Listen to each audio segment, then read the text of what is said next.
anymore, man. Like, I guess he just cast that off and he's going right into just saying everything the way it is, like it's all assumptions, it's all, just confirmation bias. Like, he doesn't care anymore. He just like going straight forward right into it. Like before it used to be like, no, it's not an assumption. Like they would fight it. Now they're not. It's just like, I don't know what happened, dude. It's like maybe they just all gave up or some shit. Who knows? Well, like the social aspect, right? Because like even if they're wrong, it's okay to be wrong because everybody else is wrong too, right? Like because they're on the globe side, so they'll always get the comfort of they're just delusional. They're just flat earthers. You're right anyway, right? And you have dudes in the chat saying that. You have dudes in the chat defending Horizon isn't necessarily horizontal.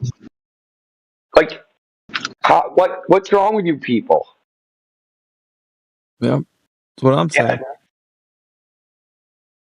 Yeah, I swear to God, man, we should frickin' go fund me some just neutral psychologists to just come in here and just frickin' analyze this shit, man. I think about that all the time, man. We already. I mean, we could be like Travis was saying. We should be qualified already for as many years as we've been examining like the human mind that when it comes through here and it reaches a level of like not being able to accept reality for what it is. Like it goes into this like spiral mode. Like, I don't know what you want to cognitive dissonance or Dunning-Kruger or whatever it is. That's what I mean. There's a pattern there. There's a pattern there, dude, but I can't like extract the pattern because it's pretty complex. I know there's something there, dude, and it's like right outside of the reach, man. Like there's something there, like mentally, that's like some mental dynamic that's happening to these people. I got it. It's got the occult dynamics. It's just like a cult, and the people who are involved in that, they throw out all reason, and they put their lives in a worse position than it was before for some ideal. I extracted it. It's past trauma mixed with this concept that somehow space will fix everything. Once they get out there, they make out with green alien chick. Or once they find out, there's no God or whatever, or if people also accept nihilism, everything would just snap into place. It would suddenly, the whole world, like, the clouds will part and it'll be just like sunshine and rainbows forever. Like science, like just get, so what they do, what they see, flat earthers, they're a problem. They're religious. So they have to go after, because regular Christians don't give a fuck what to say. So they think, here's some Christian people who listen to you. Because I was on Modern Day Debate, and there's this mod called DJ. It was kind of funny, same, not DJ here, but a different. And we roasted this guy. Like, he came in like heavy anti-flat Earth, and he was a mod, so like he would constantly like delete our comments or time us out for a week.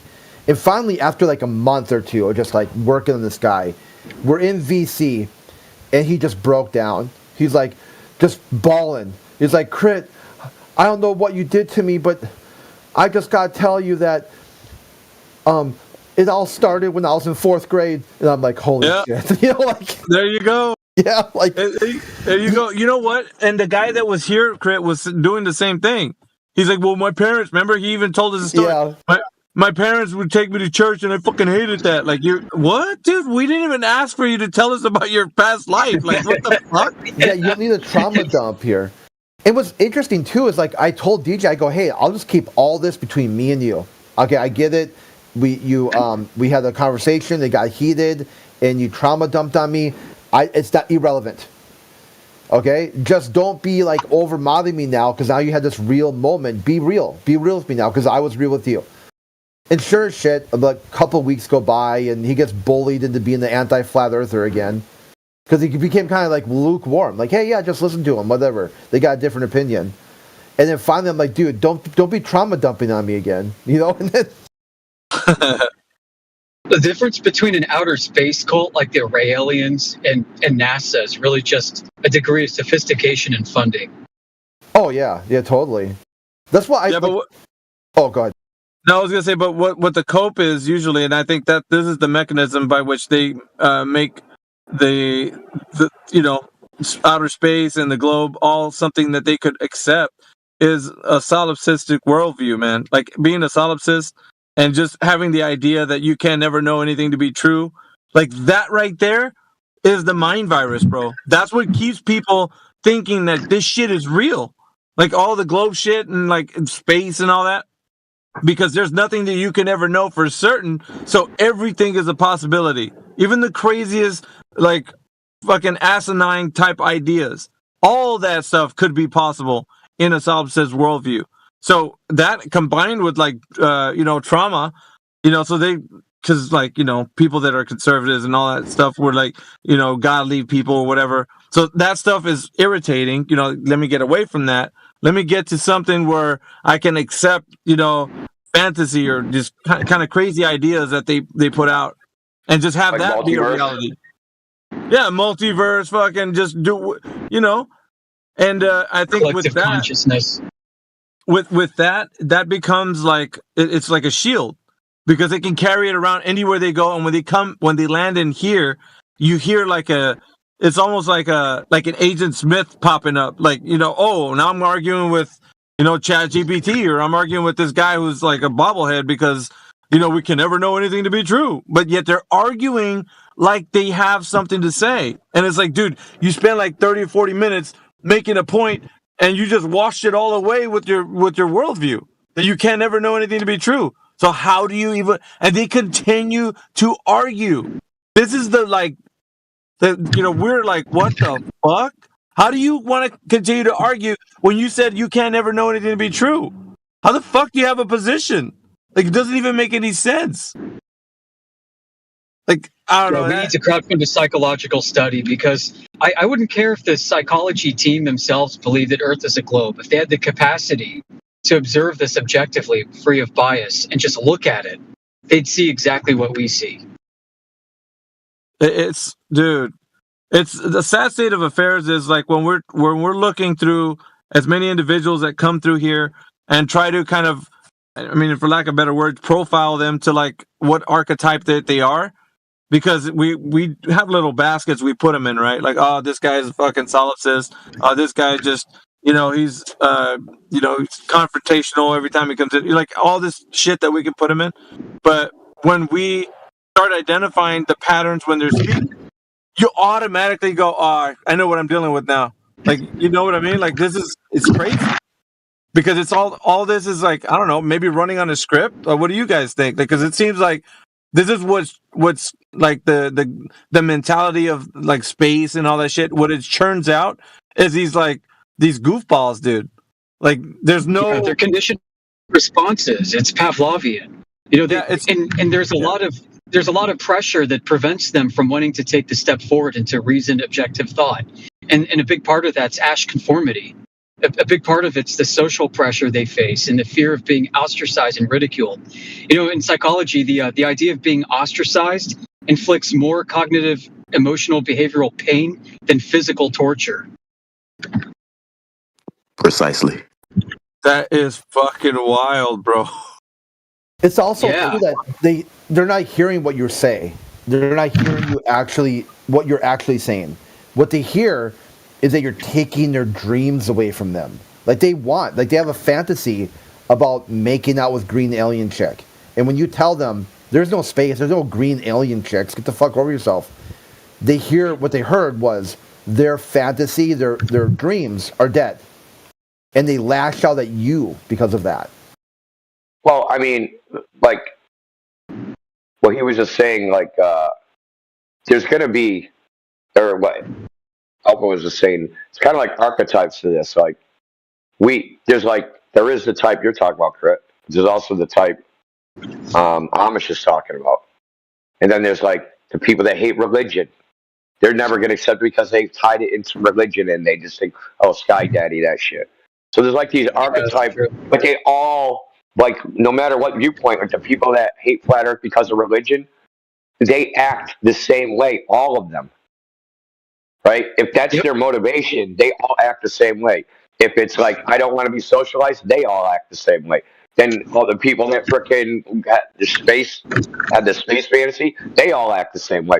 It's very strange. It's like a very strange archetype. It's odd. Yeah, and I think I it gotta all actually boils think down about to this what. all. This is crazy to me. I think I think well with our when we put our heads together, man. I bet you anything we can come up with like these patterns. Like A Venn immediately, 'cause diagram. Let's make a I, Venn diagram of fucking globe psychos. I'm fucking serious, bro. Like, cause if you put them on a scale, like if you just have them all like these archetypes, right? And then once you hear the pattern of the speech, and you like the trauma dumping, like the guy that was doing earlier, like fucking, we didn't ask for this shit. He just gave it to you. Like, dude, I had this problem when I was younger. My parents took me to church, and I fucking hated it. Like, dude, goddamn, like what? I mean, there's nothing we can do about it, bro. Like, I mean, shit. I mean, I know you hate that shit, but why do we need to know that? Like, I don't know. And there's like other patterns like Manufactotum. Like he's been devolving into like just like he's hit a new low.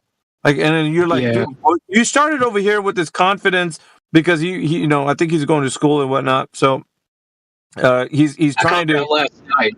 That exchange between him and Indio. I just heard that. I just heard that Yeah. replay. Yeah. How bad is that, bro? Like, how bad? It's gotten worse. But I think it should be said, we need to recognize that scripted behavior is something we all do. It's quite normal. And we adopt scripts in life in order to adapt to social norms and expectations that we want to meet with our parents, with teachers, bosses, coworkers, and so on. What we're recognizing here, because we're probably more self-aware than others, is a new type of scripted interaction of behavior. Because flat Earth is new for a lot of these people to consider. Do you guys remember? Oh, sorry. Go ahead. No. I was just saying, but like, so yeah, but even after some time, it like wears on the mind. You think, and you fight it for such a long time that it's almost like it confuses you. Like it I don't know, like it distorts reality. I don't know what you want to call it, like because they're trying to square that circle and they can't do it. You know what I mean? So it's like at some point it gets worse. So I'm thinking like because Manufactotum started with like the idea that he had the answers, and now it turned into because he was a little bit intelligent, like what he would be saying, at least trying to articulate the point for the globe at kind of like a different level. And then he just like kept going down and down a couple of rungs, and now he's down at the bottom, dude. Like saying the things like the horizon's not horizontal. Like, dude, what? Like, I don't know. Even Globers don't do that. Globers don't even do that, bro. They were like, no, I mean, Earth looks flat where I'm at. Everything looks, but it's not. It's a globe. But Manufactotum now is like devolving to like, no, not even the Earth doesn't even look flat. Like, I don't know. He's denying the. Sorry, go ahead. I was going to say some people just don't obsess over cosmological issues and pondering. Like I know people very close to me in life who believe Earth is a globe, but they don't just give a shit. And they're not affected with the same level of cognitive dissonance as these people that do. They don't exhibit these kinds of behaviors. Yeah, what about the guys too they want coming here to win the internet? That's what I was going. The guy was going to bring out God Scalpel. I don't know if you guys remember him hanging around. Oh yeah, I remember him. Is he still around? No, he's not. And I won't say it's mostly me, but a lot of it has to do with me. Because one of the last times I saw him around was he got this thing where he wanted to trigger people. Like his goal was to trigger someone. So I was in a call with him, Turn Up, and a couple other people, and they were upset that I was using push to talk because it was beeping. And at some point, I just started smashing my push to talk button, and then God Scalpel's dog, for some reason, probably unrelated, knocked the table over. And I was like, holy shit, dude, I just triggered your dog. And he went thermonuclear. Like, he just melted down. Like screaming. Like, his voice went, 10 octaves higher. Like, he was breaking windows and shit. And then everyone just started mocking him. Like, dude, Crit it's a joke. Obviously, he didn't trigger your dog. What the fuck, dude? And then all of a sudden, no one ever heard him again because someone clipped it. It had played it. There's a clip of him just screaming, like out of his mind, and you're like, seriously, dude, calm the fuck down. Okay, like if you don't like someone's push to talk is beeping, you can turn that off on your end.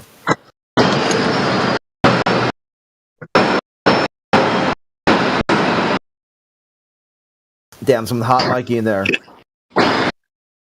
Sorry, pumping gas. Oh, okay. I That's know, not a euphemism.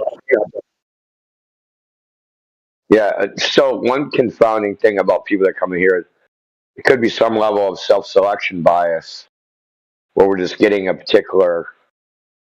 Because what I'm just saying is that like normal people don't act like this, like out in the real world. But they can always walk away, I guess. I don't know. There might be a selection bias. I don't know. Yeah, Oh, yeah. Have you heard of the Heretic's razor?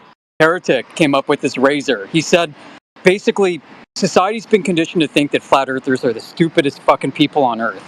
So, stupid people who are tired of being belittled intellectually by the world around them self-select and come into this room so that they could belittle others and feel like that they're more that they're intellectually superior to somebody. And so we're attracting those people probably to a higher degree on average than others. Yeah, probably. Yeah, that makes sense. Well, that's what I'm saying. They're trying to win the internet. Like they see people they think is an easy victory, and they click, and they're like, "Huh." Well, it is kind of easy. Meet is exactly like to such an extreme of what they expected that now they're suddenly thrust in cognitive dissonance just from that. Oh, that's another good one too. So we got. Hold on, what'd you say, Nate? Hold on, Chris. What'd you say, Nate? I said I think it is kind of easy. That's all I said. Easy to do. Easy to do what? Score a win. In here? Yes. Yes. You're a flat earther, right? Oh, hell no. Well, yeah. So that's cap, dude.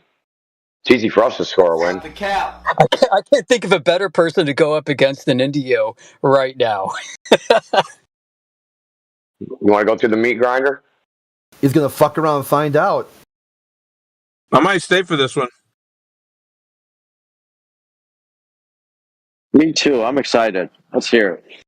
I want to see the color drain from his face when he doesn't have anything to say. That's what I love. I live for those moments. You know that, right? Get your popcorn ready, boys. Okay, Nate. So tell us, how do you know the Earth's a globe? I've done this before. I just get banned usually, so I stay away from like the discussion. Yeah. He's already tuck and tail, bro. I can do it, but I hope I won't get banned then. Well, What What would you get banned for? What have you been banned for in the past? He gets frustrated and starts blurting TOS. Like he'll just start dropping the word and like. Oh.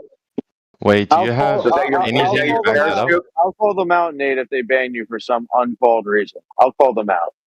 All right, thank you. So, Nobody cares what you think. Duncan You're Darth fucking gold, dude. as a cheerleader.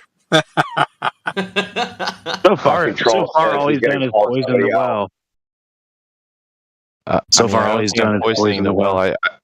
I would like to engage. I'm just saying I hope I won't get banned. That's all I said, right? Yeah, dude. Yeah, let's not dogpile either. Your last guys. claim was that flat Earth is TOS.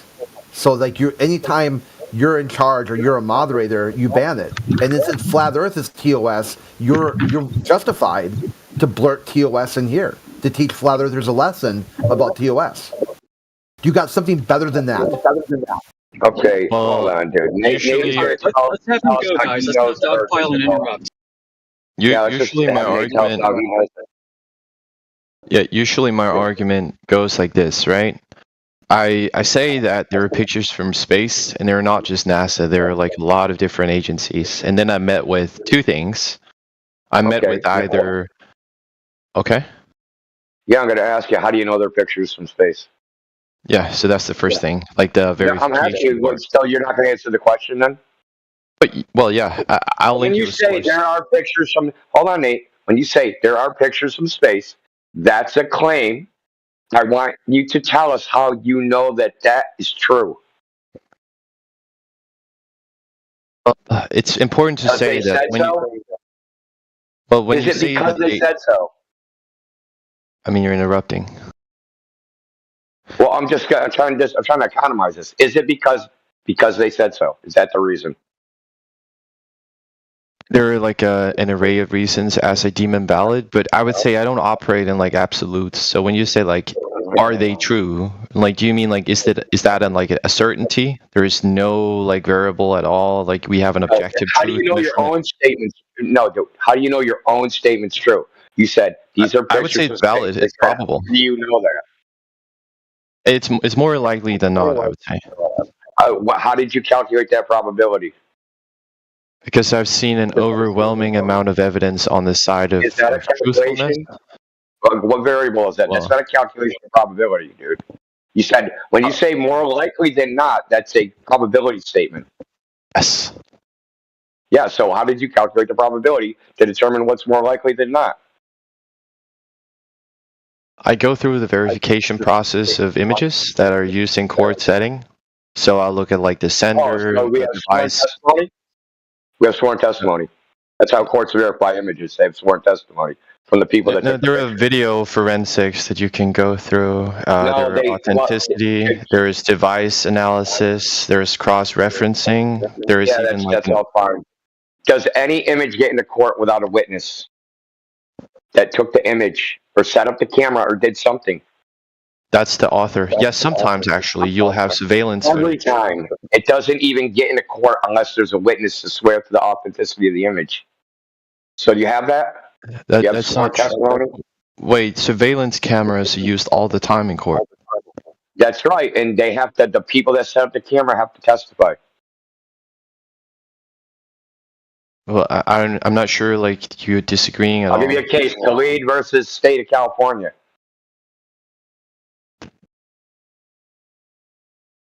Yeah, not only do you have to have the person testify who set the camera up, you have to have a video expert interpret the video and say what exactly is being seen there. You've got multiple witnesses for just one recording. You know how we know all this is because there's these things called traffic cameras, and they say, "Hey, this took a photograph of your license plate," and they're like, "Well, that's not my fucking car. Your camera does a fake image," and then the person has to come in and testify to enter that fucking shit into evidence. Are you saying Images just that? don't magically go into court, dude. They need a human being to swear to their authenticity. You have That's to face part of your. it. Oh, wait, I'm dude, not you have to disagreeing face- with Nate, dude, you have to face your accuser. If you can't face your accuser, there's nothing. There's no case. There's no case at all. You can say, "Here's your accuser, an inanimate object." Case Well, here's the funny thing, Craig. He never did any of that to evaluate those images. He's just saying he could. So, how do you know those are pictures from space? I'm going to ask you again. How do you know?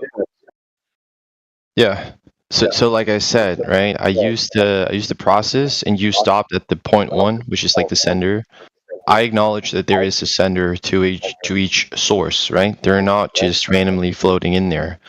But I also said that I use a multitude of senders. I use NASA, I use SpaceX, I use ESA, and from all these It doesn't tell senders, me how you know. All you're saying, this people claim this, these people claim that, this people claim this. I want to know how you know their claims are true. well, I mean, that's part of the process of knowing. No, it isn't. It's a process of believing.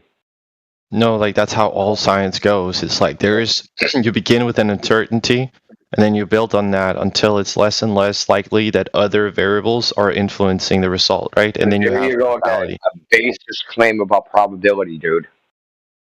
No, Baseless claim about probability of what's likely. this is and not induction. This is induction. Yeah, but like induction needs a justification for the claim of likelihood or not likely. What you're saying is likely or not has no basis. And you haven't said how you evaluated whether the images are what they say they are. All you're saying is the people that gave me the images, they said they are. And because they said they are, I know they are. No, dude. Because they said they are, you believe what they said, and that's all you know. They said X, you believe X, and that's it. You Okay, don't so know maybe the I'll images. You didn't evaluate the images, dude, at all, in any way, shape, or form. You tried to evaluate the people that talk about the images. When you say they, are you saying like someone singular or like multiple? Because he said multiple sources. Whatever, dude. It doesn't even matter, dude. Doesn't even matter. Oh, it could be 10,000 people. It doesn't matter. I mean, here's the thing, right? I go from the slate of nothing, and then I look at how do I navigate in my life. I'm just one person in one country, yeah? But I have to get around. For that purpose, I use Google Maps, and it works tremendously well. Show up. On Google Maps, I can literally like draw a route, and I can follow that route, and it'll take me to where I need to go. And if I zoom out on the app, it'll show me like the whole nation, and if I zoom beyond that, it'll show me the whole world, right? You're kind of missing the ball, Nate, because Indio asked you very specifically how you validated these. Get down, brother. Validation. Alpo, you want to break the bet? Help us. You can use Google Alpo, you Earth, here? right? Hello? Yeah, dude. What is Google Earth? Well, it's You a think Google globe. Earth is a globe? No, it's not. Oh. It's a web Mercator. No, wait. No, Google Map and It Google is a Earth are web different. Mercator wrapped onto a ball. So you just proved that your methodology for evaluation is fucked up. Okay, maybe like this would be better. So you're saying I have to prove that it's let me real, try another right? gimmick. I'm still asking. No, I still want to go back to how do you know those images? Yeah, but how do you know they're not real, right? Like, what do you That's mean? not how it works. The burden of proof ain't on me. It should be assumed that a sender like NASA or a government agency or multiple agencies are Why should it be not assumed? lying. Now you're going to say, okay, why should it be assumed? That's how it works in the court of law. You higher up, you have No, they don't assume things in court, dude. That's why you have witness witnesses. ranking. Yeah. Has anybody ever sworn in court or in Congress that they took a picture from space? I Ever. don't know the history of the courts and The answer is no. space. The answer is no. But have No they one's needed even to? ever. No one's ever sworn in court they've even been to space. Has it been disputed? Like, what do you mean? Or testified in Congress that they've been to space. Okay. No, I'm saying like, There's never- has there even been a court accusation that they haven't? I don't know. I wouldn't know that. Because if there It doesn't hasn't matter. been that, then they wouldn't have had the option to, right? Like, what do you mean? Okay. But you're trying to appeal. You're trying to use court analogies when there's no way to use it, right? We don't have witnesses because witnesses are the foundation of court. Okay. Without witnesses, nothing happens. If you don't have witnesses, you don't have a case. I'm not sure. Like, do you have an issue with the court parallel or not? Because you're Yes, saying, well, I'm using I it. don't. then- It works for me. Okay. It works for me because you're cooking yourself, dude. There's Because 3 court you don't have any cases. witnesses. I If mean- you're going by a court analogy, you don't have a case because you have no witnesses. But Yeah, there are Nate- multiple people that are listen. giving witness testimony. They're not sworn in No, they're legally. not. Under What the do you penalty mean? of perjury. Under the penalty of perjury. I don't think I'm under. Okay. Under the This is penalty, the thing, like, you right? have to swear I'm under not- the penalty of perjury that what you're saying is true. Okay, right? Yeah, in court, but they're not literally in You court. use the court analogy. Yeah, it's an analogy. They're not literally in court, right? That's why you can't say, well, have there been So any- just like all the traffic in court, we're going to pretend that it has a certainty of court, but we're not going to have any of the things in court that have justify that certainty. So in the law, sacrifice is the measure of credibility. This is why witnesses swear to things. Okay, because when you swear to something and you say, "Hey, I swear to tell the truth, or I know I'll be punished," he's going to sacrifice something if he's lying. What does NASA Yes. sacrifice if they're lying about some particular image? Nothing. funding, No, here, no, Nate, credibility? I got the Nothing, dude. key in. There's 3 There court is no cases. sacrifice. Wait, there's Crit, three- why you? There's 3 court cases in which NASA was going to have to require to put astronauts on the stand In all 3 of them, they used legal maneuvers to get out of it. Number 1 is the most recent one where Buzz Aldrin sucker punched Bart Sabel. And Bart Sabel was like, yes, this is an assault. Let's get it on court. Let's get him on the stand. And let's see. Put his hand on that Bible. Did you land on the moon, motherfucker? And then the court said, we're just going to drop the charges. Really? You're just going to drop the charges. Why? Just because. So because Bart Sabel said he had a legal strategy that was going to expose an astronaut as a liar, like put your hand in the Bible, they said, yeah, just drop charges. Yeah, no problem. Yeah, and this is just a specious route anyway, so doesn't matter what people say, okay? All that shit is irrelevant to whether an image is of what they say it is a matter of fact. It's either objectively true or not. What people say about it doesn't matter. Yeah, there was an event where someone pushed the fucking button, or a machine pushed the button, and it fucking opened an aperture, and light hit it, and that light depicts what is actually out there outside of the fucking camera. Either that happened or it didn't. Okay? The only way we can know, we have to evaluate whether the image, okay, depicts reality. I asked you how you know that. You don't know that.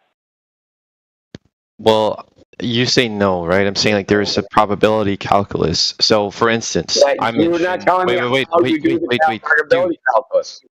Dude, come on. How do we do the probability calculus?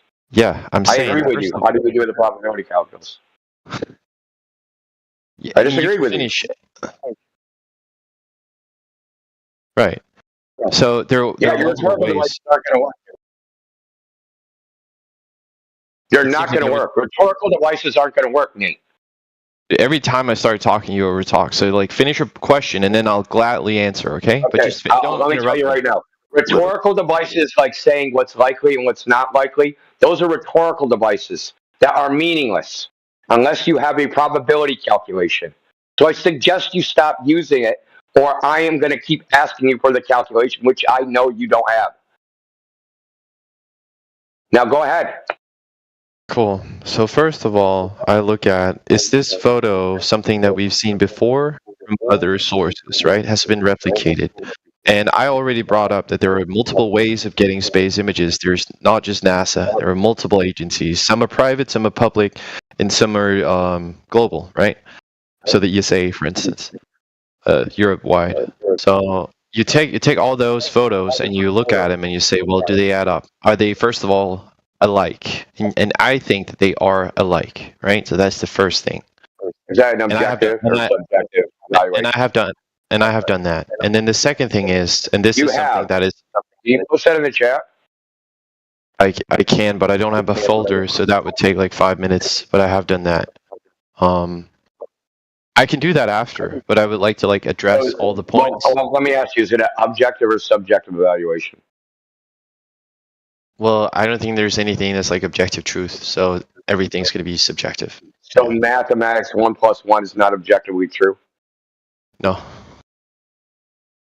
No? No, they're not. 1 + 1 is not objectively true. Well, it relies on the subject to interpret it, right? And there are multiple ways that I've seen mathematics, gymnastics. It doesn't matter. It's philosophical. You probably see. It's not philosophical.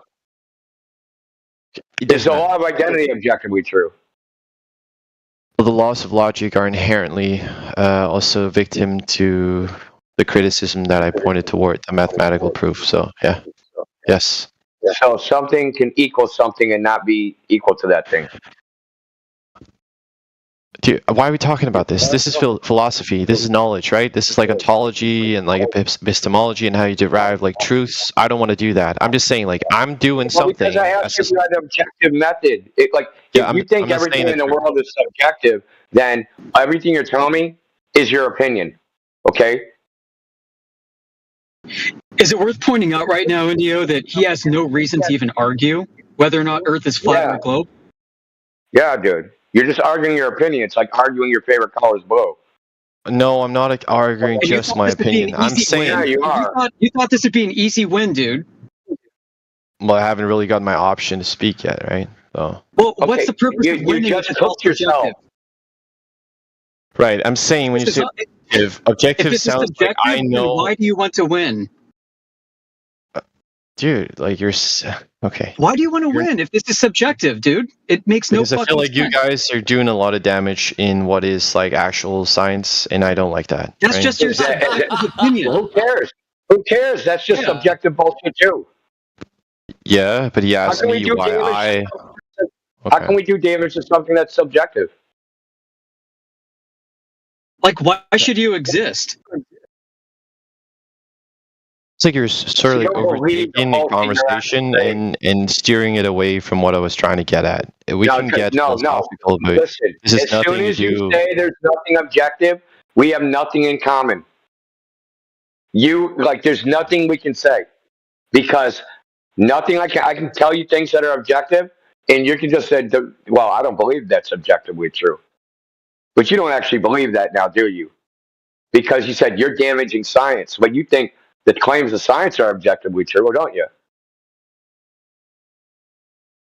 Are they?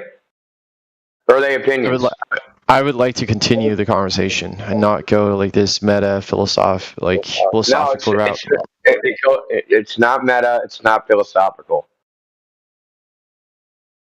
at all. How about this? You say that there are false images, right? So what do you determine? No, I didn't say that. what- I asked you how you know how do you know they're pictures of the Earth? So maybe I'll ask, what is a way to find that out? Do you think? You could compare the image to what you experience here on Earth. So comparison is something I mentioned, right? But you think you need to compare it, right? So check it out. So say the blue marble, right? It shows a Pacific Ocean, right? That's curving. Where the water's curving, well, we can come on Earth and check if the water's curving. How do we do Because that? you're just saying this is a picture of the Earth, dude. We're on the Earth. So if I take a picture and go, this is a picture of a beach house. Okay, I'll go to that beach. Fuck, there's no house there. I don't need to prove the image is fake. I don't need to do anything. There's no fucking house there. I know the image is fake. You just know it. Well, because they say this is a picture of this spot on the beach. And in the picture, there's a house. I go to that beach, and there's no house there. So, okay, two problems with this, right? And then we'll Does continue. that mean the First image of is all- real? How could the image be real? Well, first of all, you have a problem with the interpretation, right? Like you're saying your eyes are always going to be truthful and your mind is always going to be able to I know what a house assert. looks like, dumb fuck. Yeah, but dude, there are people that are seeing things that aren't there, and you know that, right? We can't just say, well, those people saw something, therefore it must be true. You have to have all people, or you have to have a capturing device like a photo that everybody can look at simultaneously, and then we pull like the aggregate, because there are going to be people that are going to say something that is incongruent with what you think, right? Or with what you see. So the existence or non-existence of something in an image in reality, it's that's subjective. Dude, think about it like this. You have heard people say they've seen a ghost, right? But have you seen a photo of a ghost? Probably No. not, right? Yeah. No. But you do know that they've seen a ghost, right? Or multiple ghosts. Yeah. So And what? so there is like a thing here where there are people that say they see something, but they can't prove it. And do we believe those people? No, probably not. We need something that everybody have a chance to look at. So we do need photographs, right? Right. So people say that the horizon is 1.2 times the square root of the observer's height in feet in distance measured. I don't And know why I so interrupted. they claim, well, it's a That's pertinent weird point. to me. It's a pertinent point though, because people claim that the horizon is Earth curve. It's the edge of the sphere. Yeah, hey And that's Elijah. not true. Kind of. But Elijah, what I'm trying to does it get at imply is that like we Nate need wouldn't- like a thing. Oh, go ahead. I'm giving you an example of a thing. The horizon. Elijah- I'm saying Crit is talking. Yeah, Elijah. It's supposed to be between Indio and Nate. He kind of like implied that he wouldn't blurt TOS if he's allowed to talk one-on-one with someone. All right. Yeah, so all I'm trying to get at, Indio, is like we need a way of capturing something that Isn't people it can just look at without philosophical? them be. No, without this is them- just philosophical, dude. But you just agree that sometimes people say shit that is not true, right? No, but that's just philosophical, dude. That's just philosophical. How? I'm turning it back on you. When I was talking about how do you know whether something is objective or subjective? So now you're trying to say the images are fucking subjective. That someone's subjective experience. Now you want to take a photograph, but you said the photographs are subjective. So where's the objective part, dude? Maybe leave the objective and subjective thing in the past. It seems like it's creating more confusion than it helps, right? No, we're trying I'm to just figure saying- out what's true or not. Because Right. it sounds like but you're coming from like the purview that we know everything right now, and there is All this no to avoid- uncertainty at all, right? this. I want to say to illustrate this point. All this to avoid telling me how you know those images are real. Okay, all of so this. let's continue. Just Yeah, because so you can't, but you can't admit that you don't know. you say no and not no. I say it's more likely that they're not fake, that they're real, To than it's apprehend not. it- Yeah, And in I've that given you evaluation, and there's no basis for that evaluation. I've given you None point at all. one, but it's a multiple parter. You keep cutting me But off, there's right? no basis for that evaluation, dude. It's That's just you, a dude. weasel word tactic. When you say it's likely to be X, but you can't tell me how you calculated how it was likely or not likely. It's just a weasel word tactic to try and get some false substance to something of no substance. It's a non-substantive statement. I'm asking you how you know it's real. How did you substantially evaluate the images objectively? Yes. And then the second point, since we've already talked so much about point one, the second point, right, is that you would look at an image and you would look at the actual items in there, So it's and you would subjective. see. But I don't understand like why you keep like interrupting. Do you want to have a conversation? No. No, you Because don't. I asked you how you know they're real. You know all the things you're mentioning are not knowledge. I said leave that, dude. It keeps creating more confusion. Just leave that. No, Okay? no, it doesn't. No. There's nothing's confusing. Your evidence was images from space. I said, how do you know they're real? And you've been running away from that shit the whole time. I'm on point two right now. I'm saying like you look at the artifacts in the photo, right? You look at shadows, you look at sizing, you look at lighting, right? You look at reflections, and you look at like physics and all that, and shaping, and you see if they all add up. And if yeah, right. Okay, so That's check like the this out. second. Yeah. I got a million photographs of Santa. Does that prove Santa's real? And I can look at the shadow and the lighting and everything, and I got people examine the images and the photographs. And I go, well, man, fucking, there's lots of photos of Santa. They can't all be fake. It's more likely that there actually is a Santa.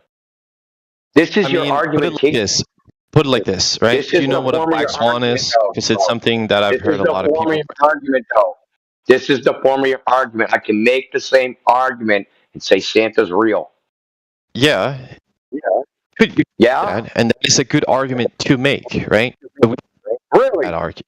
Yeah, but we can look at that argument and we can examine it, Most right? of Santa are evidence of Santa. No, I'm not saying that. But they're evidence that you can use in a case to say, well, maybe he Here might we be go real, again, a and then case we for can no look at. Dude, you're Who has interrupting more again. witnesses? Who has more? Yeah, because you're saying stupid shit over and over again. Listen. But you're saying, So you okay, listen. Now I'm you just have going to talk rhetorical because you keep gimmicks and you interrupting. don't I'm have not going to let you disrespect me. Nate, Right? you have So I'll okay, finish Nate, this one because you have point, and then gimmicks, I'll address the next You one have that you gimmicks. asked. Okay? You have gimmicks. So I'm just dude. saying, like, if you Gimmicks. say, well, Nate, you have gimmicks, dude. You've used the same gimmick like 4 or 5 times, dude. The unlikely gimmick, Okay, you just have gimmicks, and you're just like recycling them over and over I'm again. getting muted and over talked, so like. I want substance, dude. I want substance, not gimmicks, not rhetorical devices, dude. I want substance. Okay, so the substance is like this. Check it out, right? We don't know everything about everything. There are some uncertainties that we haven't found out yet. And the way that we find out whether or not an idea is real or not is that we look at evidence, right? This much you No one's probably talking agree about with. ideas. Now, No one's wait, talking about so if you're looking, ideas. if you're looking at the idea that Santa Claus is real, right? A lot of people have already thought about this and they think he's not real. Y'all are just right? talking over each other. It's really pointless to have this No, he has an conversation. echo. He has an Okay, echo. thanks, dude. Yeah, so you're saying, well, look at Santa. Most Then he people needs think to he's mute fake, while you're talking. but that's on him, right? Can't control him. But yeah, that would be good. Most people have looked at Santa or unicorn or Bigfoot, right? And they've determined that it's not real. And so if you bring this up, it's kind of this non-analogous case. But if you take it, what else? If you need to prove something is real, you need more evidence than not, right? You can't just have a one-off image that is spoofed. You need a lot of people and a lot of evidence. And if you accumulate that, that is 1 point for scoring the case that it might be real. Dude, you're just so bullshit. there are Listen to other- the bullshit you're doing, bro. Dude, if every government on Earth came out and said, fuck, we actually found Santa, and here's a lot of photos, and we have witnesses that saw him, and here's a live feed where you can see him, we tracked him, right? I think a lot of more people would be open-minded. It's not They the already case do that They No. have NORAD Santa tracker. no, there are no dude. You're insincere, and I don't. They have appreciate NORAD. that. No, your space satellites track Santa. Can you prove that? NORAD. Yeah. NORADSanta.org, dude. So you're saying like all the governments on Earth are saying he's real? No, they track them with satellites. Every single There's a government. website. Why would NORAD lie, bro? I don't think you. Why is it got to be a single government, man? Chinese was don't my whole celebrate point. Christmas. This was my whole Why would it point, be right? Why would it be the Chinese? They don't celebrate Christmas. Dude, listen to the words that I'm conveying, okay? You can have one-off people that see things that aren't there. You can have one-off people that create things to misconstrue things that aren't there, yeah? Okay. But those Okay, people don't have a valid case, right? Now, if they need Why a not? valid case, they Because you need a said lot so? of people and a lot of evidence. Why is it not valid? That's how it is. That's literally evidence. Why is it not valid? Dude, why is it not valid? That's how science is. It builds on peer Okay, review. no, that's not a It reason. builds That's how on science is not a repeatability. reason. That doesn't answer Dude. why. So if not the scientific method, then what the fuck do you use? Like, You don't even know what the scientific method is. yeah, I do. You're just saying I do, in fact. buzzwords, bro. Okay, tell me. What's the first step? So in order for you to have the scientific method, right? You collect a lot of data. What's the first step? It depends on if you do induction or deduction. He So won't which one answer. would you like to go through? You're such a fucking phony. You came in here and got wins. No, you didn't. You're a phony. No. You're a fake ass motherfucker. Say Did you have time to Google You're it, boring Nate? me, dude. This Can is I have a just dancing chance around, dude. at- It's just getting boring. I'm being overtalked. You don't have common courtesy, right? So in a Because science you're just experiment, rhetoric, bro. You're a time waster. This is just rhetoric. dude, you're not You're saying saying shit. nothing. You're just over talking. Because you're saying nothing. Giving me the option to. So first of all, you create hypotheses, right, about something you want to examine, and hopefully you're looking at. Wrong. I know it's wrong. I was going to let him keep talking, though. Oh, that's not wrong. It is So first wrong. of The all- first step is to observe a natural phenomenon. Okay? No, you Then don't you need to form your observe something. You don't need to observe You don't something. need to observe something. What do you just fucking just throw a dartboard into some fucking like a stack of words? Now you're interrupting again.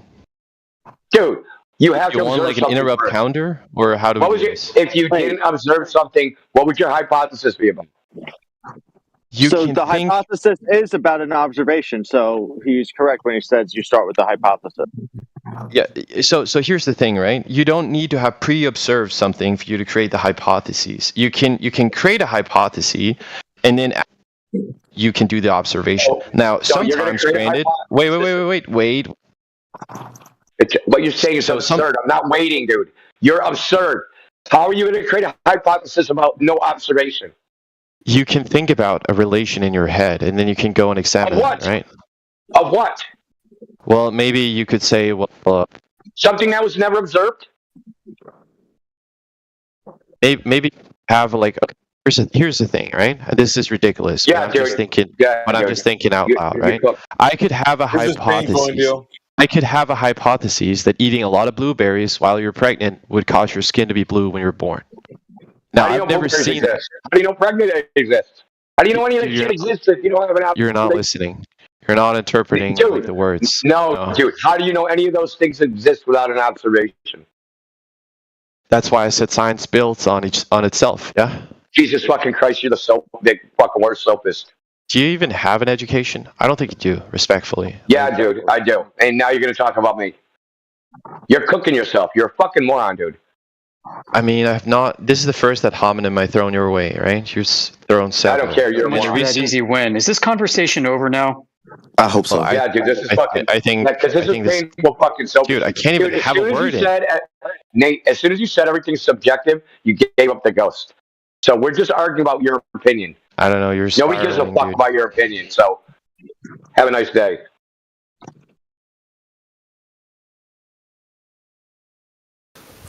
Fuck, dude, what a weasel. The fuck is wrong with these people? That's what we were talking about before he jumped in. Just like types of globalists and what's wrong with them. Dude, you know what I mean? Because I don't give a fuck about your narration, dude. I want to sit here and listen to you fucking bloviate bullshit. Really simple. How do you know the pictures are real? Still haven't figured that out. There's a lot of them. I think he was going. Use a scientific method, doesn't he? Yeah. God damn, that was painful, Indio. He's in the chat saying that was an easy win. Dude, there's no such thing as winning. That's subjective. Huh. He thinks getting muted is winning. Oh shit, he's gonna love this. There's no such thing as Nate, man. That's subjective too. I'm so glad that's over.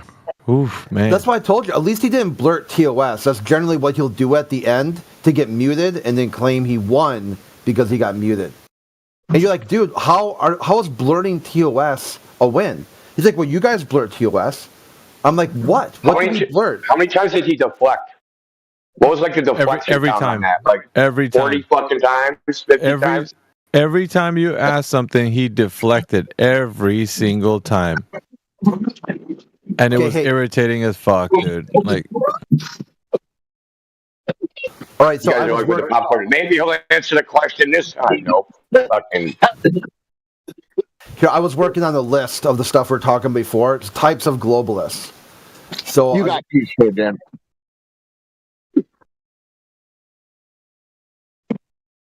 It's a nightmare to deal with. Old Haas is hot making. Is he, okay. I thought he was jumping in with a no. Listen to this dude, Nate. That was not one-on-one because that doesn't even make sense because one doesn't equal one. That's subjective. Depends on how you interpret it. Yeah, he tried to get him to admit that. He tried to admit that one-on-one. He wouldn't admit that even one was one. Yeah. He won't even admit that one-on-one is a thing. He said 1 + 1 doesn't equal 2. He literally said 1 + 1 don't equal 2, man. He pulled out every tactic that a sophist can actually use. A deflection tactic. He used obfuscation tactics. He fucking was poisoning the well. Making it sound like you're not educated. Like, fuck, dude. I was hearing left and right shit. It was annoying, dude. It was.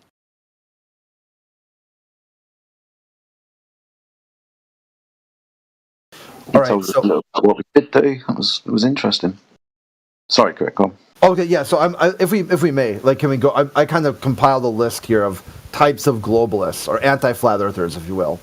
Oh, and see what you think. I was working on this while you guys were Indio was talking to Nate. List. So not in any order. I just kind of roll them down as I kind of remember them based off what people are saying. So number 1 would be the cognitive dissonance. This individual is more interested in maintaining a social status, avoiding ridicule, than generally understanding the underlying evidence. Social conformity. This individual is more interested in identifying with the majority point of view than generally understanding the underlying evidence or considering alternative perspectives. The intellectual lazy. This individual is more interested in avoiding the effort of critical thinking, exploring or developing a deep understanding of the world around them. Okay, here's one I added. The high caloric, low nutrient diet. Okay? The diet that is high in processed foods, added sugars, unhealthy fats, but low in essential nutrients such as vitamins and minerals and antioxidants that have caused an impaired cognitive function, which led to decrease in critical thinking capabilities.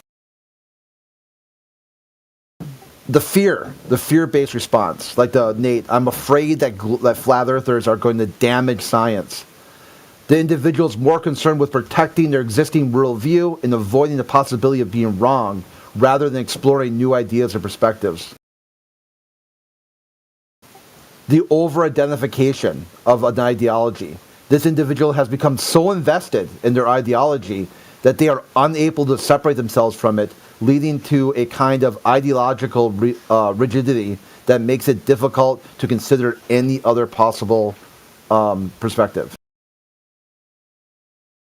Influence of social media. This is like your fight the flat earth, Craig, booger pickers, and anti-flat earth people.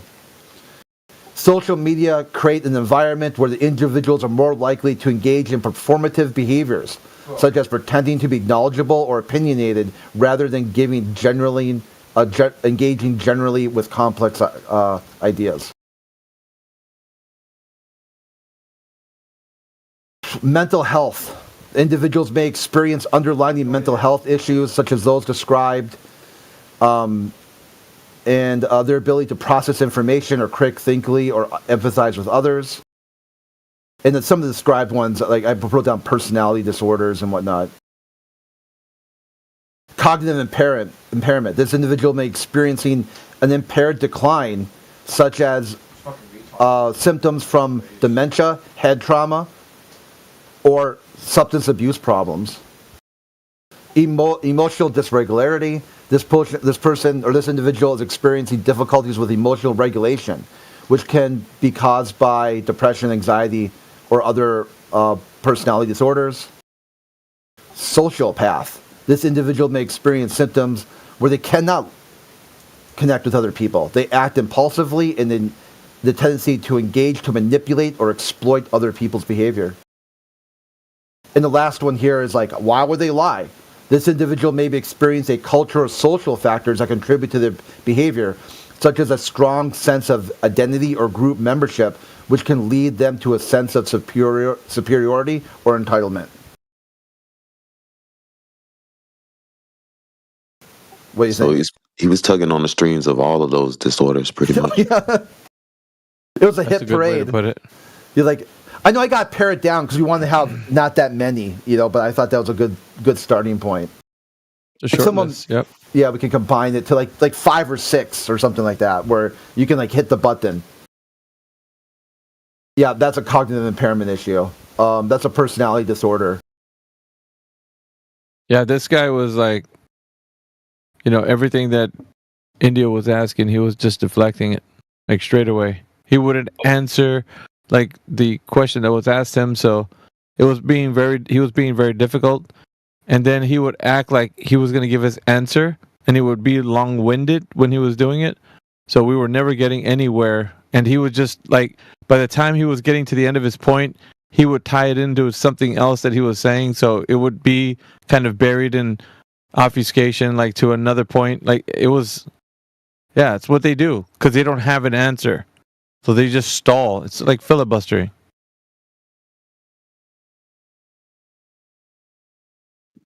And extremely annoying too. So.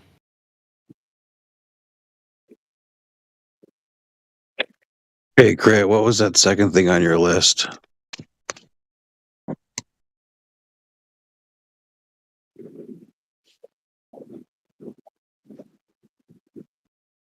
Hey, Crit. Probably had to step out. Yeah, he probably had to go pee out some of that coffee. Something, yeah. We got Duncan Darth. Flat Earthers are silly as his name. DJ should have just banned him right away. My personal opinion. Because you don't want to change your name, you're not going to be in here mocking people that in this channel that take it seriously. So that should be a rule. You come in with a fucking name mocking this room, you get fucking hammered out of here. That's an instant ban. Until you change your shit, you ain't coming back. How about that? Fair? Yeah, cool. I'll give him 1 minute. Change it or you're gone. You got 1 minute. Oh, I mean, You don't know. I mean nothing. 1 minute. It's counting down. TikTok. Crit said like this. Yeah. It's Chris already said- counting down. Either do it or leave. What the fuck? Yeah, do it or leave, dude. We're already counting down. AG's got the timer. Look at it. That name ain't changed. slow. You're gone. How would you make a timer? There's a gift that has a Oh, that's timer. cool. I think that's a gift anyway. I wonder how many You people know you ain't coming back, right? Until your name's changed. You are not returning back here. Soon as you're like an insta ban. Bet he changes it at 1 second and then bitches that he got booted for no reason. Fuck it. Somebody load up the ban. Already gone. Already there. There's probably about 5 of us ready to drop him. Let's see who gets him first. Don't you lot jump early. You have to wait till 0. Yeah, he's still going. He's still going. Too late.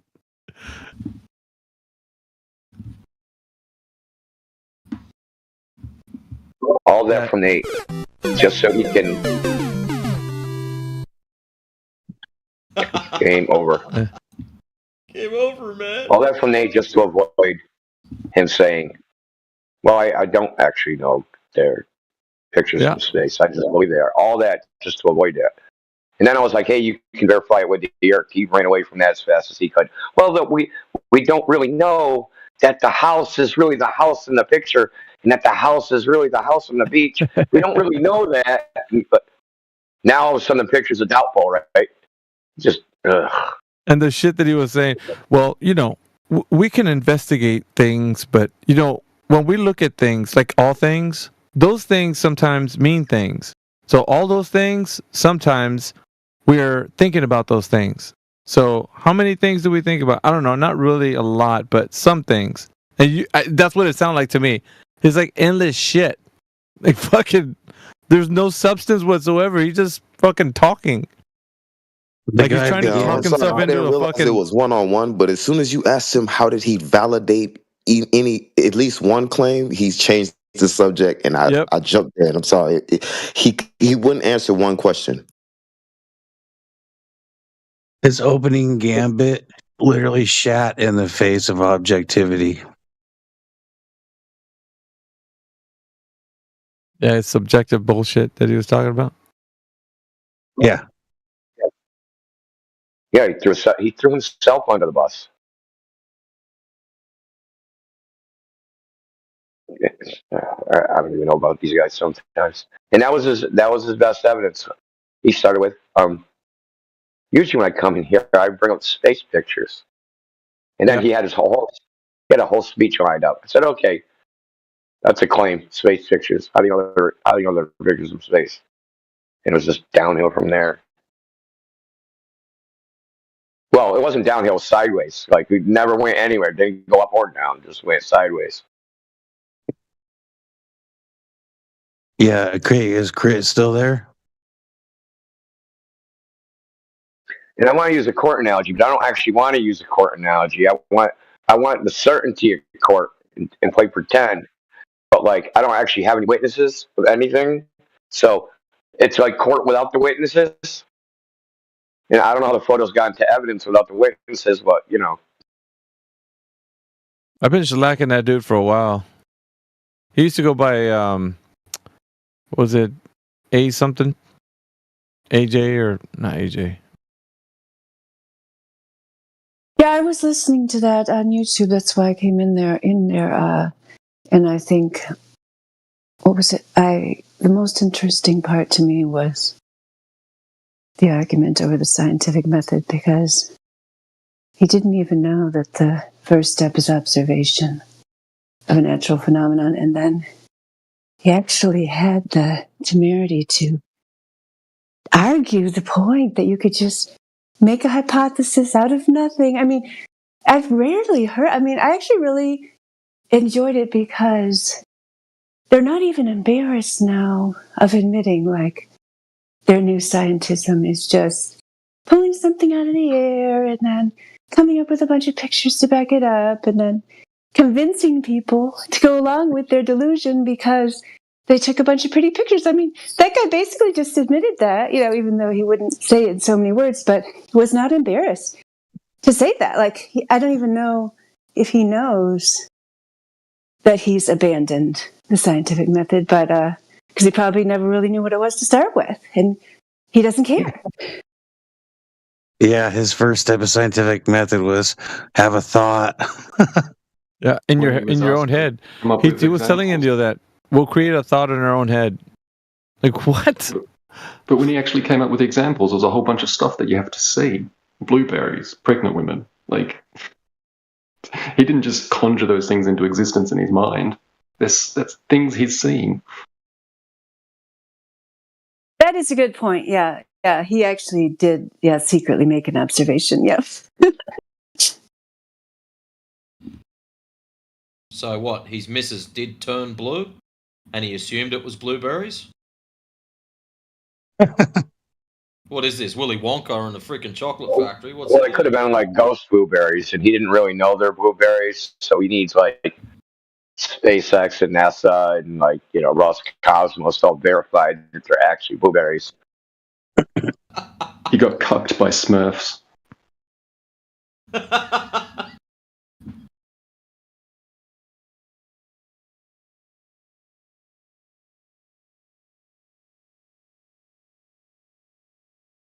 Yeah, I think the people coming up, these little scientism proteges, they don't even know that science used to be scientific, and there used to be more of a mainstream pushback by physicists against these so-called astrophysicists. I don't even want to call them that because they're not really scientists, so they don't deserve to have that physicist in their name. But we have to come up with a different name for them. But they used to say classical physicists who were, trained in the old ways would push back against this nonsense when they first started coming out with their science fiction. But now probably these young people don't even know that, that it's not a recognized realm by serious scientists.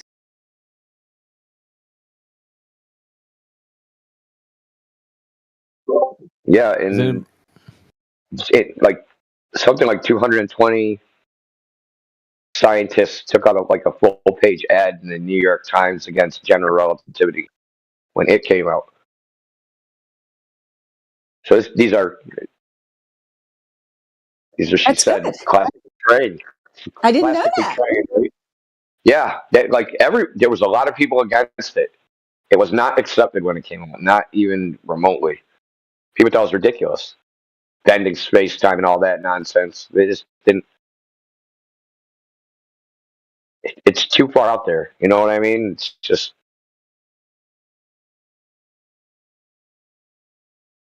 Because it's just a bunch of mathematics. There's nothing real. It doesn't have any ontology to it. It's just like abstraction. It's too far away from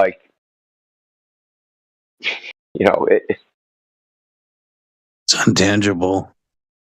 Yeah, it's intangible. It's incorporeal. It's ethereal, without the ether. Yeah, it's. Yeah, remember, being a scientist used to be just an experimentalist, right? That's what a scientist was. They were experimentalists. There was no such thing as theoretical physicists. That let's talk in the 1910s, 20s, 30s.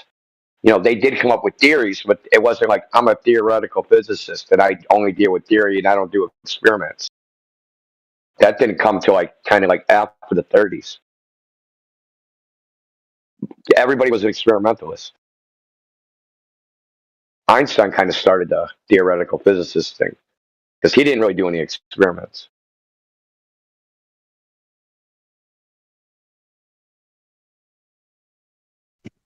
I think his name's on a vacuum patent. A Bauss patent too. He patented a Bauss. I shit you not.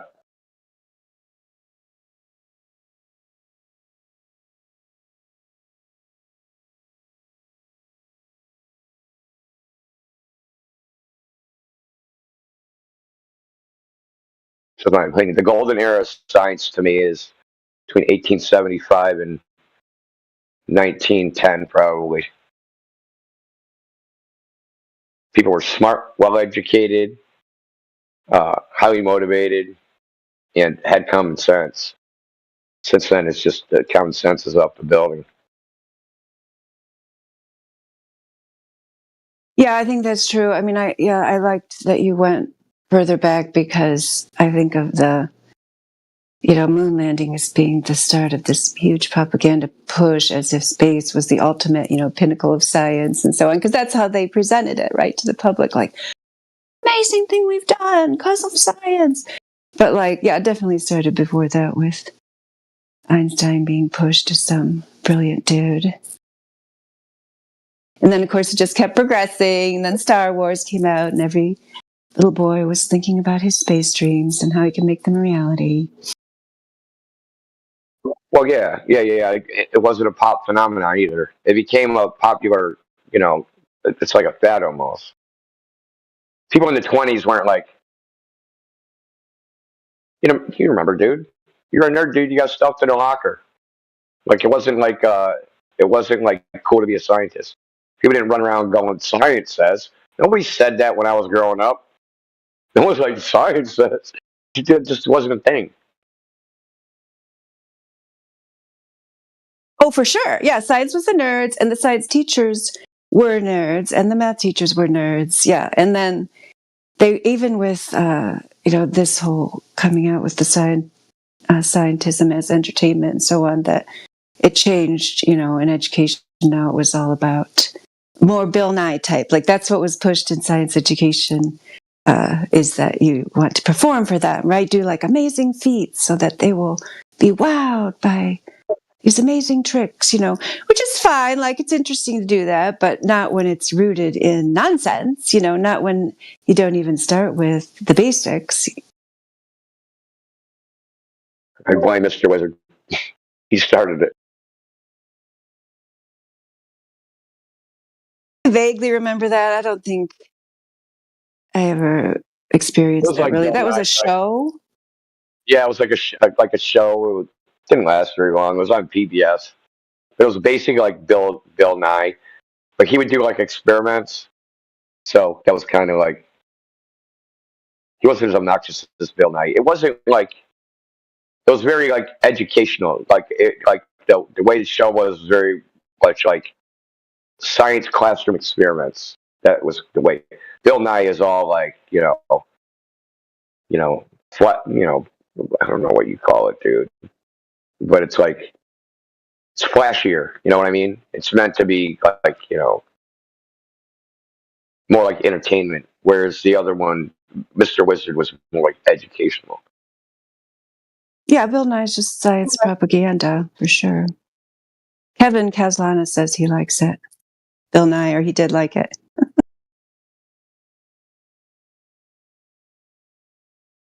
I always noticed that the Bill Nye program it had kind of the same format and layout as Pee-wee's Playhouse. I thought that they were almost the same show. That's pretty scary, yeah. It is. If you think about the set, the sets looked very similar. The way the show was presented was similar. the way they use camera angles was kind of similar. It just seemed very similar to me that, you know, they're both kind of nerdy. They both wear a bow tie, right? They're like, there's a lot of similarities between Pee Wee's Playhouse and Bill Nye. They're probably bedfellows.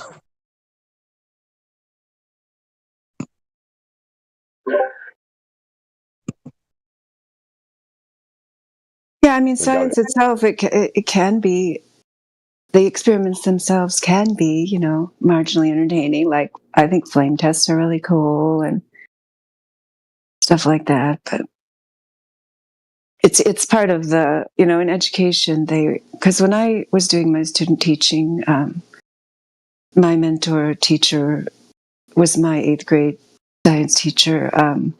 And he was a very serious guy. Like, you know, back then we just had, like, you remember the science books, they were words. They weren't cartoon pictures, you know, we didn't expect to come in there and be like wowed by multimedia presentations, you know, and so we just did these like classical physics experiments, you know, rolling the ball down the ramp and all that stuff. And yeah, and then when I got in there, he was like getting ready to retire. So like, actually, he was playing solitaire on his Windows 2000 computer most of the time, but because he'd kind of given up. But the students, so he just let me like start teaching them. But they were like complaining about him because there was a new science teacher that the other 8th graders got who was so great and fun, and she did all these great experiments, and I wish I had Miss So-and-so instead of Mr. So-and-so. You know, like the kids were already like, I come to school, I get entertained on TV, I get entertained on my computer, I expect to be entertained here. Let's have some sound bites, you know, none of this serious stuff. And that's just gotten worse, you know. Now they don't even bother because now they can just go to their own little portable screen and ignore the teacher altogether. But there was a time frame. It was actually probably, even though then it annoyed me, like it was probably a better, before the smartphones, it's probably a better time in education because you could actually get through to them through entertainment. Like I would create all these presentations and stuff that were, you know, mildly entertaining that secretly had information in them because that was what we were told we had to do, you know, to get their attention. But now it's like you could do all that and they'd just be like, yeah, I'd rather play my little, you know, basketball game on my phone or whatever. Because now they can do that, you know, they got it carried around. We don't have to sign them into the computer lab anymore.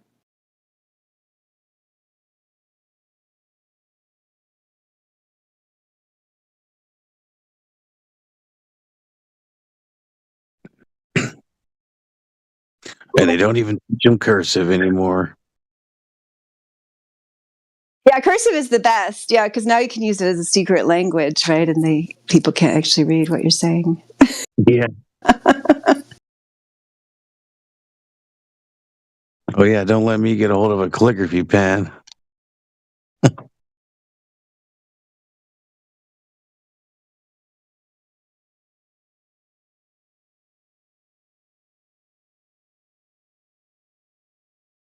That was Miggy in here, huh? Because I was going to say hi to him, but now is he gone? Because he has a different name. Was that Miggy? Yeah, yeah.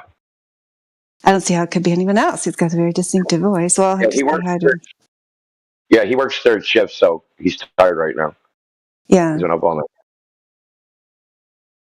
Well, hopefully I'll get a chance to say hello to him. I appreciate you guys, you know, continuing on with the fight here.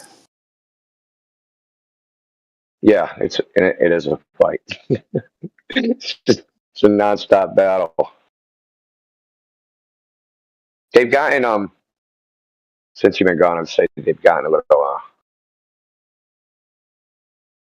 I mean, you heard it. They resorted to just like you can't know anything is true. I know that. Oh, so you're saying that's typical what I just heard because that's like extreme. Even I think they were like a little embarrassed before to like go that far. You know, most of them, yeah. That's sad. That's sad. We had one last night saying horizon horizon isn't necessarily horizontal. We had a guy say that last night. We had another guy earlier in the day say straight lines can be curved. So, that's where we're at.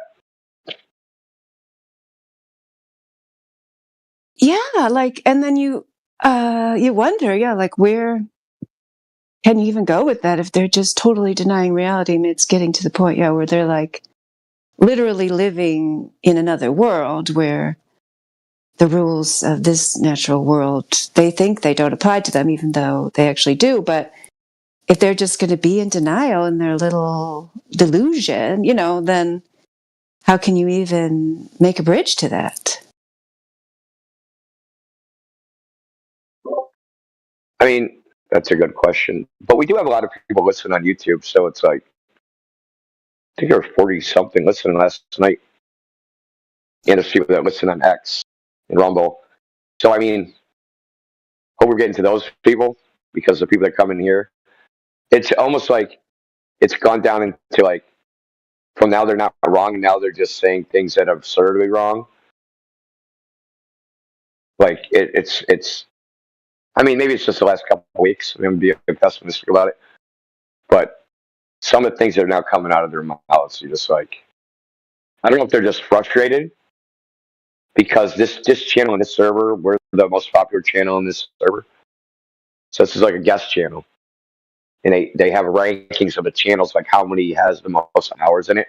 And this channel has been like number one by almost like double, sometimes triple of the next closest, going on like a year now, maybe. Wow. It really makes him angry. Let's put it that way. That is funny. It was probably a year ago. Yeah. Like when old dude emailed me, because he had my email from back in the day. And a year ago, he told me about this server. He's like, yeah, we got this room in the politics server. It's really cool or whatever. But yeah, I wasn't ready to deal with it at that time. But then, yeah. And then the other day, I just decided I'd come in and listen. And I was like, oh, yeah, this is cool. Like, it's still going on, just, pretty much same old routine, but with new little twists on it, which is good. I'm glad that people have been holding the fort and, having a place where people can at least hear that idea. Because I'll tell you, I was telling these guys the other night that, and Vlad Klein, I don't want to call her a guy, that, in the world, like, because when I am not on Discord, like, I don't hear any. I sometimes I find it interesting. Like, I think to myself, like, if I'm not going to find this content, like, will I hear anything in the world? And I do occasionally, but like very occasionally. It used to be more kind of talked about in the news and the popular culture and stuff. But I saw a flat Earth billboard. At I-94, which was cool. That was kind of what made me want to come back and see like what's going on with the so-called flat Earth non-movement. Because there's little things here and there. Occasionally, a student will bring it up, but like to a large extent, people just aren't exposed. And of course, even if they're exposed to it, they're just exposed to it most of the time. Except for this billboard, they're exposed to it as a joke, or even the kid. It was an exchange with a student, and another teacher, not with me. Like, it was a recording. I couldn't actually address the student, but even with that, like the poor kid, I felt bad for him because the teacher was just kind of making fun of him and like dismissing him. And he had some arguments, but they weren't very good. You know what I mean? I don't even know where he got them from. But like, even like children, I think, have a natural interest in it. Like Chocolate used to always say, he was kind of a flat earther when he was a kid, right? Because he asked, like, this doesn't make any sense. And, but then they're not, even if they bring it up, like they're getting shot down or they're just getting bad information. They don't really have a good place to go to get the real arguments, which is unfortunate. Yeah, and like a teacher will just tell them like their argument will be bad too. And the kid doesn't know any better, right? So the kid's just that, well, that seems like a good argument. Because he doesn't know like the holes in it. I mean, we're at the point where people are more receptive to it, as in we don't get. Well, you obviously have the group that this topic makes go crazy, but then like I would just say the normies are just like they've been desensitized to it, so they don't get as much of an emotional response as they were getting, 2 years ago or 3 years ago. It's still there. It's just not as intense, I guess. So now, I mean, I got this from Iggy really. It's kind of what we've been doing for a while. Is we're not even. This isn't a debate anymore. This is an interrogation. We're not even trying to debate them. We're just interrogating them. We're just asking them, why do you believe the Earth is a globe? Or why do you believe it? How do you know the Earth is a globe? When we say no, we mean how do you know, not how you think somebody else knows, right? Just to show them, hey, it's kind of like the 3 points. It's kind of like a variation of 3 points with the same goal. Is you actually don't know the Earth is a globe. You just believe it.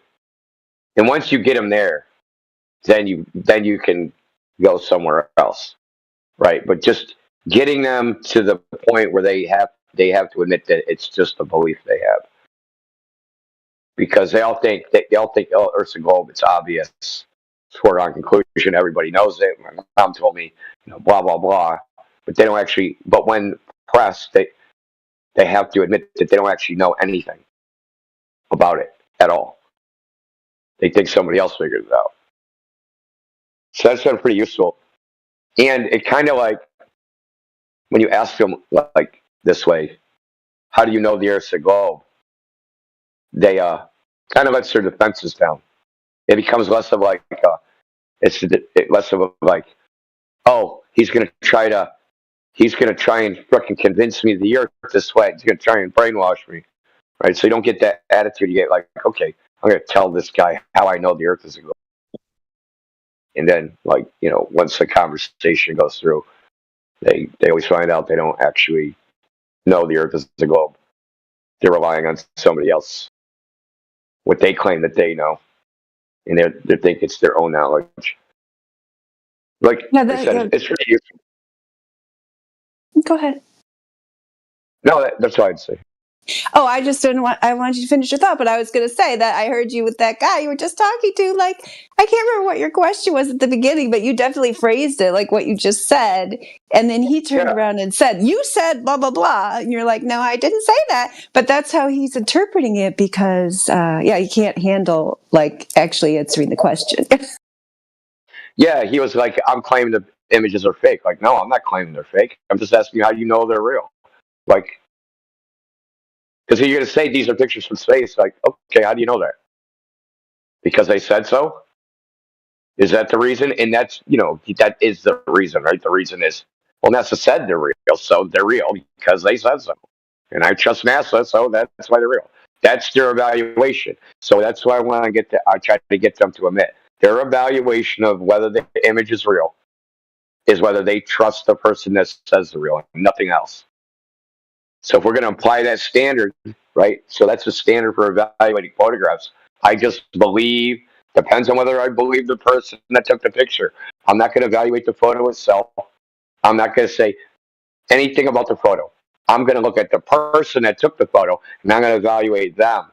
How stupid is that? Just think about how stupid that is. Yeah, this photo is real. Here, you slap it on the table. And instead of looking at the photo, I look at them. Yeah, and if you look at, if you accept photos, that would be your standard of evidence. So you can't say no to anyone presenting to you something and put in an evidence, a photograph or a video. So you will have to agree with the unicorns existing and Bigfoot and those things too, because they exist in photos. He said that about Santa. Did you hear that, Necros? That he was saying that, yeah, if he got enough pictures of Santa, maybe that would convince him. I couldn't believe that, because that used to be kind of like the go-to argument, and then that guy's actually saying, yeah, like, if enough people have pictures of him, I'd be into it. Yeah, he actually like agreed, like that's right. We just got to get enough people to say, I believe this is a real picture of Santa, and it magically becomes real. Santa magically becomes real. Like it's no way. These people they can't even think, man. But anyway, I gotta split. So it was good talking to you. I'll be back on later. Yep, good talking to you. Stuff, India. Bye-bye. All right. Have a good one. Peace out. Bye, Necros. Good to hear your voice.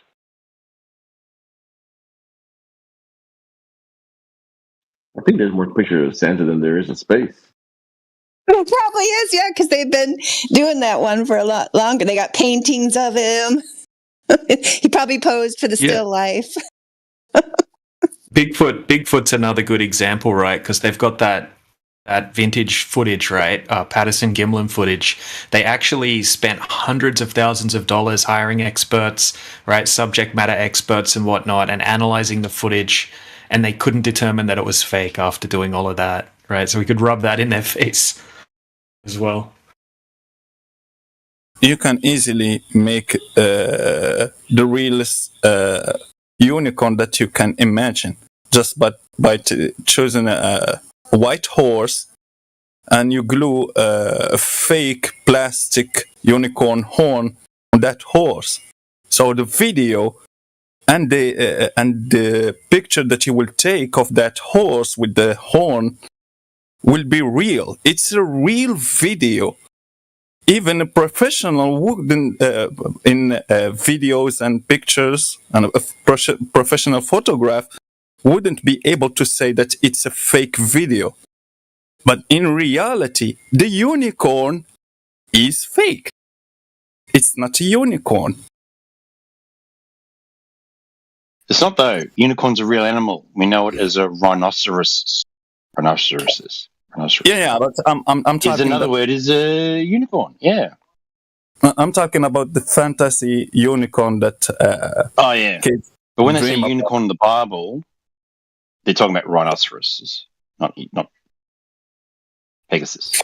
Yeah, those are just battle unicorns. Yeah, rhinoceroses have two little. They have a secondary horn. No, that's there's one type has one horn and another type has two horns. Yeah, but and they say their horns are hair. Are you saying that unicorn is in the Bible? It does say unicorns in the Bible, but it's referring to rhinos, not Pegasus, horses with wings. No. Never heard that. The rhino's got a unihorn. There's one type of rhino that has just one horn. There's another type that has two horns. The one horn's called unicorn. Oh. One horn. Yeah.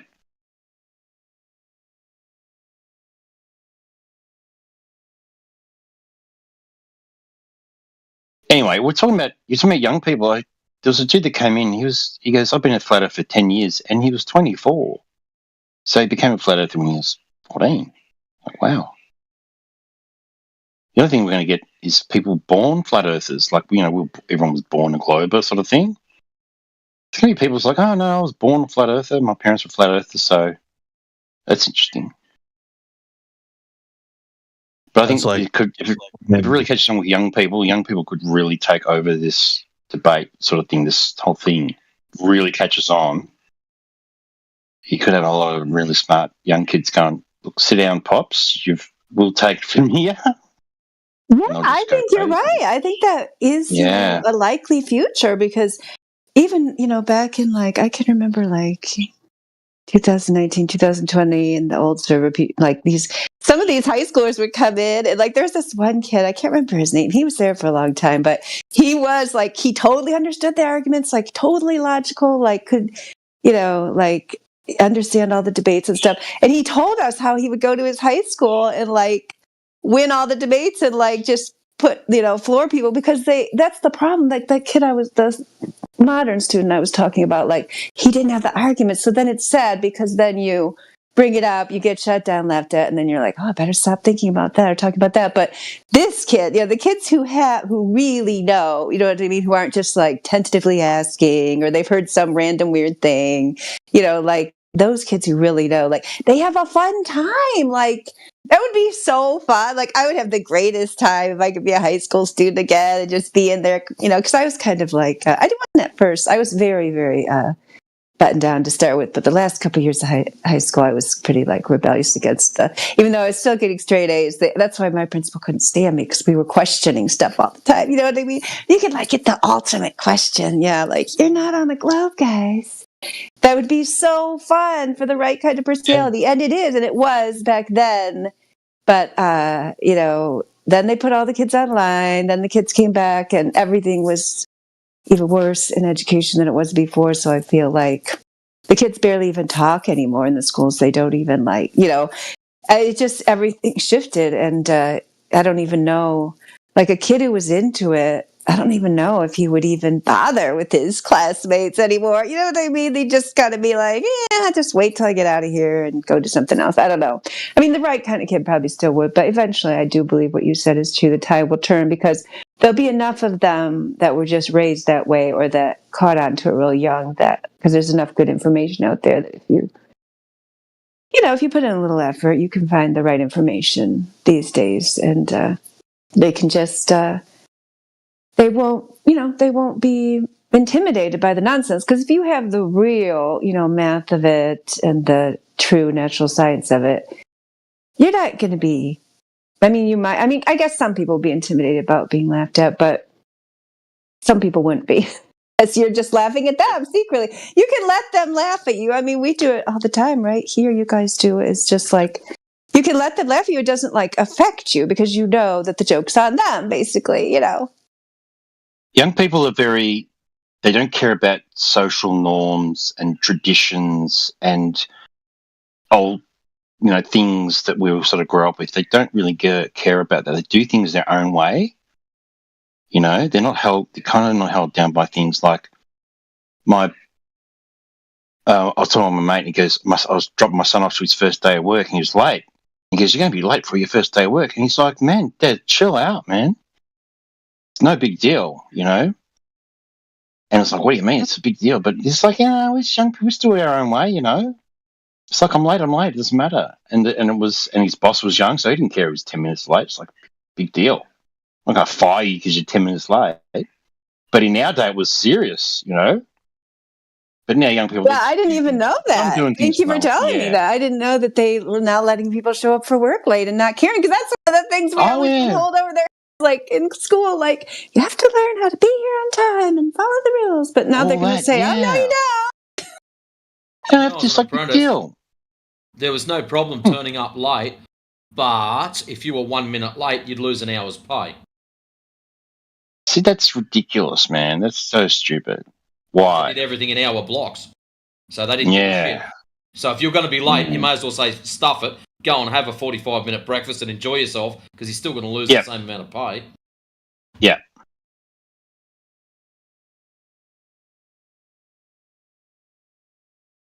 It doesn't really matter. I mean, someone's 5 minutes late. There's some people who are 5 minutes late, but they stay back an hour, That doesn't get credited, does it? Interesting how that works. You're 5 minutes late. And then everyone stares at you. You leave 5 minutes early. Everyone stares at you. You hang back for an hour to do the right thing. No one gives a rat's. Doesn't get noticed. No one notices you're taking calls on your break, or you're talking through your lunch break or anything like that. But if you're a minute too late, you're the worst person ever. Yeah. The younger generation, they're like, no, it's 5 minutes late, big deal.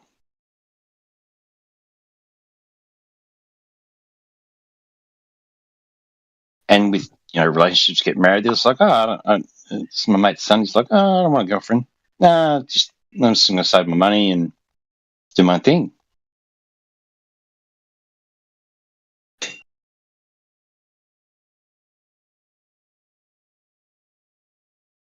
Yeah, it's interesting, eh?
Yes, Kevin, you're the former Scaramouche, right? You don't. Do you want to talk about your claims there about the globe and the bendy water and all that, the conveyor belt?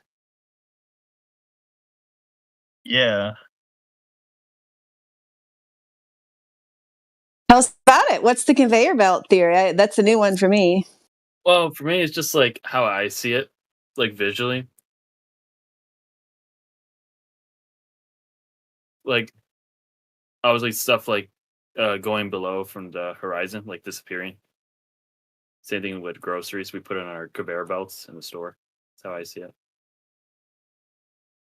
And if someone took you to the beach and showed you with your eyes the boat disappearing and then gave you some high-powered zoom equipment, either telephoto lens or even a strong pair of binoculars, brought it back to you, then how would you explain your conveyor belt reversing?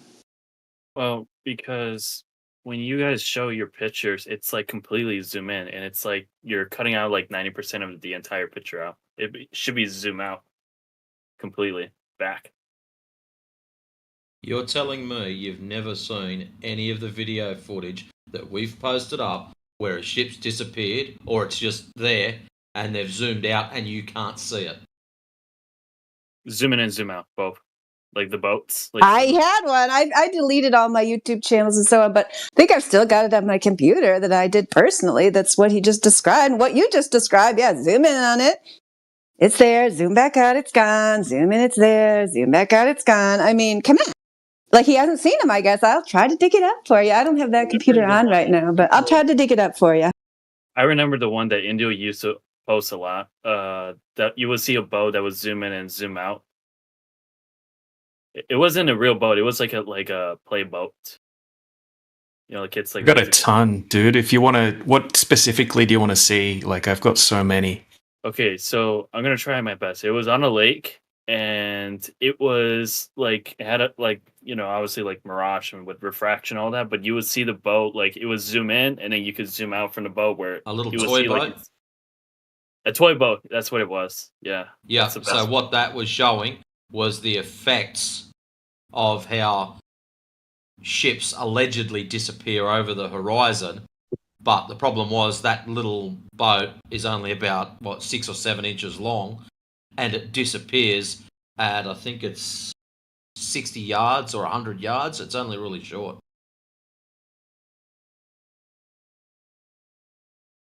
Yeah, ships over the horizon's not a good argument for the globe side.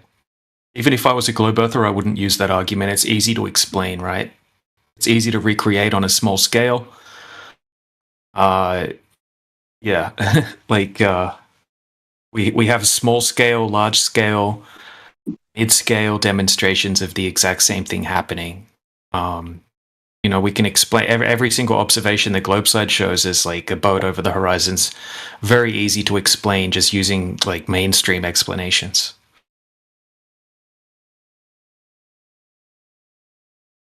I'm listening. I'm just putting lotion. Yeah. So. Okay. Joy. Yeah. I mean, most often what happens is when a boat sails out, right? No matter the size of it, it will just reduce in angular size until you can't see it anymore, right? Or it'll kind of fade into the opacity of the atmo, right? At a certain distance, right? But then you can zoom back in on it. Usually, if it's disappeared due to angular size, you can zoom back in on it and you can see the boat again. Right, that's what happens most of the time, right? But sometimes you have to add some different things that,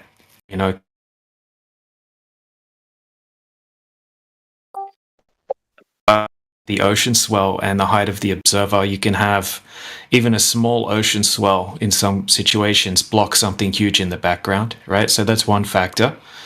Then we can have different types of mirages sometimes, right? So occasionally you will see a big boat. It will be out in the ocean and it will be half hidden behind the horizon, and you can zoom in on that all day, right? You can't bring it back to view. But that's also just easy to explain, right? It's a more rare thing to happen, but that's just a type of mirage that's taking place called sinking, which is just a type of inferior mirage. And you can look into that. It makes perfect sense. And we actually have time-lapse footage where we can see that effect, right? So we've got like a giant ship that's anchored out in the ocean, and in the morning, when sinking's more likely to occur, right? The ship looks like it's hidden behind the horizon. But 3 hours later, right, because the weather heated up, right, so the air temperature heated up and it removed that particular gradient that creates the sinking effect. And then we can see the entire boat back to view again. Just 3 hours later, the boat didn't even move, right? So that's another explanation. And then you can get combinations of all of those effects taking place as well, right? And we know it's true because we can replicate it on a small flat surface.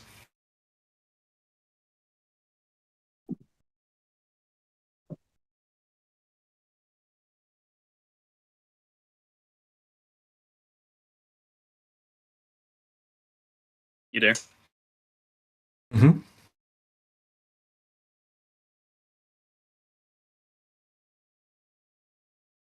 I wanted to ask you, do you went by the name the Django? I posted it. Yeah. Yeah, Django. I remember you. You're the first guy who gave me it was like, you know how Nitro Boost was like $5 back then, back in 2019? You're the guy who gave me that $5 Nitro Boost. Oh. Really, man? Awesome. I don't remember that. Cool. You probably don't remember. You probably don't remember my name though. I had like a whole different names. I think I had let's see. I think one was Pro Chinchilla, and I think the other one was like just Christian. That was it. Oh yeah, I remember you now. Yep. Yeah, there you go. Awesome, bro. Good to see you. Yeah, good to see you too. I do have class in 30 minutes, but I can keep talking if you want. Let's see. Yeah, that GIF that show, it's what I would usually see with my phone. But I mean, my phone is not the best in terms of like zooming in and zooming out like that. Yeah, that's like that happens so often, right? Like, so even if those dolphins weren't there, you would just never know that was happening. You would think that that's the true horizon line that you're looking at.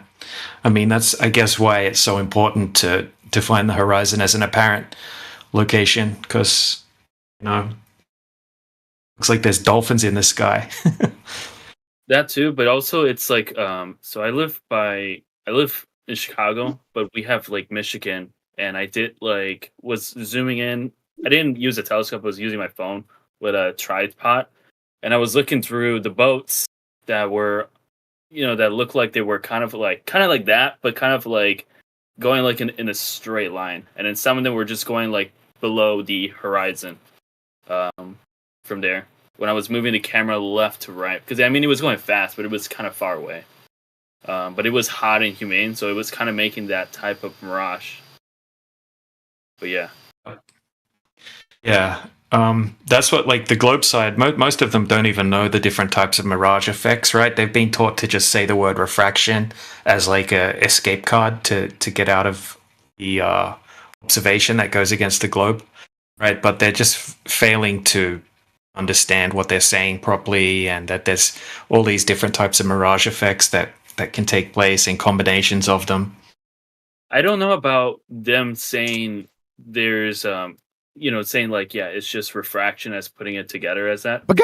Refraction. I've heard others saying like Fata Mirage and other type of refractions besides that one. I mean, I know it's laughable. I understand that, but let me see. Don't worry, everyone stopped and looked down the panel to see if he was in here. Yeah, I'm like, oh god, he's gonna give me shit for saying the word refraction again. he pops up when I say refraction. He just randomly pops up, which is fine. I like QE. But hey, look. I'll show you this example. Right, this is a good example, right, of sinking. Right, so see this ship in the side chat, right? So that's just a picture I found of the actual ship that's used in this observation. Right, so here's some screenshots out of the time lapse. Right, so in the morning, we can only see the top of the ship. Right, it looks like the rest is kind of hidden behind the horizon.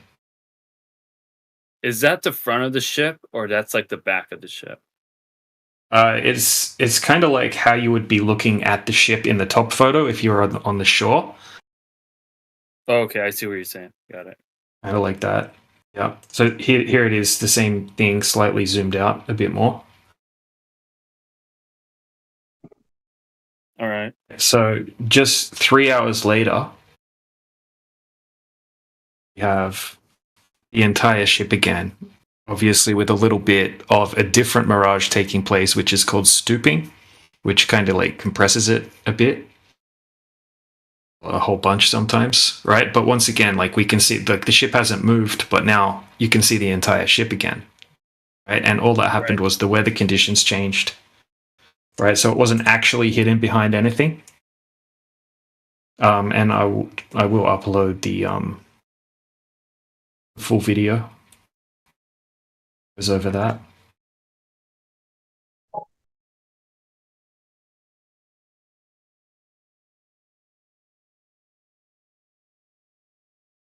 I know you did ask me if about my friends. They haven't really got back to me because right now one of them is in college, so I'm just waiting. Because I'm in college too, but I'll be waiting on that.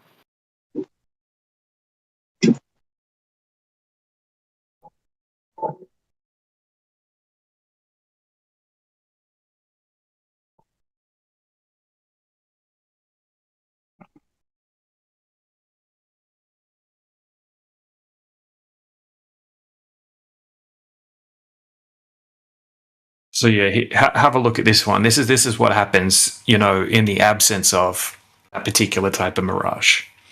Right? There's no distinctive mirage effects taking place in this observation. So you'll see when he's zoomed out, right? You can't see the boat, and when he zooms back in, you can see the entire ship again, right? This is a giant ship. So if you picture that ship, you know, actually sailing away from the observer on the shoreline, right, it would just get smaller and smaller until you couldn't see it anymore. But you can still see the horizon, right? So someone might think, oh, it's gone beyond the horizon, but really it's just gone out of your capabilities of your vision, basically. And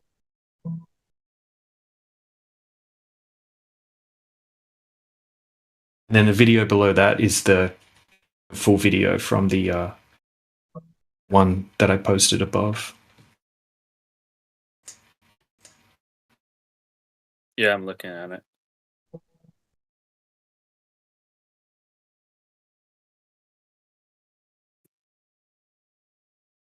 And then Sporadic E just posted another really good example on a small flat surface, right? This is showing the same thing, basically. It's inferior mirage.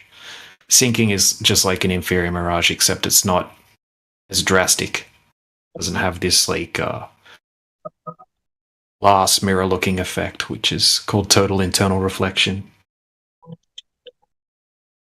But here you can see on the small scale here, right? You can only see the mast of the ship when he gets the camera down on a particular angle.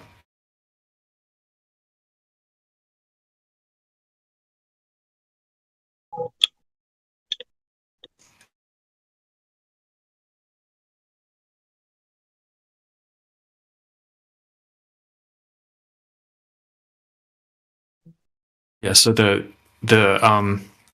inferior mirage happens when the hot surface heats up and it creates like a warm layer of air above the surface. Right. And then it gradually cools as it goes up vertically, right? And that's when you will pretty consistently get this inferior mirage effect, right? You've probably seen it on, if you get down low and look down like a road or a concrete path or something like that. So sinking is very similar to that, except it usually happens when there's like a less extreme hot to cold gradient, right? It will just be a little bit warmer and it will get a little bit cooler as you go up, right? And you don't get that extreme, like obvious mirage effect that you can see in that small scale demonstration there. This makes it look like something is lower, right? And like the definition says, something that would normally be visible on the horizon apparently sinks beneath the horizon. I'll post that citation. I do have a question. So knowing that you would say that the Earth is flat, and that's based on your point of view, and I know I might have seen it differently, and this is where we can discuss on this. I don't want to use the word if because I know you guys don't like assumptions, and I mean assumptions are not reality, so we can agree with that. Shouldn't the Earth like when we see the object, we should see like it's more like the water behind it's more visible than seeing like a dip? Because all the videos you're showing me, I see like a dip, which is why I see it differently according to you guys, if that makes sense. What do you mean by a dip? What do you mean by a dip? Okay, so like a hill of water. Maybe that's probably the best way to say it. The horizon, there's a dip, but that's the way I see it. Well, what happens is, right, so... Okay, look, let's break it down like this, right? Say you're on a globe, right? They say that when you're standing on a globe, right, from your perspective, it's like you're standing on top of the globe, right? And you're looking out horizontally, right? So if the Earth was a globe, it would slowly curve away from you, right? And then if you were on a flat Earth, right, you would be standing there and you would look straight out and the water would stay flat, right? But in both scenarios, what would happen is you have to take perspective into account, right? So even in both scenarios, right, the water is going to appear to ramp upward and the sky is going to appear to ramp downward, right? And then it's going to converge at what is called a vanishing point, right? Or a point of convergence, right? And the horizon line is basically there, right? That's where you're going to see the horizon line at. So what you're seeing is just like a product of perspective, right? And then you have to factor in the weather and things like that, which are going to make the horizon in an apparent location. Going to shift around, right? But you're not seeing like a drop over distance, that's for sure. You're seeing the water actually ramp up and the sky ramp down. Yeah, I got an example image. Yeah.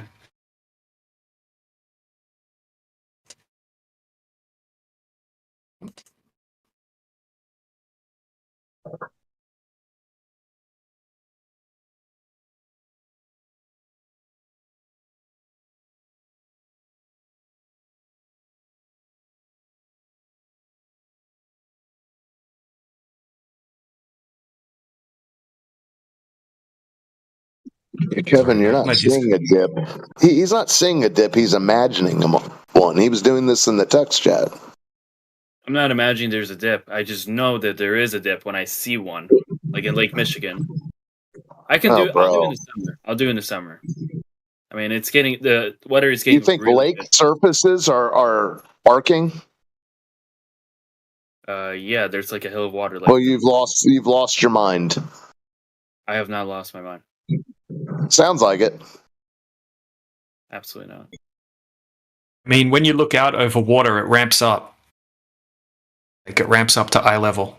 It doesn't dip down. It doesn't go away from you downward, which it should on a globe, right? It ramps up to eye level with a perspective.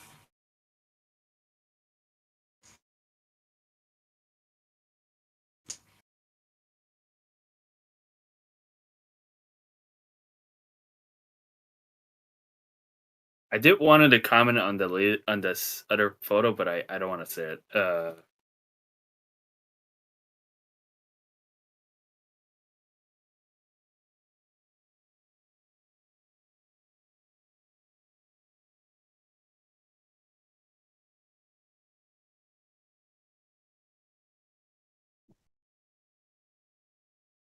Like see the overlay.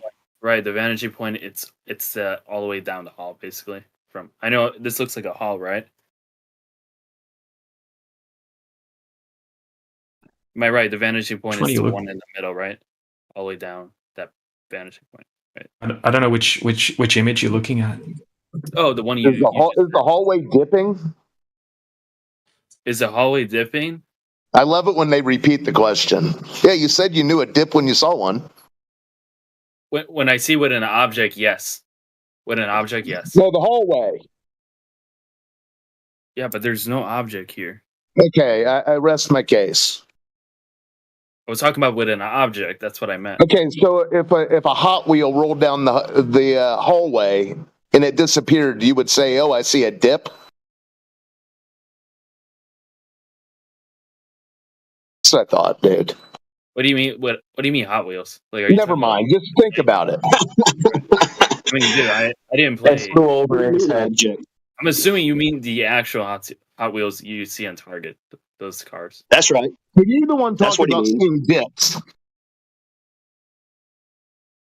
Yeah, Doesn't dip. Chris, It's a Hot Wheels car, does it? Can I draw? Chris, have a look at what I mean. What I see. Just have a look. Have a look at what I just posted. Right. That's what I mean by the point of convergence due to perspective. Right. You can see this. The sky is appearing to ramp down. Ground is appearing to ramp up. Right. And due to the limitations of the optics, it's going to meet at a particular point. Right. This is also how it's taught in like advanced art and architecture and things like that. I would check that video out. The one about Rob Skibia. Rest in peace, that guy, though. Rip.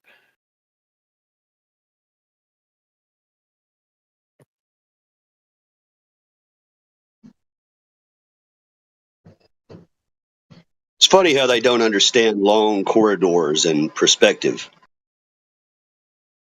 Yeah, definitely check that one out there, Kevin, because that's pretty much, the other still photo that was posted right above that. I mean, there's claims, of course, made that that's some kind of refraction or looming or whatever. But that's the whole reason Rob Skiba did the boat voyage where he held his camera on the Chicago skyline, which you said that's where you are, so it'd be near and dear to your heart, and kept it in the view the whole time. So, you see it there, you get there, it's still there.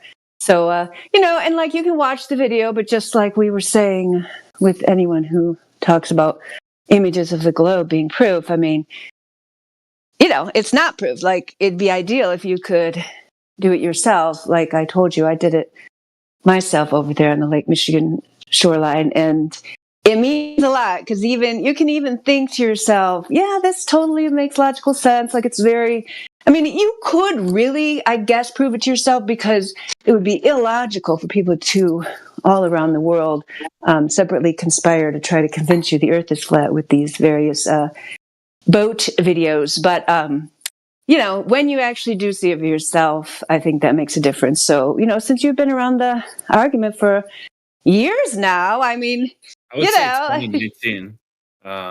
You could do it with the boat there. You said you went down there in Chicago. No. I thought you were talking about like in general, like hearing the arguments of flat Earth since 2019. I would say it was November 2019. It was actually the same day I went to a museum, which I won't say what kind of museum because I know it's live streaming this entire day. I don't want to bring TOS here, but I've did it over the summer a little bit, even though my camera's not the best. It's my phone. So, the phone. Yeah, I don't know how that would work, but you tried bringing the boat into you zoomed in on the boat and so on. You did that? Yeah, I zoom in and zoom out when I saw like the boat disappearing below the horizon, the dip. But yeah. So you did bring it back into view for yourself? You mean like take pictures of it? Is that what you're talking about? No, I'm just talking about your own personal experience. Did you zoom in on the boat that appeared to have disappeared over the horizon and bring it back into your own personal view? Yeah, I did that. And that didn't have any effect on you? That didn't mean anything to you? Nope, I saw some refraction, like the Mirage. Oh my gosh. Cognitive dissonance at its finest, bro. Cognitive dissonance. It's painful. He'll work through it. Yeah, you're young. You said you're in college now, so you're probably in high school when you were back there in the old servers. So, I actually, am impressed that you stuck around this long. Like, that's pretty cool. I joined the server when it was really busy. That server was super busy because what word should I use during this time? It was a time when we were locked down. That's probably the best way I can put it that way. I won't say the P word because TOS. We all know what you mean. Yep, I remember the time. I know, right? That's when it was super active. I remember when I came there and I went to it was the same day I went to a museum, which was crazy. I joined. Saw you guys were partnership with the Blue Politics server. I don't know if you guys are still partnership, but that's besides the point. That's like when you guys were super active. There was I remember there was 2 live streams. There was the first one, and then there was a second live stream that was running, and you guys were super packed. So it was like hard for people to get into the VC, even though it was full at best. I think like the most active people that I knew back then was Bambi. Sometimes Panto Map will be like in Cognitus, like trying to get people out of Cognitus to come on the live stream. Dang, I'm trying to remember other names. There was one other person I do remember. She had a cross on her profile picture, but she would change her name all the time, so I can't remember what was her name. Do you remember Luca? Yeah, Luca. We used to do Bible study. She was great. We did Bible study in the Book of Enoch. And Hildegard name was something Rose, I think. Mary Mom, right? Or yeah, I was originally Mary Mom. That's right. Yep, and then Dandelion. Mary Mom. That's right. I couldn't remember, man. Now you got it, Sonny. Now you got it. Yeah. I was like digging in my memory. Anyway, I don't want to interrupt that conversation. Yeah, but I do remember Battlemon. I know he did create it. I know he did laugh, and that's personal. That's his decision. But I remember Battlemon. Let me see. Did you say Battlemod? Battlemod, yeah. Battlemod. His name is Michael Smith. Michael Smith. Crit's been here a long time. Morvis has been here a long time. Of course, Indio, Helioskeptic. I would say Mimas. Mon Monkey. I think he's Dutch. Forgot his name. Maniac Monkey. That's what I know who you mean. Yeah, the monkey. Yep. I remember people based on their profile pictures for the most part. But I mean, that's when you guys were really active, when it was during lockdown for the most part. We're still active, Kevin. And we're still over at the other place, too, every once in a while. So what's going on hey, Kevin, what's going on in college now? Are they a lot of people just chanting refraction to each other? I mean, is that sort of the... I haven't gone in person since the hip thing. Oh, I haven't gone in person for a while. I don't usually go in person because sometimes, so basically. So where did you learn to chant refraction? Well, that's when I started asking questions from both sides, right? Being open-minded, right? When it comes to the flat earth topic, I had to ask questions of both sides. It would be too biased if I. No, I'm asking, when did you start chanting refraction? I don't usually like to say refraction because then I'll be too vague. So you did. That's how you wormed out of the last thing. Let's say mirage. But I don't know every type of mirage. Okay, welcome to Flat Earth.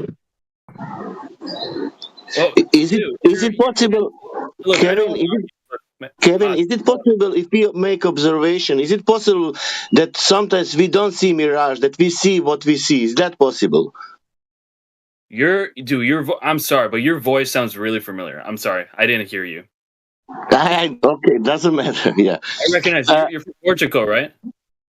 No, I'm from Croatia, but doesn't matter. I'm asking you, because you're seeing mirage. Is it possible that in one observation we can see, for example, one object where really it is, or for example, can we see the ocean and say this is the ocean? It's not mirage.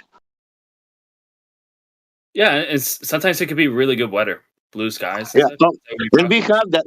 We had that with the Black Swan example. That was a good weather.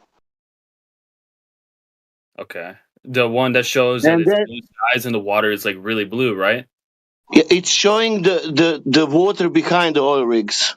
You can see it. You can see it, and then behind that you can see horizon. Because horizon, to have horizon, you need something physical, in this case water, and the sky. And water, you can see behind the oil rigs. There is no mirage there. It's a pretty big deal. Yeah, I know. Hold on a second. I want to respond to that, but the thing is, what I'm going to say, it's a claim because I don't have the evidence. I'm just letting you know. I'm just letting you know because I know a lot of people would say claims and claims, and they would go on a Gish Gallop. All right. So I do have the picture where it's what you're talking about and what I already told you about, where I see the dip, and I'll post it later when I find it. If you're okay. Okay. With that. Did you see that? Did you? Only one thing. Did you see that? Did you see that picture? Did you see that picture of Black Swan? What they are presenting? Did you see that one? Yes, I know what you're talking about. Yeah, Nico. Okay. Do you think that picture is something? It's not real in that picture. Okay, are you telling me that the picture that was taken is not real, or what are you saying? No, or you? Do you think on that picture, because it's taken from the video, that something is not real there, but because there is an ocean there? And if we don't speak about anything else, about the flat earth, the globe earth, if you and me go there and watch that video, we can honestly say, I see the ocean behind the oil rigs, and it's there because I see it.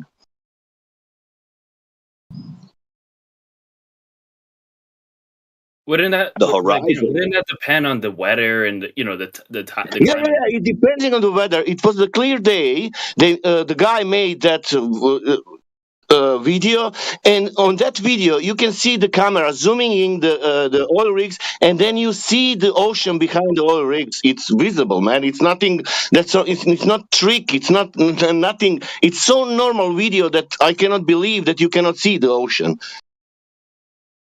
Yeah, but that's when you zoom in. But when you zoom out, you don't see it. It's behind it. Of course, because you need some optics. But when you zoom in, you see the 10 miles of the flat surface. Yeah, that's where we do disagree. And the horizon beyond that.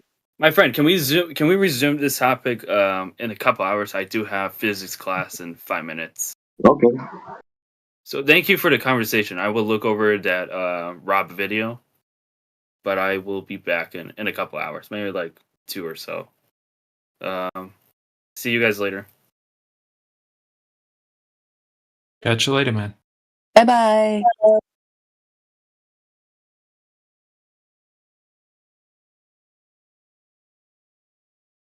I thought, DJ, you were starting to get through to him at the beginning, but who knows with that guy. But I appreciated your efforts anyway. Everybody. Yeah, I think he, I don't know, he seems like he's on the fence to me. I would call him that. Yep, for sure. Yep.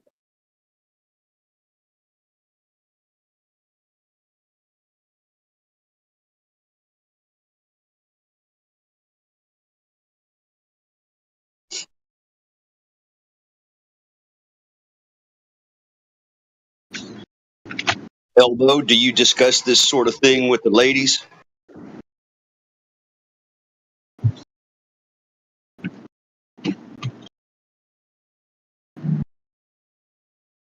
Or did I get your name wrong? Elbow? Elbow's there, but maybe he's not listening. Sorry, I wasn't going through a few Sky Free videos. I'm trying to send them to my cousin. What was the question? Coming back from the first date, knowing that there won't be a second date, but at least she knows now that the Earth is flat and that and who runs the world and what corporations control what.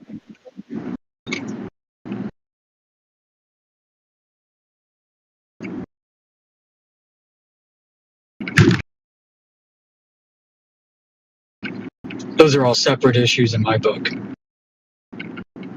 Yeah, I like the question old Haas was asking. Where did you learn this refraction chant? That's a good question. That was a good question. He didn't want to tell. He was kind of like implying that he learned it from other Globers, but he didn't want to say where. Like he went, like he had to hear the other side, so he got trained by some Globers. Yep. Yeah, pretty much. Yeah.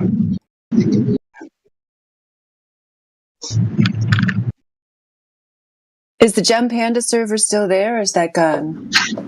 Oh, yeah. It's there. Oh, yeah. It's still there. He probably learned it there. Yeah, it has a different name now. don't even remember what its real name was before. Was it called the Gem Panda server before, or did we just call it that? I don't know. I don't know what it means. Debate. Oh yeah, that's right. Debate flat Earth and more. Yeah. Sure. Their whole life is around like us. They only exist because flat Earthers are here. It's so hilarious.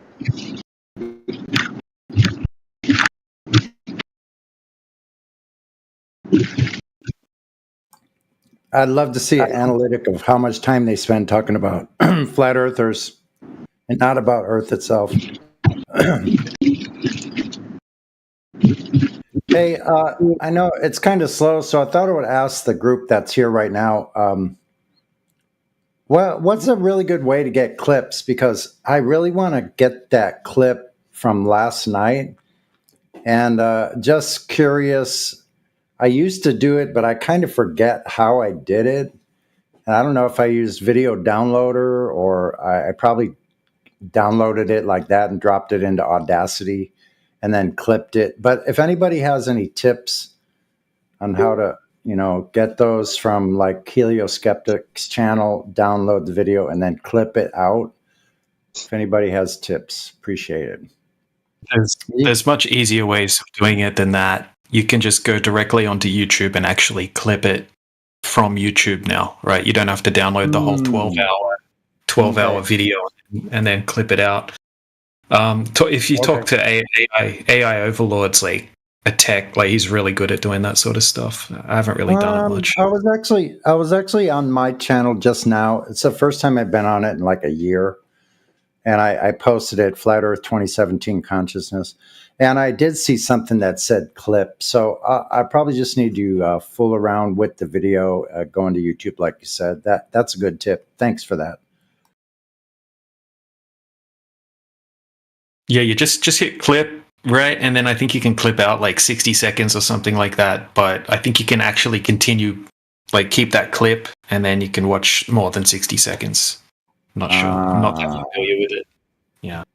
So you just put a little marker. It probably has a slider or something. You put the slider at where you want to start and where you want to end or something. Probably pretty easy. Yeah, exactly. Yeah.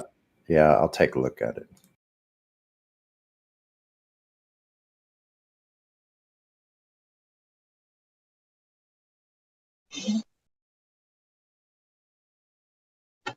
It's hilarious. I have like 193 videos on my YouTube channel. I didn't realize, but I still have 574 subscribers all this time, 8 years, and that's it. It's amazing. Like I rarely ever go on it, and I haven't put any new material on it in years. But I thought I would just keep it up and see what happens. It's obviously been shadow banned. Like most like channels that have titles like Flat Earth, of course, they're stuffed away in some dark, dusty corner. I just subscribed to it. Thank you for putting it up there. I like how you start out in all caps. This channel does not have anything to do with the Flat Earth Society, which is a known disinformation group. Because it was like in that time frame, 2017, and like right before that, if you Google Flat Earth, you'd get the Flat Earth Society. I don't really think it's like that anymore because now they have so many other controlled groups that I don't know how much that comes up, but I think it's still good for people. I think people still sometimes know about it, so that's good you have that in there. Yeah, because I think people who were, because that's how I got led astray. Real quick, that's how I got led astray at start was thinking they were actually talking about the reasons for Flat Earth, and then it's what confused me at the beginning because they were just over there like arguing about models. That's what they do over there. Like they post different models and they're all like ridiculous. And then they argue about which model's better than the other one. Yeah. Yeah, they have models with no verification or validation of the model. Like they're just like making statements. We tell them that we benchmark our claims to reality and not to some model. And they lose their damn minds.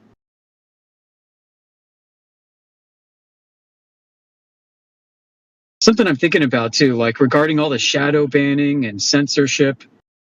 What they're doing seems to be removing the public's ability to track the growth of flat Earth.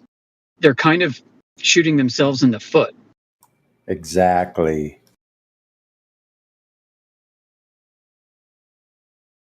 Yeah, I don't know. Yeah, then they would have to just look at other indicators. Like I appreciated someone earlier posted what India was talking about, that this channel is the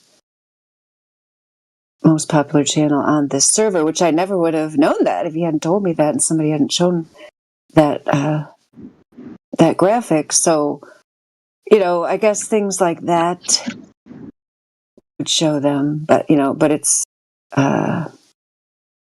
yeah, it's pretty weird. Like, I guess to them, maybe they don't even really care. Like, they know it would naturally grow because it's true and exposing their deception. So I guess you're saying, like, if they saw it was growing too much, they might have some kind of like worldwide crackdown on communication face to face and put everybody back online, something like that.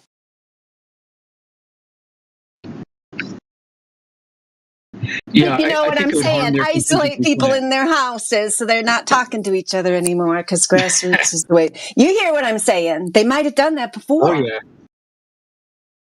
Good point.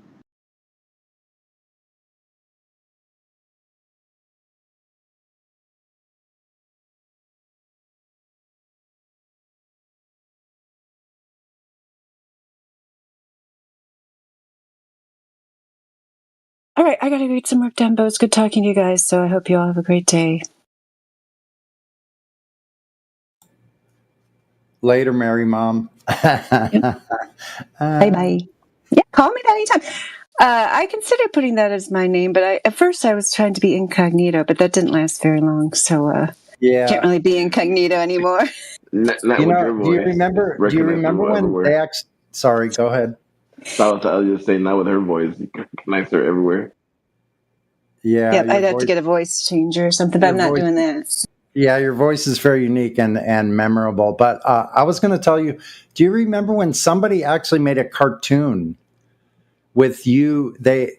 For a while they were making these little cartoons with flat earthers having a whole conversation or making a long like dissertation, like really. And some of the ones that you did were really excellent. And I forget the other guy that doesn't come around here that much. They did another one of him. And I just wonder where all those like little cartoons, do you remember those? They were like animated.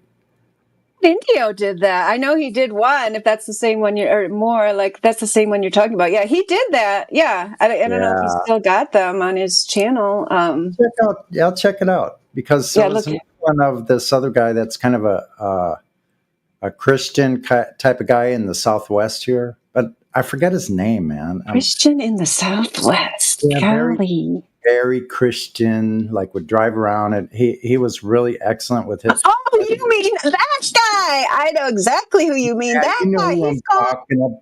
I forget his name. That's terrible of me, but that's because he had such weird names. He called himself. What? Gospel Bear. That guy, because he's in the South. I know exactly what you're talking about. Just give me like 5 seconds. I'll come up with the name. He used to call himself like Quantum Eraser's little brother or something, and it was VXO. No, that's the VXO. That was it. Sometimes he had other names. Yep, that's the one. Yeah, Gospel Bear. It's not him, but I do remember Gospel Bear. But it was at VXO. VXO's in here every once in a while. Yeah, he shows up sometimes. They usually whenever someone brings up evolution, he appears. Yeah, and they usually mute him after a while, but yeah. Yeah, that guy was a character. Yeah, he starts going off in one single-minded direction, and people can't take much of it. Like it doesn't last long, but it's all right. I appreciate what he says. Like good flat Earth arguments for the most part. Anyway, don't want to keep you, Mary Mom. It's great to hear you again the last couple of days. Hope to see you soon, or hear you too. Back at ya. Right on. All right. Bye-bye.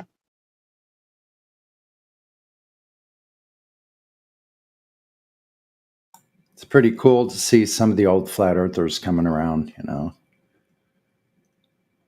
What happened to our chat here? We had more people leave than join just now, but well, Brand Dynamite's there. There now.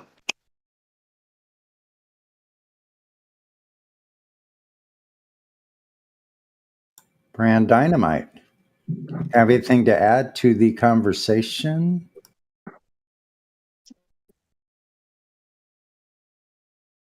Yeah, I appreciate you mentioning that question I asked him about the refraction chant. And did you hear what he said? He goes, I usually don't like to say refraction. I know. It's like, well, you just did. Yeah. He was kind of caught. Like, you just let them talk. They sort of let us know, either by inference or what they're trying to avoid. Then you actually start to understand what they're actually doing, and they don't even realize they're telling us what they're doing, either by commission or omission. Yeah, what's funny is when the whole thing started, he was bringing up the small scale, the RC boat thing, which how is that a globe Earth argument? I don't understand. And that's an example of wonky things happening at very small scale. So I don't know. He said he'll be back. Yeah, I'm looking through a notebook I had when I first joined the server, and I have all kinds of stuff in here, ideas about skits, and we were planning on doing like shows where there were flat Earth characters, like let's say a Western themed bar scene or saloon where there's a bunch of flat earthers sitting at the bar, and then Globers come in, and there's like a bartender, and there's like all these different characters. Like, that was an idea I had. I forget, it was me and CB had a lot of these ideas about the courtroom setting. Like, we would actually do old Oz. That's good. A barroom brawl. QE comes in. I mean, I think that's a great idea, man. But it's just hard to organize something with everybody's lifestyle and schedule differences. But I wrote this little. It's like a song, but I wrote this little poem. And I'll read it since it's kind of quiet in here. And I don't know, it's kind of a rough draft, but I sort of just left it the way it was. So I'll read it off to you. Do you think you're spinning and you feel you aren't winning at anything? Are you even still in the game? Look out on the horizon, obviously, level and plain, just as you see. Put there for you and me, they set you up on a ball and told you how it is you won't fall. You believed it hook, line, and sinker. Been convinced you're in a place where you can't never find the end in the darkness of space. When you close your eyes, can you see your face? And I'll say it once again. Do you think you're spinning and feel you aren't winning? Are you even in the game? I guess winning ain't everything. I look out on the horizon. It's easy to see it's all made for you and me. Don't set yourself up on a ball. You will never need to learn not to fall again.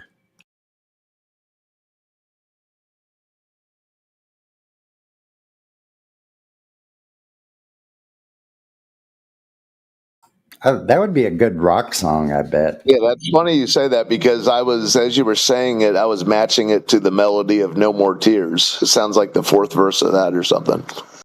Interesting. Get Helio. I should make a song. I should make a song out of it. I have a couple of them. It's just really hard for me. Like with music, it's really hard for me to like sit down and complete something as a composition. I'm such a lead guitar player, improvisational. Like I like creating compositions on the move. So it's hard for me to settle down and sit there and study and go like, okay, piece this out. I've always felt if I had like a collaborator that was better at organizing my thoughts. You know, most like musicians that are really great, like songwriters, have partners. But anyway, it's me just. It's funny, yeah. You kind of sound like Steve Lukather. I see a bunch of his interviews nowadays, and he's sort of, I don't know, I'm just doing, I don't. He agrees that to try to sit down and write something is sort of, I don't know, you know what I'm saying? But yeah, it's a challenge. The partnership thing, like the whole Steely Dan thing. You know, I'm not the biggest Steely Dan music fan, but I sort of am. But I'm not. That's one period in time. If you turned on the radio, you heard Steely Dan. But anyways, the way they did their whole duo and used all these musicians, you have certain. Well, there's always so many certain Steely Dans, but you have to have a core of, it's a weird thing to keep hold people's feet to the fire when you're doing something creative. Hey, DJ. Yeah.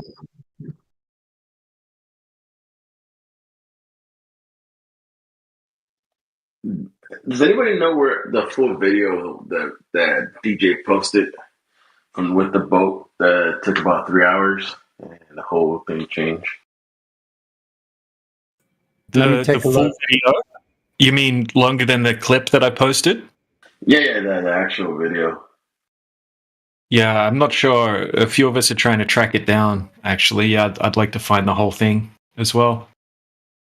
Yeah, because that guy doesn't move from the same spot, right? No, he doesn't move from the same spot. He does show also at the end of that little clip that I posted, the GPS ship tracker as well. I think it's like 12.9 nautical miles out or something. I'm gonna do a little search. Maybe I can search with the information that you've put. The International Society for Optical Engineering 811. If you see APOC, try asking him. He's the one I got it off originally. Okay. APOC? Yeah. I mean, he's the one that, he shared the video with me. You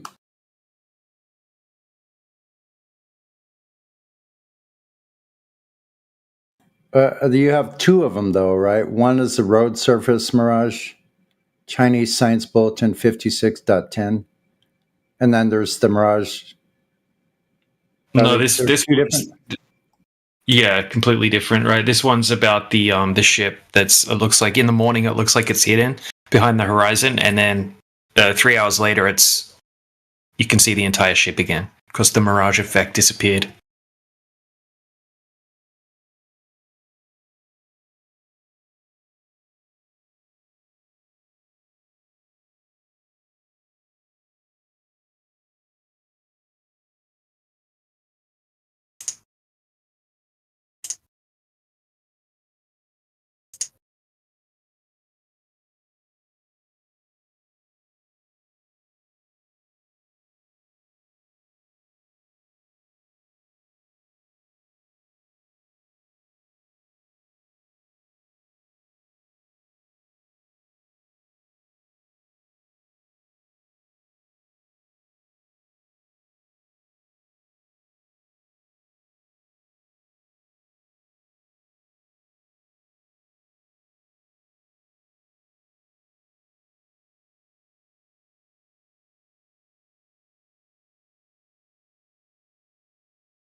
Okay, so Elbow was talking about the one DJ posted.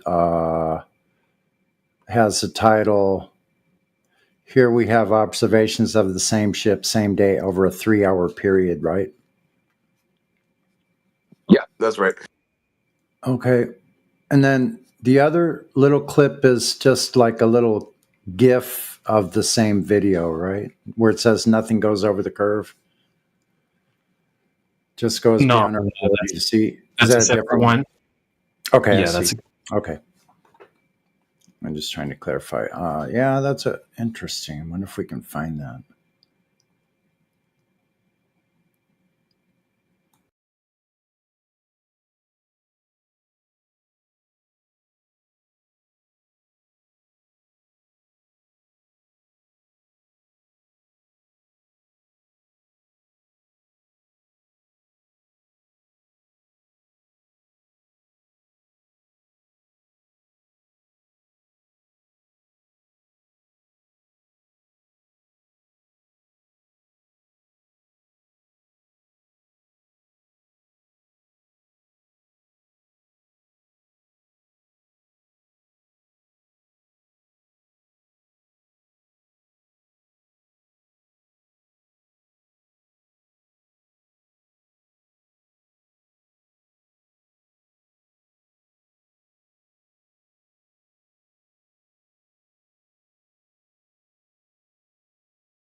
Oh, step away for 20 minutes and the chat goes dead. What happened?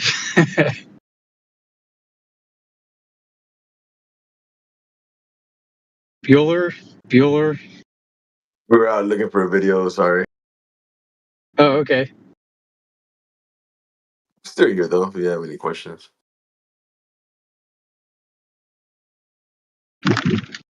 Never mind. I'm usually an answer man, not a question asker, but you know. Oh, I didn't know who was speaking. That's how. Like, okay, never mind. Surprise! Sometimes I wonder, like, what if I were to use a voice changer and come back as a Glober? Could I do a better job than a Glober, defending the globe than the Globers? Without a doubt, right?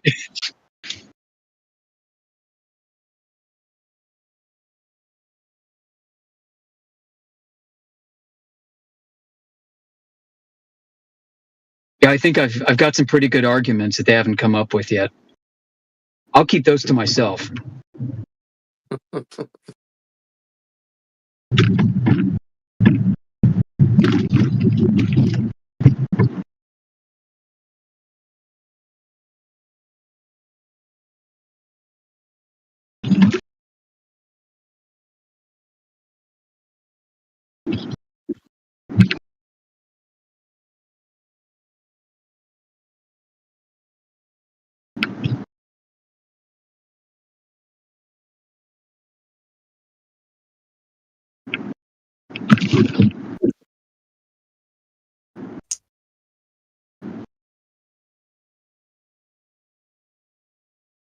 You know what the world needs more of? Men's barber shops.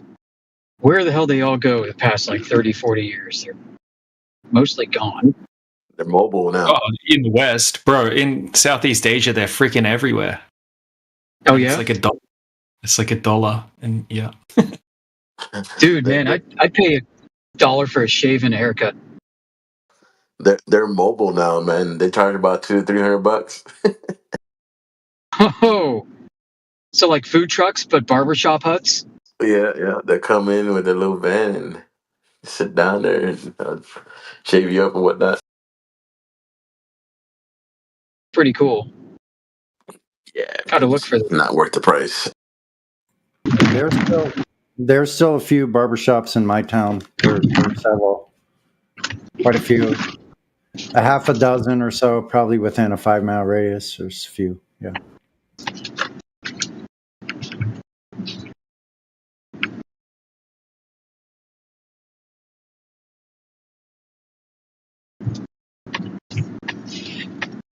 That might be because in California, image is something that is more commoditized than somewhere out here like on the East Coast. Yeah, exactly. Now, like the stylist or whatever, I mean, I've heard some women talking about it. They charge like over $100 for just a cut. Like if they want something special, like any kind of dyeing or like whatever, like, I don't know, I guess they put like fake extensions in and stuff, can cost up to like $300 to $500. Wow. Isn't that crazy? Like these women. Yeah, in like spending 2 weeks, it looks like shit. Yeah. Yeah, they spend even more. I'm sure there's some that spend $1,000. And they sit in the chair for like 8 hours getting this done. Pretty crazy.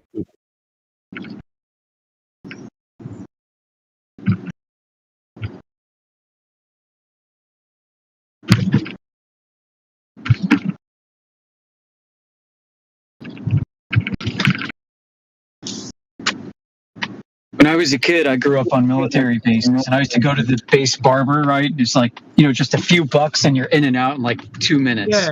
Yeah. It's awesome.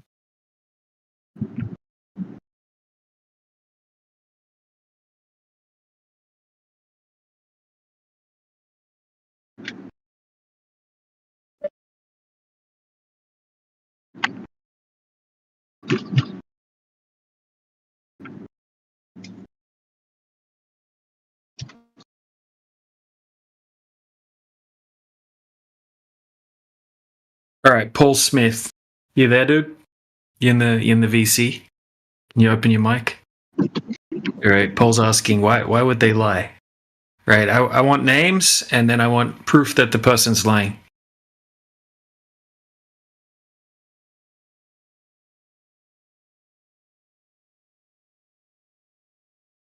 Why does anybody have to lie about flat Earth?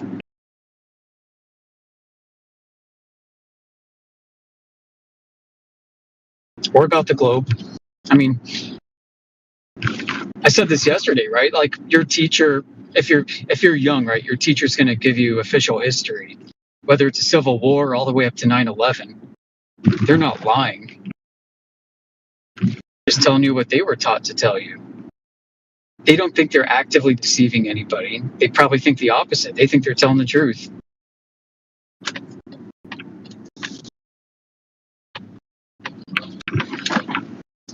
I think it's more accurate to look at this whole situation as the globe is a gigantic urban myth. It's gotten way out of control.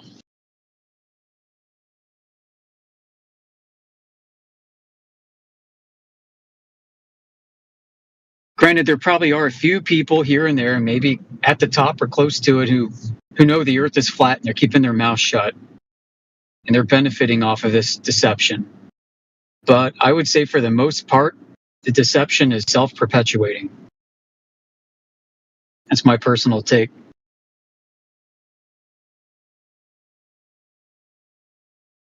When they say, why would they lie? It's like a part of them has already conceded that Earth's flat and they're just reaching for a reason not to believe it. They're kind of reaching into sort of obscurity kind of thing. Why would they lie? What's going on in their mind sort of thing? We can't answer that. But I reckon it's part of they've conceded that that it's measured flat, it appears flat, then why would they lie is like the next question from someone who has conceded, accepted as flat. Maybe. Yeah, so many reasons that's just a dumb question.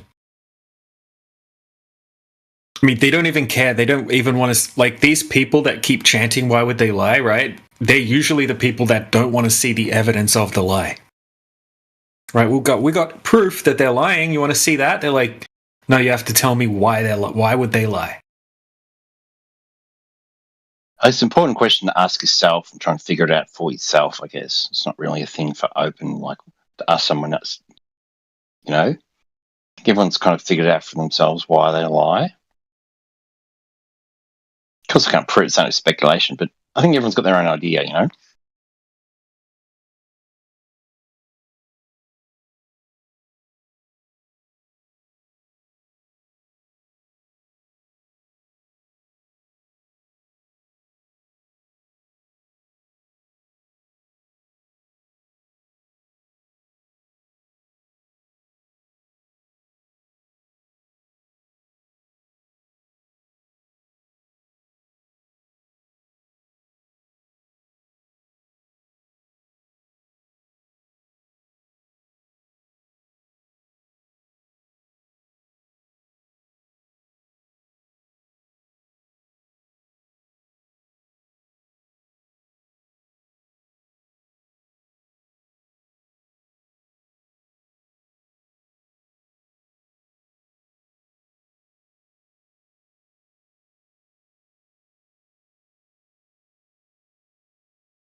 For everyone, part of the Bluebird.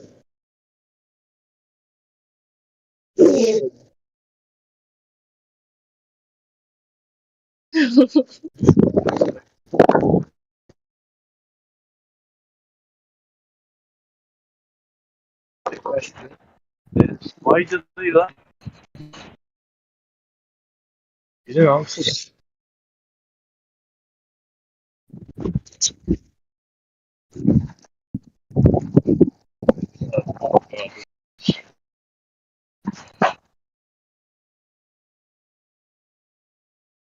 Oh, so why do they lie?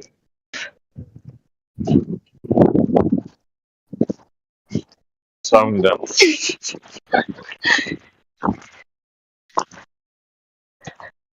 Oh, why do they lie? I got told to mute my mic. I'm mute.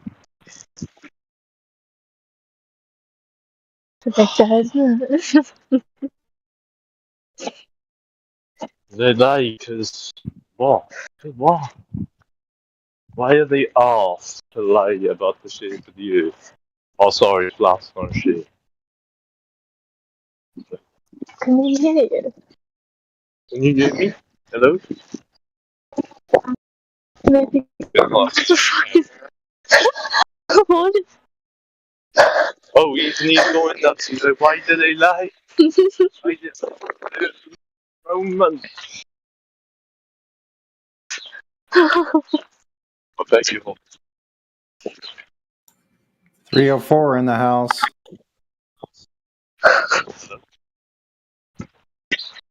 No, I think that's Paul Smith playing some strange audio in the background. Yeah, or something that's kind of weird. What? You.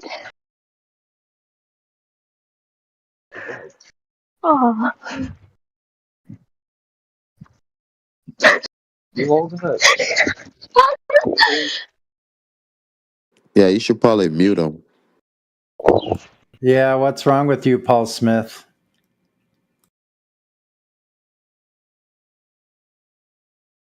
What the? Get all types in here, don't we? Like, how weird. I don't know what that was. Hmm.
This on?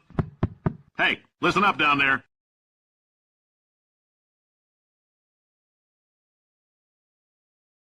Hey, how are we gonna get to the moon if we can't talk between three buildings?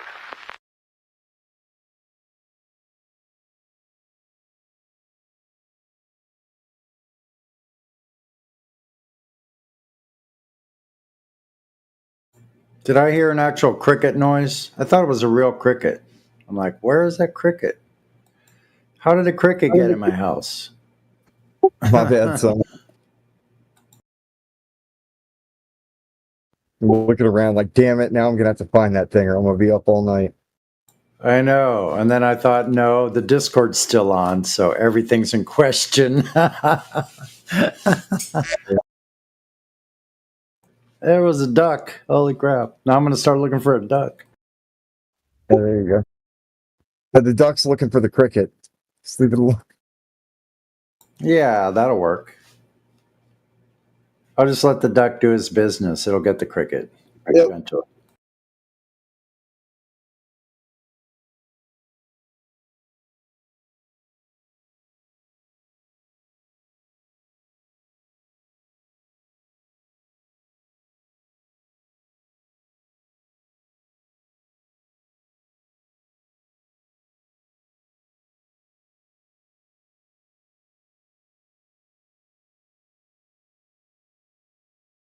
Well, I'm going to mute up and hang out. I got some other stuff that I'm going to work on, but I'll be around.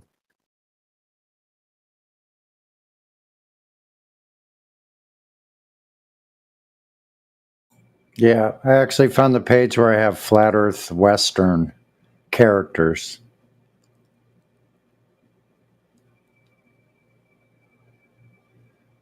I had Mary Mom as a barmaid.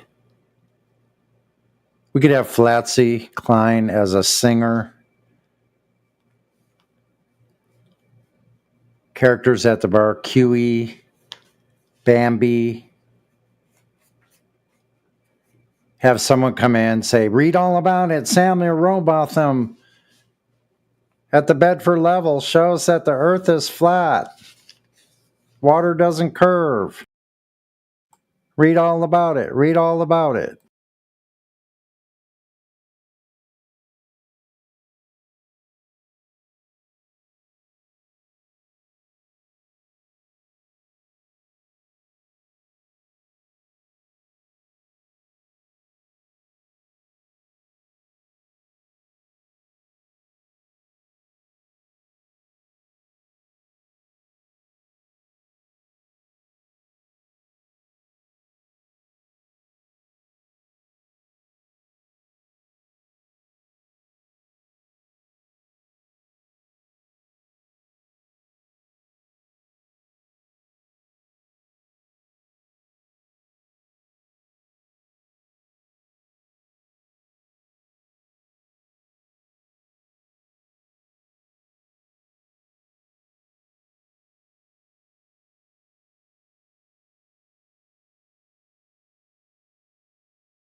with other people. Obviously, it wasn't just me. I mean, it was a thing, not just me. I was with other people, 15 other people, decent group.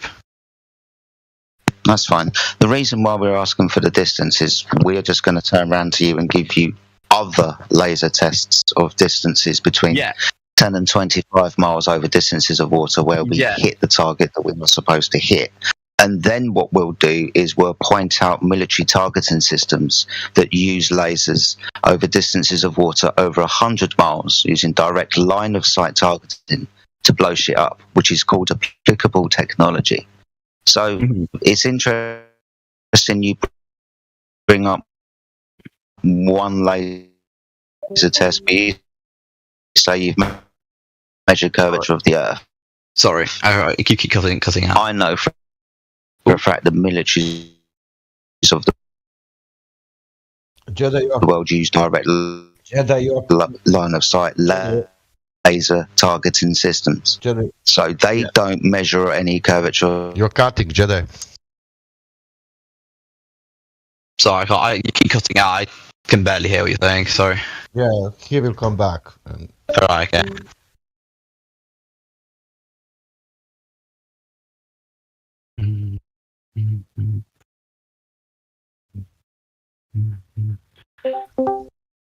Hello?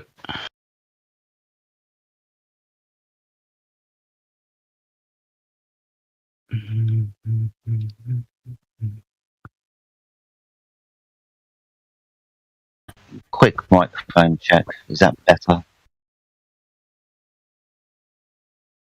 Yeah, that is better. Awesome stuff.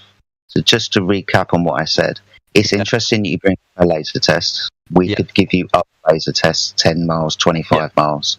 And then what we would do is we would compound the issue by bringing the Navy into the argument and point out their laser targeting systems that target ground-based targets of over 100 miles. Okay, so with this, so how powerful are these lasers that you're using? Because that's a big thing with the laser tests, is that because using this, the light will start to refract as it moves forward, as it moves further and further away. So although you may have, say, the diameter, you may be a meter at the source, it may also be several centimeters at where you're actually measuring it, especially if you're especially at 10 kilometers away. So there's that problem part of it. So you've got to account for all of that. So when you say when you do a measurement like that, often you have to use if the laser isn't that powerful, you can use how strongly is your mathematics? It's all right. Okay. So have you heard of differential equations? Potentially, maybe not, maybe. But you can solve one of those effectively to figure out where the exact center of the light is in respect to the larger diameter at a certain range is, and you'll find that if you do that for that particular laser, that you do measure the curvature. In these tests, how close to the waters did you do them at? Have you done one personally, or at least witnessed one? Right. So we could show you ones that are done, say, a couple of inches off the surface of the water. This was the one done in the south of England, down at Brighton, over a distance of 10 miles. A couple of inches, blue and red lasers opposite end of the spectrum. The ones that are done over Lake Bissell, I think it's Hungary or somewhere in Eastern Europe. Both laser and target were about 2 meters above the surface of the water. And then we can start talking about Navy ships, and I'll give you 20 to 30 foot above the surface of the water. All right. Okay. So I actually haven't looked into all of this, because the reason why we did this test in the first place wasn't actually to debate flat earthers. It was more of a just sort of a what's the word for it? We were actually originally at CERN, with as a trip, and it was just something that we were given the opportunity to do. So we decided, why not? Because we had a few days to burn in Geneva, so it was something that we did. But I'm just interested. I've never actually thought about what you guys have said with the lasers, with the different tests. So I'll have to probably have a little look into it to see what you guys have done. So other than that, is there any other evidence that you can point to the Earth to being flat? Yeah, celestial navigation. Do you know what a sextant is? Sorry? Celestial navigation. Do you know what a sextant is? No. A sextant? Okay. Yeah, do you know what a protractor is? Yeah. Yeah, I am. Yeah, awesome. yeah, It's an angle measuring device, isn't it? Yeah. Yeah, awesome. So a sextant is basically a glorified angle measuring device, right? Right.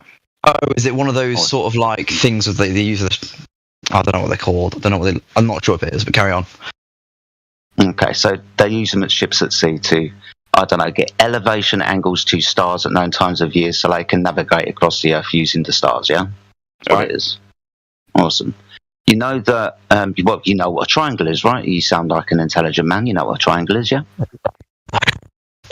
Yeah, carry on. Yeah, no, that's fine. Can you measure an angle with a curved line? No, you can't. Awesome stuff. So understanding that a sextant is a glorified angle measuring device and it's used on the surface of the Earth to measure elevation angles to stars, you will understand that, being as you just said, you can't measure an angle if one of those lines is curved. If you're doing it on a curved surface that would be the ball Earth, then a sextant would be non-applicable. You couldn't use this device on a curved surface, for example. What you could do, celestial navigation. Sorry, I point something in. So there's a few things about that I would like to say. You heard of tangents? It's sort of like to do tangents and circles. So you can. Yeah. Okay. There's a similar thing you can do with a sphere. Instead of using a tangent, you can sort of intersect it with a plane. Now, if the sphere is huge, the Earth, the curvature at your point will be so small that I mean, I'd have to look into the map, but I doubt, especially with quite a crude measuring device. You know, is it the thing that you hold in your hand and sort of bring to your eye? Is that what you're talking about? Yes.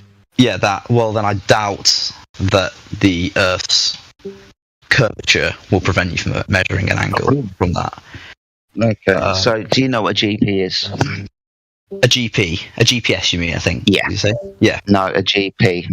So, a GP of a star. Do you know what a GP? Yeah, a GP of a star is. Do you know what that is? A GP of a star. No. Yeah, I'll answer the question. It's the ground position of a star. Okay. Yep. Now, the ground position of a star can be in excess of over 1,000 miles beyond the horizon.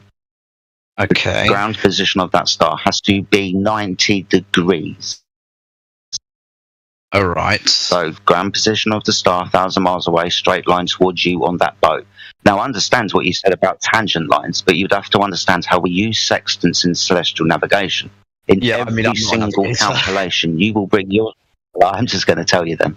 So, in every single calculation, you will bring yourself down to the plane of the Earth. Yeah, you can draw your tangent line from altitude towards the horizon, but your next calculation is going to bring you down to surface level. So your altitude is 0. Understanding that you are looking for the ground position of a star that you've just got an elevation angle to, and understanding it could be over 1,000 miles away, means that the surface of the Earth must be level for every single boat at sea all of the time to use these things. So not just you, but another boat 100 miles over there, and another boat 100 miles beyond him. Every single angle is done on a flat surface. Every single calculation will take you back down to that flat surface after you've drawn your tangent line. Now, you also have to understand as well that they were using these devices well before the Earth was a ball. Yeah. So they weren't doing ad hoc calculations because they thought they were on a ball. But the crux of the matter is you could only use this device on a flat Earth. You couldn't use it on a ball. And if you did use it on the ball, you would have to take yourself down to a flat plane. So laser transits and celestial navigation. Do you want some more? I'm going. Yeah. I'm just carry on because I'm afterwards. I'm just gonna have a look at it myself and see if I can get the hang of it. But yeah, carry on. I'm just willing to listen. That's fine. Yeah, no, that's fine. I'm still waiting for your evidence as well. Yeah, no, I know a few. You carry on and then I talk, and then we'll see. I mean, that's fine. We're just going to be talking about direct line of sight transits of signals as well. You know what a radar is, right? Yep. Awesome stuff. So you understand that was 2 journeys from the radar to the object and a ping back again, yes? Yep. Awesome stuff. Now you understand this is also direct line of sight technology used from boats at sea to other boats at sea up to a distance of, as far as I found, 450 miles. Mm-hmm. So that would be a 900-mile transit from the boat to the object and ping back again. Now, this would be impossible over a curved surface because the curved surface would get in the way not once but twice. Yeah, but the thing is that waves diffract as they move through a medium. So, yeah, again, that's fine. They will. Hold on. Sorry. Hold on. And that's fine. You said you wanted me to talk, so I'll talk. Mm-hmm. So I'm just going to be pointing out all of the technology that the navies use. The first instance was the celestial navigation. They've got to get places. They wouldn't be able to use this operation on a curved surface. We wouldn't be using sextants for that. I'm then going to point you to the laser transits, where we have direct line of sight laser targeting systems up to 100 miles. I've now just pointed out radar systems. But first of all, we're going to have to see the object, and that's why we use infrared cameras. Infrared cameras see the object. We then make sure with the radar that object is actually there, and then we ping it twice with 2 different lasers, one blue, one red, to make sure that we've got a target. So 4 pieces of technology that would only be applicable on a flat Earth. They wouldn't be applicable on a curved surface. Keep saying yeah. Okay, so that's... There's okay, 4. Yeah. Okay, so have you got anything else, or shall I do them to talk? No, let's go. Let's go to your stuff now. Okay, so so the first thing that my personal biggest thing is actually gravity, because obviously, as someone who studies physics, is something that is very integral to everything we do. So a lot of things that we do. So, and the way gravity behaves is not possible now on a flat Earth. Like, it just physically will not work. And you can you think about it. If a gravity, you understand that the vectors to the force weight, which is the force that is applied on an object due to it being in a gravitational field, point directly towards the center of gravity, as they call it, center of mass, I guess you can also call it, of the object. Sorry, mate. All right. What's gravity? Gravity is, well, what is gravity? That's an interesting question. Well, the force the object experiences is weight, and that is because it is in a gravitational field. I'm talking about Newton's explanation of gravity, not general relativity, which is beyond. Well, I understand it at a reasonable level, but not enough to explain it to someone else. But Bush baby, real quick, you know that those two are entirely incompatible on a conceptual level, right? Maybe they give the same outcomes, but they're incompatible. You do know that, right? Universal gravitation, though, or Newton's laws of universal gravitation, help us. But the explanation. But Newton's laws of laws. But if you say they are laws, then Einstein was kind of, wrong. No. You got to listen. Universal gravitation doesn't explain why gravity happens and why we're seeing this. That's what general relativity does. Universal gravitation. No, they're incompatible. But sure, go ahead. You need to look it up, mate, because you said it was beyond your scope, right? I guarantee you, it's entirely incompatible because they're conceptually different. It's not a force. It's not a force in Einsteinian gravity. No. Yeah, I do get you, but that's the explanation. When Newton developed all of these. If you put a piece, he had no idea. Okay, no, mate, it's entirely different. If you put a piece of cheese on the floor every single day, right, and when you wake up, it gets taken away. there are two different theories. Either some like a person takes it away, like your sister, or it's a mouse which eats it, right? Now, both of those theories would offer reasonable explanations to why the cheese vanishes, right? But they're incompatible. Universal. Yeah, Newton's.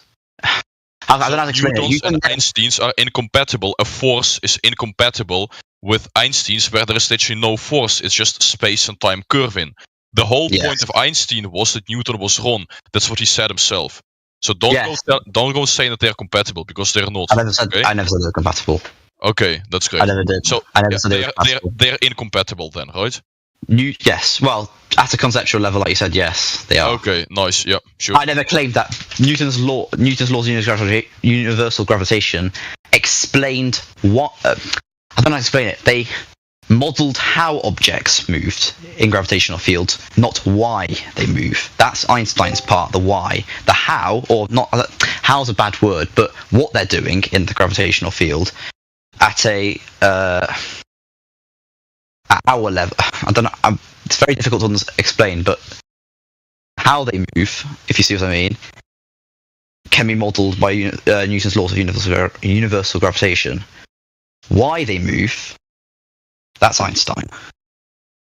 If you see something, I probably butchered that horribly, but yeah. One thing that Newton's laws of gravitation, the equations that we can use, to predict where objects are and how objects fall, they do work. So Newton wasn't completely wrong. His explanation for why they worked was wrong, but the actual modelling of it wasn't. So if you think about it, if you think how we model, say, even an object just falling towards Earth, a simple ball, we can model it using Newton's laws of universal gravitation, and we get a right answer, the same experimental answer that we do if we just dropped the ball and measured it, or performed a measurement on how. Yeah, exactly. Or how fast it. So, yeah, okay. Well, the point being is that you cannot if you had a flat Earth, the Earth, and it's a giant flat Earth, like a flat disc, like us. Hold on. Sorry. Done. All right. So I'm just going to give you a piece of advice. There's no gravity on a flat Earth, my friend. Okay, but then what's the explanation? Yeah, there's other explanations, but we'll get onto that. My question for you is, have you actually got a scientific experiment that's proven any of this, mate? And if you have, can you give it to us? Yeah, yeah. Because hold the fuck on. Right, so when we stop talking through me, mate. I'm listening. Talk. You're doing thank you. So when we go and watch educational programs on TV, when we speak to any of these science communicators, they will turn around to us and say, gravity is not a force. You know who Brian Cox is, don't you? That's a question. Yeah. So you know who Brian Cox is. He says gravity is not a force. You know who Neil deGrasse Tyson is? Unfortunately, I don't like the guy, but carry on. Yeah. He doesn't know what gravity is, mate. So I can run through George Musa. You can think of gravity as a force, but it's not. Yes, and that's exactly what I just said when I said you can model doesn't matter. Versus why you need this skill, mate. You've got a lot of backup from science community. Why people talking through each other, it's starting to really annoy me. Okay, so the evidence for it is that if you have a vacuum chamber, and you don't even need a large one, you can have a tiny one, actually, a meter. But not even that, you'll find that the objects will accelerate towards the Earth at the same rate, independent of all their masses. Okay, what happens if I drop gas in the vacuum chamber? Well, then you've put an extra parameter, which is air resistance. No, I'm not. Sorry, I'm not dropping anything else. I'm just dropping gas. What do you mean? What happens to the gas vacuum chamber? Which? Yeah. So you said all objects. Okay. Yeah. Gas then, right? Yeah. So if I was to impart gas into a vacuum chamber, which direction does that go? How much? That's another problem. That's because then you get a thing called pressure, which also some gas. Some gas. How'd you get pressure? Because if you add. Sorry. How'd you get pressure? How'd you get pressure, mate? if you add a fluid, how do you get pressure, mate? What do you mean? How do you get pressure? Just so I understand, because you said pressure. So what is pressure? How do you get pressure for gas? Well, pressure is the force that particles exert on the side of the container. Awesome stuff. Thank you very much. We'll come back. Awesome stuff. We'll come back to that in a minute. But after I've imparted gas into a vacuum chamber, and gas moves freely and randomly in all directions, which way is the gas going? How much? Because that again, you can't just say I'm putting gas into it. How much? That's the question. And how big's the vacuum chamber? Tell me. Well, if you put very little gas into a very large vacuum chamber, it'll be accelerated towards the Earth. So it would fall down. No, not necessarily. Not necessarily. Sorry, it will spread out. Spread out. Yeah, it will go in all directions, won't it? Yeah, it will fill the space as best as it can. Yeah. And it will also press up on the limitation of the chamber, which will be up the ceiling. Right? Yeah. Awesome stuff. So, just a quick question. How in an open system do we have gas pressure adjacent to a vacuum? You're saying, what do you mean? Sorry. How do we have gas? Sorry. How do we have gas pressure on the Earth in an open system adjacent and within a vacuum?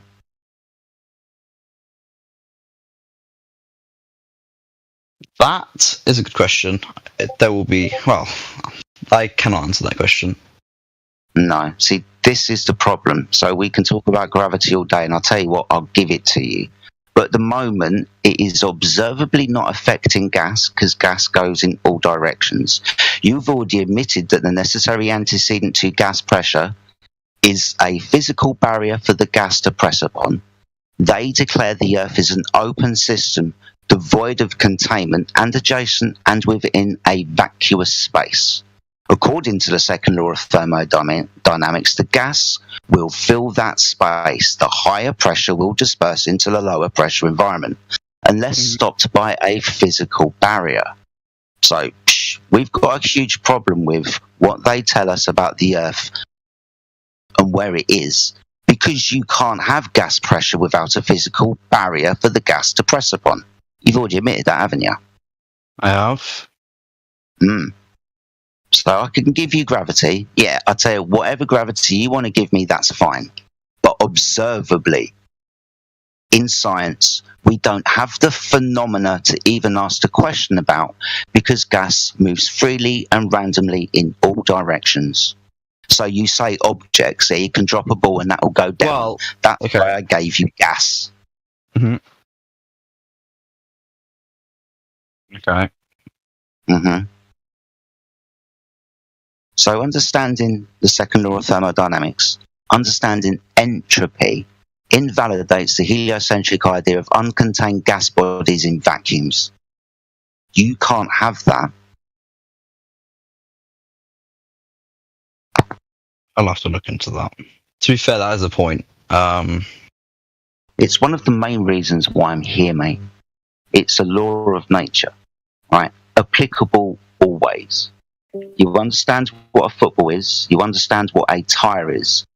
Yep. You know that when you impart gas into that volume, you will have gas pressure, the force of the gas exerted on the walls of its container. Now, you know what an open and a closed system is. In relation to thermodynamics and matter transfer, they declare the Earth is an open system, rockets to the moon and remote control cars on Mars. But that would also mean the gas, Jupiter, a giant ball of gas, uncontained from a vacuous space. That situation could not happen. Laws of nature trump unvalidated pseudoscience, gravity.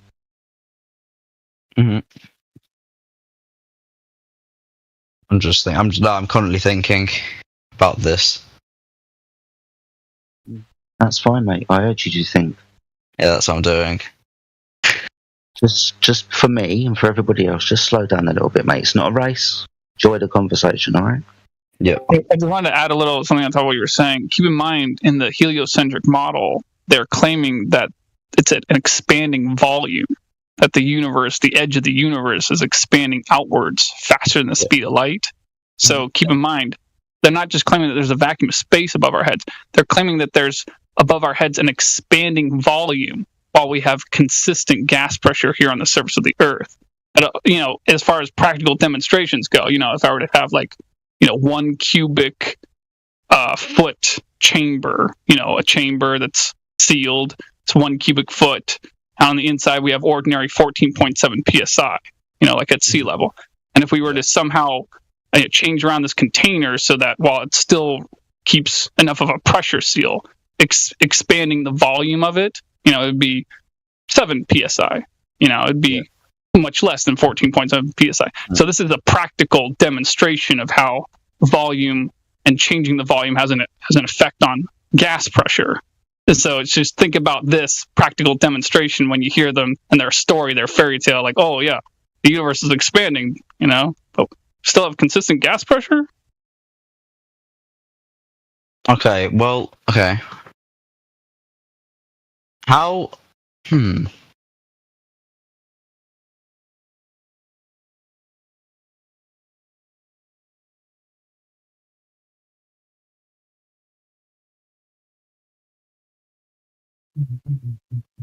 Balls of gas just don't coalesce in vacuums. Gas disperses in all directions and feels the limitation of its volume. It will then press on the limitation of its volume and you will have the consequent of gas pressure. If you don't have a physical barrier, you will not have gas pressure and there will be nothing there to keep the gas there.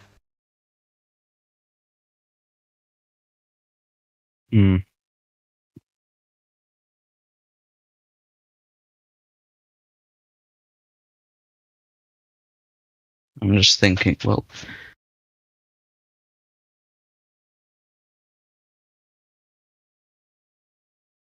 Gravitational idea only applies to the Earth if it was a ball. Whether it is mass of the Earth attracting other masses to it, or the mass of the Earth bending and warping, the reification of concrete nouns, space and time, and that's not scientific, that's mathematical equations. But both instances do not have a fully verified scientific method experiment that's validated any of them. You can't do it with Einstein shit because that's maths. That's not science. And Newton's idea, you can go to Cavendish, but that's not an experiment either. Not according to the scientific method. But gravity only exists on a ball. Doesn't exist on the flat Earth. There are other reasons why things go up and things go down. Scientifically, being as the only thing we very manipulate would be the density of the medium the object is in, then it's relative density in science. Explain how relative density works in your, because there's a term that's thrown around the flat Earth community. How's that? What's the how? Let's just put it. Let me put it like this, right? In science, the only thing that we ever very manipulate is the medium the object is in. Yeah. For example, if I was to have a boiled egg and I was to put it in a solution of water, the boiled egg would sit at the bottom, right? I add salt to the water, make the solution more dense, and the egg rises. Now, what have I varied and manipulated? Well, that would be the medium. I've made it more dense. So scientifically, that would be the density. We can have an anvil sitting on the top of liquid mercury, for example. Why is the anvil not falling through the liquid? Well, the liquid mercury is more dense than the anvil still. Yeah. Again, it will only be the thing that I can physically manipulate within a scientific experiment, which will be the cause. Now, there are laws of nature, things that are outside the scientific method experiments, that we literally get down to the one last thing and we just do not know. Like the cause of entropy, for example. Fuck knows why it is. It just is. Now, mate, I do not know why we have a directionality to our world. Don't understand that. But all I can do is very manipulate things within our reality, and they will go up, they will go down, or like gas, they will go everywhere. And gravity only applies to a spinning ball in space. Just think about it. I can drop a ball, and it will go down. Calculate the rate of fall. And within my mathematics, I can then say, I tell you what, there's a force that's pulling the ball down, and I can say that that force is the mass of the Earth. There you go. I have the phenomena. I have the rate of fall. I can just do some mathematics, and there you go. I've just made up a force. I could equally say the sky was pushing things down. Just do some mathematics. There you are. Because the phenomena will still be the same. And then I can make predictions with it. But the phenomena is still the same because the ball will always go down. Mm-hmm. No, I'm just thinking. Sorry, you can keep talking if you want. You're fine, buddy. Just notice your speed has kind of slowed down as well in the last 5 minutes. We get this a lot sometimes. People come in here with a shitload of stuff to talk about and they keep talking and they won't listen to anybody else. They got 1 question, 2 question, 3 question, 4. Yeah. It's always nice when people slow down a little bit and listen to what he said. So I'm glad that bit got you, because it is something that is worth thinking about. And I guarantee you, mate, it's one of the main reasons why we're here. I've been in the flat Earth, for example, for the last 8 years. This argument, gas pressure without a container, is one of the main ones. The other one is there is no measurable curvature to the Earth, even though you're still yet to give us your laser test that you did in some place in Europe. I can't remember where. I do apologise. We can look at that all day, that's fine, but we will just give you other ones. We will give you long distance observations.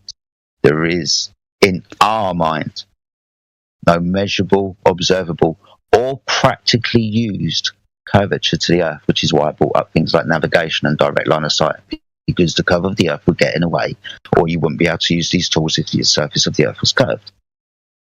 Yeah. It's interesting as well, the majority of the evidence they will give you is from space. Here's a picture of the Earth from space, it's a ball. Well, that's a bit of a problem, being as you can't have gas pressure without a container, which will kind of ruin every single fallacious story they give you from this place. We may as well just start calling Narnia. Yeah. Now, we're not saying the sky doesn't exist and, hey, that's not the moon, and Mars doesn't exist. We will just debate the story about what we are told about these things. They claim that this is a vacuum. They claim this, that, and the other. When we try to try and verify these, find out that they cannot be true. You can't have gas pressure without a container. Yeah. Right, I've got a call. Go for 5 minutes and call my child. I will be back shortly. Thank you, guys. Right.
Everybody leave. What's happened?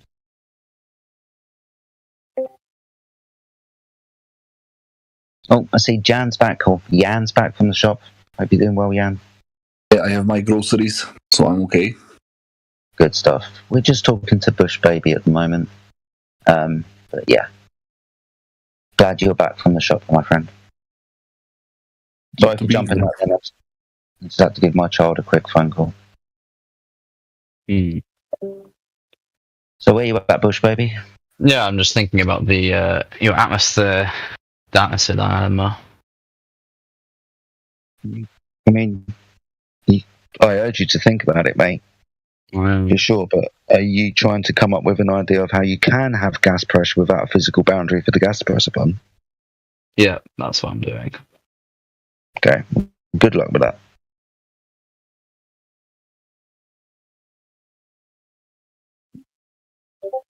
You went to vacuum chamber in our conversation, right? Which is interesting because you need a physical barrier to separate the two vastly. Yeah, but you do realise that the atmosphere outside pressure areas, right? Barrier. If you didn't have that physical boundary between the two, you wouldn't be able to have a vacuum, would you?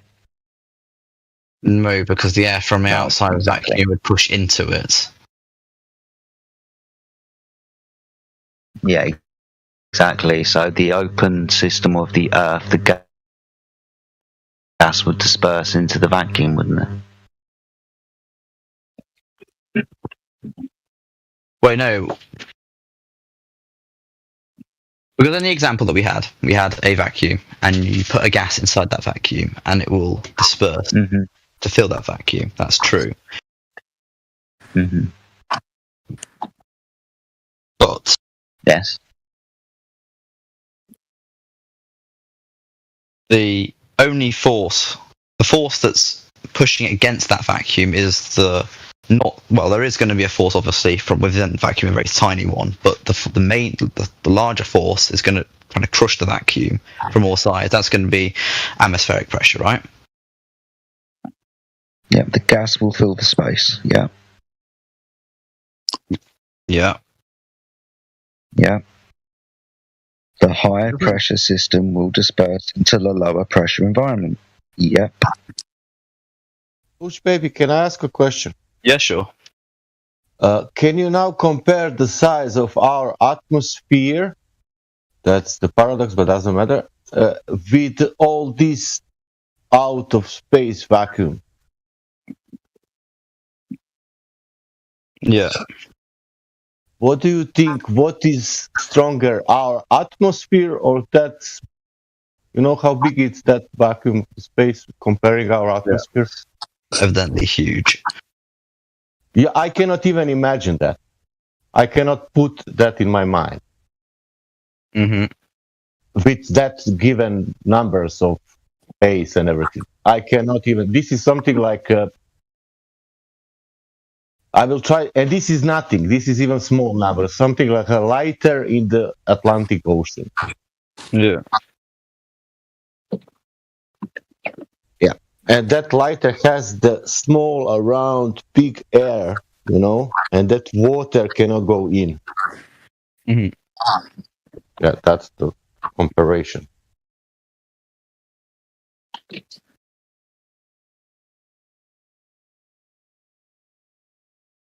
Of this open system in this out of space. And plus that open system is going together with the Earth in orbital speed 66,000 miles per hour. Not only static, you know.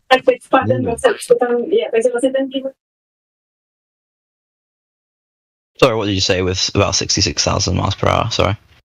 I'm saying that all this gas, it's also moving together with the air because it's going around this. Yeah. That's also interesting. Yeah, but you're not going to feel a force because of that. The speed is constant, velocity is constant. Even. Sorry, and the. I'm telling you that open system is going through that. What Jedi explained it to you. What is that vacuum, and what the gas will do in. Let's say in some, if you put a little bit, do you remember when you said if you put a little bit in gas in some vacuum chamber? Now imagine how much atmosphere, how much that is gas for this vacuum of the space. Yeah, I told you, compare that and we are there. That's ridiculously small. Even if it's big, doesn't matter. It will still fill the space.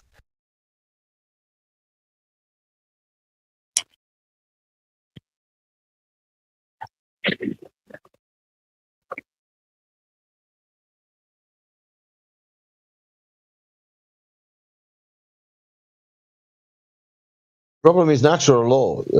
You can now deny the natural law and say, yeah, okay, I'm not agreeing with the natural law. That's the point. The size of the vacuum. Are you saying the size of the vacuum increases the force experience? The force of. Are you saying are you saying the size of the vacuum is proportional to the force? I mean volume or. Do you mean the volume of the vacuum? Yeah, the volume of the vacuum is proportional to the size of the force. Not necessarily. Well, then the argument about how big space is not relevant. Well, no, that's just an aside to compound the issue. Yeah, well, if space is getting. Well, the size of space and how large space is and how large the vacuum is itself is irrelevant. I believe, it will be irrelevant to the force experienced by the particles pushing against each other and then effectively trying to push against and escape and move away from each other. Okay. Yeah, basically all we're doing is it's just an aside which compounds the issue. We're just saying the volume of the vacuum is increasing within the heliocentric model because of expanding the space. But ultimately, it's irrelevant. Ultimately, it's irrelevant. But the point is this: out there is a vacuum. Down here we have gas pressure. To have gas pressure, we must have a physical boundary for the gas to press upon. If there is no physical boundary, then the higher gas pressure will disperse into the lower pressure environment. That's entropy. So it's a big fucking vacuum. The rate of the vacuum is 10 to negative 17 torr, I believe. Whatever it is, there's an awful lot of, this is why they call it space, because there's a lot of space between whatever particles there are up there. But the point is, it's a lower pressure environment. Uncontained and open to the Earth's high pressure system. That cannot exist. Jedi, how much we can produce on the Earth a vacuum chamber? Sorry. I think it's negative six. Yeah. It's 6, 7, something like that. Yeah. But that's 10 to minus 17. That now that's not that it's between 11 zeros. It's not like a double. It's 11 zeros. That means 1 million times, 1 billion times stronger. Stupid, isn't it? Yeah.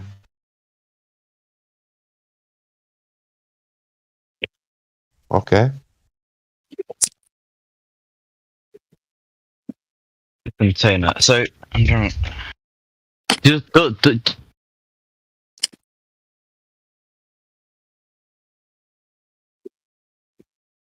Oh my days! I remember fluid. I hate fluid dynamics. Oh. That's okay. Yeah. We understand how gas acts, don't we?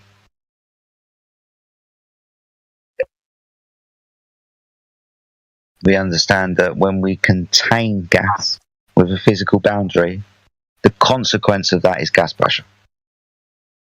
To have gas pressure, you must have a physical boundary. To keep gas in a space, you must have containment. Gas will disperse high to low. This is why it's in the law of thermodynamics, because hot goes to cold. Yep. It doesn't happen the other way around. My coffee's not going to spontaneously get hot. Yeah, exactly. Yeah. And exactly the same in this situation. High pressure goes to low pressure every single goddamn motherfucking time. So when they tell us there's a space vacuum out there and the Earth is an open system, for those who have critical thought, you must understand that that situation can't be true. I don't care who says it, how many badges they've got, how big their institution is, and how many of them are jumping up and down on their bandstand saying this bollocks, if you critically think about it, you will understand that you can't have gas pressure without a container.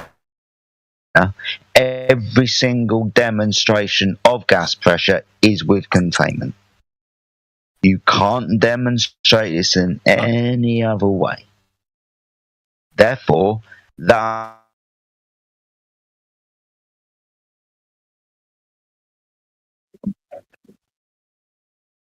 Yeah, I'm just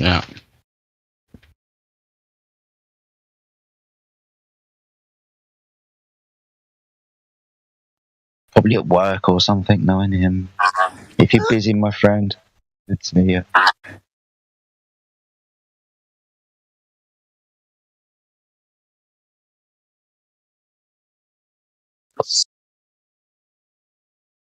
What up, Jedi? What's up, Mayhem? How you doing, mate? We're just talking to Bush Baby at the moment. We've been talking for, say, maybe the last half an hour or so. We've just got up to, well, not just got up to, about 10 minutes ago we got up to gas pressure without a container. And, yeah, we seem to have maybe reached a point where he's starting to think a little bit. Okay. Because he understands, he's a smart lad, right? He's a physics student. He's done all this type of stuff before. So we're talking about gas pressure without a container, and poof, he's gone quiet because he's trying to figure this shit out. Yeah, Well, no, the that is. practicality. Go on, Bush Baby. No, I was gonna say because there is actually a point there. The practicality should strike you, as in, it should cause you to pause a little bit, because if there's a narrative that says one thing and reality says another, then you should go with what reality is telling you, because it doesn't matter what anyone says, it only matters what the truth is, right? So yeah, the fundamental laws of our nature is what's going to govern. You should govern what your understanding should be, not what people are saying. Yeah, I really want to do math right now, but I don't know. Yeah, go on. Sorry, no, I was just the only real. Because obviously, the point with containers and gas, right? There is a point there. Well, you can't have gas pressure without a container. It's a necessary antecedent. So, in order for their gas pressure to be there in the first place, you'd need to have a container. It needs to be contained. That's how you attain pressure in the first place. Containment. Yeah. And that's natural law. And of course, entropy would dictate that if you release the pressure from that container, gas will disperse into any and all available volumes and fill the space. Mm-hmm. Yeah. But it's almost common sense. Everybody on Earth can know that. Or it should be anyway. But it also, demonstration-wise, that can also be shown as well. So what we're saying can be followed up by demonstration. It can be falsified. It could be proven empirically. So there's no need for whether you and I believe in something or not. It just matters that it's true. Have you heard of bromine? Bromine, as in the BR2, the gas, heavy gas, very heavy gas. It's man-made gas. Yeah. Well, it's an element. It's how bromine exists elementally. Oh, bromine, but you meant like. Go on. Well, it's a gas, and if you open a container, it will stay at the bottom of the container. It will sink to the bottom of the container. How long will it stay there for? Will you be able to have an open container of bromine forever? Or will entropy still take? Yeah, entropy will still take control. Yeah, the gradient. So we have the same kind. We have the same kind of thing with sulfur hexafluoride. You understand that one? Yeah. So it will stay in an environment that is open to the atmospheric pressure for a short amount of time, but ultimately, in the end, entropy will take effect, and it will disperse. Yeah. Again, all we're doing is demonstrating that one dense gas, in relation to the atmospheric pressure, will do something, will sink, because it is of a higher density. whoop-de-fucking do. Let's put that bromine or that sulfur hexafluoride adjacent to a vacuum without a physical barrier and see what happens. Oh, it will disperse into that available space until it reaches the...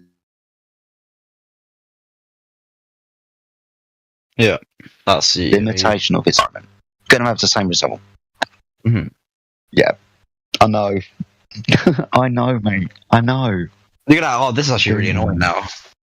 This is what? I said it's really annoying now. Oh, why? Why is it annoying? Mm-hmm. I can feel it. I haven't ever thought about but like, hats off to you, mate. Usually at this time we're having massive arguments with people. Well, like you got a beat on this because I mean, if you're in physics, then you literally work with these elements. Yep. Fluid dynamics. Well, that's the thing, though. Nothing that we're saying is like it's something that you could say. No, you guys are going against like the laws of nature. You're just that's not what happens. Yeah. So basically, we're just keeping in line with what everything could be discovered, like what we already know. But it's weird that we're saying things against.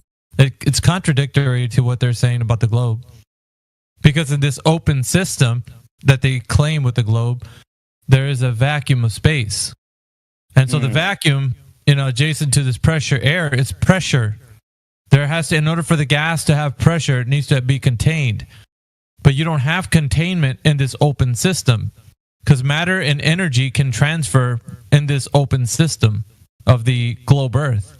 And that just can't happen when you have the dynamic system that we do have here with low and high pressures. You can't get these pressures if there isn't any containment. So it doesn't matter. Like, you can have a gradient pressure and it shifts. The dynamic system that we live in, these pressures are always interchanging, low pressure to high pressure, and weather systems happen and so on. But like, these are always mixing. They're always shifting, mixing. It's in constant motion. It's never something that's static. So the globe Earth has tried to give you explanations as to how things are, but when you start to like say, okay, that's an explanation, now let's go into the field and test to see if what you're saying is correct. Nobody's actually put them to the test, which is what we're doing here. We're saying, has anybody ever done that? Like, it's nice to say one thing about the Earth being a globe and it's got a vacuum of space out there and you got pressure air here and it's an open system. But the convenient excuse is gravity. The bending and warping of the fabric of space and time. They're saying that's what's holding the gas here, right? Gravity. But then again, it's like, well, then you're going to have to say, when does gravity hold any of the pressure of gases? Which every instance, even the one you described with bromine, will seem to like have a heavier than air kind of dynamic within the air that it's in, but at some point it will disperse. It doesn't stay. I mean, you could even see that with liquid water. So water itself will be sitting in a cup for a while, and then that's very true. That's very true. It does actually. I mean, and this is kind of like what we're trying to tell you here too. This is like, yes, they do have their physical properties, but they interact within the dynamic system that you're in to always be in motion. There's not a constant where it's like always a downward vector. Because if the downward vector were true, nothing would move into any and all directions, which is the nature of like gases dispersing into the available space. They would immediately, if you let go of the nozzle of a balloon, like when you blow up a balloon, if you let go of the nozzle, the air would just go straight down if gravity was holding everything down to itself. But you know that in every instance of containment with gas pressure, you open up a nozzle, the gas disperses into the available space into any and all directions, all vectors. So there's no vector of down. It just it does go down, but it goes up and sideways in every which way. And so this is just a practical means of looking at the applications that you use, like in your line of work or whatever you're going to be using for your studies. It's like, we're not saying anything outside of real science, right? So if we are, then there's an issue with what we're saying, but there isn't. We're in line with everything that, you know, natural laws dictate. Yeah. So hopefully that, like what Chris was saying, you know, Jedi is kind of helping you along. But it's not that you didn't know. It's just it's the indoctrination. It's what it is. You have this like educated idea of what people have been saying all along about the globe Earth. We all have, and it seems kind of like very strange that somebody would go against that narrative. And the reason why we stand against it is because it's not what, you know, reality dictates. Reality is that it's a flat and stationary Earth that presents itself to you, me, and everybody else. Yeah. And to say otherwise would be a grand claim that is unsubstantiated. And well, you know, we're always asking, okay, if you have the evidence that the Earth is physically a globe by way of demonstration, go ahead and provide the evidence to us. I mean, if you're standing on a geometric shape, then that needs to be proven. If gas pressure is held down by gravity without containment, that needs to be proven. If the Earth is in motion some way and we can detect it, that needs to be proven. Yeah.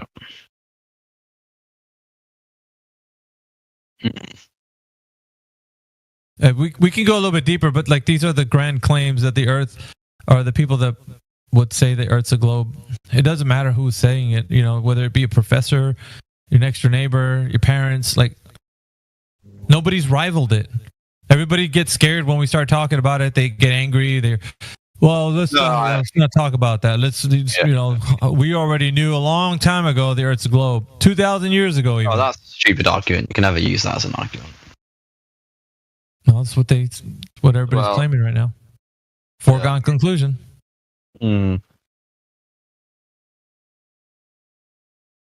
Yeah. And you can look into that, Bush, if you don't believe us. If somebody proved that any time in human history, and you can look into that, and you will find out that nobody proved that anytime. Yeah. But it's hard because if you're in academia right now, you're going to find out really quickly, Bush baby, that you can't stray away from the paradigm that's already created if you want to play ball with them. If you want to have a career, if you want to continue to work within the scope of the realm of like what they want you to be in, like that's what you're choosing is your passion. If you stray away and you say anything outside of that, the thing that maybe you don't know at the moment, but perhaps you do, I don't know, is that if you start to think critically, then you're going to be outside of the curriculum, outside of the paradigm. And they're not going to like that very much. So this is why we're saying this is something you should weigh considerably if you're going to be staying in the field that you are. Because, I mean, a lot of people, a lot of good scientists might lose their jobs if they would say the truth. They would speak truth, which is like what it should be, right? Like you guys should stand up for truth, working in the fields that you do. But, I mean, if you want a livelihood, count the cost, I guess. I don't know. Like, it's a tough deal, man, I guess. Because it's like, well, stay in a really great career or speak the truth, you know? Like, I mean, I wish it could be both, but I don't know if that's the world we live in. Yeah, pretty hard to get that research grant renewed if you're going against the status quo. No. Yeah, no, you raised some good points. Definitely. Either that or just stay a closet flat earther for the rest of your life. Don't be flat earther ever. Let's see if we. One thing is that you can be very respectful. That's for sure. I was actually surprised. Try our best. No, I was surprised that you, because the representation that you guys get online is that you're angry, delusional. We can be. But not delusional. Gotcha. Well, we can be angry. It's more of a zeal, a passion for what we're talking about. Because imagine speaking to somebody about, your field, physics, right? Something that can be demonstratively true. That there is no, like, if you say that you're wrong by proving something that you're actually doing, then there's people are just batshit crazy because you're demonstrating to them in reality what's going on with physics, right? Like you're not just, there's not a theory, that you're working with tangible things. So if you're speaking about something that you've done with demonstration of, and you've maybe written a paper on it or something, you can demonstrate to someone how something works. That's the lunacy of somebody denying that is probably the same as what is happening in here, which is probably why we get the rep we do, because the delusion is actually on their side. They want to stay to the delusion of the globe. It's like it's a lot more fantasy than it is reality. So, and that's kind of the zeal that we have. But go ahead, Sasha. We are grow up like that. I grow up like that. I grow up like this. It's obvious. It's a fact that Earth is sphere. That's my position. Without any knowledge about that, that was my position. I'll tell you what, guys. Let's try and move this on a little bit further. I mean, I don't have much time here. I've got to go in 5 minutes. 5 minutes, but I mean, yeah, not a problem. I was just going to ask you a couple of questions, mate, and hopefully it won't take too long. I just want you to be honest with your answer, okay? If you know, then please, I'm going to ask you for verification of how you know it. If you don't know it, then just let me know. Yeah, sure. Obviously, we're talking about the shape of the Earth, my friend. So, just going to ask you: do you know at any point in history how the measurement of the curvature of the Earth was done and proven to be so? Not the measurement itself. No, sorry, I don't. No, okay. But would you say it might be a belief that somebody has done this, you just don't know how? I mean, I guess so, yeah. Cool, awesome stuff. Second question. Kind of the same thing, but with regards to the motion of the Earth, the actual spin and its orbit around the Sun. Do you know in any point in history how the motion of the Earth was measured and detected? I think its spin can be picked up with a gyroscope. You think? Is it like first-hand knowledge you can give me all the ins and outs, or you just got a vague recollection of it? Vague recollection, I guess, yeah. Okay, cool. But would you say it's probably a belief that you've got it might have been done somehow with a gyroscope, but you're not sure how? Yeah. Okay. The third question I'm not necessarily going to go into because we've kind of covered it for the last 10 minutes, but I'll ask you anyway. Do you know any way that you can demonstrate gas pressure without a physical barrier for the gas to press upon? Nope. No. See, those are the three main claims that they make about the Earth. They say that the Earth is a ball of a known radius, diameter, and circumference, and this ball, Earth, spins upon its axis and travels around the Sun, and it does this within the vacuum of space. Right. Now, all you've done really, to me, mate, is kind of, you've been honest, and you've kind of just elucidated that it's more of a belief that you've got. It's most definitely not first-hand knowledge, is it? You don't know this first-hand. You just believe it, don't you? I guess so, yeah. Yeah, that's the honest answer, mate. And to be honest with you, it's the only answer anybody can give us. We only believe that we're on a spinning ball in space because somebody's told us possibly somehow that it's been done. We don't know it firsthand. For example, we don't feel any motion of the Earth now, do we? No, but that can be explained. Yeah, but that can be explained. But first-hand knowledge, we don't feel any motion of the Earth. No, we don't. But that's because the Earth is moving at a constant velocity. I mean, I can explain that actually.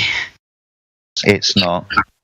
I mean, well, if you're talking, it's also change in velocity over time. If the time is very small and the change in velocity is tiny, the force you're going to experience is so small that you're not going to be able to, you will not be able to feel it. Awesome. So what you're doing is you're giving me an explanation as to why we don't feel the motion of the Earth. Well, you're not telling me how it's actually measured or that you actually feel it, right? You just give me an explanation. Ad hoc one. Well, so you can measure the force that an object experiences based on its change in momentum, and that's something that you can definitely measure for objects on the Earth, you know, a car or whatever, plane or whatever. And if you apply that to the Earth, then if you apply that to the size of the Earth, then and you apply the same principle, then you would be able to explain why the Earth isn't. Yeah, but remember the second question that he asked you, Bush Baby. Sorry, what? Repeat. The second question that he asked you was about the Earth's motion. Yeah. And what was your answer? I can't even remember what the question is. Sorry, I'm really tired. Carry on. Can you please repeat the question? Yeah, he was asking you the question about the Earth's motion. So axial rotation, the Earth spinning on its axis, and its motion around the sun. Like there's different motions that he was referring to. So yeah, I mean, in terms of is the Earth actually spinning? Then because you don't experience a force, that doesn't prove that the Earth is spinning. So I agree with what you're saying. Yeah, you can't know that the Earth is physically spinning. But the fact that if the Earth was spinning, you'd also not feel a force. I mean, it's. But that you're telling me what it's not doing. I want to know. Yeah, no, exactly. That's what I'm saying. Well, so the second question was actually geared towards what your knowledge base is on its actual motion. Like, how do we know that it has been detected that it's in motion, and what apparatus or device has been used to measure this, or can we know? And so the answer there was that you don't know. No. Right, and so that's the issue. The issue is that people that want to look at this logically and be able to detect physically if there's any motion, it's not able to be detected in any way, shape, or form by a device or an apparatus that can do this. Okay. But as far as ideas go, theories, I mean, that's anybody can come up with those things. Yeah, I will go in it like right now, but yeah, I was just speaking to you guys. That's fine. All right. At another point. All right. Yeah, no problem. Thanks for stopping by, Bush Baby. Bye.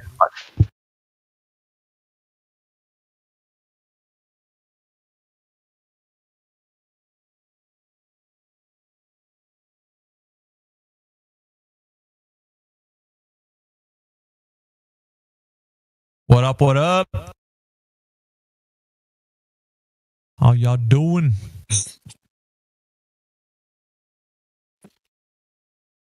John Notvornik. Hello, how are you? Doing great, John.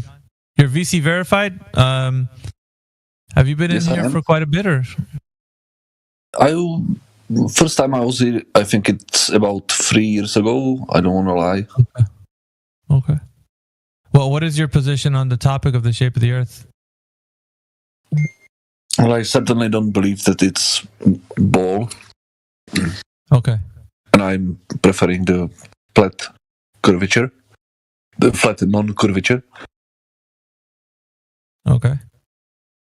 Yeah, I'm asking around, see what you think, because you're VC verified. Okay, yeah. But we were talking with the gentleman, Bush Baby. It sounds like he was in college and studying physics. So, well, I have PhD in my chat right now. I told him that he can ask any question, but he didn't post any question yet. So let's wait. I was explaining to him that you were talking about the impossibility of having an atmosphere next to vacuum of the space, and I think he got a little bit startled, so I'll wait for him if he has any questions. Gas pressure will do that to people, won't it, Miggy? Yeah, usually. Well, gas pressure, but like I think he ran through the 3 questions pretty quickly without even thinking about it, because afterwards he started to kind of get a little pushback on the axial rotation side of it, like the motion of the Earth, because he got into his explanation mode where his brain was like, oh, I remember this. So he started to talk about his explanation as to how we wouldn't be able to feel the motion of the Earth. And it's like, but you're telling me what I can't feel. I want to know how I can feel it. That needs to be understood, right? Because if somebody's telling me what you can't feel, it's like, I mean, you could come up with it's like a train on a smooth track. It's like a car on a smooth road. Like, you could use all kinds of analogies that are not analogous to the idea that we're on Earth. Because every instance of me using an analogy, it's me entering a vehicle. And this thing we're on is not a vehicle, because you have to provide the idea. It's a begging the question fallacy. How do you know it's a vehicle? You have to first enter the thing to know that it is. Did we enter the Earth somehow? Did we open the door and shut it? Like, are we inside of something? Like, they're telling you you're in a vehicle. Well, they're going to have to prove that it's a vehicle first before they make it analogous like a vehicle. Well, it's like a train. Well, no. I always said this in the beginning. It's like, people want to let them have their analogy. I don't. I'm like, you can't let them have not even an inch in these arguments. The moment you do, they start to go into their like fantasy realm where all things can happen. It's like a train. It's like a plane. No, it's really like a car. It's on a smooth road. But I'm like, yeah, the analogy doesn't fit when you're talking about the thing that we're on right now. Yeah, even the claim itself is wrong in the mainstream model, because Earth revolution around the sun isn't a circular orbit. It's not circular either. Yeah, it's elliptical. So his analogy of we wouldn't feel it anyway it's not applicable. Yeah, the idea of speed not being felt, I could understand that point, but acceleration is. You can feel that. And deceleration. So you'd be able to, because if it's on that path, then it would speed up and slow down as it's going around in that path that it is. Exactly. But that's what we're talking about. Like, go on. I don't want to bring that up with him here, but yeah, I love all this shit. I'm just listening. But there's too much to actually, like, we've been through these arguments, well, explanations, discussions. We've been through them so many times. Like, we know the ins and outs and how they want to think about their explanations and use them, because their mind enters into a state of cognitive dissonance. So when Jedi ran through the questions, he was unaware that he was already giving up the idea that he's believing. He's just like on a belief system. Afterwards, he was like, wait a minute, I have an explanation for the axial rotation. And it's like, and then he started to believe himself. He was like, well, yeah, you wouldn't feel it. It's like, we're not talking about what you don't feel. Like, we're talking about what you can feel and detect, and then apply that to like how we know that it's been detected. And this is where the globe earther always like they're hung up on this idea that they've been told it's like a train, it's like a car, you just can't feel it. It's like, well, that's very contradictory to like them discovering that it's in motion, because obviously somebody somewhere said the idea that no, or it's like it's spinning on its axis. Oh, how did they figure that out? Who's the first person to measure? Or was it just some crazy kook's idea that just came up with it like, well, Earth's in motion, guys, believe me? And everybody's like, well, you sound sincere, so I guess so. Well, what's the deal there, you know? Nobody ever like stopped to say like, oh, wait a minute, how'd you come up with this? Like, you know, like how did that happen? And why does everybody now just believe that it's spinning? Do you know what I mean, guys? Like, okay, Foucault's pendulum. You can say whatever you want. You can use whatever device, whatever. It doesn't matter. But where was the critical thinking that fell apart in those? Like, who was the bully that says, "No, you're gonna believe me"? And they were like, "Okay." Like, what? You know what I mean? Like, where was the caving in to this knowledge? Like, I don't know. I guess that's the way that you have to get people when they're very young, they're very impressionable, and make them believe something, and then with that belief system, you shame them into believing. Oh, you want to believe that Earth's flat and it's not moving? You're so dumb. It's like back in the caveman days when everybody's dragging their knuckles. Like, yeah, you just want to live like that. It's like people are just scared of being shamed into it. And even more so today, because look at the way the society is today. Nobody wants to ask questions. They come in here, they're so timid and afraid. We have to create a safe space for everybody. It's like, it's crazy, man. Like, but that's what we're dealing with. So unless we have this place kind of like everybody's, harmonious. We're all talking nice, and then people aren't just gonna. They won't.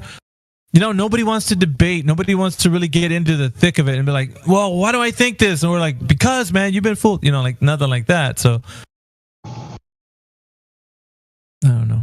I enjoyed. Sorry, Miggy. I enjoyed that conversation with that gentleman, Bush Baby. He came in first of all. Let's put it like this: his timbre and his cadence were really, really fast. Right? It was kind of, flat Earth was ridiculous-ish. I'm a physics student. I've done a laser test over water, measure curvature of the Earth. That's where he came in at. So he was kind of full of bluster and gusto right at the beginning. We had a conversation about 10 minutes, why do you think the Earth is flat, measurements, long distance, blah, blah, blah, blah, blah, blah. And then he wanted to know what gravity was and how we would explain it. We had a bit of a back and forth with a couple of other guys. Sasha jumped in as well, talking about gravity. I think somebody else jumped in saying that you can't have both Newton and Einstein's model together, which was quite good. And then he jumped into a vacuum chamber. From that moment onwards, mate, I had him. And the difference in the way that he came in to that moment there where we started talking about gas and entropy was palpable.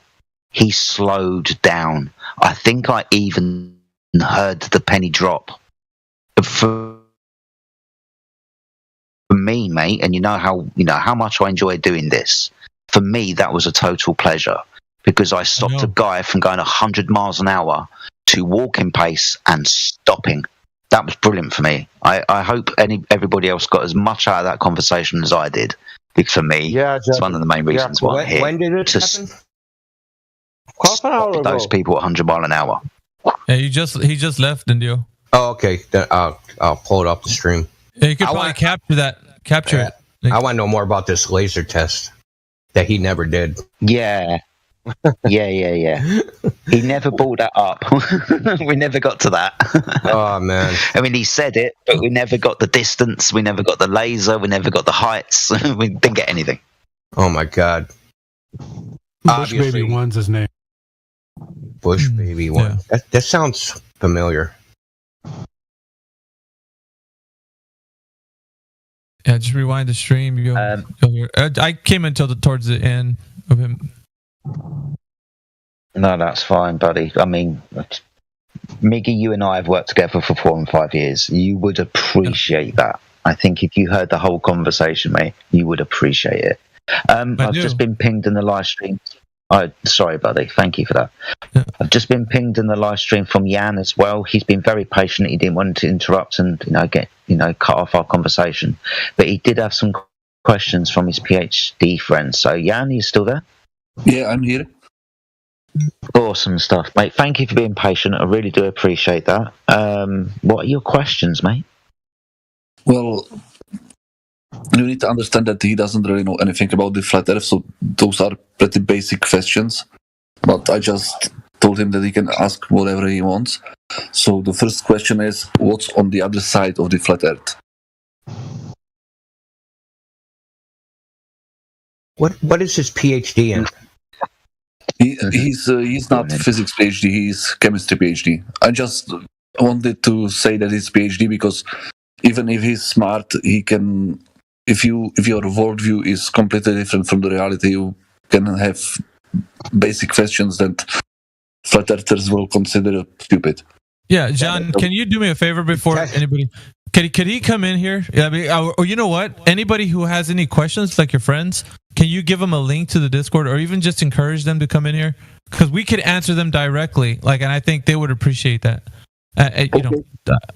Okay, no problem. Way better. That question is just so it's like a 5th grader question to me. When I hear somebody ask that, I think this is a child.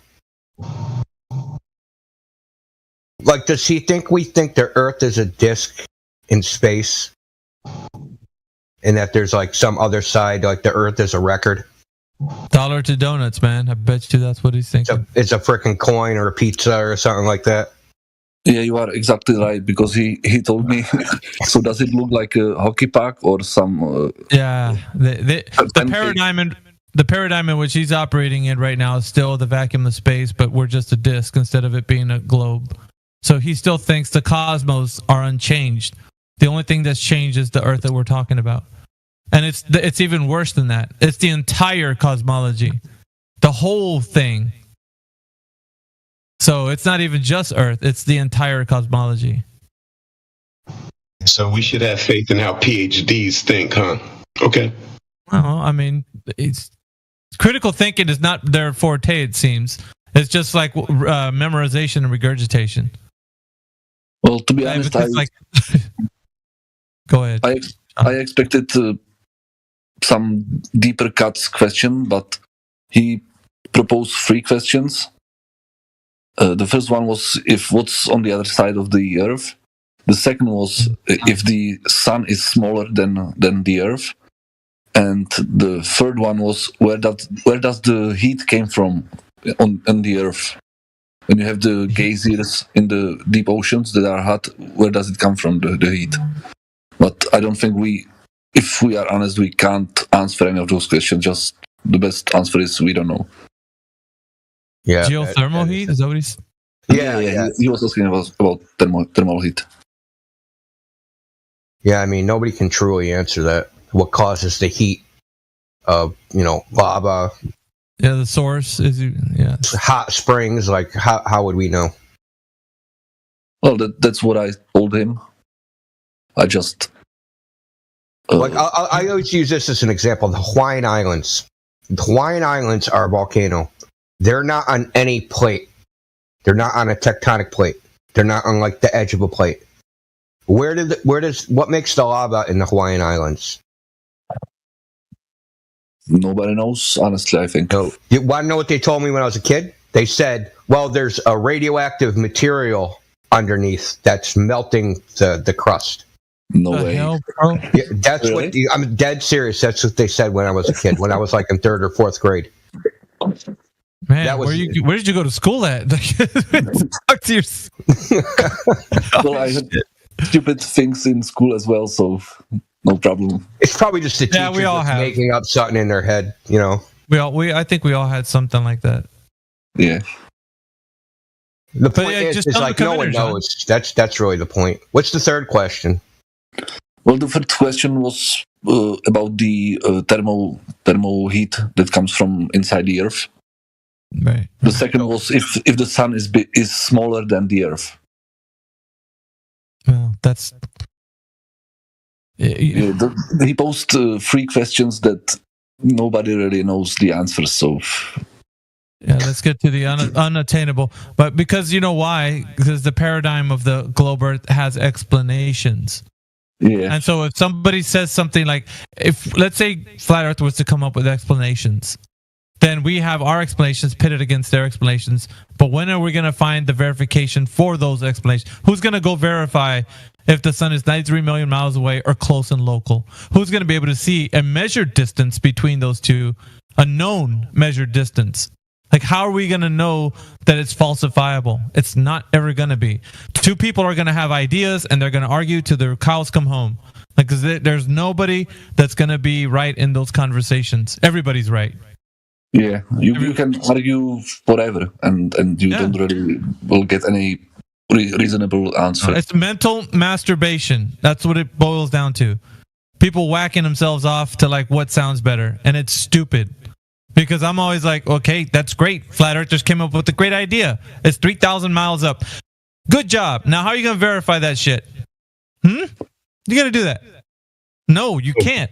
No, neither can you verify it's 93 million miles away. So no kind of theory or idea or stupid way of you saying this is going to make it true. So, and it just pisses me off because it's like, yeah, you can continue to make up any idea you want and it's just going to sound as dumb as ever because, no one's going to be able to verify these things. But we got what we got. And, like at the beginning of when this came out on the internet, everybody was quick to come up with like the outer pond theory, like freaking, you name it. Flat Earth was coming up with it because they wanted a response to explanations. Like, how are we going to say, dudes? Because we're saying we don't know how far the sun is, so we got to say something. Well, it's close and local. We can say that, right? It's like, it's a false dichotomy, man. You're saying it's close. I don't know. It's just other shit. But yeah, dude. It's like, they're selling Diet Coke. We need a different drink. We need to sell Diet Pepsi. Like, no. They don't like the response that falsification is independent of replacement, and they're looking for you to replace their story. Yeah, exactly. And oh boy, we got, and you know, people getting hot water with that shit too, man. It's like, you know, we started talking about like, what was it, Jedi? Remember as the higher you go in elevation, the different voltage that it goes into, and then some guy named MacGyver came in and was talking because he's like, what field did he work in? Jedi, was he an electrician of some kind? Like he works in some sort of field where he's like, that's not true, and we're like, well, as far as we know, that's what we've been. We weren't hung up on it. It's just people were saying that as you go up in elevation, it raises in voltage, and it's like. We thought it was static. That's you know, as you climb in elevation, that's static. It's going to remain going higher and higher in voltage, but it's not. It's dynamic and it shifts and it changes and it even goes negative. So it does not always stay positive like in voltage. I didn't know that shit, but it's like, has anybody ever like challenged that? So there's a lot of things that are gone unchallenged. Nobody's like verifying to see if this is true or not. So that's all I'm saying is like until people have this demonstrations and you know falsification of it, then we're just led to believe whatever people's ideas are, explanations and so forth. I agree. We learned so much, but we don't really know any of it if it's true. Yeah, it's all theoretical, dude. Like so, the thermal heat that's coming from the Earth, you can come up with like, well, it's not the core of the Earth that's heating that. It could be like. You know, freaking orgs down there shoveling, you know, coal in a furnace, or you know what I mean? Like you can say whatever you want. It's the Balrog. It's freaking. Smaug is down under the dragon, you know, that protects the gold in Middle Earth. Like he's, I don't know. You can say whatever you want. Like, well, the friend that I was. Who posed the questions. We were on holiday at Corsica. We were on the beach and we saw 3 islands. I wasn't flat earther back then. Well, we say, this is St. Helena, this is this island, this is this island. Well, then when I realized that the world is not a giant ball flying through nothing, I just go to the Google Maps. I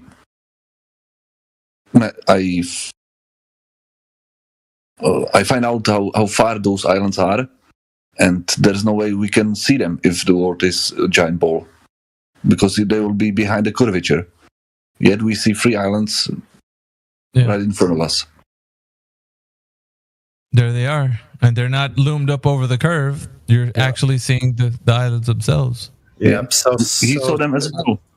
So sad about geometry itself debunking the globe. Too bad they gave us geometry to work with. They should have kept that secret too. They should have said, "Well, it's ambiguous. But we really don't know the size of the Earth." If they kept it that way, people would have still been guessing as to like, "Well, it could be a globe." Like, mm-hmm. Oh, hold on. Wait, I gotta be a little bit of a contrarian to that. I think if they did that, people would be it would arise too much suspicion. Yeah, that's a valid point. Yeah. We got what we got then. I mean, we got them claiming that the size is a certain size. So I actually, honestly, I think it's rather clever. The number that they gave, 3,959 miles, I think it's a clever number. I think that if they were any smaller, they'd have a problem. If they were very much bigger, they'd have a problem. I think they were very clever. Here's how. As a glober, here's what I used to do to try to tout my knowledge of the globe. I used to tell people, "Do you know why the Earth is Well, let me see. The Earth is 8,000 miles in diameter. That makes a 24,000 mile circumference, a 24-hour day traveling at 1,000 miles per hour. 24 hours." Yeah, you could find the ground speed on timeanddate.com for the sun's ground speed. It's traveling like at 980 miles per hour. It varies, but yeah, go to timeanddate.com. It'll tell you the sun's ground speed. I never did that part. Wow. Yeah, it shows the ground speed on whatever location on the Earth you are. It'll tell you the ground speed of the sun. Like it's traveling at close to about 1,000 miles an hour. which is close to what they say that it's going around the equator at. That's funny how they match everything up, right? To just go along with their model. And of course, the globe works perfectly well inside of this fallacious model. Like it actually works. It actually works inside the model, but not in reality. That's not in reality. Yeah. The values that they're giving the predictability about it is done with their reverse engineering of our reality.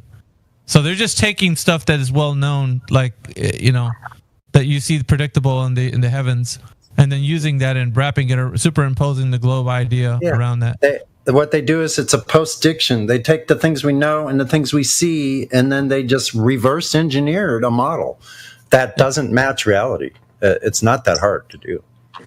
Geometrically, it's not doesn't line up. But with them making the claims that let's say the sun is traveling at whatever speed, it lines up with certain visuals that people have. So in a way, it makes it believable, right? More believable than just that's how the idea of, like, let's say the sun moving east to west on the equinox and so forth. Like, you could witness that. So they would say that's happening on a globe. And then you're like, well, yeah, I see sun moving east to west on the equinox, and sure enough, it's a globe. And so they don't question the authority, because some of what they're saying is partially true, but then it lines up with like what the superimposing of the globe Earth, and so makes it believable. That's why when people say the star trails, like they're spinning clockwise and anti-clockwise, that can only happen on a globe, is what they say. It's because that's how they're being told. That's, can only happen on the globe.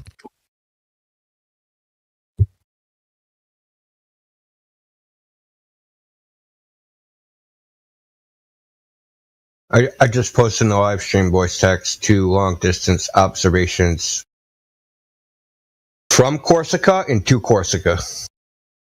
Just Jan was talking about it, so I know that particular area of the world, there is a lot of long distance observations. A lot. That's in the area of, Canigou and all that. And the only reason, well, let me tell you what the reason that is because there's a little group that made this Beyond Horizons website, and that's what they do. They go out and they make long distance observations. So they've made it like, something like their hobby. There's like 4 or 5 of them, and over the period of, I think they started back in 2014, they've got hundreds of globe-busting observations. And they're just apparently all mirages. Every single one of them. India from Bastia. Is that where they're making their observation from Bastia? Yeah, Bastia, Corsica to Apennines, which is a bunch of mountains. So from Bastia, you could see one of those, like, let's say if you're panning across the way, you could see any, like, I'm looking at the places here, Livorno, so I just posted the image. Rosignano, like all these other places. Could you see anything else, or is it the only thing they'd see the 172 kilometer? Well, I mean, I don't know. I mean, could you pan across like the way and these see mountains more? are all. This is supposed to be 20 meters of the mountain. You do the curve calculator, comes out that this should be 20 meters, which is like a couple, 100 feet? Not even 100 feet, 80 feet. If you think this is 80 feet of the mountain, you're on drugs.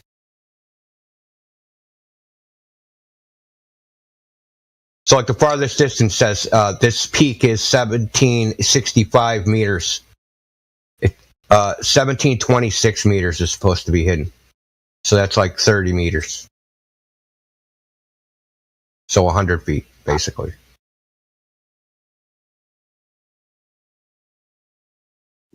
That's 100 miles away, dude. Yeah, I know. 100 freaking miles. The horizon here is supposed to be just 12 miles away. And you could see a lot of that mountain too. So it's Monte Pana. You could see a lot of it. I'd say most of it actually. This is probably at least 50% of the mountain. I'd say. And that one's 165 kilometers, so it's roughly about 100 miles away. But we're supposed to believe that this is an optical illusion, and every image that sees too far is an optical illusion. Is that we're just running around in a hologram?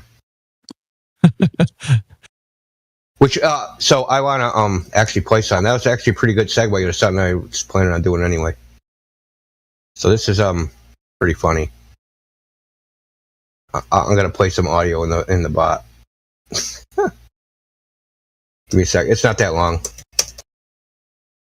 What you're seeing here is a mirage. We typically would not be able to see this from the Lake Michigan shore. We talked about this last night. Conditions are right on the lake that we're actually seeing a mirage of the Chicago skyline. We've covered presupposed Earth radius, pressure without a container, angular resolution, perspective hijacking Earth curve. We've covered Boyle's law. We've covered diffraction limit. The one thing we haven't touched on was mirages. Give us the most ridiculous excuse of a mirage that you've had. Well, the mirage is an interesting one because this is probably one of my favourite points to make as a flat earther, especially when someone says there's no proof of flat earth. So I'll give you an example. We'll use Ranty and one of his images. So he has a picture of a clock tower at about 20 miles at Barrow-in-Furness, and it's just a picture of a clock. Now, as a flat earther, I look at this picture and say, clock at 20 miles. That's the end of my explanation. As a flat earther, I can make that statement. I'll say it again. Clock at 20 miles. Now, if you're a fundamentalist religious zealot, then that's not a clock at 20 miles. That would be a slightly looming, non-standard refraction hyena holographic projection of a clock from behind the reified edge of a sphere based on an R value and a begging the question proof of nothing perspective hijacking curve calculator to turn a clock which seems to be there into a clock which is not actually there. That's what you have to assert if you're a globehead. So it's not a clock, it's a holographic projection of a clock from behind the reified edge of an Earth curve based on a begging the question proof of nothing perspective hijacking curve calculator. As opposed to me, that's a globehead explanation. I say clock, 20 You're miles. the man, Nath. You are the man. I love the way it's the way you it's the way you say it. It's the way you say it. It's just you serve people like the Wimbledon final beautifully. It's poetry in motion. It genuinely is. It is. That's soundbite classic. Well, you haven't heard Indio. Yeah, but I mean, like that's like. Thanks. But point is, that's how many variables that they have to throw into the mix, right? That's the soup that they have to make in order to claim that it's just an illusion. Dude, it's one hell of a gumbo. You can say that much. The shit they put into that. Reverse hyena, like, how did they come up with this shit? First of all, like, are they just making shit up? Like, so simple, just to say, I see a clock, therefore it's there, right? To word salad, right? To word salad to tell us that we're hallucinating, that that's not actually a clock. That's the image of a clock projected from around the geometric horizon that nobody can see, which is apparent in an apparent location, based upon the Earth curve calculator. They look at the Earth curve calculator and say, "Oh shit, you're not supposed to see that." There must be the horizon.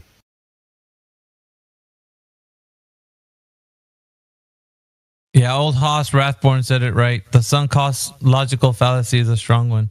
They got to, man. They're in it, They're in it to win it. So they gotta go hard or go home. So were you here yesterday? Who was in here? I ended up banning him.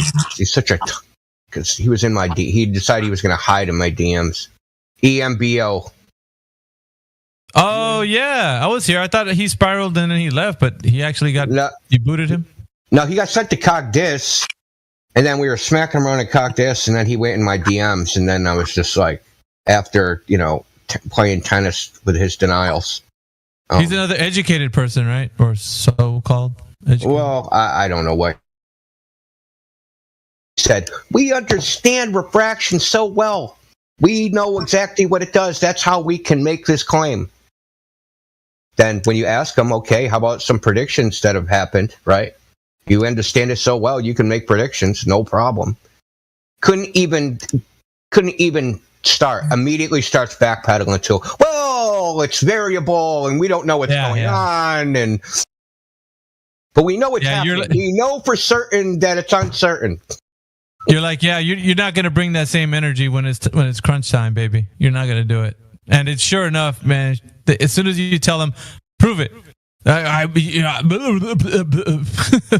what I thought. You're all talk, right? When it was all about you saying that you can prove it, man. Like the guys that come in there, shit tons of evidence.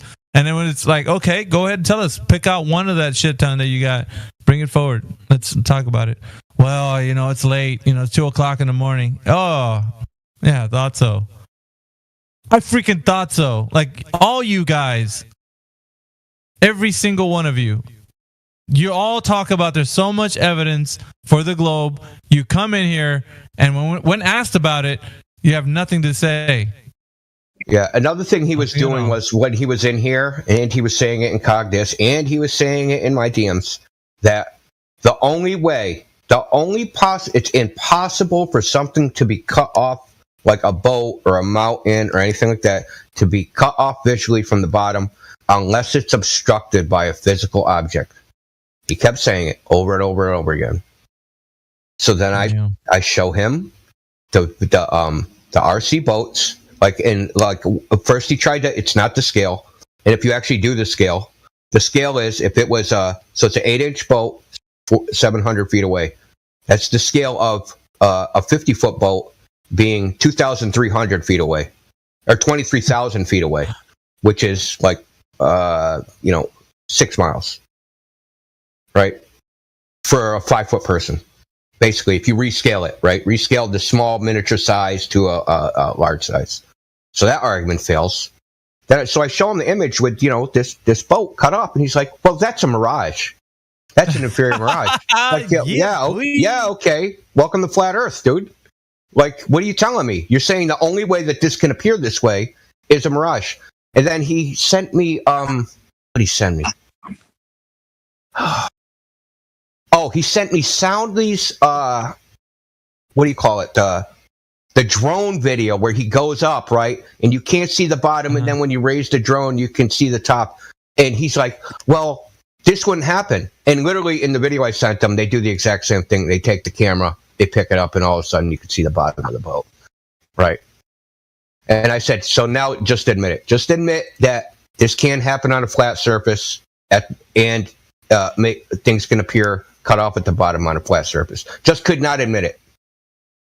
Even though he said that that's what's happening, but it's a mirage, as if the causal mechanism somehow makes it all better. Yeah, but you just finished saying it was the Earth curve. That was the only way that could be obstructed. That's what I'm talking about. Now it's a mirage. Yeah, and because it's a mirage, it still must be Earth curve. Yeah, love it. Yeah, the thing I like though, that's when I had it. That's when I had to ban him. I'm like, that's it. Like, I'm not dealing with an honest person. We already knew that, but whatever. EMBO, yeah, he sounded a bit educated to me. If I would have probably pressed him, he would have. Because I wanted to know. I'm like, dude, did you have some credentials or something? Because I did want him to say. Because it's sweeter, dude, when they have these they're high standing in the academia. It's so much better. Oh, just like it feels great, man. Did, like, quite honestly, because he kind of like sounded a little bit in the beginning. I think he was. He has a PhD in anti-flat earther. He has a PhD in anti-flat earth, and that's it. He didn't actually know how like any of this stuff actually worked. Because if you were in here, I asked him. I'm like, okay, so how how does angular resolution work? Why do 2 points of light appear to be as one? He didn't know why, and it's because of wave interference. It's because they get too close together, and the light from the waves of light from each dot interfere with each other, so that they appear as 1 point. That's the technical reason, right? But he didn't know that. But he knew the fraction limit, but when asked what causes the fraction limit, he doesn't know, which means he's just parroting it from somebody else. You know what I mean? He's like a PhD in anti-flat earther. He frickin' watched all the MC Toon videos, watched all Professor Phil videos, watched all the Fight the Flat Earth videos, and yada yada yada, right? All the characters. So he was gassed up, basically, coming in here just full of all this nonsense. Probably had notes. Nonsense. Yeah, I mean, they think they know how to defeat the argument. They're going to run circles around us with their educated minds, and when it comes down to it's really simple to knock them down. It's like, okay, what you're saying, prove it, because you said it's an obstruction due to Earth's curvature. Now you're saying it's not an obstruction. The obstruction that you're seeing is actually a mirage. That it isn't the physical Earth's curvature in the way. It's the mirage effect that's in the distorting the image so you can't see it. All it takes is if you have a marine layer that's say 2 meters high, it's just a layer of air where the light that's beyond it can't penetrate through it. And there's actual physics explanation to this. It's called total internal reflection. And even Danny has it on his website, though he's using it in a different context. So it's a recognized, known phenomenon. So say you have a 2 meter layer. Mm-hmm. And it's let's just call it 6 kilometers away. 60 kilometers away, 2 meters is going to block 20 meters, which is hundreds of feet. Because it's the air that the light's not coming through. It's not a physical obstruction. It's just because the air goes into this, the light goes into this and just doesn't come out. It can't come out to get to the camera. It's like a duct or like a fiber optic cable. You know what I mean? It's also dealing with the angle, right? Like the angle of view that you're seeing from the observer height. Like that also plays a great factor in the things we see in the far distance. Exactly. Along with that. So and that's how total internal reflection works. There's a critical angle. Angle that even if it's more dense, right? So that you have light in a more dense medium, right? So whatever's closest to the water is going to be in the least dense medium. It will reflect off a less dense medium if that angle is beyond the critical angle. And if you do the math, you do it all out, it's the same thing, right? It's a 0.02 degrees at the horizon. It's just another one of these weird coincidences where all the globe math lines up with flat Earth and flat Earth lines up with the globe math. With the location of the horizon and where this obstruction should be and where this critical angle is. Right. So, the critical angle for a temperature gradient of one degree per meter is 89.98 degrees. Which the remainder 0.02 degrees. That's the angle you're going to be looking at. Because it's a total of 90 degrees if you're perpendicular to the ground. Well, they're not talking about that. They don't. Well, rather, they don't know that information because they're looking at disinformation videos that speak against. They're anti-flat Earth propagandists that put this information out to speak against what we have to say, and then they're getting it wrong too. There's they're making shit up. They're not even lining up with mainstream rhetoric because if they did, they would have known exactly what you've been talking about. He would have said something close to it anyway. But he didn't even know. So it just shows you. I don't none of these anti-flat earthers have any actual credentials. I think the exception would be Danny, right? Yeah, and Matt. The rest are they're wannabes. Perhaps. No. Well, I'm saying because MC Toon and Fight the Flat Earth aren't wannabes. Come on. But I want to let them keep their credentials because it just makes it that much. Like I said, it's sweeter that way because it's they're talking utter shite, and then they're in here. Well, they're not in here, but they're in the conversation, and Tartaria server, touting their knowledge as in, they know what's going on, but nobody ever holds them to a standard, and I think that's the issue. because they're in other forums where nobody's going to hold them to a standard. It's like they have their own. They want to have a moderator stance so they can get away with this shit, and they're not going to get away with it here. And I think that's the problem. Hey, Jan has another question. Go ahead, Jan. Yeah, so my friend is asking, and as I said, you heard it 1,000 times before. Where's the edge?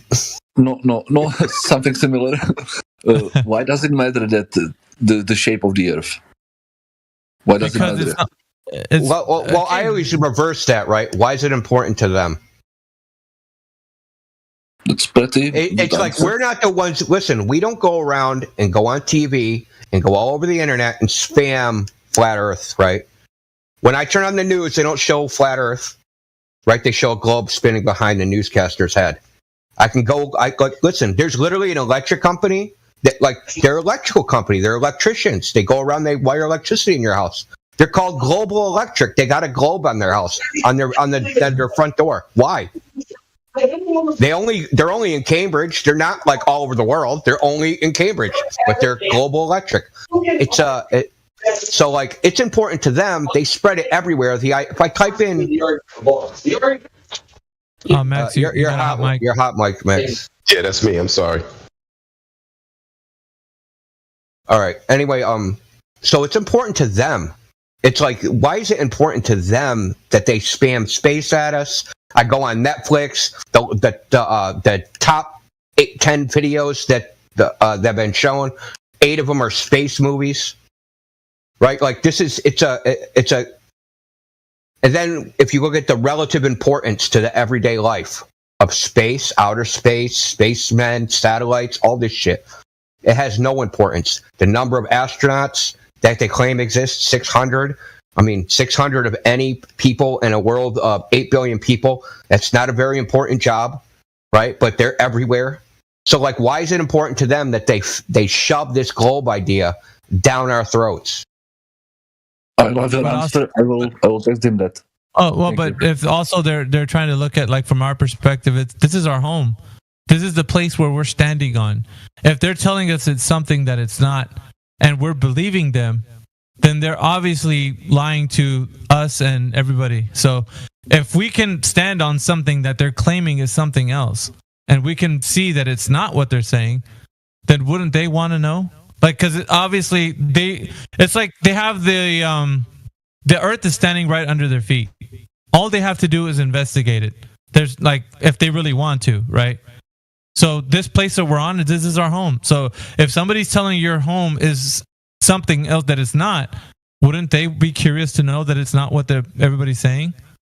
I could tell them that it's a spaceship flying through the vacuum of space, and it's somebody's at the helm, controlling it.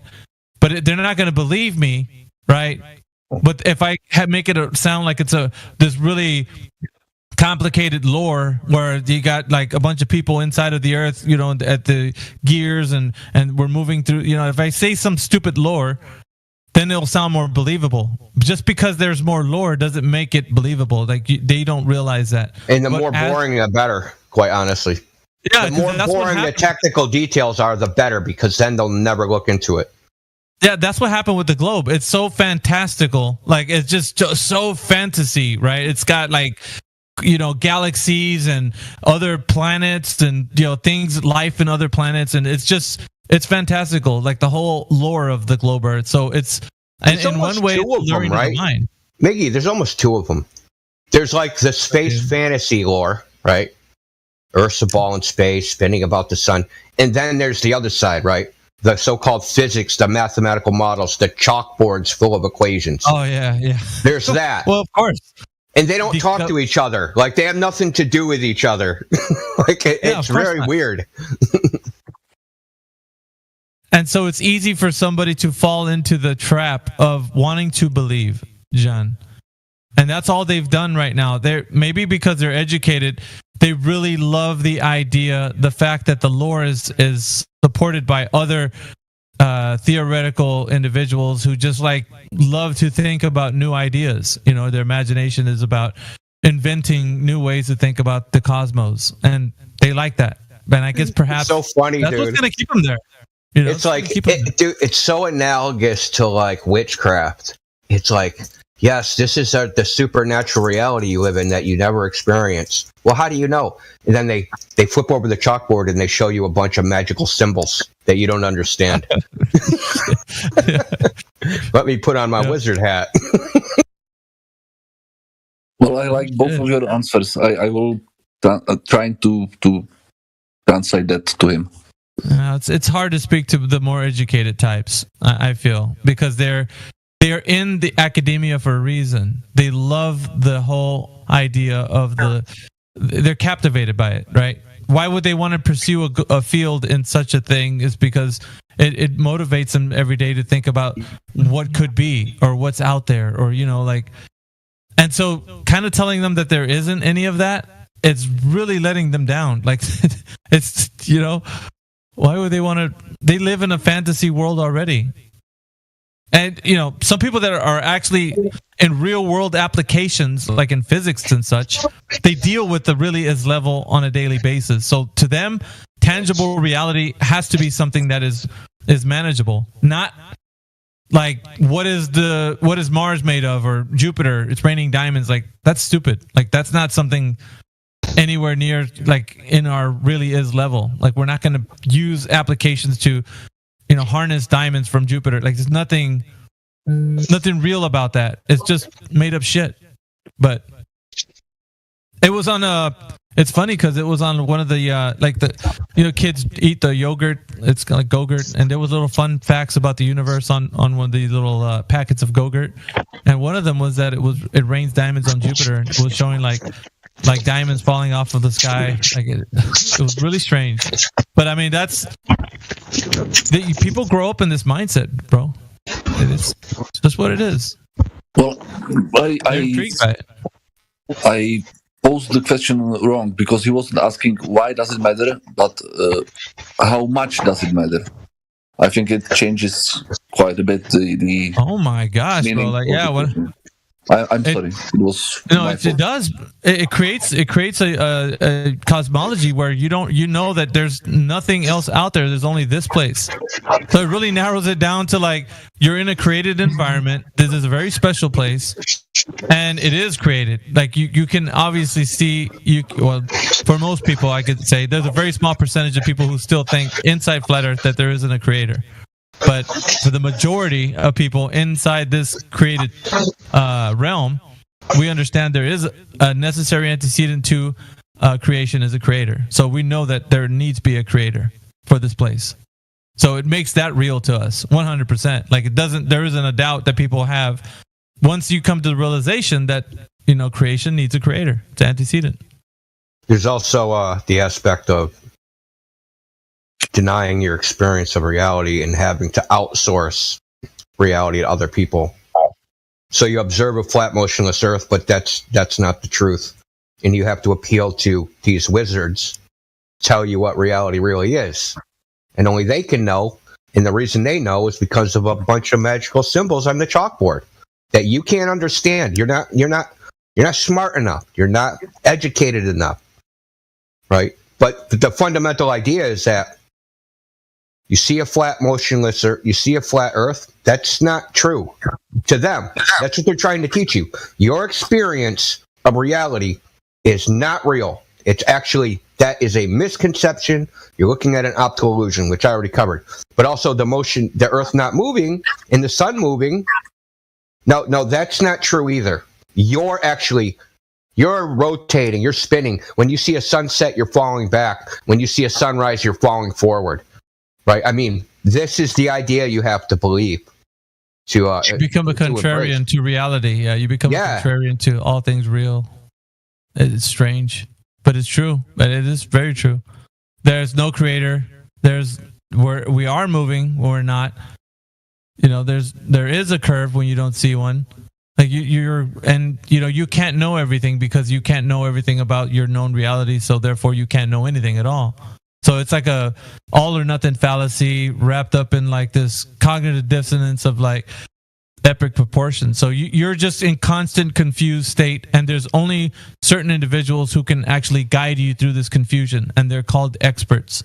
And those who are in academia lord their knowledge over the common people, which then the common people are like, well, I'm not an expert, I'm not a scientist, so therefore they give up their own critical thinking to those who hold high standing in academia, and then that's it. Your world paradigm is dictated by them. The few giving up your personal knowledge, and I'm convinced this is what makes you a 99%er, right? I can't know anything for real. I mean, I look at the Earth; it looks flat, but that's not true. So I can't trust anything I experience.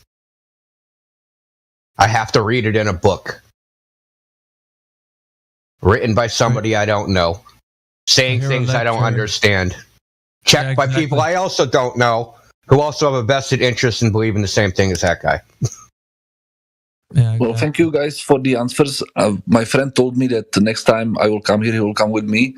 So I think it will be better if he will ask the questions, not me, because I a little bit messed up when I asked the last question. So have a good night, and I will come back. Thank you very much. Have a good night, Jen. Bye. Yeah, have a good night. I'd love for that guy to come in here. I call it the tyranny of experts. We just went through that in case anybody was paying attention. That's befitting. We just went through the tyranny of experts. Well, I listened to this. Well, used to. He's passed away now. He had a radio show, and he had a kid every year he would do a 1 week segment on the tyranny of experts and how the experts run around telling everybody what to do. Molding our reality. And listen, man, I don't mind that some people are smarter than others, like in sense of being able to understand and comprehend and all of these things, and IQ and all that. But the problem I'm having is that when you're passing off information where people can't verify, if somebody's saying some shit, right? Take this and you'll be fine, or do this and everything will be all right. And then nobody looks into it, and we're just all accepting what people say on faith. That's the problem I'm having. And that's exactly what they're doing, which would constitute for the tyranny part of it. Because it's get with the program or be mocked into shame, and that's... Well, I think the expert thing is completely based upon self-serving greed. So back in the day, right, we had the guild system, where nobody could practice I'm a leather maker. You had to be in the leather makers guild to make leather. And they closely guarded their knowledge. Even Bong talked about this on in Samoa. The knowledge of a particular trade, it was kept in the family. And you kind of that was your thing, right? Your niche that you didn't spread it around. And the experts do the same thing, the so-called experts, right? They create their own vocabulary. They create their own little clubs and groups, right? And then they say, well, you need us for this, right? If you want to do, if society and the public want to do anything, they need to come to us and consult us. And of course, we're not giving away this information for free. We're also not giving you the fine details. You can tell us what the problem is, and we'll consult our crystal ball, and we'll write a report. We'll give it to you, and you can base your actions. And I'll pretend I'm not biased. I'll pretend that I don't have my own agenda. I'll pretend that I have no political ideas. And I'll just pretend. And I'll pretend it's not about money. And I'll just do this this whole facade. So I have to create the facade of expert to give it value, because value is in scarcity, not abundance. So experts are rare. There isn't experts running around and everything. So if I call myself an expert, I'm rare. I have value. I should get money. There's a whole nother layer to this. It's beyond just I know more than you because I studied it. You're also protecting your trade. Isn't that what academia is built on? These institutions are gatekeepers, which you have to be in these clubs that you have to pay money to and be in debt in order for you to have some of this knowledge. But I think about the information age, the age we're in right now.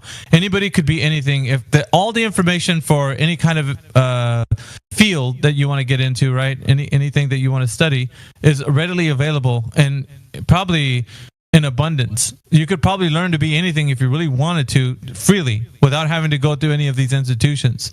If you so really wanted to pursue that, you could probably learn anything you wanted to with all the information that's out there in libraries and like universities weren't always a thing. Universities are like really something that's come around, I would say, in a major way, probably like in the mid 1800s, and slowly escalated to more and more and more. Now it's like, you know, I almost say like it's a part of the American dream, Indio. Like people nowadays were looking at like, well, okay, so the thing is, you go to school, right? You go to school through 1 through 12, grade 1 through 12, and once you're done with that, you go into college. You find yourself a nice career that you like. You get involved in that, and then you the American dream. You get a nice house, a nice vehicle, you know, a wife, 2 kids, and 2 cats, or whatever. Like, yeah, I mean, it's just all those things are part of the American dream. Like all of that stuff is what people are talking about to aspire to have in order for people in America anyway, like so that you can have a good life. Like you have to, a part of that is going through, you know, these institutions, these gatekeepers. How do you make your degree valuable? Think about it. How do I paid a bunch of money to go to university. How do I justify that expense? I need to make money. How do I make money? I have to make that degree valuable. So I'll call myself an expert. I'll say I have specialized knowledge nobody else has. I found some knowledge and I'm holding it close to the chest, and I'm not going to give it to anybody unless they pay me. Yeah, that's really what's going on.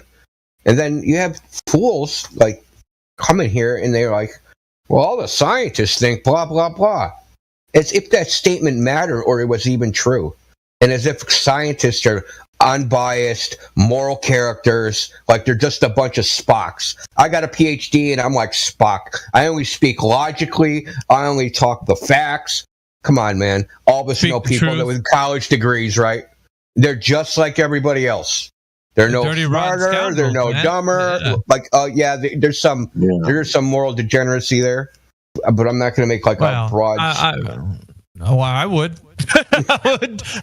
Shit. Because think about it, man. Everybody has the capacity to do evil, right? Like that's just the way it is. Yeah. Like let's be real here. Like if push comes to shove, people can do some heinous things, no matter what standing they have in society. I don't care who they are. And so that doesn't constitute because of the field that they're in that they're these moral, like enlightened beings. Like they're prone to like all the same things you and me are. Yeah, and they're more invested into the system too. So, you know, and if the system's evil and they're invested in the system, then they're more, I guess they would be more prone to do evil.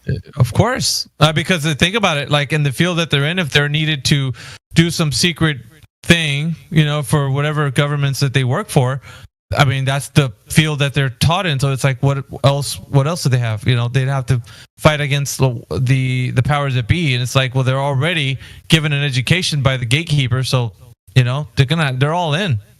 Either that or just completely go all the way out with it, you know? No, and the funny thing is, a lot of people, they work very hard for their degrees. And I like, but that's the thing. I respect people working hard to get something, but they worked hard to, like, it's almost like digging a ditch for no reason, right? I'm just gonna dig a hole. Give me a shovel. I'm gonna dig a hole. There's no reason. I'm not going for water. I'm not looking for buried treasure. Not looking for fossils. I'm just gonna dig a hole. And like, I respect that. Like, it's really hard to dig a hole, especially a very deep one. But, you know, there's only a limit to my respect. Like, yeah, you put in a lot of effort. Congratulations. But you didn't actually achieve anything. You just dug a hole. Yeah. No, yeah, and that's what they do. They work really hard and they get a degree that's freaking worthless. It didn't make them smarter. They don't have any critical thinking skills. It's almost depressing in a way that there's so many people wasting their time. But they're looked up to because. But the good news is less and less men are actually getting college degrees. So, you know, that's kind of a good thing. It's all about the successful like side of things. Like these days, you can be successful without having to go to an institution, and that's a fact. That's an absolute fact. You don't need an institution to become successful in life. You absolutely don't. There's many examples of people that can be successful, and it really what it comes down to is like, what level of success do you want to have in life? Do you want to be successful, or do you want to have some knowledge of like what an institution has? Or you know what, you can be successful, have the knowledge of some trade that you think that is only gatekept by an institution, but get it outside of an institution. Well, it's also defined success, right? Is success a stack of money? Is success fame? Is it power? Like, what do you define success as? Interesting. Yeah. Well, that would lie on that would be on the beholder, right? Whoever. Yeah. Whatever they think success is. But I mean, I don't know. Because Bill Gates would be considered successful, but I wouldn't trade place with Bill Gates. Yeah, no. Right. If I had to assume his moral character and his actions and the things he does, if I had to do those things to get his stack of cash, I wouldn't do it. Yeah. I'm not selling my soul for that. And you got to think about what is the end game, like, for everybody, anyways. Like, Flat Earth actually puts exactly. What is the end game? Where are you actually trying to go? Like when they start throwing dirt on you, right? Where do you want to be at? Exactly. How did you get there? How did you get to that grave? People don't realize, like, when it all boils down to it, Indio, like, think about like the whole, even Flat Earth and everything, right? Just all of it. What is the whole point? What's the point to all of this? What is the point to spreading truth? What's the point to going to academia? What's the point of gaining all this stuff? Is it just to leave something better for the next generation? Or is that the hallmark of like what we're trying to do here? Like, or is it because the valuable knowledge of like what the truth is going to bring like peace and truth and justice, perhaps? Like, if you're going to see that people are not going to be like brought in by this lie and then be deceived. Like, but it's also to know that there is I think that the end game for me, it's an understanding of the knowledge of the Creator, because this life is but a moment. Like, we're only going to be here for a little bit, and the little bit that we're here, bro, we're struggling. Like, we're sick, we have issues. Like, there's never like, you're not going to live all of your lives on this earth like great. People are dying. Like, there's so much evil in this world. So the struggle that we have in this life is but for a moment. And then we have, all of eternity, if you so believe that the Creator exists, that this isn't the end. It's just the beginning. So I don't think the end game, we wound up in the end game, but I don't think the end game is just to amass great wealth and be successful and have all kinds of goodies here on earth.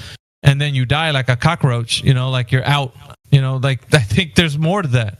So Flat Earth gives us like a better foothold and like a knowledge of you don't have to be a Bill Gates. You don't have to be somebody who's just super successful or super intelligent or anything like that. You have to understand what truth is and be satisfied with the things you have, and know that the Creator exists and not put so much stock in this life but the next. Anyway, being successful with money is like getting the money. It doesn't make you successful in the eyes of society. It's getting the money and keeping it, right? So you got like people that win the lottery, they become instant millionaires, and typically they're broke like within a couple of years. And the reason is because they give all their money away. They always say, well, they were bad at investing it and all that. Like, no, they were like people crawled out of the woodwork. This dude's got a bunch of money. Give me some. And they were like, hell yeah, have some money. Yeah. And they say, that's stupid. You should tell all your friends to fuck themselves, tell your family to fuck themselves, and hoard that shit.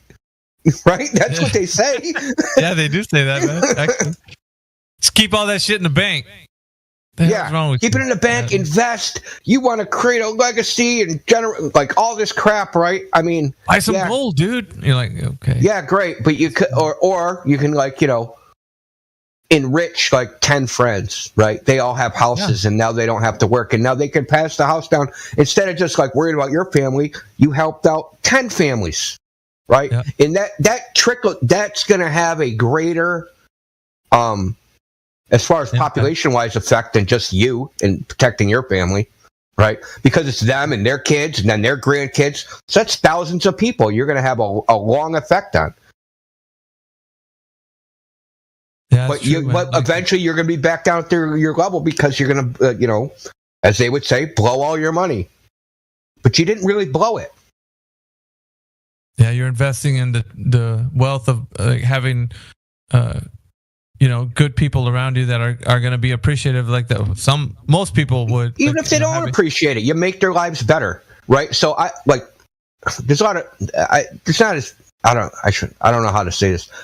There's a lot of homeless people in Boston. They haven't been around, but during COVID, right? Like some of the West, you $2, and I just give away money like crazy. But it's like, I know they're just going to go do something stupid, but I just know that in that moment of them getting that money, that just made them happy for a moment, even if it was fleeting, because it'll be raining out and they were sleeping outside for the last fucking week, and their day totally sucks. They don't have anywhere to go. They never get to relax. They never, if you just giving them like a break for just like 5 minutes. And just that little bit of compassion or whatever, even though it's like it doesn't solve the problem, but it just gives them a break. You know what I mean? It's almost like seeing a little old lady cross the street with a big heavy bag of groceries. Yeah, you grab the groceries from her and you carry it across the street from her and then give it back. Well, yeah, you didn't bring it all the way home, but you gave her a break. A break is better than nothing. So it's and the analogy is like you gave all these people money, like you gave them a break. You know what I mean? They got a break for a minute from some worry or some stress or some problem or something, even for a moment. And a lot of times that's all what people need, right? Because life is you don't get a sub in real life, right? Like in a basketball game, you're like, oh, I'm tired, coach, sub me out. Right? But in real life, you don't get a sub like, oh shit, I'm tired, I'm going to go sit down, sub somebody and let them go to my job for me, right? Let them go pay my bills and all this stuff. You don't get a sub in real life. And sometimes it's just cool just to get a break. Just to get a break from stuff. And speaking of break, I don't want to ever interrupt into the break conversation, but I'm going to take a break out into the rain in the bright sunshine. So I'm going to go out and it's raining. I'm going to go out and I'll take some pictures. I'll see you when I come back. Is it raining or sunshine or both? Both. Usually it does both. Most of the times it rains, then the sun is shining and it's raining at the same time. It does that more often than not. So, yeah. Have a good day, Sonny. It's a myth. I'll see you. Whenever there's a sun shower, a witch is being born. No way. You've never heard that before? Wait a minute, say it again. Whenever there's a sun shower, a witch is being born. Well, there must be a lot of witches. I don't know if that's regional. So I don't know if it can. You're in California, so I'd say yeah. So would the witch be born only in that location? I don't know. It's somewhere in the world. Right. I'll see you guys in an hour or so. Later, Sonny. All right, peace out.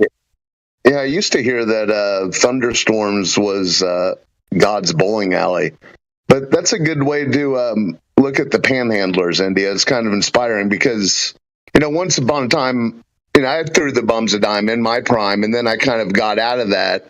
But, I do give people cash when I have it because you're right. $3 to someone who hasn't had a break from the constancy of poverty, or me having a 20-ounce soda for $3. You know what I'm saying? Like $3 is worthless, but invaluable. So, or I'm sure you're passing out bigger bills, but yeah, it's kind of inspiring to look at. No, I don't give them a lot because I know they'll just get fucked up. You know what I mean? If I get them $20, I'm really just giving the money to some heroin dealer.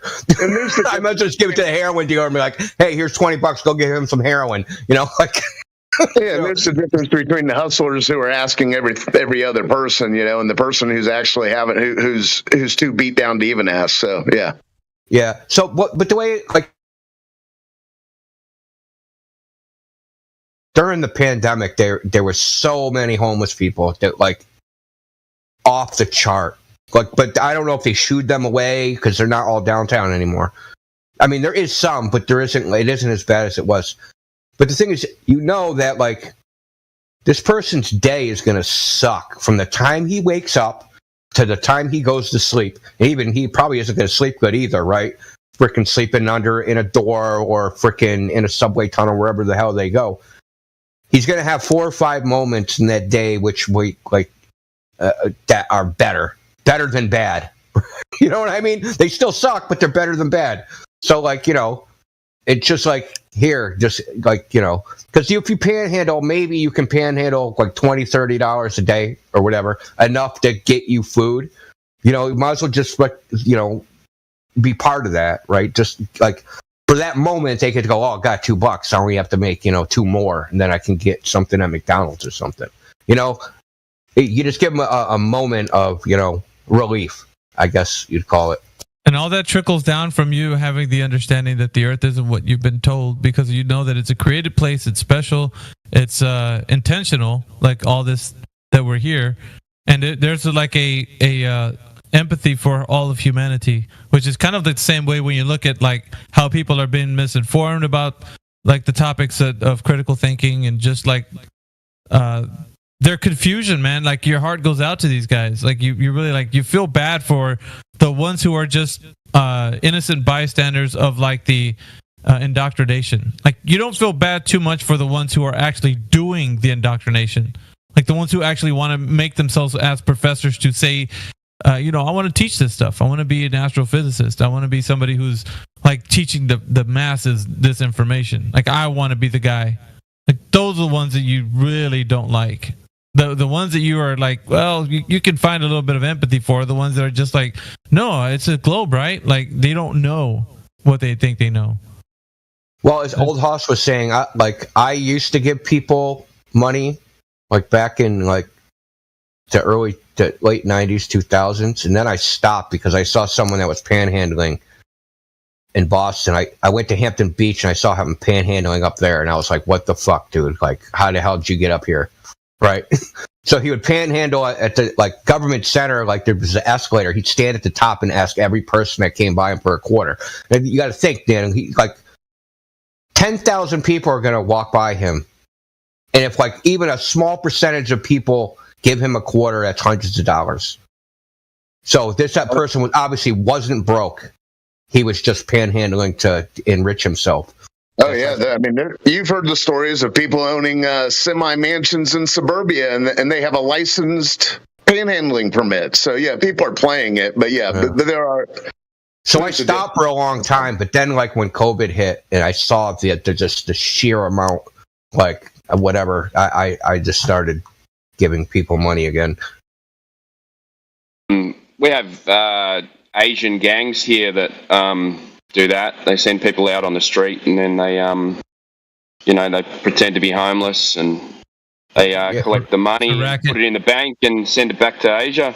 Yeah, they had the issue here too with that, something like that. So like there was a group, they were taking care of there was like a group home for like handicapped people. Yeah, and they were like took care of them. They would take. Not only would they take their money, like their Social Security check, their disability check, and spend it on drugs or whatever, they'd made these homeless people go out and panhandle every day. And they were making something like, this is back in like 99. Like, this is when I stopped, because there was a whole slew of these like panhandling scams that came out. Someone was living in like a $5,000 a month apartment, and like, but they were making something like $1,800 a day off of 3 people that they were forcing to go panhandle. Yeah. Yeah, you so know, I stopped taking for a advantage, while. taking advantage of the generosity of others is, you know, it's pretty bad. But I still do feel sorry for people when I walk past them, you know, and people ignore them, you know, even if I got no cash on me or anything, I always say hello. So g'day, mate. And they look up and smile and nod.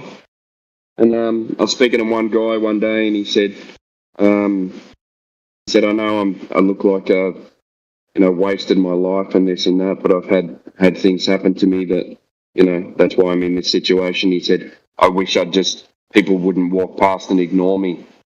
I said, yeah, fair enough, man. I'm not going to out the guy, but there's a guy that's homeless in Boston. Well, he was in a homeless shelter. And I met him through a friend of mine. Let's put it this way. He produced He was a music producer for a major label, and he produced. If I said some of the records, y'all would know him, and you'd be able to find out who he was. But I'm not gonna say that dude was homeless because he got. He had a string of, unfortunate circumstances that eventually led him to be homeless. I think he had a little bit of mental illness too. But who knows what came first, the chicken or the egg, right? Did he go mentally ill and lose all his shit, or did he lose all his shit and go mentally ill? He was a multimillionaire, and now he's homeless. Yeah. So like, it can happen to anybody, quite honestly. It's weird, man. I can understand that kind of situation, but at the same time, it's almost like it's weird to me because it's like all you really need is a nice home. Get you some. You don't have to live in a mansion. Just get a nice home, really nice one. And I was having this. I don't know. It's just weird. Well, these people like what ends up happening is like they end up in the street and like it's like a subculture. It is a sub. It's culture. You deal with other homeless people, drug addicts, like this whole thing. It gets to the point where you don't know how to deal with normal people because everybody's fucked up and all you're dealing with fucked up people. So like your social calibration of how to socialize with normal people gets all screwed up. You just don't know how to do it anymore from lack of practice. You don't know how to like go into a restaurant, you know what I mean, dressed in a 3-piece suit and eat your food properly and like all that stuff. It's so like from everything going hand to mouth and living in a doorway, and you're doing that for years or like a couple years or even months. Your whole mindset changes, right? It's just your adaptive response, and it's hard. It's hard to go back. To go backwards, right, into so-called civilized society. Well, it's also so some of these people give up, and the difference between a homeless person and a poor person who rents a crappy home or something like that is that person who is poor, living in a rental home, they have the will to go out and work and actually do something to put food on the table for some reason. The other people don't. They lose something. They lose a will to. Actually, know homeless better their people life. that work. Yeah, but I know homeless people that work. Yeah, they actually have jobs, and they sleep in the street. But the thing is, it's different. Like, it's weird that they wouldn't want to go home to even if it was a room or something, go home to a comfortable place that's warm and it might cost them $100 a week, like. Not here, dude. Not here. $100 a week? Hell no. Put it this way: if you were to just like the cheapest possible solution to live in somewhere is going to cost you at least. Let me think. Bedroom, 3. It's going to cost you at least $400 a week, at least. And if you want like an actual apartment, you need first, last, security, right? First some places. Then you also need to pass a credit check. Like it's like the housing here is. It's like this. Well, I live in Boston. It's the second most expensive city living in the United States. So is that because of the universities, the colleges, or whatever? Yeah, I mean that might be part of it. It's just like they're all greedy fucks, dude. Like they know that there's like a housing crunch, and they just like there's places. Someone explained it to me like this: a lot of the places that have apartments, condos, whatever, that they're actually owned by like corporations, right? They're owned by like some LLC, which is a limited liability company, some company, and when they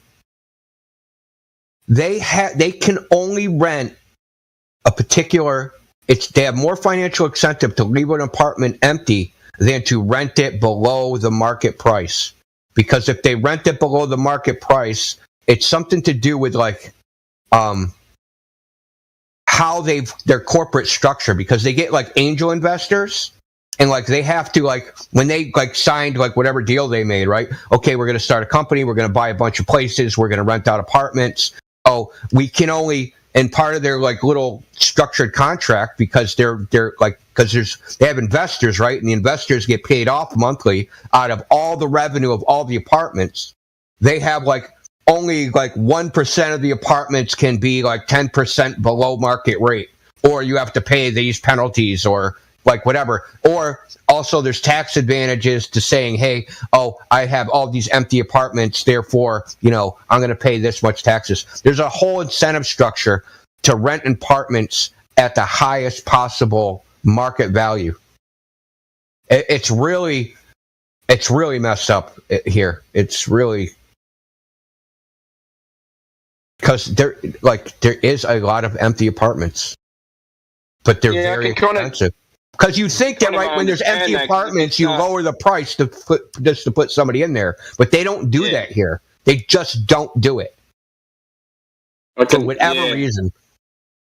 Well, if you start lowering the price, you lower the class of the neighbourhood, and then the apartments aren't worth as much in collateral, I suppose. But wouldn't they still be wanting to make an income from a building that they own? I don't think that makes sense. Well, I think they have their cost, right? They have the cost of operating the building. Like if you have an individual apartment, the cost that goes up, like say you provide heat and hot water, but not electricity. Like what's the cost of heat and hot water in an apartment when you're heating the entire building anyway, right? So that's always going to be heated. The only thing you're really paying for somebody is the hot water when they move in. You're really not paying any more money. So you're only losing freaking $50, not even $50, $20 a month heating an apartment nobody lives in. Yeah. And then if everybody starts lowering prices, then all the prices start coming down, right? So it's almost like right. I'd like to get. That should be something that's investigated, whether there's some collusion going on, because there's companies that own one company around here is Avalon, so they own a lot of high rises, condo high rises. But they're not just condos. They're condos that you can buy the apartment or you can rent it, and but they own lots of these buildings. At least in my area, they probably own 7. Yeah, so it would be in their interest not to lower the market. Yeah, that's right, because it'll lower the prices on all their stuff, right? So the overall, if you have 7 buildings with 200 apartments each, 1,400 apartments, you start lowering them, then the rent on all 1,400 is going to start coming down. Better just leave a few empty, right? Yeah, it's probably, that probably points toward it being handled by some algorithm where there's not some person at a desk saying, hey, if we do this and do this, we could. It knows that it has its thresholds of when it starts losing money, and it's not a human sensibilities being applied, it sounds like. Yeah, and there's also a bottom, and the bottom is there's an artificial bottom that's created by Section 8. So Section 8 has what they'll pay, and they pay some percentage of the market. They'll pay for a 1 bedroom they have a maximum price. 2 bedroom they have a maximum price. 3 bedroom they have a maximum price. So that kind of sets the bottom, because people on Section 8 are subsidized. Their rent's paid for. The government pays a portion and the person pays a portion. So that's kind of sets the bottom of the market artificially. But Section 8, every year they redo their thing, and then they go, how much is the overall price? What has the housing market as a whole done? Right? And it either goes up or down. And if it goes up 5%, they'll pay 5% more. So if the bottom's being pushed up, everything else is being pushed up. Right? Because it's a market as a whole. The market is moving in unison. Right, the bottom and the top end are just the top end. I shouldn't say the top end. The top end of rentals, because the top end isn't rentals. They're $1 million apartments on the Millennium Building and shit. They're not,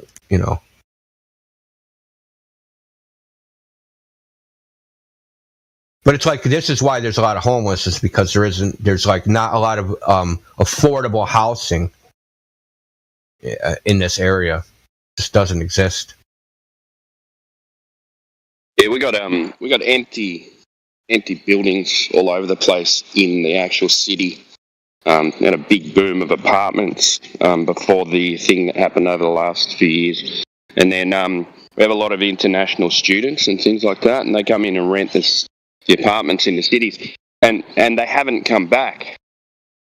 So all these apartments are sitting there in the city just doing nothing, and then you walk through the city at night and there's homeless people everywhere.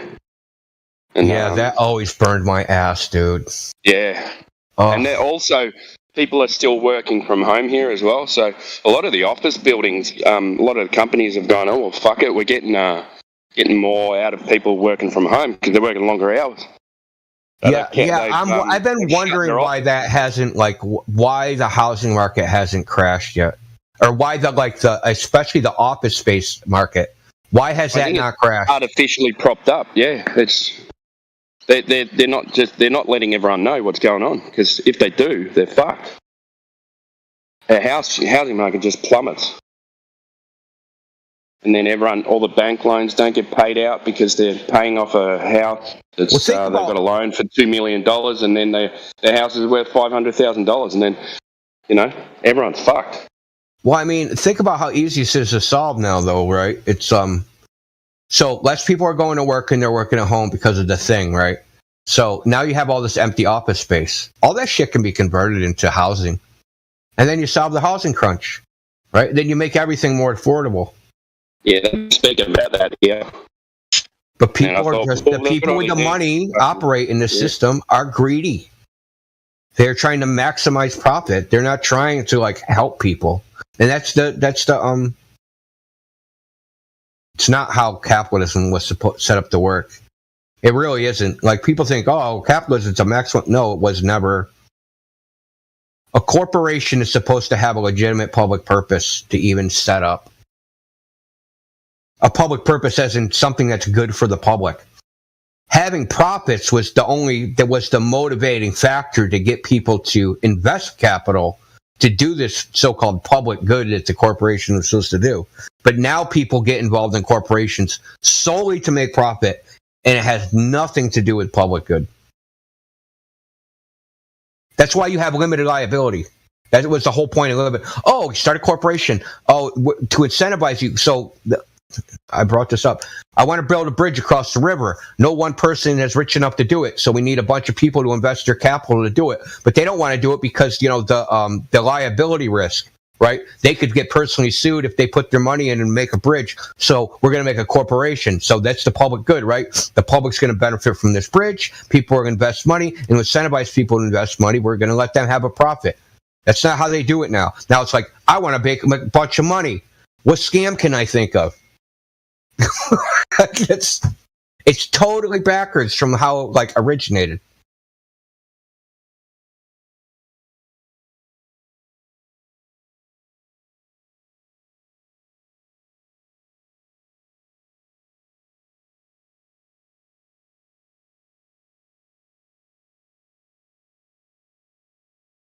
Yeah, but I don't know what happened to the homeless people here. They vanished. I don't know where they all went. Went from hundreds to maybe if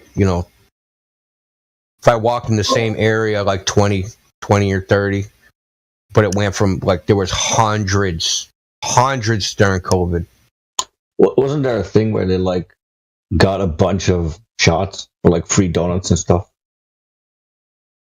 What? I heard stories about this.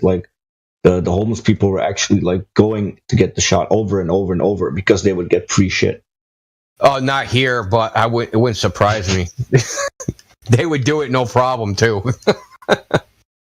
Well, it was happening a little bit here, the donut thing and gift cards. I was offered a $200 gift card in a public park in downtown Portland to get the jab, and I was like, "Can I get it without taking it?" They're like, "No." I'm like, "Oh, no, thanks."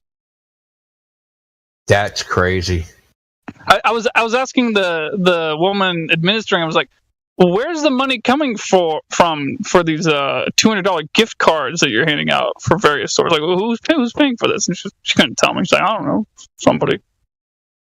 Right. So what probably happened was Pfizer was probably making $500 a shot, and then paying people $200 to get the shot, and still making $300.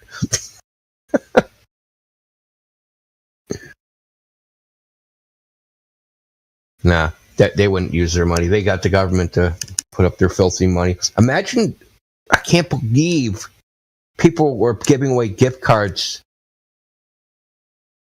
for something that was experimental. It blows me away. That's like the bioethics behind all this is really sketchy.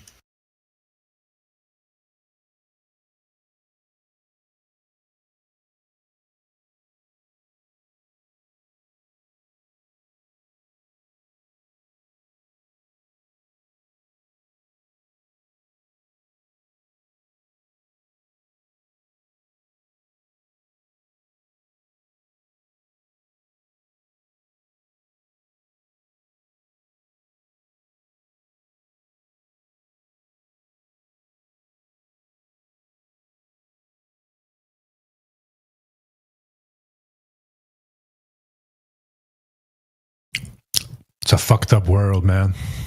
Yeah. So Samsung is faking moon photos. You hear this?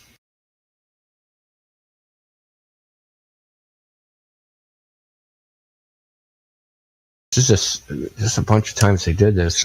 Oh man. So if you buy one of their cameras and you take a picture of the moon, it identifies the moon and makes it look better.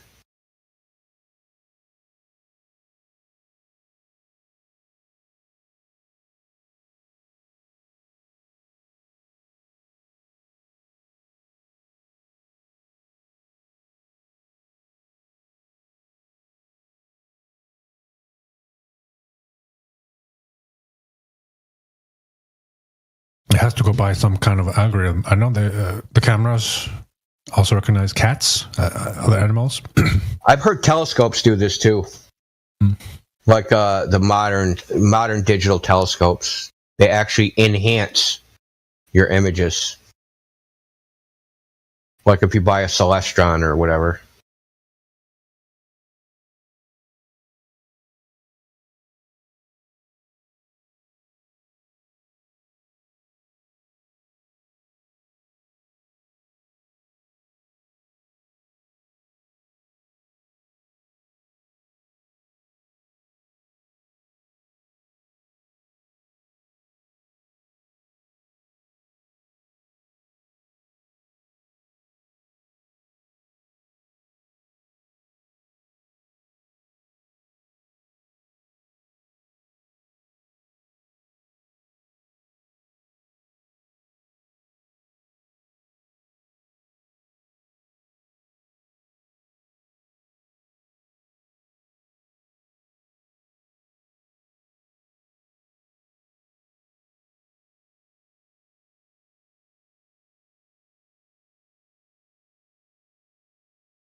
So the moonshot is blurry, but it kind of has some kind of filter, I guess.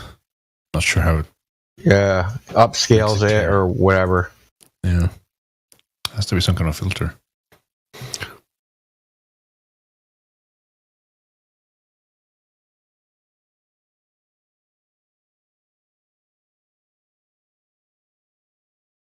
It has a space zoom feature. Nice. Dude, hey, that's funny. I wish that Jan dude was still in here. He asked why would they lie? Like, or he said, why isn't it important? Dude, so they can spell you space zoom features on your camera and you pay an extra $300 for it. That's crazy.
Oi, Smurf is back. How you doing, man?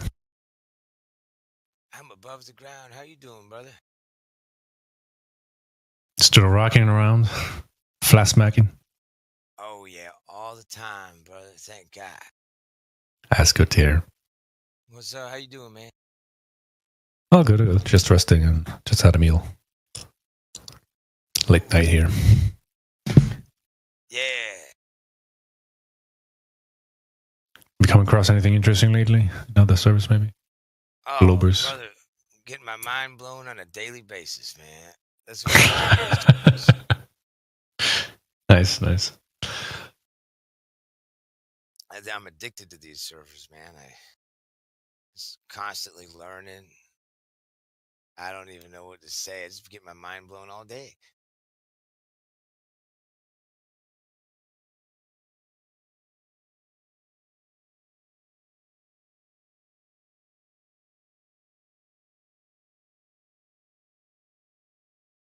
Yeah, I've been having a series of spiritual experiences, man.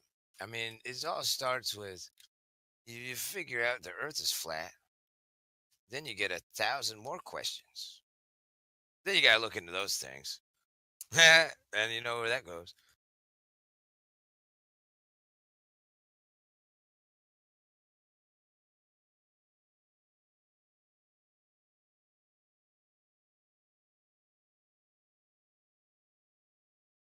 Tell you, when I was a child, I remember I used to believe in the spinny, wobbly space ball thing, moving at 5 different fluctuating speeds.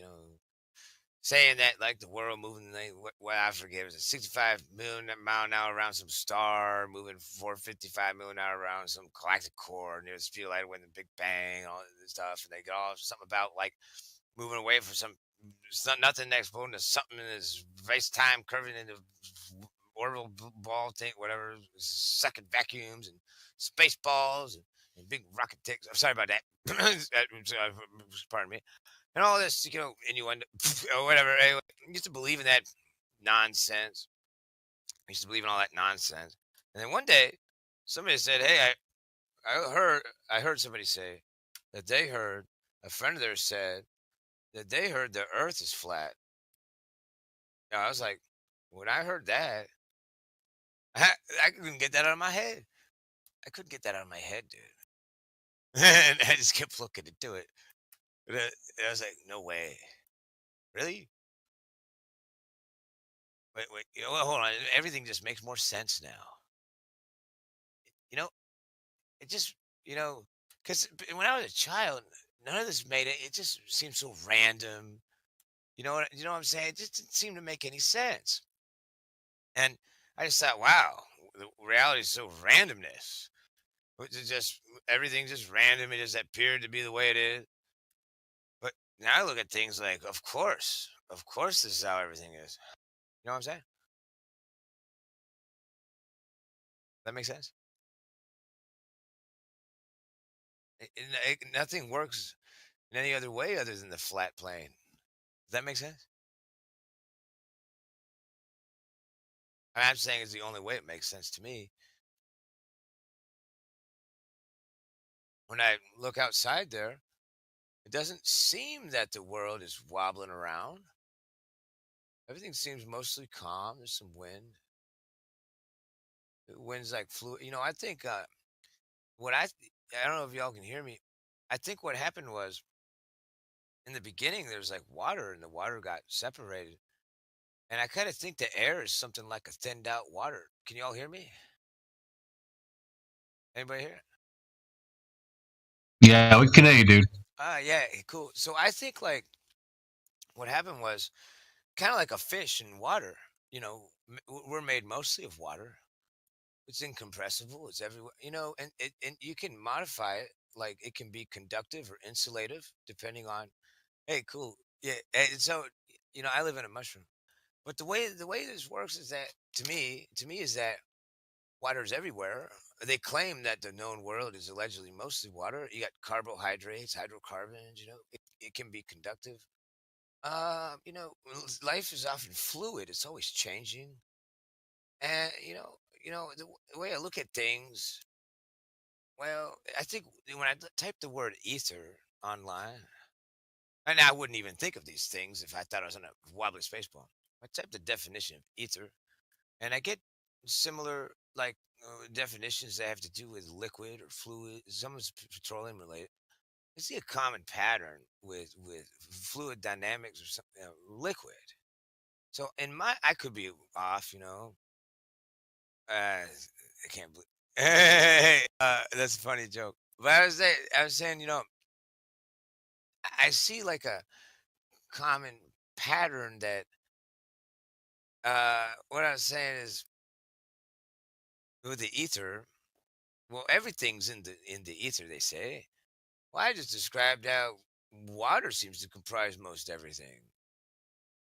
Everything's the world seems most stable, but the wind, well, the wind, if you imagine, it's like a thinned out air. It's fluid. It's constant moving. I think all energy is like vibrations condensed. It's like slow, like matter. I mean to say, matter is like energy slowed to condensed to a slow vibration. That's what I was trying to say. But everything, there is a resonance to everything. You know that water, like the ethernet, you know the ethernet that I'm communicating with you through.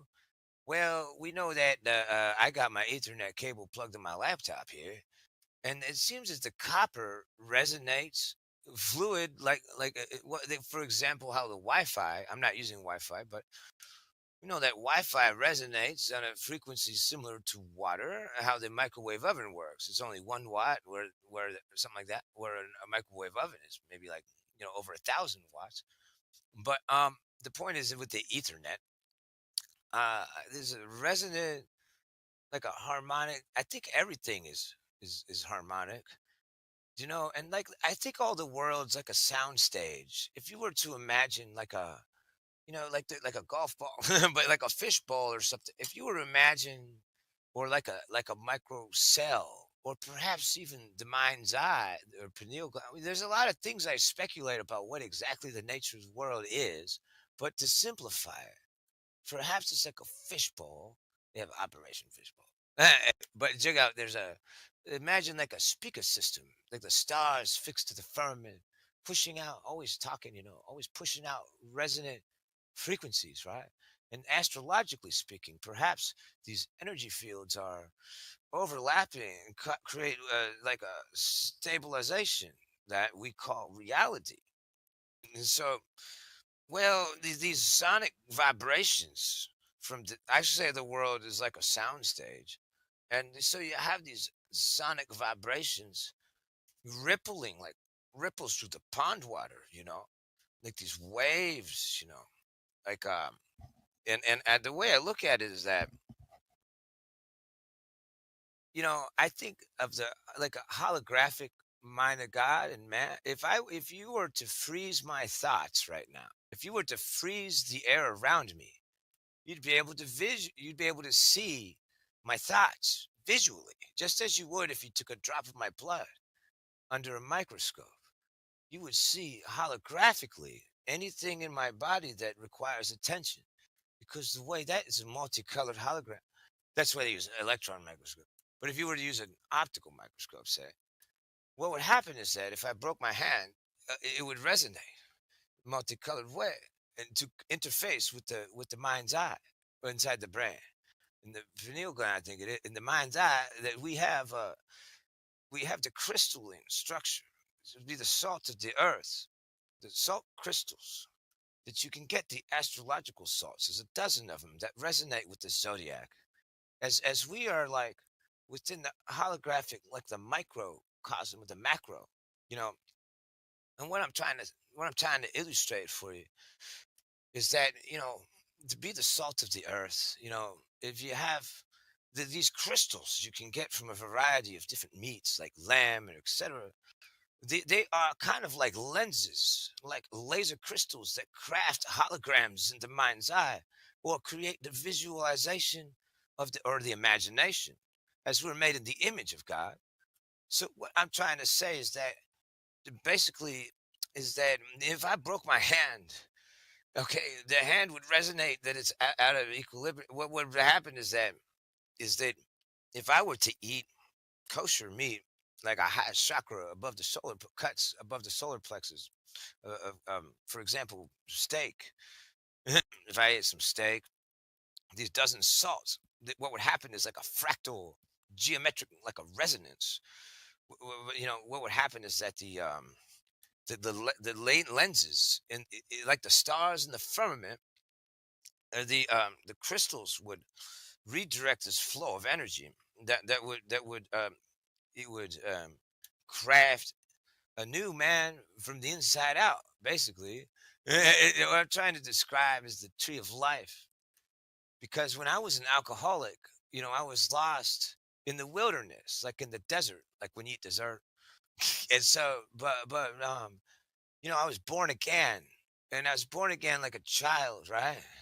Because I removed from my mind, I transmuted all lustful thoughts, the seed in the soul of man. What I mean is that the 33 degrees of the 33 vertebrae to become illuminated is that okay? The light in the mind's eye, it shines your eyes. What I'm trying to say is that this Kundalini spirit it comes from the desert, and it rises over the gut area. It's like Lower Egypt, and the spirit rises up to the 33 vertebrae and up past the solar plexus, and it rises up to Upper Egypt, and you find paradise where Adam and Eve, or the east and west hemispheres of the brain, or the good and evil, the masculine and feminine, or logic and reason and emotion. What I'm trying to say, you get what happens is the seed when you don't have when you have lustful thoughts. I have to back up and explain how when you have lustful thoughts, the cerebral fluid, which I say is like liquid mercury, the cerebral fluid seeps down the spine, so that when a man and a woman alchemically fuse, this is what happens. But basically, if you were to transmute, if you were to become born again like a child, to rejoin in the kingdom of heaven, what would happen?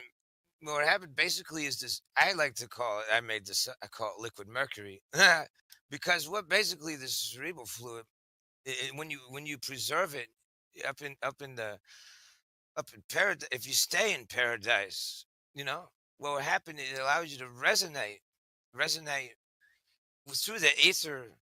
The ether, I call it, is like the water. It's like the water around us.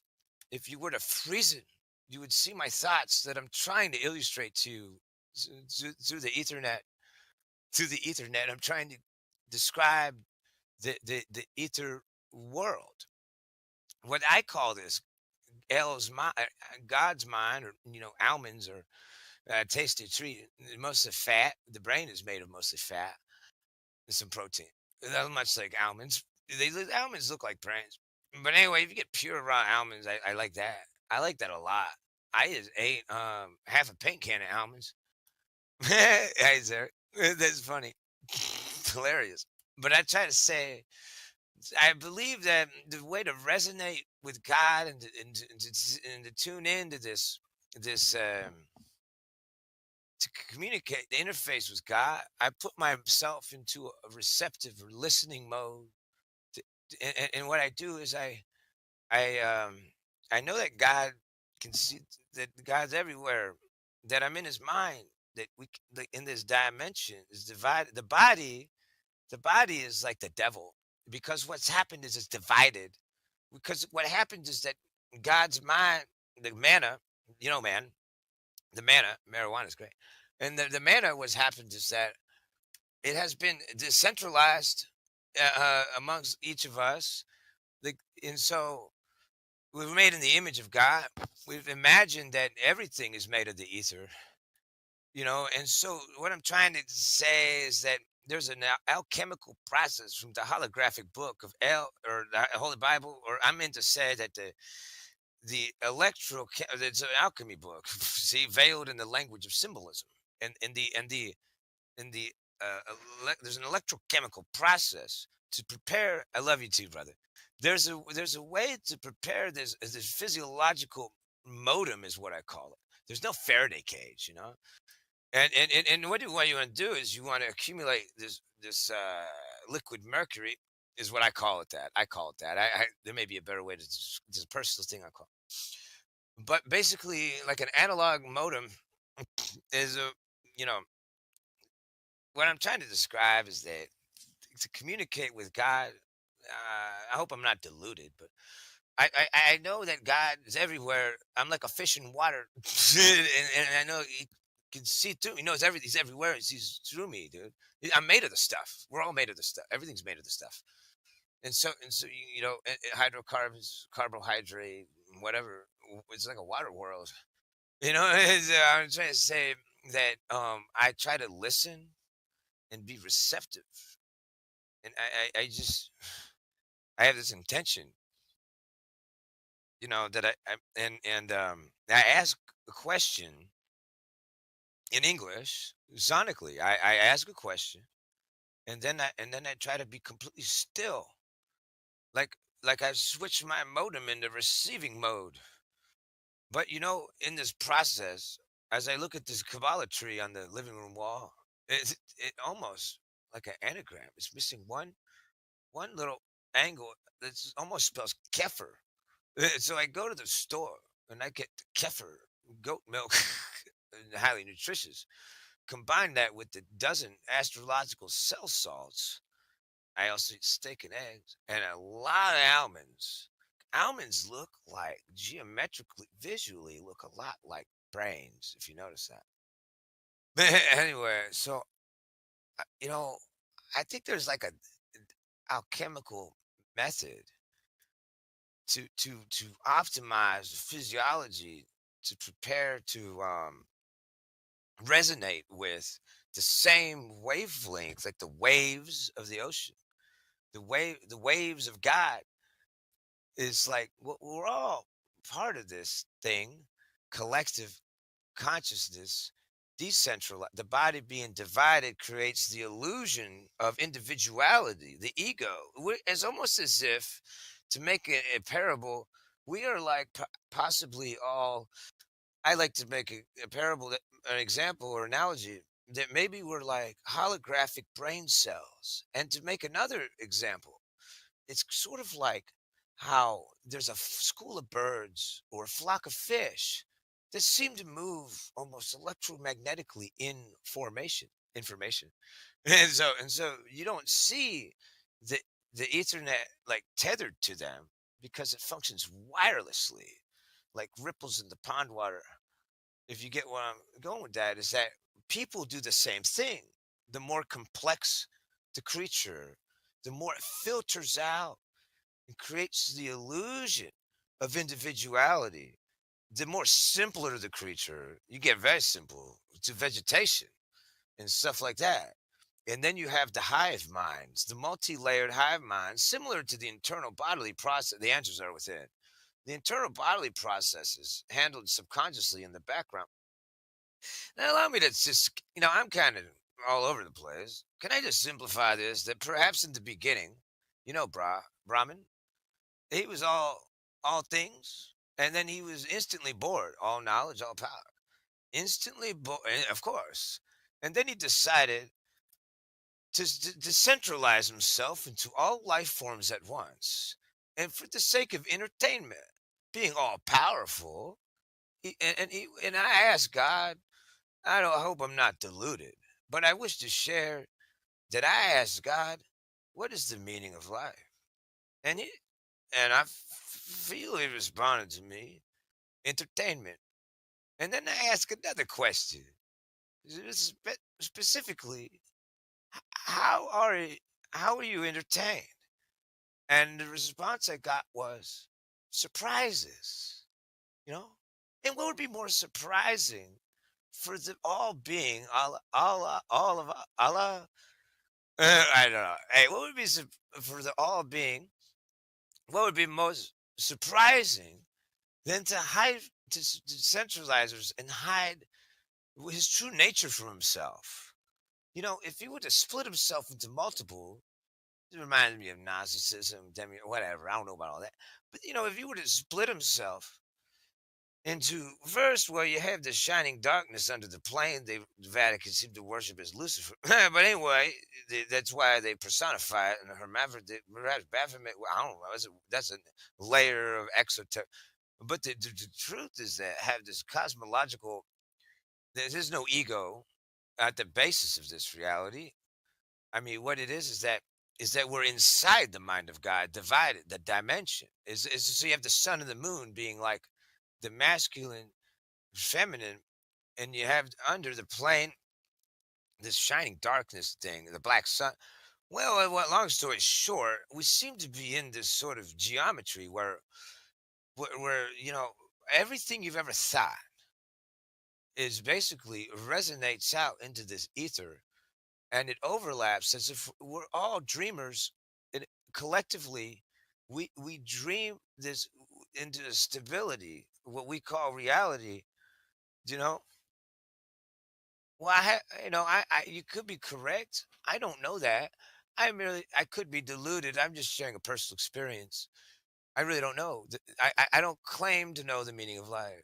But anyway, I'm just saying I asked God and I felt that I received the answer. But I could be, dude, I've had dreams before. I've personified astrological entities like the devil. It looked slightly different in two different dreams. It made me question. I probably made all that up in my mind. But the reality is that everything's made. Life is but a dream, Life is but a dream, and we're all the dreamers experiencing itself subjectively. But my point is that everybody is one, and they know this. The Jesuits know this. Others know this, that there's only one energy, and this one energy is transmuted in different forms astrologically, like a Swiss clock, But anyway, in different forms is one. I call it the ether. You can do a lot with water. Life is rather fluid, but you can do a lot with it. The whole world, there's nothing new under the sun. What I'm saying is that, I don't know where I'm going with this, but I stopped drinking about a year ago, and that's my perspective. What do you all think about that? I could just go on all day,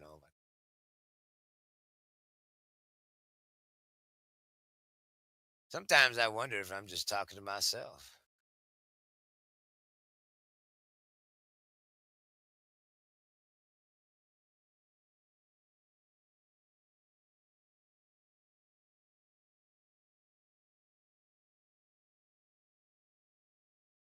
Well, I feel that I've ascended, and the way I mean is that I've accepted. If the reincarnation is that it's the same way, like how new brain cells, you get new brain cells, dude.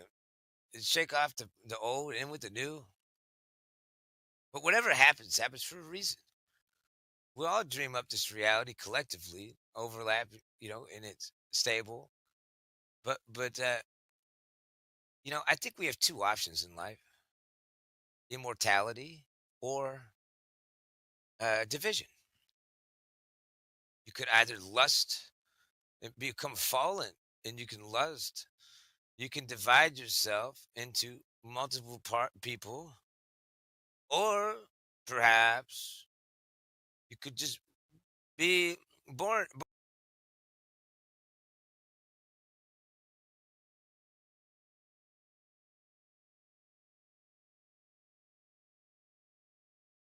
And still we hold to a position with absolute certainty, right?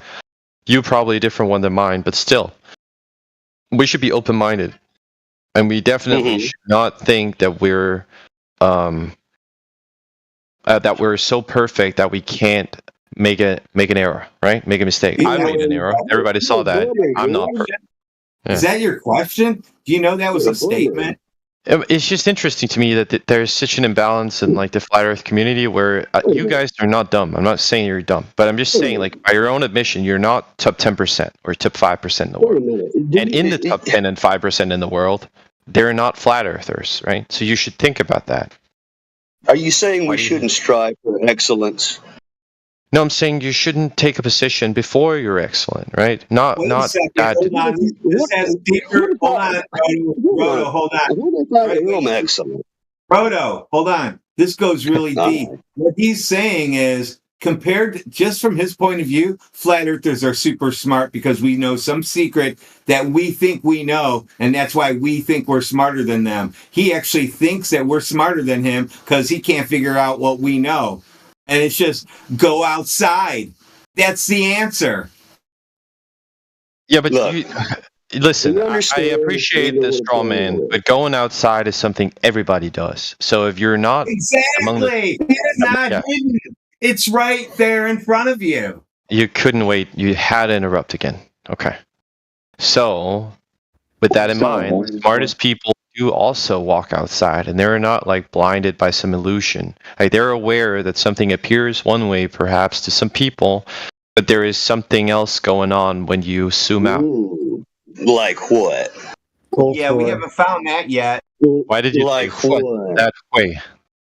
You talking about like phantom stuff? What are you talking about? More so about perspective, I would say. Oh, okay. Gotcha. Doesn't have to be accurate, man. Be accurate. Call a straight line a straight line. You did it before. Come on. So what you got with it all? What's perplexing you? Wait a minute. Is it geometry? Look, work harder, man. I don't know why you don't like geometry. Why you find it in no utility, as you put it. I mean, it's pretty cool. It's pretty cool. You ought to give it a shot. Well, Give it's it a also try. a lot of issues. I'm not denying that, but I'm saying in my life, it doesn't help me solve my issues, right? Like I'm not one to utilize triangular geometry in what I do, right? I see. Are you about to apply that to perspective in any way? Well, what do you mean exactly? Just a yes or no. I'm asking for you to elaborate, right? Are you about to apply triangles? No, I'll repeat it, dude. Yeah, I'm saying, like, I heard your words, but it didn't really make sense in a coherent way in my head, right? So I might be retarded, but if you could say it in a different way, that would be appreciated. Well, look, I know. Sometimes the way I say things sounds real top 35. Let me see if I can rearrange it. Are you about to use a triangle in your example of perspective? No. You're not? No. Okay. Are you going to use anything geometric? Well, for perspective, you need straight lines. He's going to use a straight line in case he can't answer. Angles? Anything? Degrees? You know. I was more so invoking the colloquial usage of like how perception works, right? I'm not going into the mathematics. I'm not going to try to like prove your little like drop over distance thing. That's not what I'm interested in, right? Like I don't care for that. Are you interested in maybe subjective reality? Let's not go into that again. Let's not go there. Are you talking about your imagination? That stuff is flat. No, I'm saying I don't want to discuss like ontology and epistemology and how we derive truth. Top 33. Right? I don't. Huh? There's your boy right there, Neil deGrasse Tyson. He just said that stuff is flat. That stuff is flat. There he is again. He's saying that to you, man. Why did he say that? That's about the Earth, too, by the way. You're tough to have a conversation with, and I don't know why. What did he just say? What Neil deGrasse Tyson just say? You don't see the curvature of the Earth. He said like flat. Reality, man. There are people. You should be humble. Find a little humility. That's your man telling you stuff like that. There's people smarter than you, right? And I actually did some deep dive on the geometry while we were talking, and actually you could make a case for curved triangles absolutely being a thing. Therefore, I was correct. Dude, what's the definition of a triangle? Well, you have spherical triangles on a surface Yeah, There's no such you do. thing as a You do. curved Look it up. triangle. Google it right up. There's no You love such. it. It's an oxymoron. like 5 It's an seconds. oxymoron. A curved I mean, triangle. again, you're taking an absolute stance after I told you I just read about it. I No, have you're the just source. trying to Like, make up shit. Here, I'm gonna go ahead and post what no. you just said. Go ahead and answer this fucking question, Mr. Curved Triangles. Here you go. What is the sum of the internal angles of this triangle? That, He's just now stepping into the one from Radwin, or Hey, I'm the test giver. I'm asking, are you Radwin? I'm not seeing your name light up. Yeah, Radwin the test giver. I'll change my Okay, name. okay. No, that's fine. I was just asking.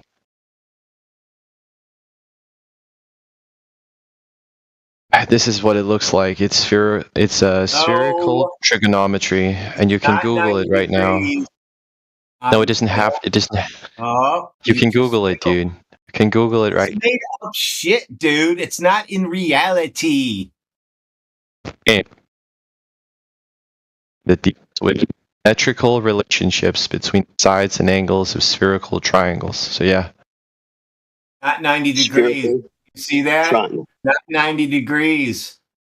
yeah. I mean, do you disagree? Like this article from Wikipedia and the mathematics behind I it? disagree with the article from Okay. Wikipedia because we're not Okay, and talking what's- about spherical Okay, anything. okay, that was a yes, and now the why, right? Like, No, I don't agree. yep, Spherical I heard triangle that. is akin You to use astral. spherical triangles. I don't. It agree. even has a Wolfram site, use a dude. spherical Like, triangle. you should.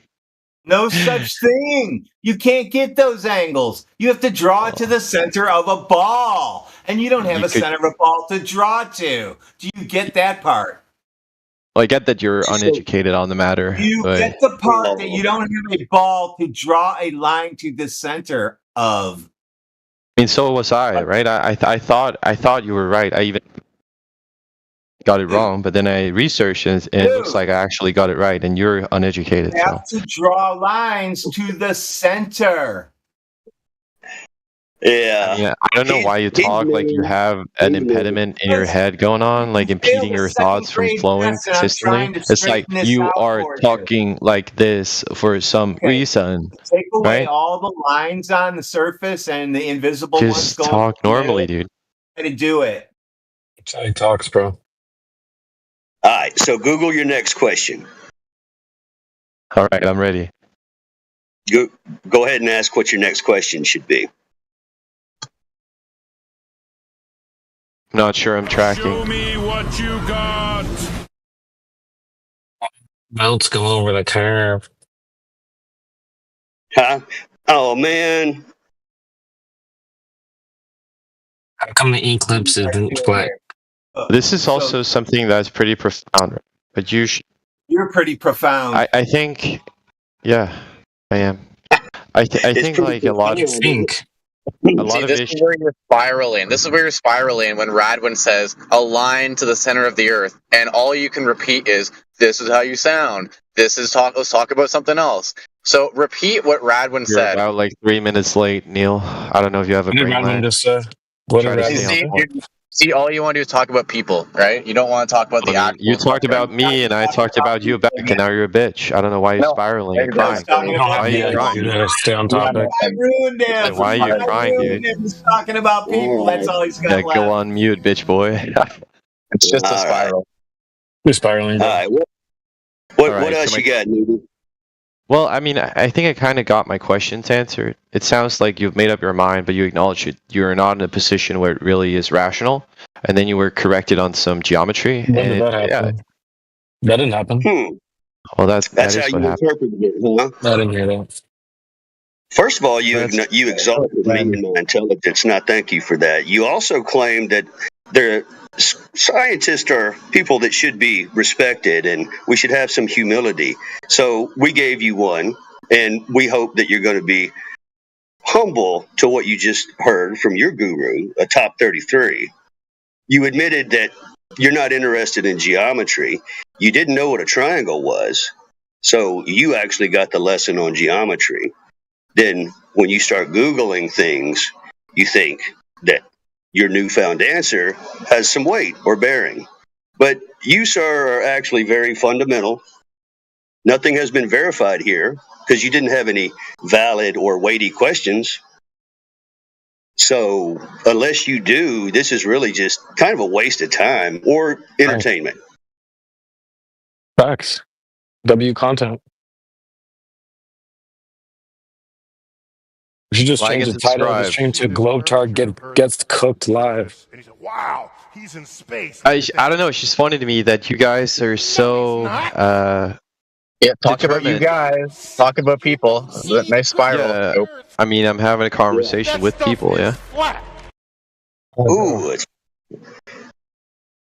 it's funny to me Tyson. that you've made up your mind, but you have no proof really. And the best debunk that you had to like what I had to say was That's a What?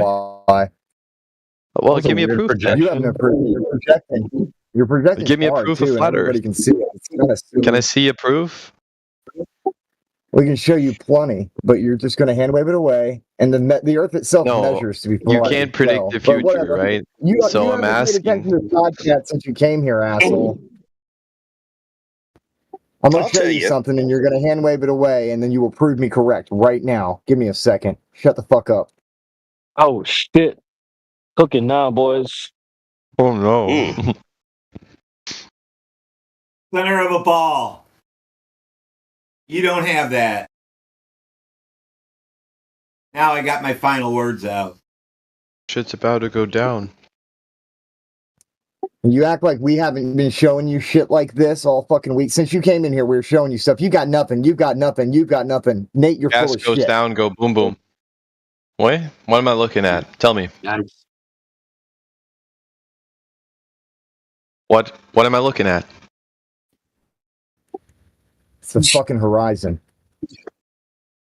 What?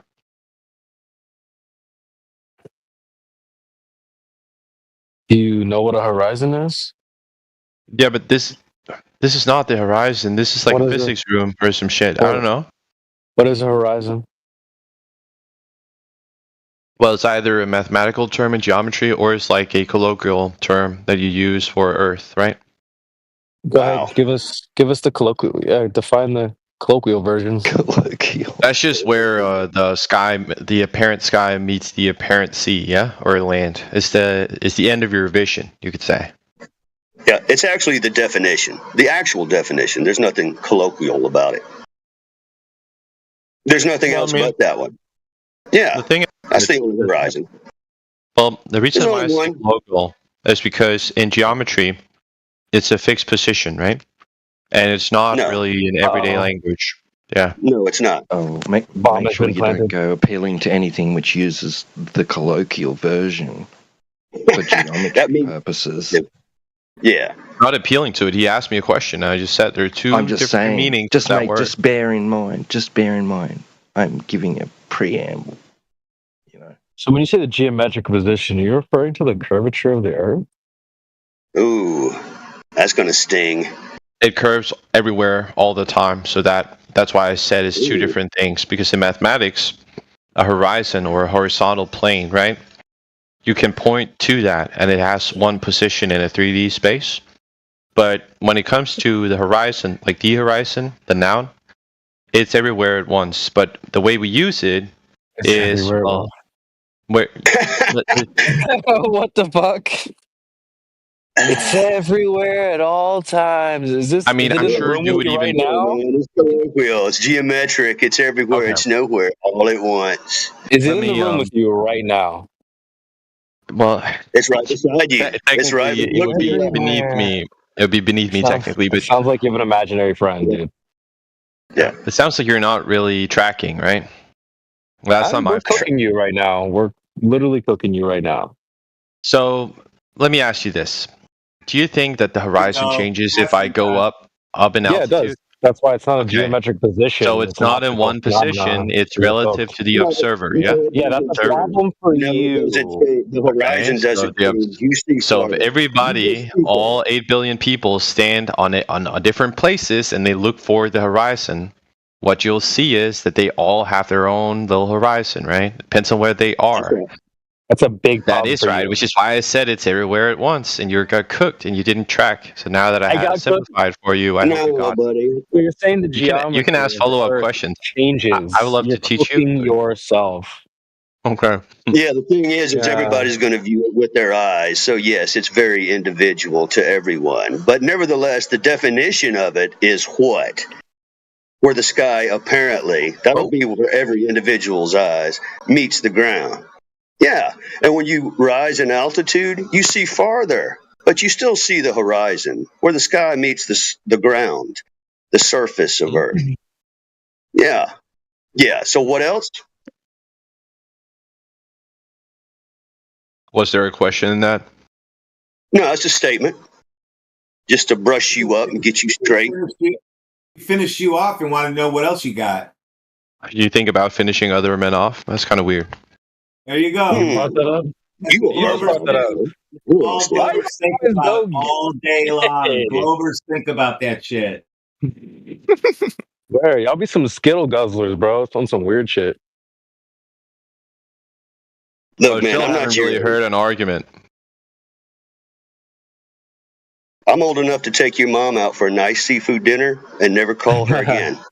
Oh shit, that's a good one. A mom joke in 2025? Okay.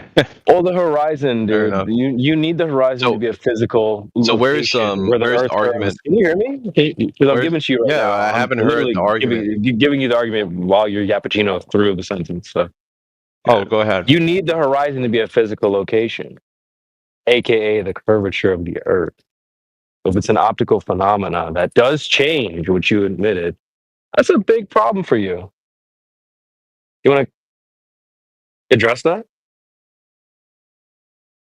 Address what? You've stated something that I don't agree with. How do you Okay, great. So you don't agree that the horizon is optical. You're saying it's geometric. The No, physical I'm location. happy that you repeated what I said, right? But I'm Well, which is the unhappy part that you you disagree with? mischaracterized that I need the horizon to be fixed and geometric. Oh, you do. Otherwise, there's not a globe. He needs it to be colloquial. You said it's curving everywhere, didn't you? Underneath your feet for everyone. Yeah, that means That it's would be not the one. physical. That would be the physical curvature of the Earth, wouldn't it be? Yeah, but it's not Which is a what you place. need. That's It's what you need. everywhere. Yeah, that would be the physical Yeah, which is geometry why I of said the I'm Earth. unhappy with your mischaracterization of We're my not going to make you argument. happy. Right? Don't You worry didn't. about it. You didn't track. It's okay. Now, when we're standing at a beach per se. We're looking out at the ocean. You're seeing a horizon, correct? Well, that depends. You're seeing like an optical thing. Yeah, sure. So it's optical. Where's the geometry in this scenario? Where's the curvature of the Earth? I said that already. It's everywhere. You're It's everywhere. standing on So it. It's this is one. where we're dipping into. Now you have imaginary friends, basically. Can you? This is can like you where you don't prove- have a proper rebuttal, on. so you make up like weird arguments Not that actually sound making funny. an argument. Okay. When you sound say it's insecure, dude. everywhere, always, all the time, go ahead and prove it. Because it sounds like Well, imaginary friends. Because if on a is it in the sphere, room with you right now? Like you're not able to prove this. You're just saying it's everywhere. Trust me, Well, I in believe fact, it's I am. everywhere. Go ahead and I'm prove gonna it. invoke. We'll wait. I'm gonna invoke spherical geometry, right? And I'm gonna take a basketball, and with that comes like an absolute proof of what I say is conceptually the case. Always. No, we're on not a asking sphere. for. That's not asking you to prove it conceptually. We can use a We need you to basketball. prove it in Well, reality. so here's the thing, right? You're bad with words, and that's don't have okay. a I can help you out. Not Your bad with argument. words. We're good with how Well, then the you're. words work. Basketball. We don't need a basketball because you're saying the Earth itself is like the basketball. So saying, well, here's a basketball, therefore it's like the Earth. You need to prove the Earth is like that. Using a basketball isn't the proof. We understand how a basketball works. Thank you very much. But now, how does the Earth? How can you prove the Earth is doing this? Well, wait. No, that's a different question entirely, which is why I That's the try whole to correct question you. and purpose. That's the whole purpose of the question. We don't need conceptual ideas of how basketball works. I think everyone's up to speed on that. But if you're saying the Earth is like that, go ahead and prove it. We'll wait. We got time. All right, I'll post some pictures from space. Alrighty. Nope. Now, this would be. We would also need the verification that the ground is curving, dude. How do you verify it then? Yeah, that's up to you. That's your claim. Good luck figuring that out. That's your job. I verified with pictures from space and That's videos. not That like, verification, dude. Verify Not the ground well, you is said that I get. surfing. You said that I get to verify. That's how I verified. So That's not a verification. So do you have? So what is your measuring stick? Don't worry about me. This is your claim. It's your job. Your burden. Wait. If I'm saying this is the lens that I use to look at this issue, It's and you're not a saying, good well, it doesn't hold. You can't use that. Well, Then I'm you have asking this- you, well, okay, you have provide the- an alternative. You're gonna get Then you TikTok. have this No, I don't have one. standard. Your This is surroundings. like the peak flat Earth community, Then, bro. listen. You have the standards Or of a grown Bigfoot men not believer. making a single point. Hold on. Listen, you have the standards of a Bigfoot believer. Let me put myself in your shoes. I have pictures of Bigfoot. Is that verification? Didn't think so. Didn't think so. I didn't think so. You have the standards of a repeat Bigfoot believer. I'll say it again. You have the standards of a Bigfoot believer. If they just present pictures of Bigfoot, which certainly are out there as claimed, like the space pictures, is that verification of Bigfoot? Yes or no? I mean, this is how I would say it, right? We just need a yes or no. We just need a yes or no. Is pictures of Bigfoot verification of Bigfoot? If they're real pictures and they're not, We just need a yes or no, dude. yeah, if they're real pictures, not edited, yeah. There are pictures of Bigfoot out there. Chat, can we They're Google them up now? unedited. No. You're saying you trust just pictures alone. You sound like you have the standards of someone who believes in Bigfoot. I'm saying 'Cause like they an have pictures actual. also. What we're pointing out to you is that's not verification that Bigfoot's real. And seeing pictures that can most certainly be edited, like you said, is not verification. It's just like a script So what you're else you running. got? I feel like I'm hitting the same wall, fucking you and I'm probably live going to get in muted in a person. while because this is like where your script ends. You're You don't getting have good cooked in rebuttal. 4K. You keep restating weird shit about like Have Santa the Claus and standards Bigfoot. of a Bigfoot believer, and you're mad at me because your standards are so low.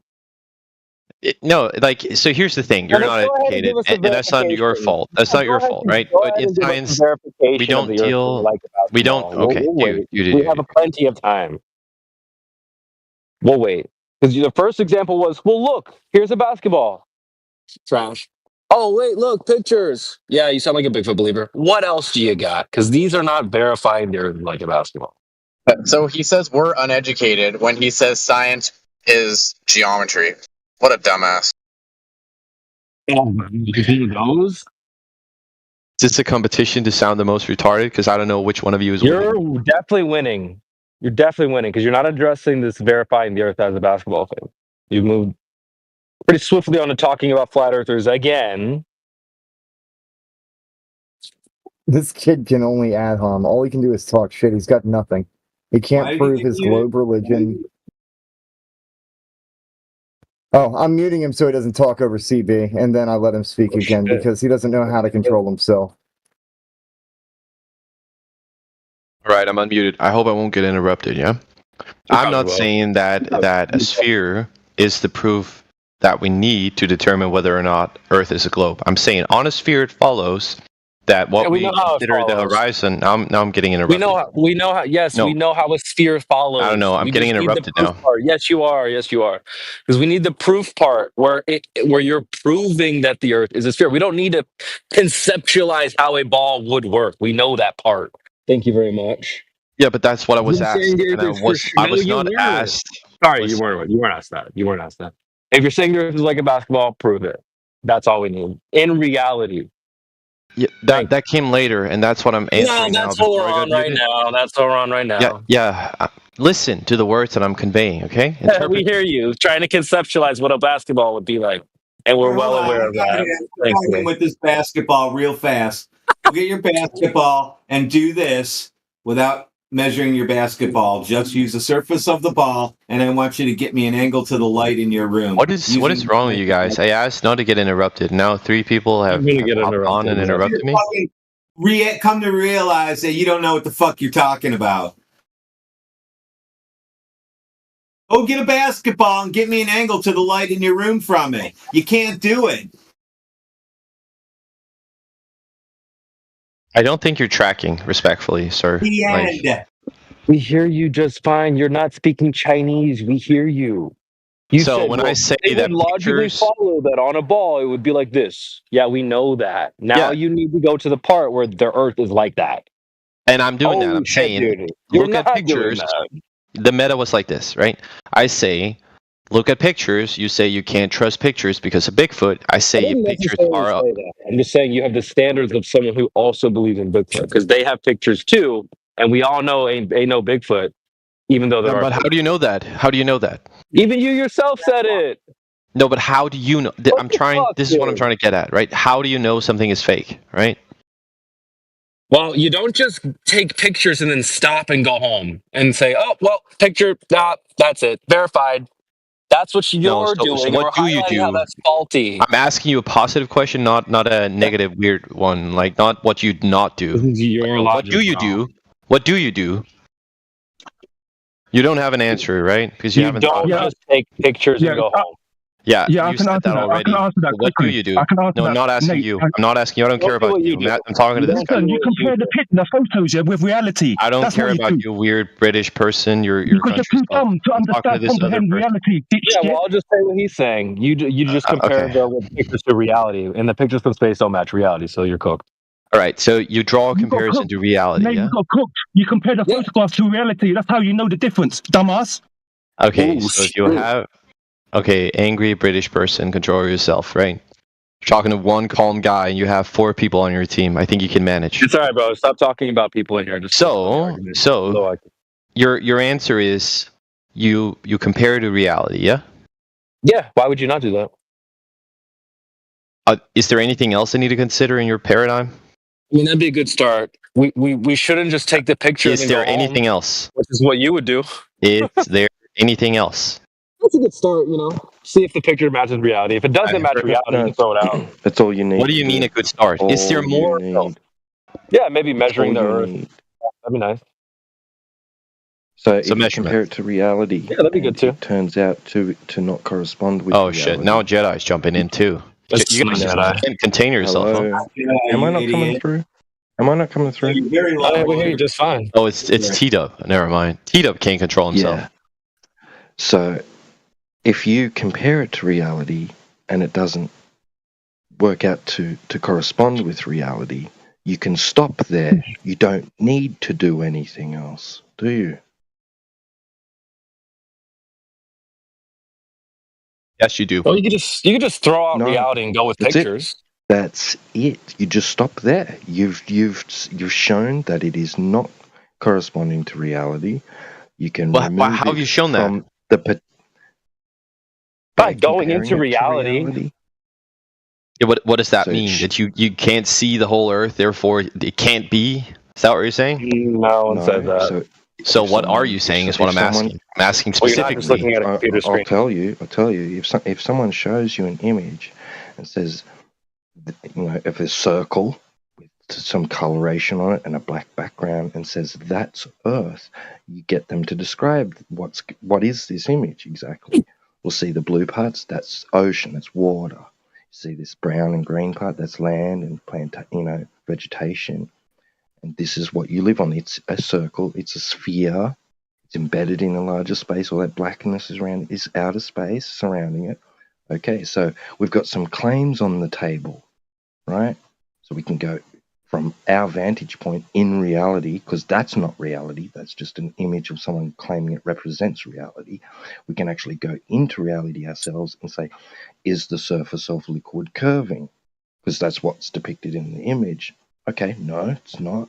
All right. So we can rule that part out as being authentic.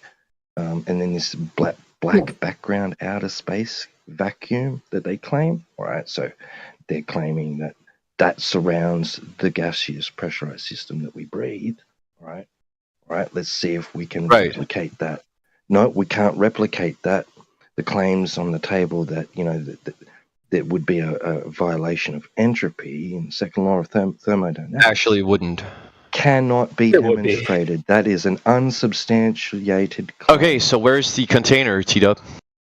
I don't need Where's to it at? provide one. I don't Who hurt you, need to bro? provide Oh, so you don't know. with So it's an it's an unsubstantiated Well, claim again. Nice. Focus. no. You've completely forgot what I we were didn't just say talking anything. about. So You're the one where's the bringing container? up. What is it made of? You're How thick is Nah, it? we're not doing that. We're not doing No, that. one sec. So you don't know. Okay. One sec.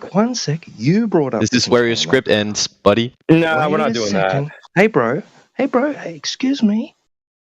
You brought up the container. I brought up the claim that there is a gaseous pressurized system adjacent to an ever-expanding vacuum within which the gases are not expanding as dictated by entropy in the second law of thermodynamics.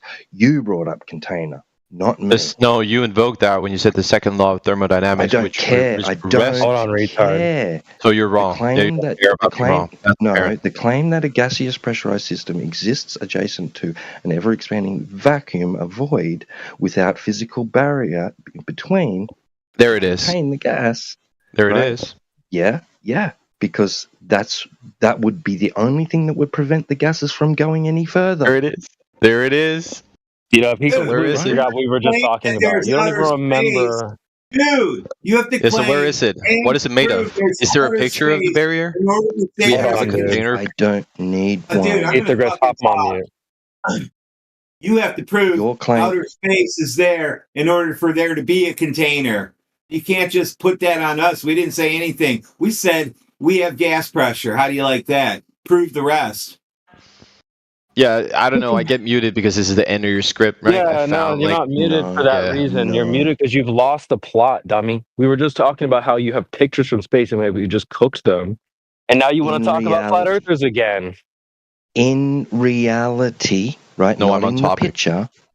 No. In reality, not in the picture. In reality, you cannot demonstrate preventing the expansion of gas into an available space without physical containment. But you claim, right, that there is this point beyond which Earth's gases don't continue to expand without that it's adjacent to a vacuum in which entropy would dictate it expands into.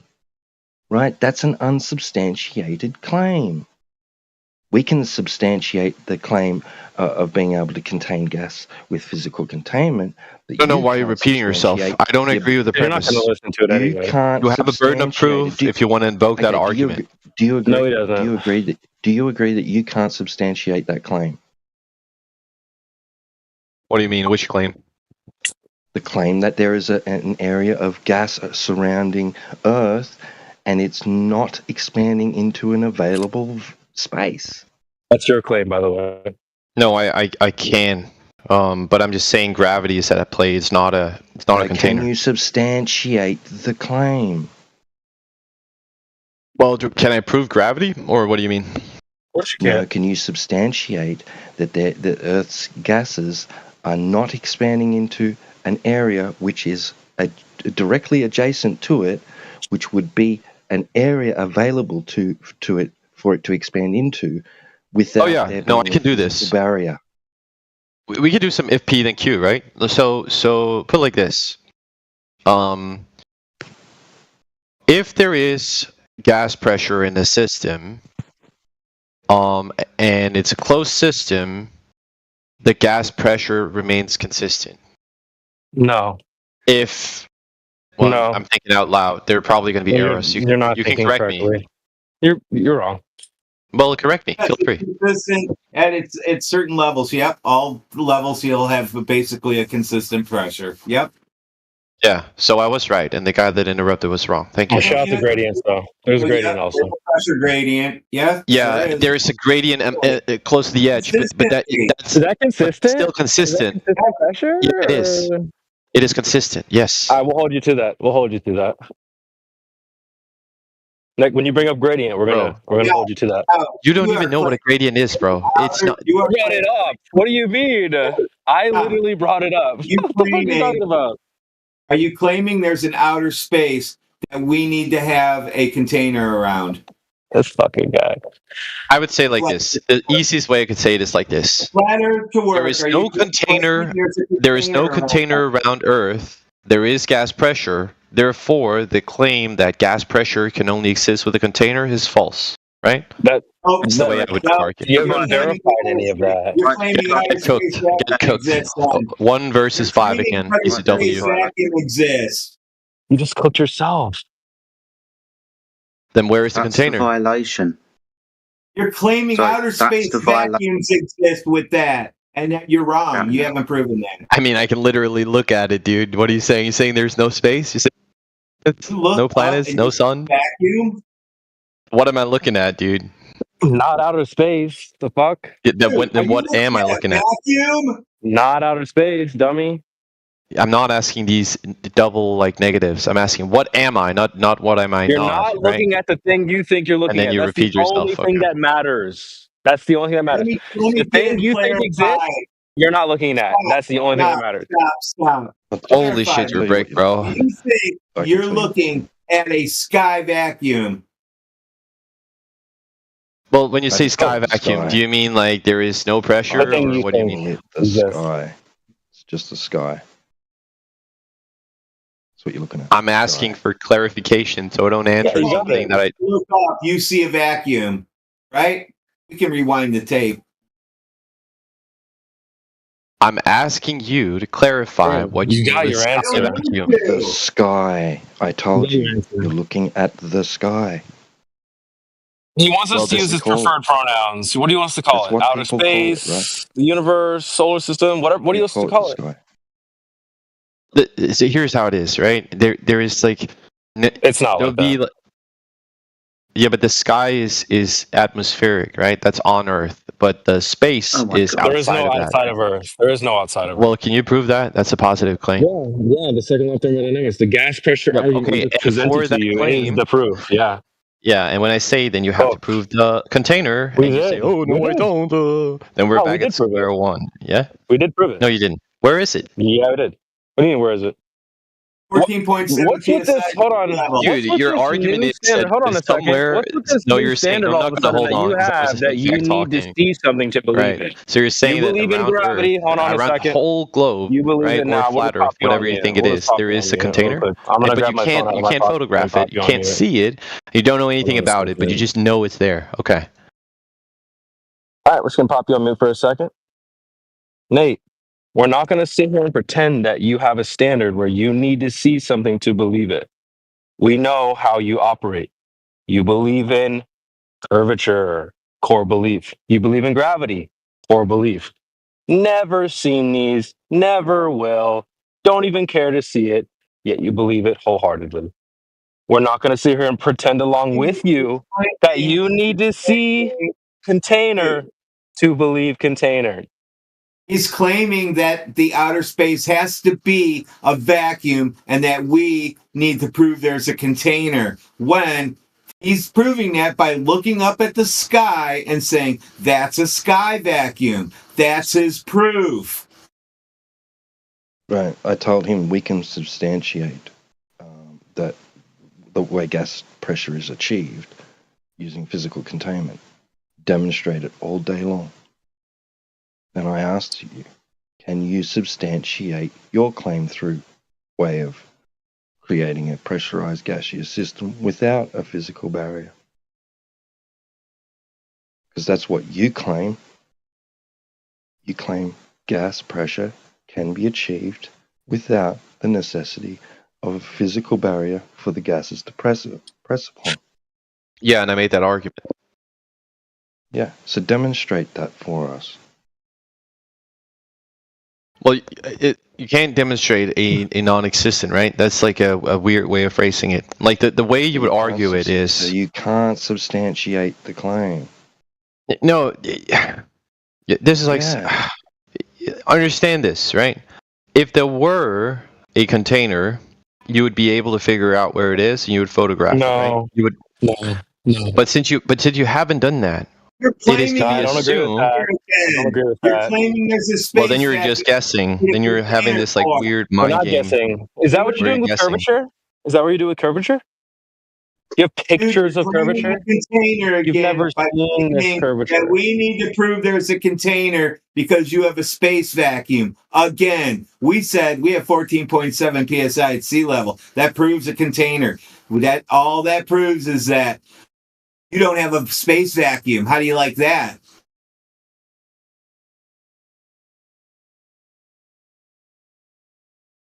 Oh, I'm unmuted. Oh. Not only can we demonstrate the achieving gas pressure through the You haven't done that. physical containment. We did. Yes. We can. So where's the container? You don't need to see it. Bro, we can substantiate that you can achieve gas pressure by way of physical containment.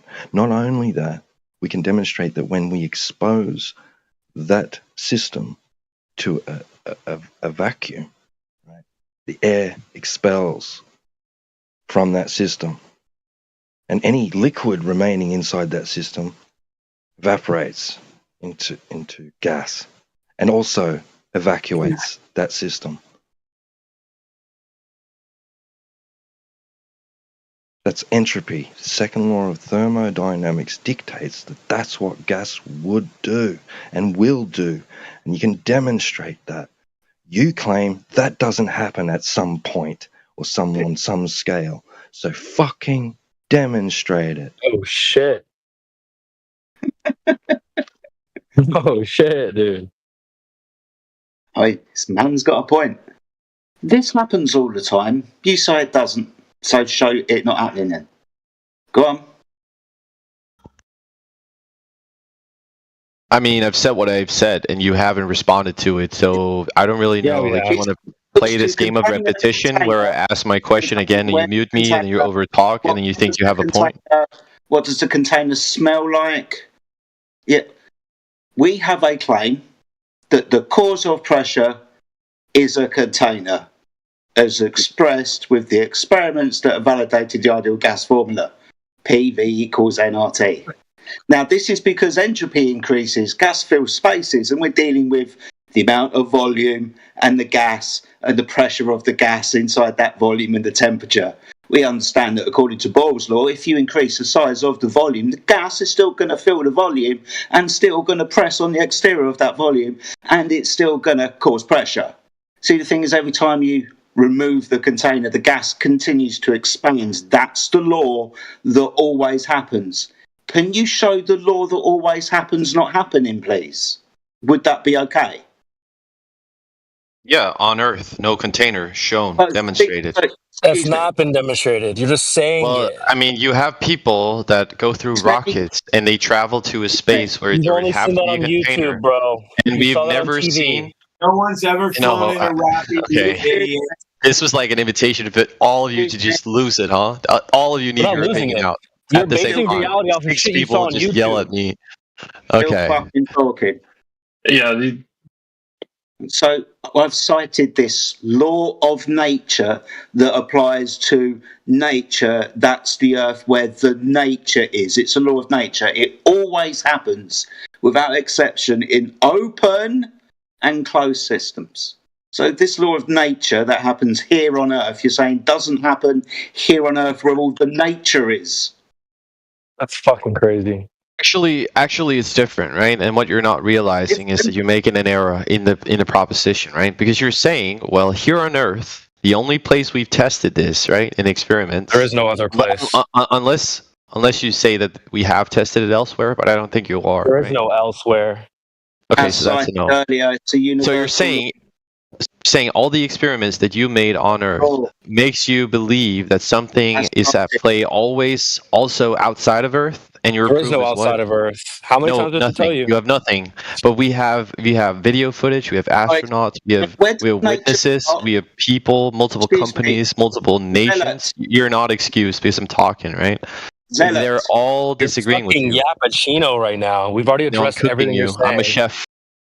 So You're literally not. Where does nature stop? Is that a mile above the earth? Is that 2 miles above the earth before the fantasy magic starts taking place? When does that start then? Got him. It's a good question, Jedi. He probably won't answer it though. What's the fucking point? I just want to know when the fantasy begins. The not Where is natural space is law what you're take asking? place. Yeah, give us an exact Yeah, where's number. that then? Yeah, exactly. Where does the magic begin? I think here's the confusion. I think because it's Here we named go. He natural can't give us. law, He can't you give you a you number. think that somehow is like, oh yeah, it's perfect. It cannot be altered, and it has all the That's not variables. what he said. Why don't you just address what he said exactly? You're saying there's nature here and then not nature over there. Where does that line exactly start? Why don't you give us a number in miles, say, above the Earth? How about that? You can't do it. I don't even know why we're asking you. It's too high IQ. No, I'm saying like I'm on the wiki. So what's the number? The number is I'm not going to be Wikipedia. pigeonholed into like weird. This is your claim. What do you mean pigeon? you're mad that you're being pigeonholed into something that you said? How crazy is that? How crazy is that? You make a claim, we ask you to stand on it. You're like, you're pigeonholing me. Maybe you shouldn't say things that you can't back up. Pro tip for you. Write the number in the side chat if you want to get unmuted. Until then, you can stay on mute. I agree with that. You should put the number in the chat. And we can go from there. We don't want to hear any more Yappuccino. See, the Put the thing number. is, Wikipedia. 42. He says 42. 42 what?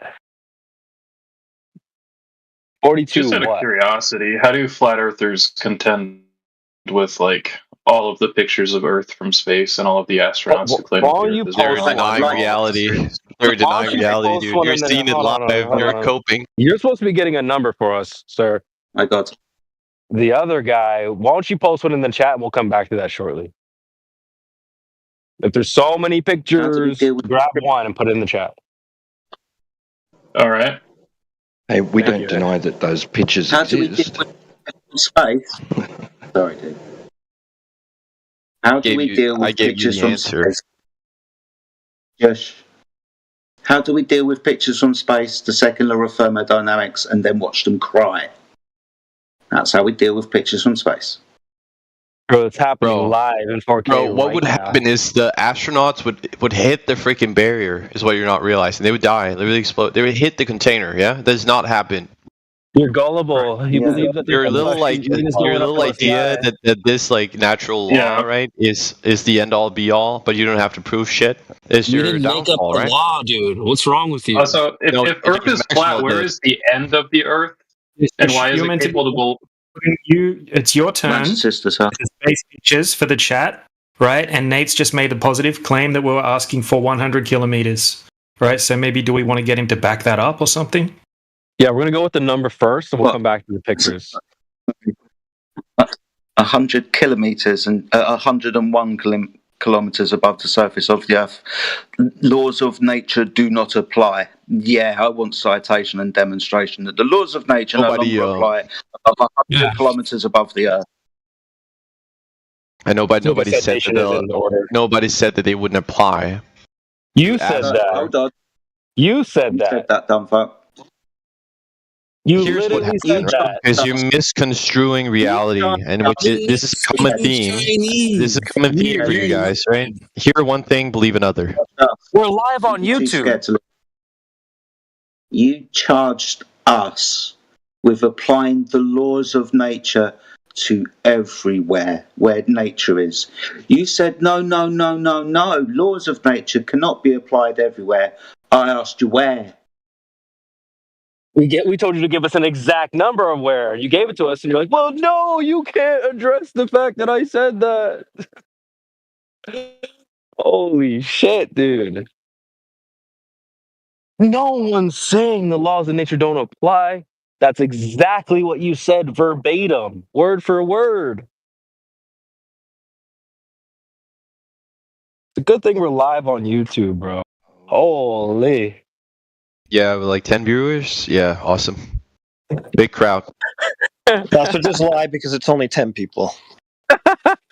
Oh, great. Wait, is this Newt? Is this Newt or is this the other? No, Nate? dude, People have called me weird shit all the time, and I've been clear Yeah, that. it's NPC 3445. That's all it is.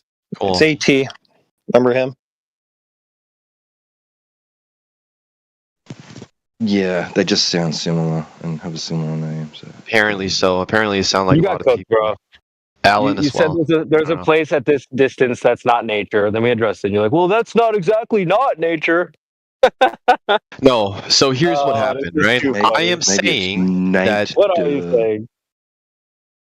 I'm saying that you have a problem with your law of I have a nature, problem. right? This is Because what you said. you have not demonstrated any container on the globe, and because you haven't done that, Yes, I'm we saying have. I don't buy that argument, right? So Wait, you're until saying you you do need to that, see it? you have a You burden need of to proof. see it? Do you need to see it? Well, I need to know something about it: distance, thickness, density, matter, all that, right? You don't know anything about those things. Like when it comes to gravity or curvature, you don't know anything about those, but you believe them. I don't believe know you when something. you say you need to see or I know detect or smell something. the container to believe it. When you don't apply those I same know. standards to gravity or curvature. You're deploying like double Exactly. He standards, right? doesn't. Because if you were to say, That's well, you. because they're back at me, huh? It is you. Okay, Well, no, you. once You guys always do this. When we present a container, you're like, I need to see it, smell it, taste it, touch it. It's like that. You've never done that with curvature or gravity, but you believe those as core beliefs. or the rotation of Earth as claimed. Or rotation, exactly. You have So four. double standards. Yeah. Some weird double standards, bro. But I can tell him something about one part of it, because like the surface of liquid where the gas meets, right, and is essential for the existence of liquid, right, that part's flat. I can tell you something about that part of it.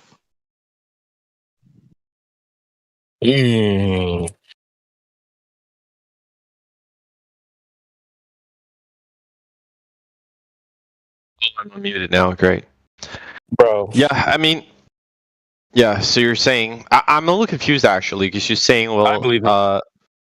because nature, right, or natural law, it rests on two systems. But you've already said that, well, there is no other system. There's nothing else outside of Earth. So, What is the other system it relies on? well, like a pressure, right? Pressure exists next to a different pressure environment, right? That is entropy. It only exists like that due to a container. And you're saying, well, there is a container. This is why we have gas pressure. Otherwise, we wouldn't, or it would be different, right? It would disperse. Well, that rests on the notion that there is a different system outside of the barrier, yeah? And you morons don't even realize that is embedded in your argument. So, I don't yeah. think you know what you're saying. I don't think you even know what you're I saying. don't think you're understanding how cooked You're you are. saying that there I has can to be a dumb it down for container you. because there's a vacuum outside of it? That's what you're saying? No, I'm saying you've denied Then you're not. that there That's is. what you are saying. Okay, you can interrupt. I mean, or you can just say what you think I'm saying, and then you can argue that. You've been doing that all night. High pressure moves to low pressure, and you need a container to stop that from happening. You're saying, well, since you have to have two systems, so it can only be contained if there's another vacuum outside of that container. No, you don't have to have a vacuum outside of it, and you would need a container for that ask- vacuum also. Exactly. We could ask you what's your ever expanding vacuum in? What's that inside of? What's that contained within?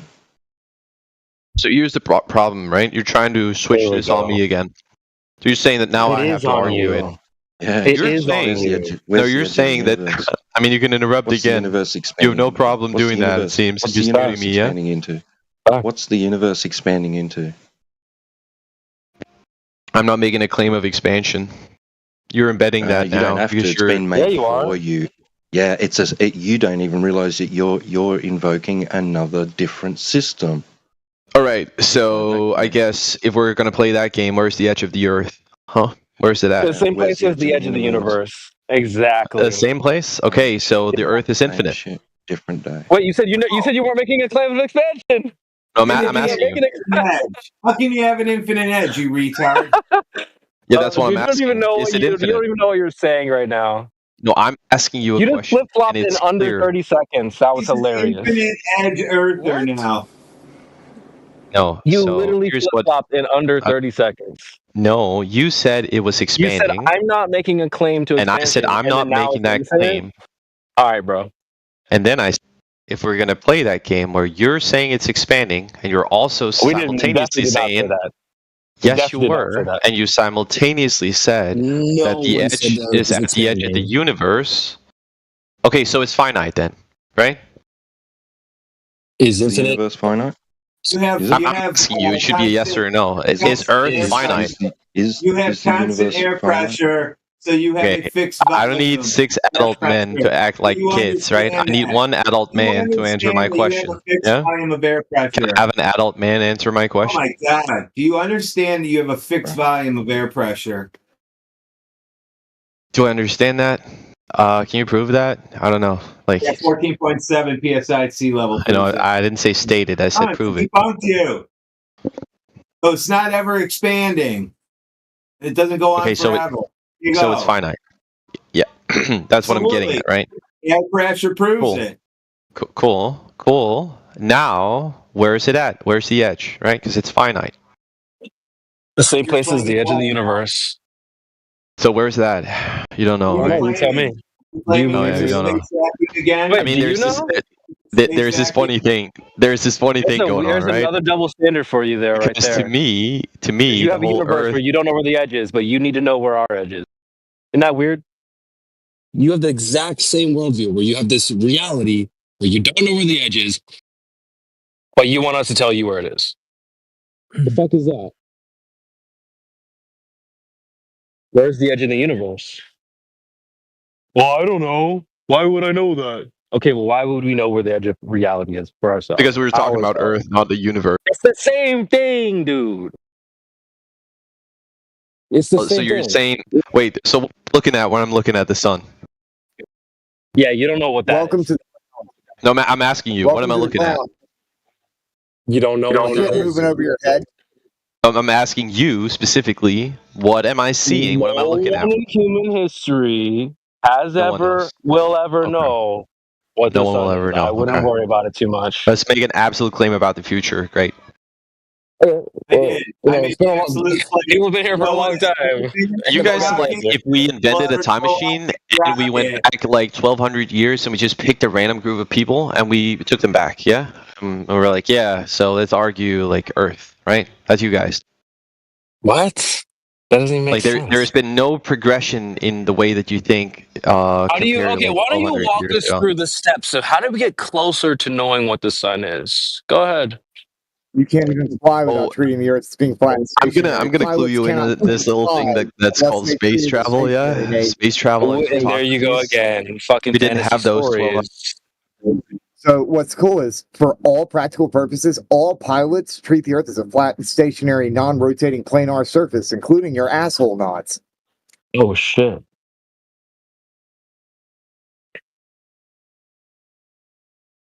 Do you think the pilots, like, hold any significance? All of them, yes. All you, of they them, do. yes.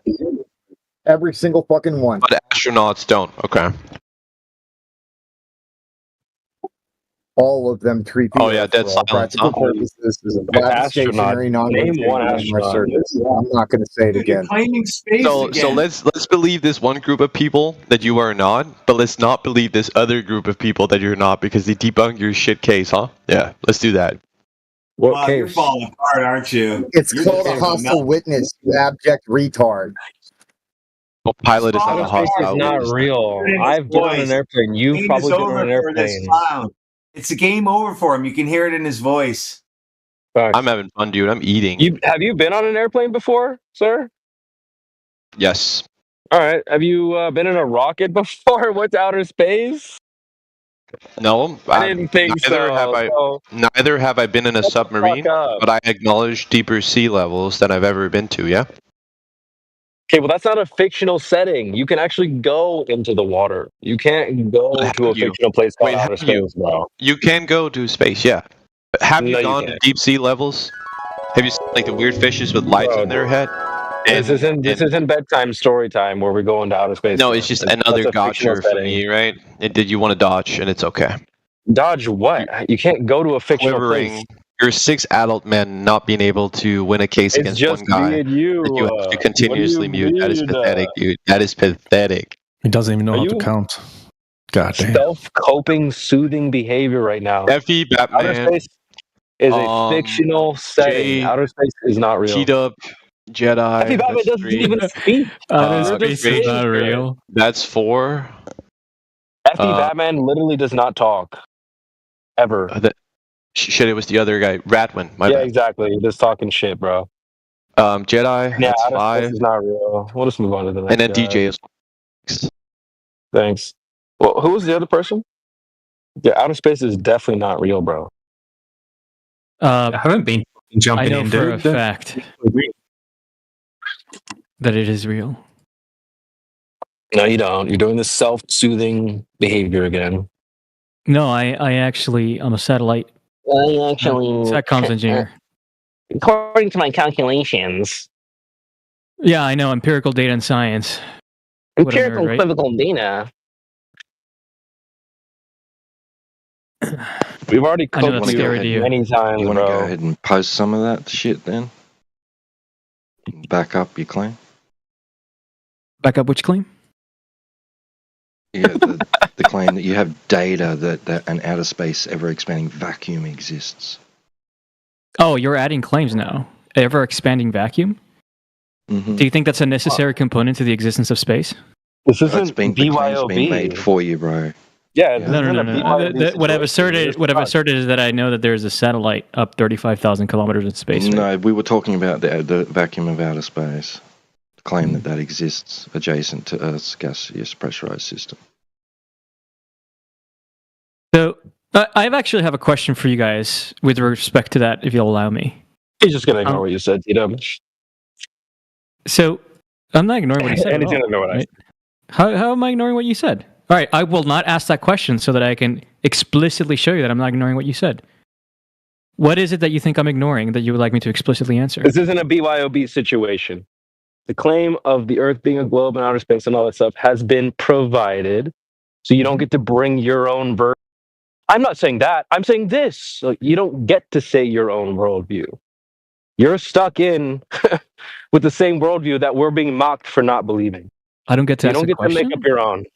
I'm not asking. I'm not bringing in a worldview at all. I'm asking. I want to ask a question, right? Like, because you guys have an issue with gas in a vacuum, right? As if somehow that can't exist. It's not our issue. What do you mean gas not existing in a vacuum? As in, you don't think gas can exist adjacent to a vacuum, right? In a steady state. Do I have that wrong? In the way that it's described on the Earth, no, of course. As opposed to what? What do you mean, as opposed to what? As in, can you describe a scenario in which that does apply? What do you mean? As in, can you describe a scenario in which there can be gas adjacent to a vacuum? No. Okay, so I have a question therefore. So, you guys know those pictures or videos where they put a camera on like a helium balloon, right? And I admit that it doesn't show curvature. That's not where I'm going with this. Where I'm going with this is that in the picture you can see a clear gradient, right, of like the atmosphere either changing color or getting thinner and thinner as you move up in the picture. You know what I mean? What is that to you if not, a gas adjacent to a vacuum?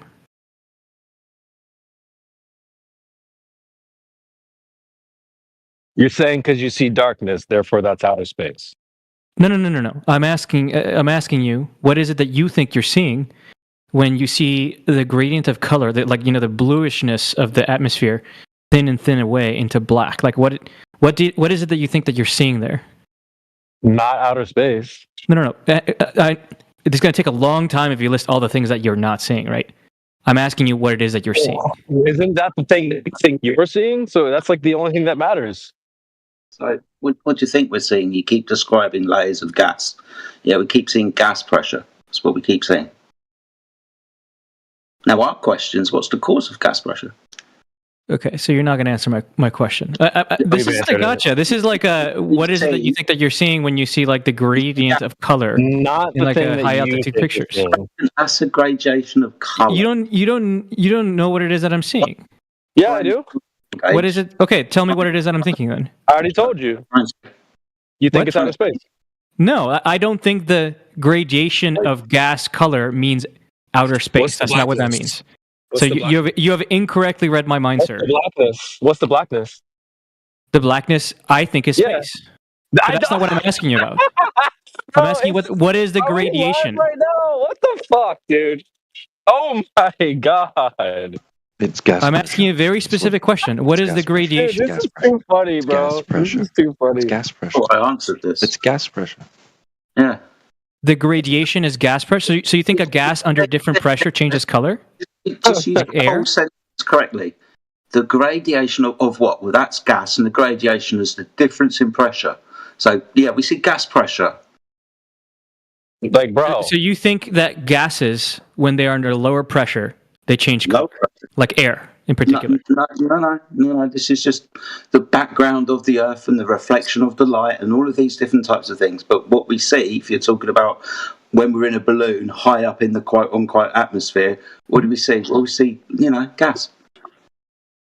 Right, but I'm asking you specifically about the gradation, right? Let me put the picture, because maybe you're not understanding what I'm saying. What gradation? What gradation of what? Like a gradient of color. Here, I'll show you a picture real quick. Color. Of color. Of color. I thought we were talking about gas, not the gradation of color. High altitude balloon picture. Please tap dancing, guys. Okay, so I mean, do you have a particular high altitude balloon picture that you think that it's not CGI or whatever? Because otherwise, I'm just going to go with a random one in line. Wait a sec. So color is the result of light interaction with particles. Am I incorrect? No, you're correct. But I'm asking you about why is there a change of color as you go up? Fucked if I know, man. Like here, let me show you this picture. It's not a change of color. It's not a change of color. It's not going from purple to yellow to red. No, it's just the shaders of the blue, of the light. There we go. Reflected from the body itself. So when you have the light hitting the surface, when you are going away from that light is gradiently getting less and less intense. So it doesn't reach that sky. Like when you are going deeper and deeper inside the medium of water. So that light is going dimmer and dimmer till it's completely dark when you are at the bottom of the ocean. Well, I didn't catch the beginning of that. Would you mind repeating just the beginning part? It's the light. The light doesn't reach those areas in the sky. So what? The light doesn't reach the bottom of the ocean. The light doesn't reach those gas. So there's still gas up there. You just don't think light reaches it. And if light would reach it, then you think it would be illuminated equally, right? What he said was pretty clear. It's not that the ocean is changing colors, right? It's even though it does get darker as you go down. I think he's saying it's pretty similar as you go up. Does that not make sense? No, it does not. I'm asking him to clarify, right? Wait, so do you understand that the ocean is like not changing color as you get down, as you go down, right? It's just getting darker? So yes, so like there. Does that make sense or no? It doesn't make sense. So if I look at, I mean, it depends, I guess, which angle we're looking at, right? Like I'm talking about a cross section, right? Sure, less light reaches deeper depths, right? So therefore, the bottom of the ocean looks dark. Why is it changing color, though? Whatever. If the word color offends you, I can use the word shade. It doesn't matter. Right? This is you right now. If the word color is really it triggers you, right? I don't care. What color do you want to use?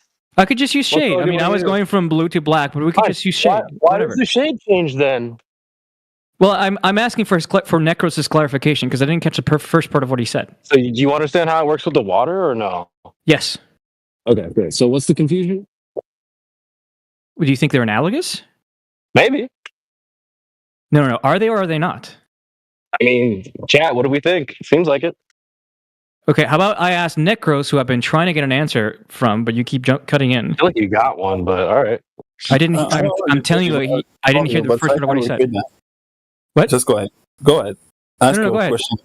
Ask the question again. No, again, I didn't catch the first part of your explanation about the ocean. So would you mind just repeating the first part? So the light, when you are getting below the surface of water, when you are going underwater and you're going deeper and deeper underwater, the light is getting dimmer and dimmer. Till if you look at the surface of water, if you just point your head up and try to look at the surface of water, you can see some specks of light. But when you turn your head and you try to see the bottom of the ocean, you won't be able to see anything, just darkness. Right. But that doesn't mean that there is outer space underneath the ocean. But that nor was I trying to imply that, right? I'm just telling you. So it's like the sky. So that when you are looking at something and you see that light is going from an area that is being illuminated and it doesn't reach another area and it's completely dark, that doesn't mean that there is a void, a complete vacuum. So that just so you think that light didn't reach that area. Can I ask you a question so that I can clarify what your opinion on this? So you think that the light just isn't penetrating deep enough, therefore it just fades out, like the ocean. So it's not that there's no air in the black area. It's just that the light can't reach it because it dims out as it passes through more and more atmosphere. Do I have that right? Not especially because it going through atmosphere, just because of this light, how it works. So, for example, the inverse square law. So the light losing its energy with the distance.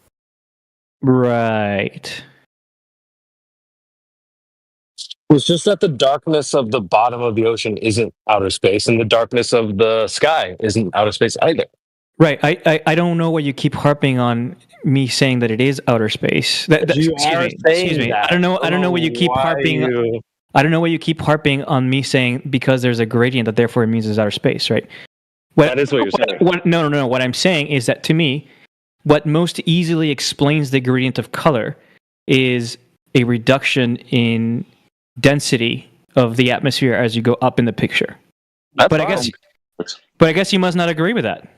No, the key point here is there's just no outer space. What we said.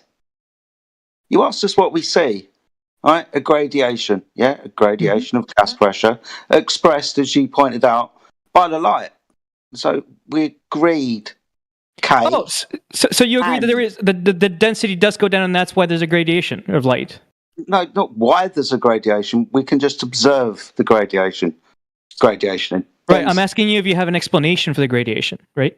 An explanation? What, for why there's gradation of pressure? Yeah. No. I'm asking you why there's gradation in light. And if you say because there's gradation in pressure, then you agree with me. In light, what? Because up at the top it's dark? Because there's not a lot of stuff to reflect off of. Excellent. What do you call it? What do you call the state? Can't finish. Yeah, sorry, I apologize. And the camera angle as well, the balloon, where it is. So obviously you said it was on a balloon, right? So I'm going to assume that it's already in gas. So the camera angle as well. That's where it is. There's not a lot of stuff up there to reflect the light, especially from the camera angle. Okay. Well, I would say that the state of the atmosphere where there's not a lot of stuff up there to be a void. Would you not? So, a void? What do you mean a void? As in the fact that there is no stuff there, and therefore light can't reflect off of it, right? Well, yeah. But then again, I can have a darkened room and not see the gas being reflected off, even when there's light there. Can't see it. No, there's no light in a dark room because there's no light. Yeah, but even when the light's on, I can't see the gas in the room, right? But you can see that what we're observing is the light, right? Not the gas. Yeah, at this angle, yeah. And the light needs something to reflect off of, is the point. Yeah, but it doesn't mean because it's not reflecting off of the gas that we can all not see, doesn't mean that when we look up and not see it, doesn't mean that it's not there. I mean, I would think that in order for a gas to be at an increasingly low pressure, there would have to be less of the gas. Low pressure. That's interesting. Yes. Eventually, none of it, which is my point. Eventually, none of it. Oh no. Yes. What? Is there an available volume, or do you mean eventually none of it? When fixed volume? How big's the volume that the gas can exist within? I don't know what it is that you're talking about. I'm talking as you go up in elevation, the gas pressure drops as you go up, right? I mean, I think we all agree with that. And right, like what do you think it means for the gas pressure to go down to zero? What do you think it means for there to be zero gas pressure? Zero gas pressure. What? No gas pressure at all? Absolutely. Yeah. What do you mean? Is this a hypothetical situation? I'm trying to illustrate to you that the fact that if you keep going up, right, and then eventually there's no gas pressure, it means that there's no gas. Right. When do we do this? Eventually, we go up. When do we do this? I mean, I just showed you a picture of it. Like there's a balloon. There's a balloon that's existing within atmosphere because it's a balloon, so it has to be buoyant. Okay, you're saying that there's no gas up there, but I'm saying you. No, not at the balloon, but the balloon is looking up, right? That's why I could see the black. When we look up, why are you talking through me? So yeah, when we look up into the darkness, you're saying, oh no, there's no gas there where it's dark. You're just saying where it's dark, there's no gas there. You've got no evidence to support that claim. You're just saying, look, because I can run the clock down, less gas pressure. Eventually, there'll be no gas pressure, and then there'll still be an existing volume. But to suggest that the gas not expanding to fill the volume is a violation of that law. To have a gas pressure gradient, you need a container, an energy in system, gas production, reproduction, absorption, dynamic system. Jedi, why is it that the gas that's closer to the atmosphere doesn't fill the areas of lower pressure that are above the atmosphere? The gas that's closer to the atmosphere. What does atmosphere mean? Excuse me. The gas that's closer to the ground is what I meant to say. What do you mean? So what about the gas that's closest to the ground? What about it? So you've admitted now that pressure decreases as you go up, right? So, for example, you have gas at the balloon. I'm answering your question. I promise I'm answering your question. Okay, we can measure that. Don't try and get some kind of victory. Yeah, I'm not. I'm really not. Good. So what about the gas that's close to the ground? So it's presumably at a higher pressure than the gas that's up, like for example at the balloon. Do I have that right? Yeah, if we're still talking about a gradient, yeah. Okay, so what is preventing the gas that is closer to the ground from moving to the balloon? Well, how about the other reverse? What about going to a cave? Yeah, so gas. So can you answer my question, Jedi? What is preventing the high pressure gas that's at the ground from moving into the area where the lower pressure gas at the balloon is? So the gas is under pressure. The gas has energy. The gas is being produced and reproduced at the surface where there's more gas. There's lots of things going on within this dynamic system. It ends up being a gradiated system because of these factors. Right, but why don't the areas of the gradient where the pressure is high move into the adjacent areas where the pressure is lower? Because of density gradient pressures, because of all sorts of things, dude. Density, I mean, you're not really giving me an answer, right?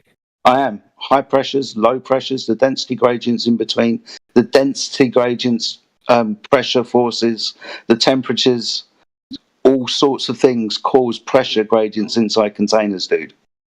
I know all sorts of things cause pressure gradients. I'm asking you why they don't equivocate, because your guys' big argument is you can't have a low pressure system next to a high pressure system, right? When it's obvious that we do. Because it's dynamic. It's not in equilibrium. So your answer is because it's dynamic. Okay, thank you. Yes. I don't think it's a very satisfying, insightful answer. If somebody else has one, I'm willing to hear it. Is it not dynamic? Otherwise, I think I've made my point quite clear. It's not dynamic. Also, it's not that. What is it then? I don't know. You tell me how you can have high pressure next to low pressure. Well, you said it's not dynamic.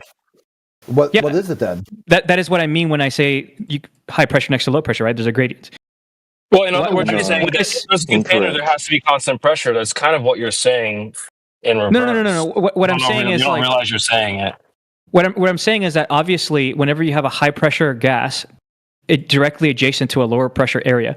The high pressure gas wants to move to the lower pressure area to equivocate it, right? I think we all agree with that, right? It's a gradient. There's a gradient, bro. Yeah, I don't. That's what I'm saying. A gradient, yes. Yeah, we don't agree with that. There's no hard line. Where's the hard line? Where's the boundary? There doesn't need to be a hard line. So, do you think that if I establish a gradient pressure in a container, if I take a container and I establish a gradient pressure, right? Hey, bro, what do you think is going to happen to the distribution of pressure inside the container? Down, buddy. I'm trying to get something out here. Go ahead. Sake. So you're talking about a volume, right? We're not talking about separate volumes. It's one volume within a dynamic system, right? Where the gases are produced at the surface or below, right? And expand upwards and outwards into that dynamic system where there's variables changing, right? It's changing, confounding variables.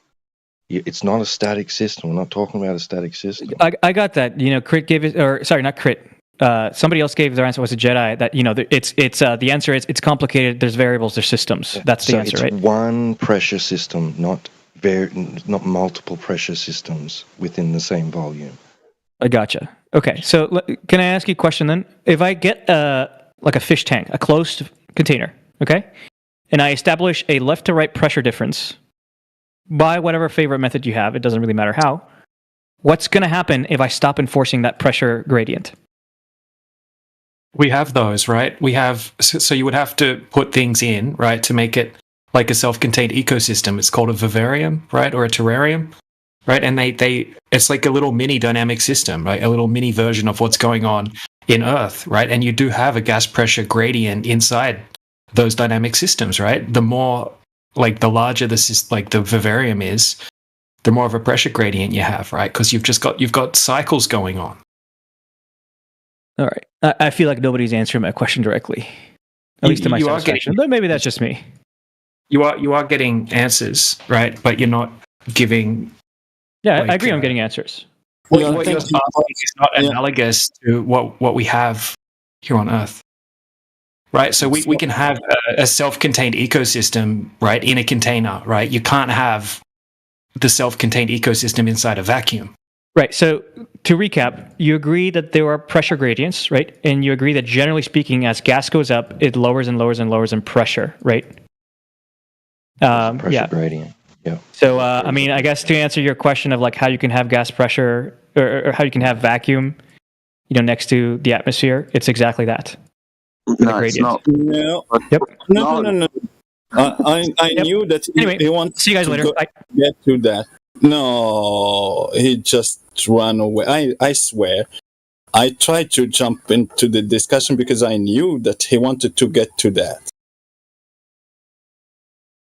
Dude, his claim was basically like he wants to talk about gravity by not talking about gravity. It's broken. He's broken, dude. But what I wanted the Jedi to do is just to explain to him the dynamic system and that the temperature and those other factor, inertia and those things, they just change the behavior of gases so it can create a gradient. And his example of that box having different pressure in the same box, and when he just opened the lid between those two parts of the box, it will go to an equal pressure in the entire box. No, it won't do that if you have a dynamic system, a part of the box that is hotter than the other part. So the gases that will gain energy, they will just have lower pressure in that medium than the cool gases inside the same box. I'm sure there's never a good enough answer for these people.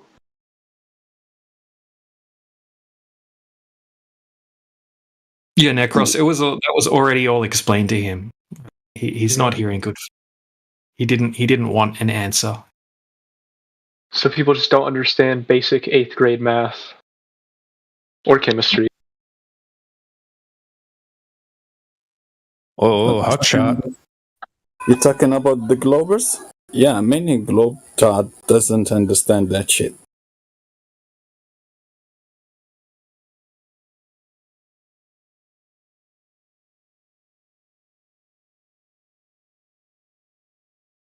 Did you bring some globe evidence with you, Soviet cat? Me? No. No. Why would he need to do that?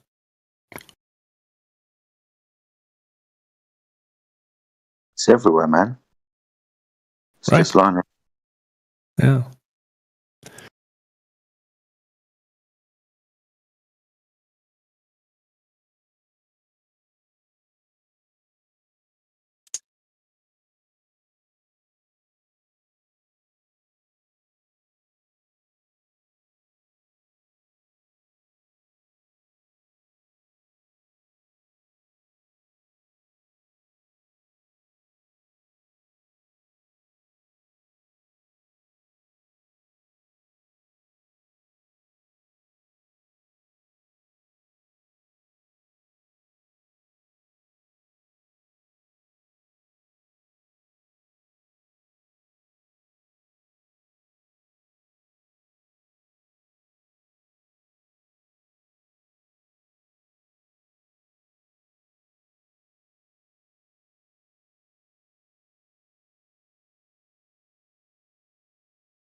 Hello.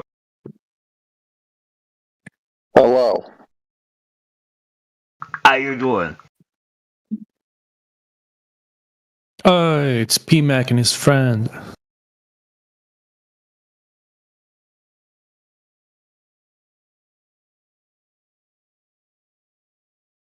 I don't have any friends.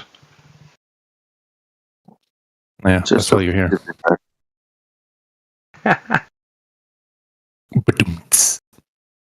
Is it over? Are we done? Thank God. Yeah, the day will be done is a day they provide curvature measurements. Yeah, exactly.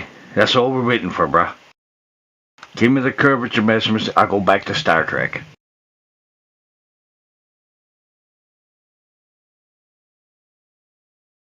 No, that was boring, man. Jesus Christ. Is Nate was his name, right? Is he still here?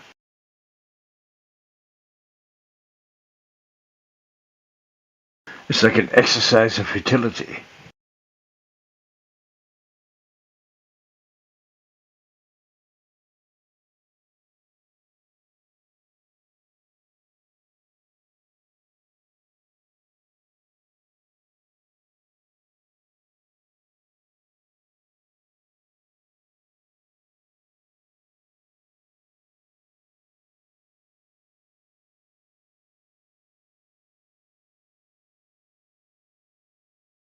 Quetzalcoatl.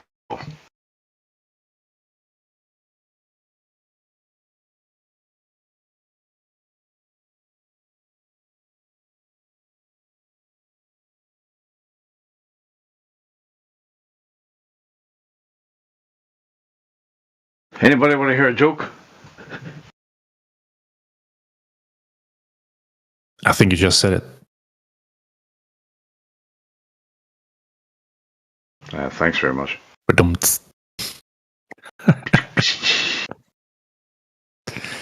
Hey, what do you got to play next? Well, here's one. What'd the girl say after she came 15 times? Thanks, PMac. Yeah, but I know. I'm sorry.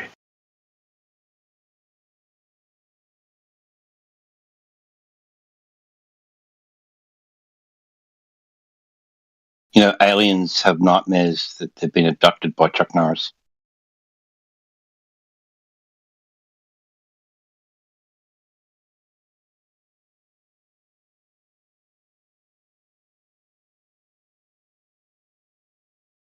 Sorry, just waiting for the punchline. And like, seriously, somebody better say a funny joke soon, or I think I might actually be done.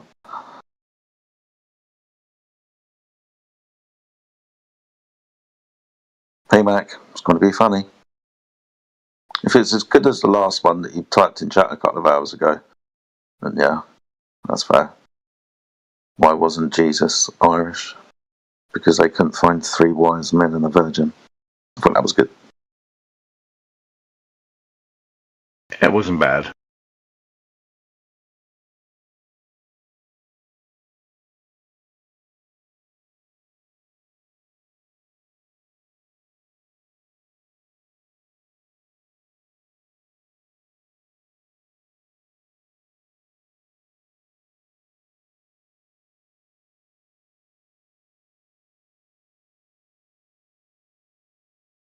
You must have heard this one. What's more deadlier than a seagull?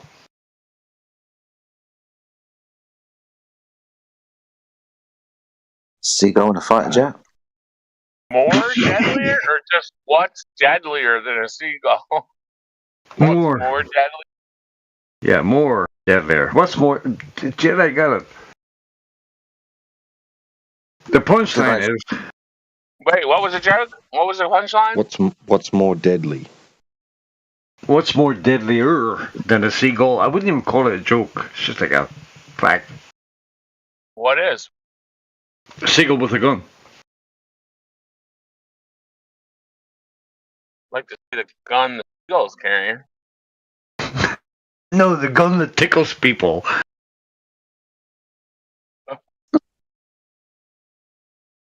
I hear a boomer out there. Not a boomer. Seagull with a gun.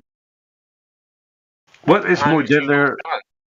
A seagull can't even hold a gun. He's got a wing. He has to hold it with his foot. What with his beak? He can hold it in his fucking beak, can he? 1 second. We got Danny Turner doing his stream in the chill chat home base. Can you head over there? Oh, thank God. Glowburst saved us.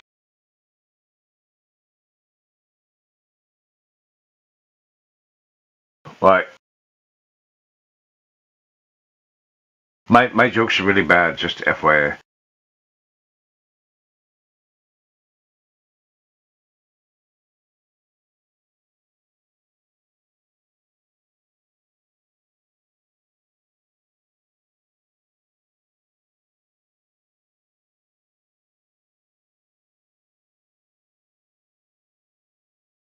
Just trying to lighten the mood, you know. Don't make it so gravitas, you know. Lighten things up a little bit. So 3 nuns walk into a bar, right? Only one of them got a black eye.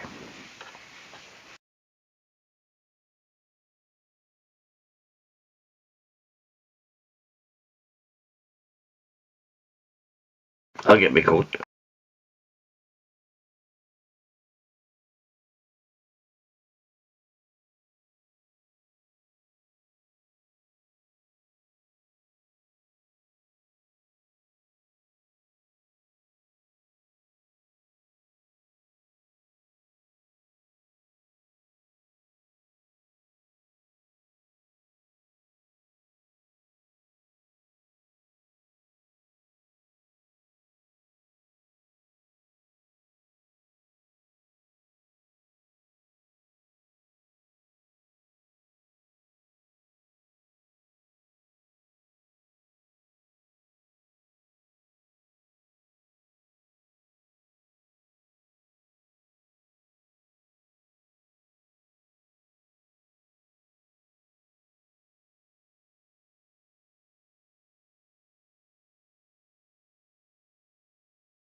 Is this thing on?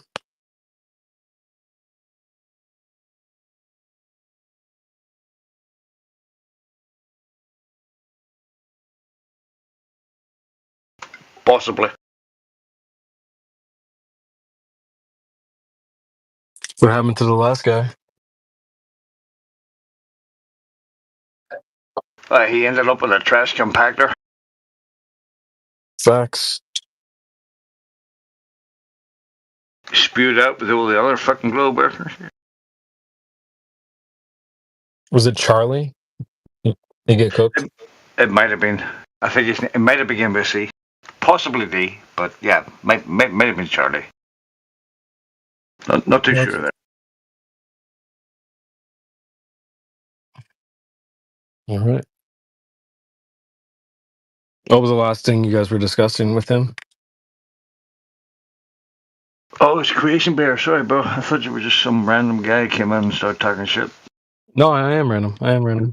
You're very random.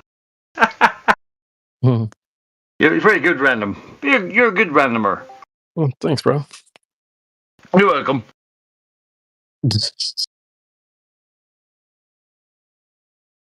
Hello? Hello? Hello, I don't think the earth is flat. I don't think so. I don't care. No, I don't think so. We should shut the stream down now. Do you know what that means? Yeah, like I don't think the word is flat. I think the word is like a sphere, you know that one? Like no, but do you know what flat earth means? Yeah, flat earth means earth is flat, maybe. Like a in school, in like math class, when your teacher says solve for x, is the answer x equals x? What the fuck you talking about, buddy? I just said the earth is not flat, man. talking these Here's days. the thing. Here's the thing. You don't know what that means, right? If I were to have you solve for X, solve for flat, what is flat? You have no clue what that means. You're just saying, well, flat is No. flat. I'm like, well, describe blue to Yeah, a blind flat person. is like flat, you blue. know. That's not very helpful. You don't know what that means. How you describe the color, you idiot? That's what I'm saying. Is that's how effective you are at describing what you mean when you say flat. You don't know what that is. No, flat is like flat, you idiot. Exactly. You have no clue what you're talking about. How can you say the Earth is flat when the mountain's obviously a slope? It's not flat. The mountain's not flat. And this is exactly what I mean when I say these retards don't know what flat Earth means. Hey, don't call me retard. Well, don't be retard. That would be. No, I am not retard. You sit here 24/7. You're level 9. Right now, you're retard. You have no life. Go outside, you fucking idiot. You sit I here all the time. literally just came from the gym, which is outside. You're talking about the gym. You're like 200 pounds, nigga. Just give up. 200 pounds at 5'2". That sounds like a good thing. If you're 200 pounds, that sounds like a good 200 pounds at 5'2" is not a good thing. Who tell you it is a good thing? Well, who's 5'2"? Are you projecting right now? You 5'2". Nigga, Now let's I'm go back to 6'4". What you mean? let's go back to the main topic. Main topic is flat Earth is not real, right? Let's Yeah, stick but you to the don't main know. topic. You don't know what that means to say it's not real. That's the problem. Flat Earth means flat. Oh my goodness, this one I'm thinking and not like acting smart a little bit. My goodness gracious me, calm down, fuck's sake. Hey. Calm down, fuck's sake, you silly bastard. What is flat? What does it mean to be flat? Dude, calm down, you silly bastard. Flat surface. Dude, homie, take a breath, dude. Homie, you'd have if you think flat Earth isn't real, you'd have to know what it is. Yeah, flat is like flat, you idiot. What? What is this? Flat is flat. What is this you're doing? That's stupid. That's called a circular definition. So when you say circular definition, hey. Yeah, exactly. Someone asks you, show me picture of Earth flat, maybe I believe you. What the word mean, and you say that thing is that thing, and you repeat the same word. So that's. Wow, you got me there, buddy. You got me there, not gonna lie. Yes. No. So now back to the main topic. Can I jump outside? Can I jump outside the Earth? If someone asks you what does flat Excuse means, if someone asks you what does yes, you got me. You got me. have to just give them the definition of the word flat. What it is really? Is it a verb? You think you're so smart for some reason? Is it a verb? Is it a noun? Your ex-politics slogan. You sit here, do nothing with your life. All right, let's go back to the main topic. Main topic is like no flat Earth around. We should shut this room down. Do you think the Earth is still flat if you work in a corner shop? Oh, that's a good one. I get it like a corner shop because like the flatness has no corners. Because every shop is a packet. No, because you're a cheat on a thank you come again type shit. That's why. Oh, Jikandako, that's a good one. But like, this not relevant to the topic actually. Freaking Pajeets, bro. Every time, bro. So, do you think I can jump outside the Earth? I just wish you would. But look, I can probably bench more than you, and that's enough proof for me to tell me that I'm right. That's why the guys asks you to. Hey! I'm not talking to you. I'm talking to Creation Bear right now. Listen, you have benches in your corner store. We don't care, Jeet. So I like his profile picture so cool. Like this anime profile picture so cool and spicy. Yeah, facts, bro. Like, facts. He's an anime boy. Look at him. At least I'm not an anime boy that sits here. Yeah, you anime boy, you pay for Nitro and you sit here 24/7. Bro, make sure you buy some deodorant at your corner store. It's crazy. Deodorant, I'm way cleaner than you and your family will ever be, buddy. Just That's be cat, quiet. bro. I've been on camera. Don't lying. Put it on your flat earth that I am not, you idiot. You wouldn't do it. Fucking idiot. Bro, you stink, bro. I can tell you stink. When was the last time you took a shower? I can smell your disgusting breath, nigga. Dude. No, I can smell your disgusting breath from the screen. Relax, buddy. I can tell you don't shave. Hey. I can tell you don't shave your armpits, buddy. Hey. Is your surname Singh or Patel? It's Patel, bro. My surname? Singh. Is none of your business, buddy. It's Patel. We already know it's Patel, dude. Who the fuck Patel? Pajeet Patel. Who the hell? Who's Pajit Patel? That's Who's you. that? Who the fuck Anyway, is why that? don't you just tell us what flat means? I don't think you know what that means. Flat means flat. What is this? Yeah, you don't know what that means. Flat means flat. So like smooth or what? No, I mean, flat means flat. is, Depends on the fucking. Hey, no. I'm making the argument here, buddy. Right? So flat would essentially like be like flat because like it depends on the surface, you know.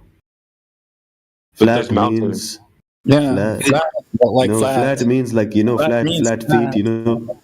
Yeah, flat means flat. You repeat the same word. See, like that's a good definition. This one.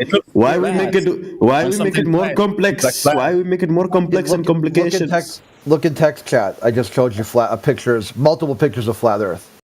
That's flat Earth inside Earth, you idiot. There is no outside of Earth. No, there is outside surface, you idiot. No, there's not. There is an outside surface. Where? Outer layer, you. Outer layer, you don't believe in outer layer? This fucking atmosphere. The fucking atmosphere, buddy. That's I'm talking about the atmosphere, buddy. Like, what are you doing? Telling me this? My goodness gracious, Candace. Yeah, the surface of the Earth is the surface of the Earth. We are on the surface of the Earth. We are not inside the Earth. We are not on the surface on the Earth. We are inside the Earth, and we are on the surface. All right, look. I tell you something. Look. Look, I tell you something. So, are we inside the Earth or outside the Earth right now? There is no outside here. Let me tell you something. Are we inside or outside, buddy? There's no outside. No, there is outside layer, you idiot. No, there's no outside. What makes up the Earth, please? Like, what is the layer of protection of the Earth? It's called the atmosphere. The atmosphere is considered the outer layer. Protecting us from the fucking sun. How about that? Protect us from the sun. What do we need protecting from the sun for? Because the sun is hot and spicy, will burn us alive. Really? I was in the sun today. It was just fine. No, you're not. What do you mean?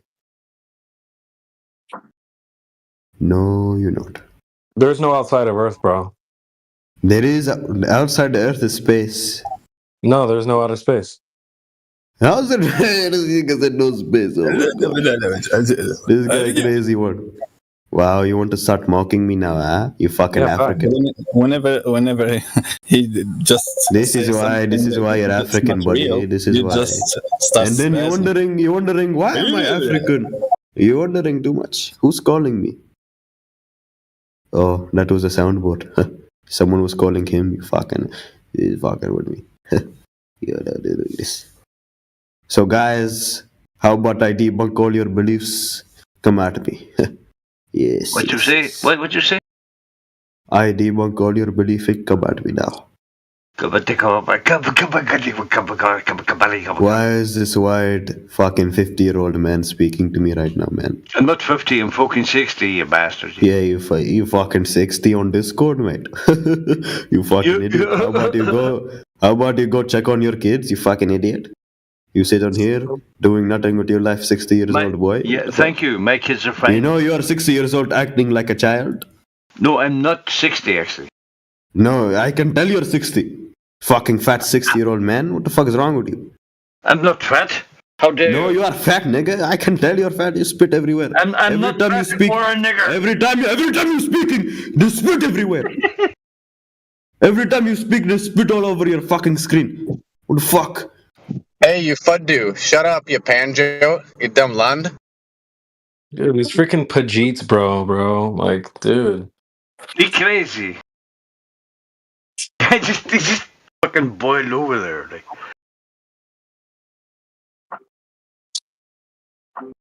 Wait, Leaf, what were you saying earlier? That was kind of funny, though. Yeah, what's the definition of flat? Oh, yeah, you said there's mountains, bro. Yeah, mountains is not flat, but yeah, you claim it's flat. Are you dead ass? No, you're dead ass. Bro, you're joking, right?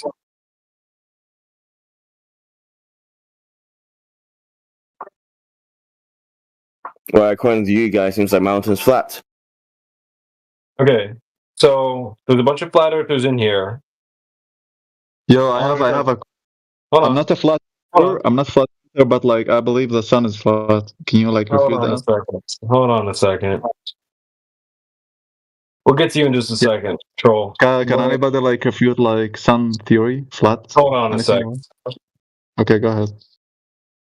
There's a bunch of flat earthers in here that live on the Earth, which has mountains. So Nick, listen, you do realize that you can now buy a ticket to space, nigga. So why don't you just like get rich instead of sitting fucking on Discord and like go buy a ticket and sit yourself, nigga? You can Hold literally on, like dude. go tourism on Aren't you space. just here, Pajit? We're talking to Leaf right now, dude. Have some patience, bro. Who are these fucking retards? Like? Listen, you just got roasted a second ago, Pajit. You're back already on another soccer account? Anyway. Yeah, that sounded like him. I'll roast him in his own language. I can speak a bit of Punjabi. Oh, yeah? Nice. Teri maari fuddi is fine, machi. There you go. You just gotta roll into the corner shop smelling, and you'll be fine. He'll exactly know what you're saying. Anyway. Yeah, So smell like old ice rack. Exactly, bro. They smell like cumin. Anyway.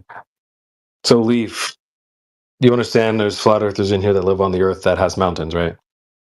I don't know. Hey, chat. You guys know there's mountains, right? Looking at one right now. Yeah, I'm literally, you know what? Let me fucking turn my camera on. If there's not too many ninjas in here right now. We got mountains literally in my balcony. Surrounded. I'm literally surrounded by mountains on each side of me, except the west to the ocean. Are they flat? Yeah, W Mountains. What do you mean are they flat? They're like hills. Got hella There you mountains. go. Are they parts of Earth? Are they parts of Earth? A mountain is parts of Earth. Yeah. So the Earth is not completely flat. There you go. Yeah, it is. Oh, no. It is flat. It's not because it just have the topography. It doesn't mean that the surface is flat. Even the surface with irregularity, it's described as a surface being flat if it's not curved. Because a surface that is not curved, a surface with zero curvature, is just a flat surface. Doesn't matter if it does have irregularities on the surface, like the table or your desk. Your desk is flat, even if you have a hole where you can put the cable of your computer through it, and like a trench when you can put the pencils on it. Independent of those things, even if there is irregularities on the surface, your desk is still flat. So you're saying that regardless of the shape of it, it is still going to be flat? The shape, the shape, square table, round table, or something like that. Those are flat surfaces. Yeah, even if the table is round, you still say it's flat then? No. Even if the table is round, like circle, round, a round table where we are sitting, the surface of the table is flat. Yeah, the shape of it is round. So the surface, the description of surface, when we say flat, it's the description of the surface that you are talking about. Like, for example, a cube, it has 6 flat sides, independent of each other, like a dice. A dice have 6 flat sides, even if there is those holes, so irregularities on the surface. You can. There you go. Can, so this guy pretty much saying, on the globe Earth model, the Earth can still be flat. Yeah, it's confirmed. No. Like I said, that's a curved surface. So an overall surface, which is a curved surface, like a basketball. because the surface, even the surface, it has irregularities, like those bumps in the basketball for small individuals on the surface of the basketball. Those are like mountains. But yeah, it is a round object, independent of the irregularity of the surface, because the surface is curved. The overall surface is curved. So flat Earth is not a curved surface to have a ball. So when we call it flat, it's not overall curved surface. It's a flat one. No, but it's undefined. It has the topography. geometry is undefined. The geometry. Your mate is confirming the flat Earth model can appear on a glow Earth model. Yeah. Yeah, the geometry, the shape of the object that we are talking about is undefined, really. Yeah. So we are not claiming that it's a flat disk or a flat ball. Is a theoretical. All those shapes can have flat surfaces. So a disk, a ball, a square board, a triangle board. Square board? What? Yeah, a square board, like the blackboard that you put on the wall where you in school. That's a board. That's we're forgetting one thing. We're forgetting one thing is that every geometrical structure is a man-made thing. Sorry? That every geometrical structure is a man-made thing. So even a globe, if you zoom in enough, you would not see that it's a globe. In nature, so the bees, those chambers that the bees are making, they are man-made. So they send you to build those things for the bees because it's not natural, it's man-made. But for us, it's hexagonal. Yeah. But not for the bees. Sorry? It's a hexagonal shape, right? Yeah. Isn't it a shape? You said that. No, but to us. But for the bees, if you ask them, it's not a hexagonal shape.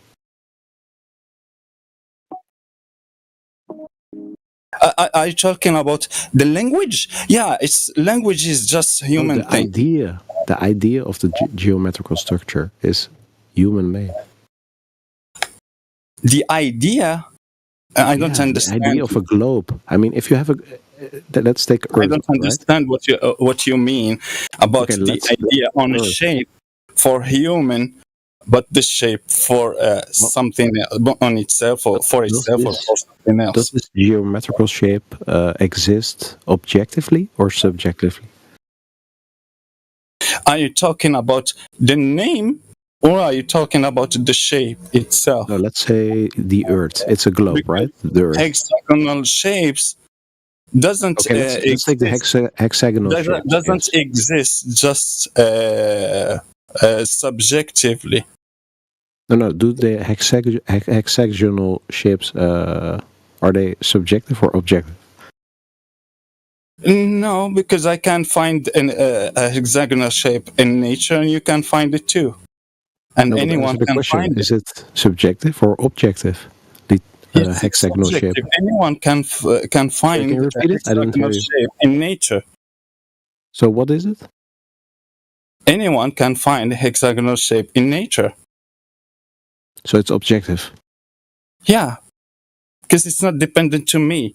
Even if I don't exist, they will still exist. No, but the term hexagonal shape is like simplification of what it is. Yeah, we can go back to that because I asked you are you talking about the language? Yeah, language is just a human thing. No, I'm talking about the geometrical shape because we're in a flat Earth topic here. So geometrical. You're talking about the geometrical shape that's objective. That geometric shape exists everywhere. It's not because it's not a perfect human hexagon. Stop. Independent to humans. No, but in reality, a hexagon, a perfect hexagon doesn't exist. So it's always an approximation of a theoretical ideal, right? Oh, also, even in geometry, with humans, it doesn't exist also. Yeah, that's what I'm saying. It's a theoretical construct, and in reality, we have something that is similar enough to call it a hexagon. Okay. And that counts for every geometrical shape. So it's not objectively true, I would say. It's like something that is close enough to call it a hexagonal shape, but it's not really. Like for example, the square side of a pyrite crystal. The what? The square side of a pyrite. I just try to remember the name if I'm not mistaken. It's pyrite crystal. Yeah, pyrite crystal. Yeah. A pyrite crystal. Okay. No, pyrite. It's Pyrite. Okay. What's up with it? So if I have a flat side on that pyrite crystal. Yeah. Okay, so isn't it a geometric description of the surface of the crystal? Well, is it perfectly flat? Flat, yeah, flat, and we can find how flat it is. How flat it is. That's the thing that we can verify. So or how smooth it is. Not flat, but how smooth it is. Flat is if the surface is not curving, that's a flat surface. But claiming the surface being smooth or even, yeah, that's the thing that you can say if the surface has irregularity. But whether or not that surface has always with the margin. irregularities. If you had a device that you could go as small as you would want, then you could always find irregularities in the surface, right? So even if you call it flat, it's not flat. Yeah, no, I'm not calling it even or smooth. I'm calling it flat. It's not. It doesn't have. It's not curving. It's not a curved surface. Flat is just the absence of curvature. When you say a curved surface, doesn't matter if it has or doesn't have irregularities. Mm-hmm. It's still a curved surface, like a curved hill. The hill is curved whether or not there is small rocks or irregularities on the surface. So it's always a definition with a margin to which degree it's not flat. Which degree it's not flat, yeah. When you say a flat plane, flat plane, so that would be a plane, a flat one, a level surface, but independent to the irregularities that it has or it doesn't have it. So those irregularity would be described by the smoothness of that surface, not flat. An infinite flat plane only exists in a 3D CAD software where I model my 3D models, right? But in reality, if I zoom in enough, it's never infinite flat. Infinite flat? No one is claiming infinite. I mean, the term flat never means that it's really infinite flat things. No one is claiming a perfect vacuum. Wait, I'm sorry, I have a phone call. Okay, no problem. I have to go to the toilet, so I'll be right back.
I'm back. I'm sorry.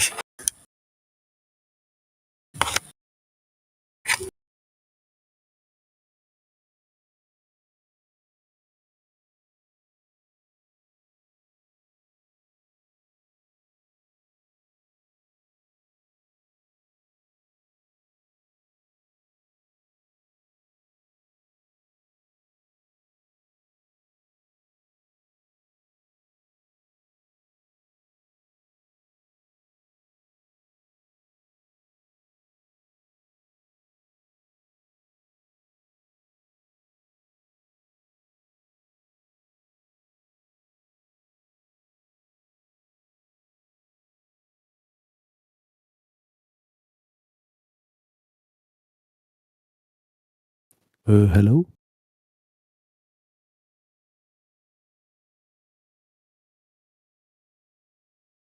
Yeah, dude. Do you Are have you any back? globe evidence?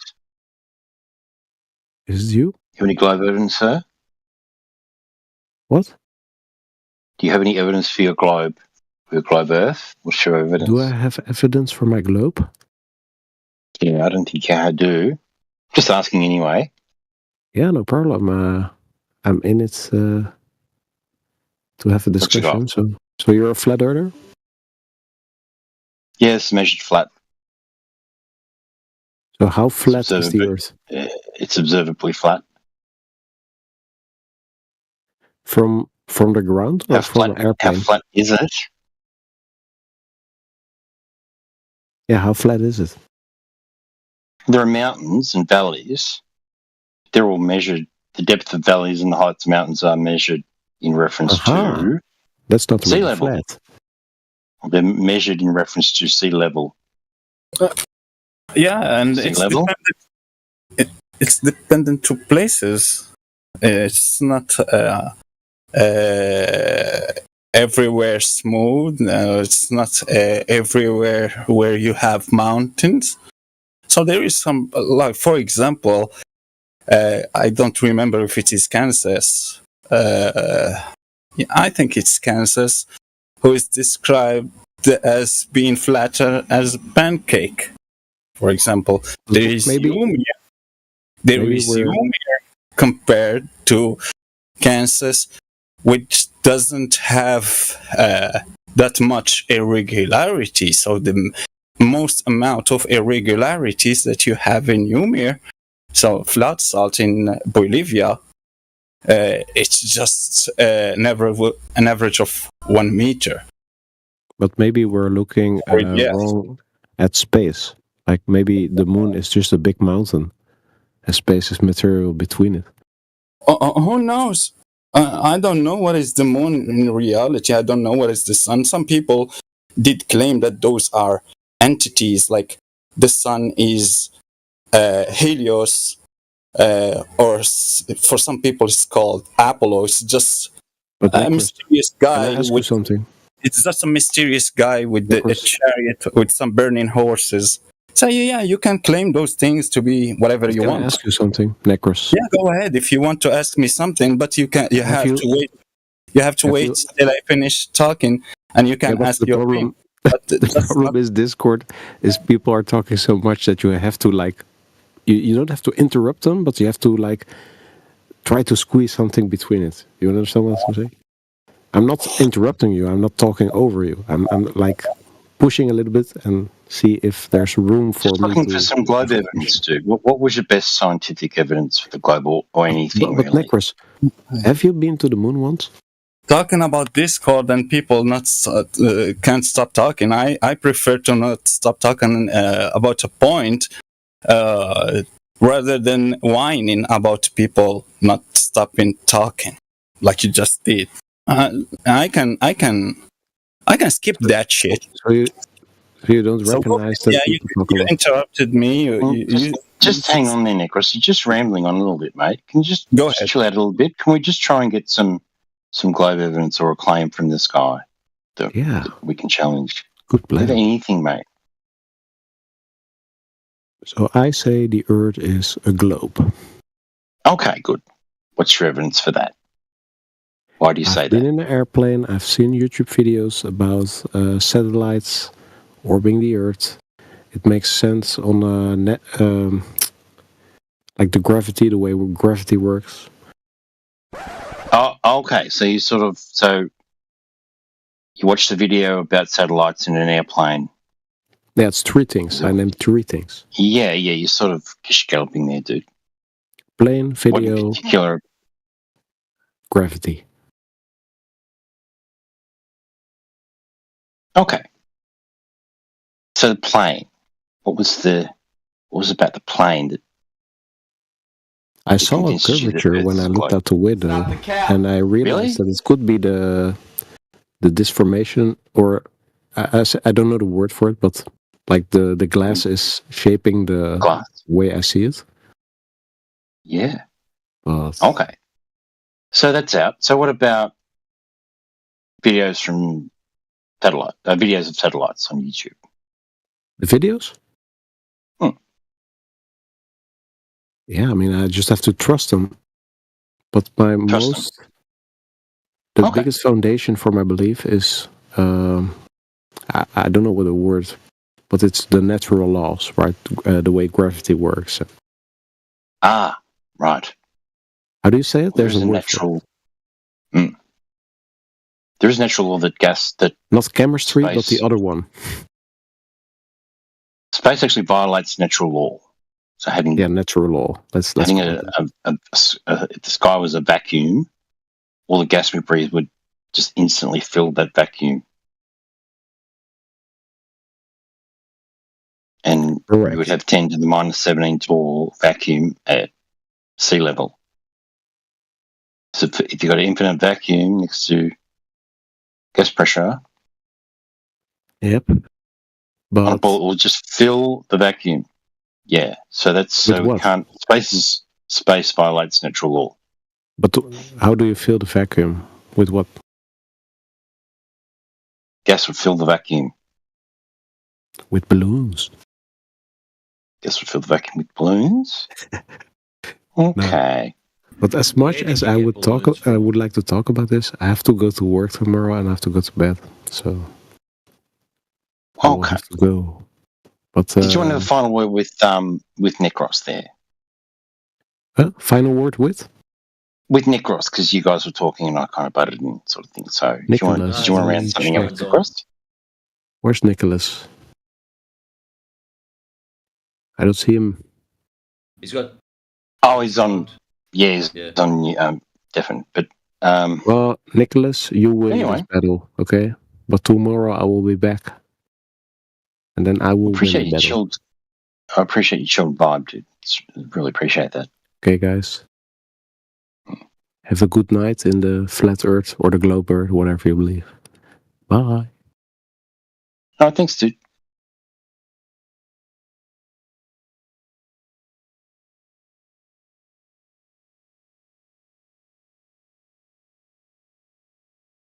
I think it was super chill. Yeah, he was pretty chill, wasn't he? Like the Bob Ross of the globe. Who was that Indian guy? That guy before? I mean, bloody hell. Dropping N-bombs and everything.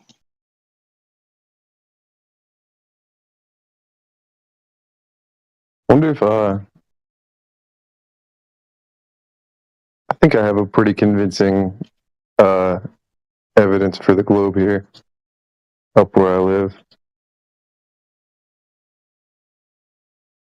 Oh yeah, what you got? Well, when I approach my home, I live up in the mountains. When I get closer to the mountains, I see the peaks popping out over above the trees first. And, you know, it's not like I'd see the mountain all at once as I approach it. It's just like the peaks first, up above the canopy of the tree lines. And then, you know, as I get closer and closer, I'll see the bottom of the mountain eventually. And then to top it off, I mean, when I used to work in the military, we'd shoot satellite radio frequencies up at satellites to bounce our communication signals off of these big discs orbiting the Earth. You got to talk to people. Pointing something in the sky just proves there's something in the sky. Hey, look, I pointed my satellite dish up. It just proves there's something in the sky. How do you know that they're not just aeroplanes flying around and there's heaps of them? Because they stand that it's yeah. orbiting the Earth, and you've Mm-hmm. pointed a satellite dish up there, and you've just tied the two together. Well, I know it's not planes because it's relative to me. It's stationary. It's like a little dot, like a far away just blip, like a little light. It kind of looks like a little star in the daytime, if you can see it. And you point your satellite dish right at it, and the satellite dish doesn't move, and the satellite doesn't move. So it's not orbiting then? Well, it's orbiting, but No, it's not. If it's not moving, Yeah. it's not orbiting. relative to me, it's not moving. I mean, we're all kind of moving in the same speed. Yeah, no, we're not. So, See, now you've made yeah, another claim. Now you've got to prove that we're moving. sure, we're all moving. And you've said it. Now you've got to back that set up. I don't think I have to. Yeah, you do. Like, I think you have to work on disproving satellites. It's called claim No. stacking. Yes, it's called claim stacking. That's the terminology. You just keep stacking claims on top of claims on top of claims and expect us to accept the first one, therefore the rest of them are real. I'd love to, but I'm not going to. Hey, we're all levitating. So you're here to preach. You're going to come in here and just go blah, blah, blah, blah, blah, and I'm right. There, that's it. You're not going to check any of this data out yourself. Well, it's a debate. You haven't refuted anything that I've said, It's not so a I don't debate. have It's to not a prove debate. anything. Actually, I did refute it. I've asked you to back your data up, and you have not done that. So your data is now null and void. My data? First one. With your first one, as you're driving up to your hill, are you on a long flat plain as you're driving up to the mountains, or you were already up in the mountains and you are hidden by trees and you're in a valley? That's why you can't see the hill, and you've just, oh look, I've been told I live on a baltard, and I'm going to assume it because I see the tops of mountains first. It depends on which mountain I'm approaching. You can come from the west, it's pretty flat, or from the east, and then it's like gradual. Pretty flat. Is flat, or you perceive it as flat? From the west, going east, with the Appalachian Mountain Range in America, it's pretty flat compared to going east to west, where it's a gradual incline. So how about we do it the easy way? How about we move to the ocean on a calm day, and this will get rid of any maybe ups, maybe downs. I'm not sure if I'm on flat ground or not. All right. We get a laser. Actually, we'll let the military do it with their tri-band laser, and they can hit a target that's 150 kilometres away, which is about 96 miles. Clean. Yeah. You think that'd be possible if you're living on a ball? If the humidity allows for it, light can bend through water with refraction. No, this is not going through water. This is a tri-band laser used for missile targeting. They shoot the laser, put it on target, and then missiles track it and follow where it's going. Well, light does, well, there's steam on top of the ocean, and that would be where the refraction comes from and the light bending Steam over it. happens where water boils. So, yeah, where's this boiling effect happening? It can just rest on top of the water as it evaporates. It happens. Yeah, I don't think you steam get it. over the water. This is a tri-band laser, 3 different colours. There's also particles of water that get raised when the wind hits it. There's a 7 millimetre deviation from the 3 colours. 7 millimetres of separation from the 3 colours. That's it. At 150 kilometres, separation. 90 plus miles.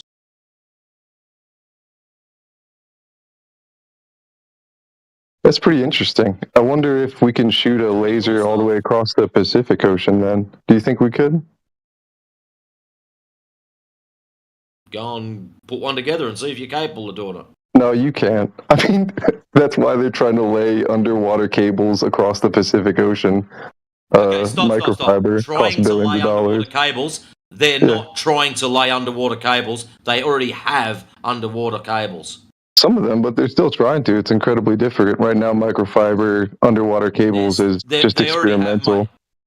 90+% of our communications, I think it's something like 98, 99% of world communications is done via underwater cables. Because you can't shoot a light wave across the Pacific Ocean. Because you can't shoot a light That's why wave. So what you're trying to tie this to is Yeah. communications. So when you're pushing data across a light wave, is not the same as fiber optic going across. I'm sorry. It's a little bit You're different. trying to tie fiber optics to lasers. They're not the same thing. I know. Excellent. So why are you trying to tie them together? As if it's some kind of get out of here or got your money. You were claiming that you could shoot a laser, right? You can. The military does it. 150 fucking kilometers, which is 90 plus miles. Excuse me. What part of that did you miss? The military does it. They use it for targeting. Did you not listen to that bit? Would you like to argue with yourself? I can just go on mute. Well, you keep repeating yourself. Why didn't you listen to the first bit? If you think it's possible to shoot a light beam infinitely across the ocean because the Earth is flat, then I said the military does it at 150 kilometers. Mr. Man. Okay. All right. You're these not are listening interesting. to me. You're making up these straw men. Sir, these are what you have presented. You don't have to call me sir. What you have presented is an interesting edge case that happens on a globe Earth 2 through refraction, right? Wrong. Prove your refraction. There we go. This will be good. Yeah, sure. You can do it in a bottle of Bending water. of light as it passes through two isotropic media, and it bends at the intersection of those two media. So, what's your second media that the laser's passing through? Water. It's not passing through water. It's in the air. Direct target, remember? Yeah, there's water above the ocean. There's not water. Air. It is in the air. We're not shooting down into the water. We are shooting straight, horizontal. So when the wind blows against the ocean, right? So when the wind blows, it magically bends lasers now, does it? There's the proof that water bends light in the chat. Okay, and you can do it with you've got a hearing problem. We are not shooting through water. We are shooting through air. Definitely moisture above the ocean. It's a kind of like particles of This water. fuckwit's not listening. Is anyone else understanding that he can't get it through his head? We're not shooting through water. If I said we were shooting into water, I'd have said, you got me fair and square. We're shooting through air. No water. Water not here. That's your convictions, and I Is the applaud second you for holding to that. that we're shooting through in order for you to claim your refraction? It's water, but I understand your convictions. You have a hard time believing that there's moisture above the ocean. Again, where's the fucking second medium you're shooting? Yeah, and he runs away. Exactly. You wanted to preach.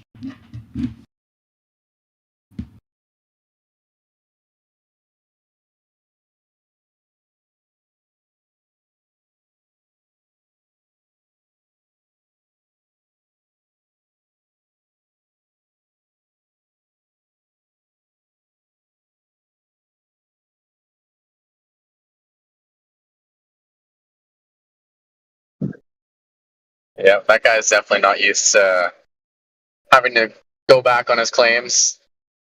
Like you said, claim stacker. Yeah, he wouldn't. He said he wasn't going to anyways. So that means he was just here to preach. Blah, blah, blah. Here's my excuse for believing in the Baltard. You should accept it. Have a nice day.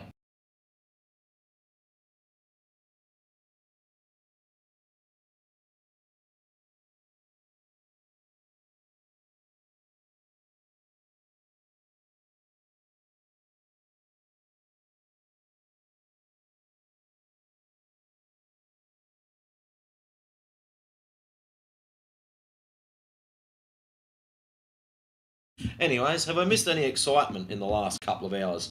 I heard that Nate came back after Indio had kicked him around for I don't know how long.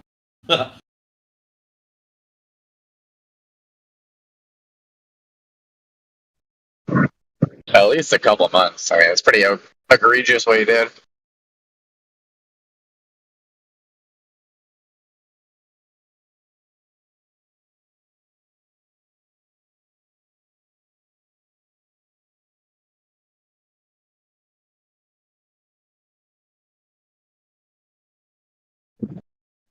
Oh, it's inside secret. You here to tell us about the secrets of the globe?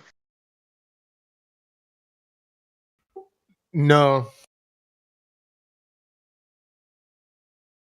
Not today? Okay. Give you a rest.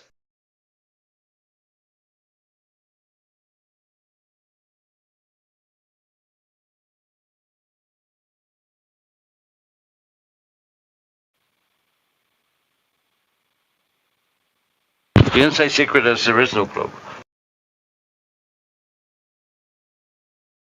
Oh yeah, he's the concave guy.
Marconi plays the mamba.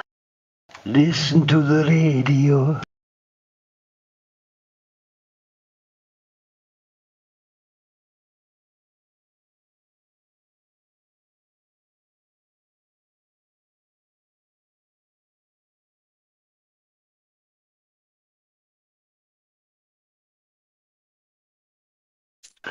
Don't you remember?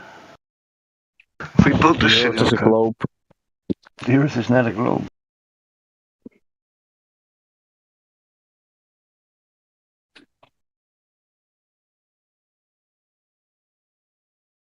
All points towards nah.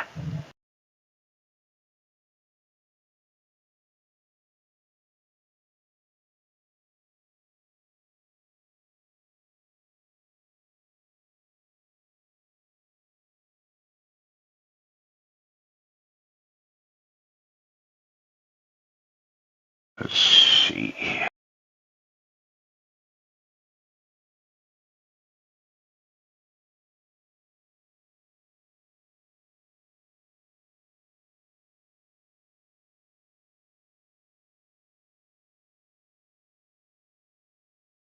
Somebody said something at the end of it there, and I took umbrage with that, which is a place in Wales.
I suppose I could listen.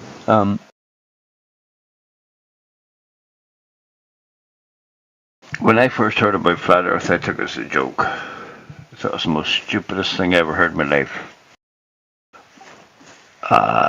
So concave Earth, I'm not going to laugh at. I just need proof of it.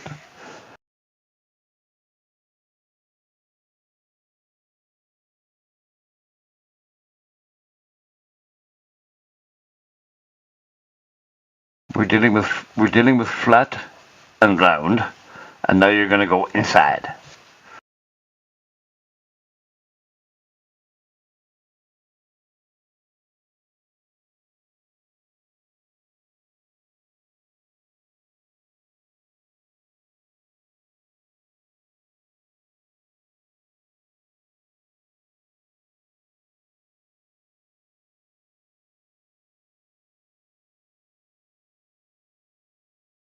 Finish this statement, Rare. Inside Secret. Finish this statement. PMAC, No. I'm Hang not on. interested in talking about concave Earth, but you ever heard of the dual pole flat Earth model? No. Check the link. Finish this statement. Concave Earth is real because. We don't talk about concave Earth in here. There's a minimum requirement required for just nobody here matches it. Requires it. Okay. Right. I'll have a wee look at the link you sent there.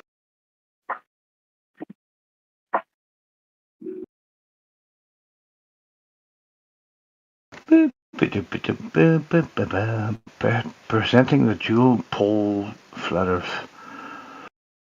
Oh, the correct model. Okay. Yeah, so we've heard like the moon map, the vibes of Cosmos, the regular Gleason. This is just another alternative.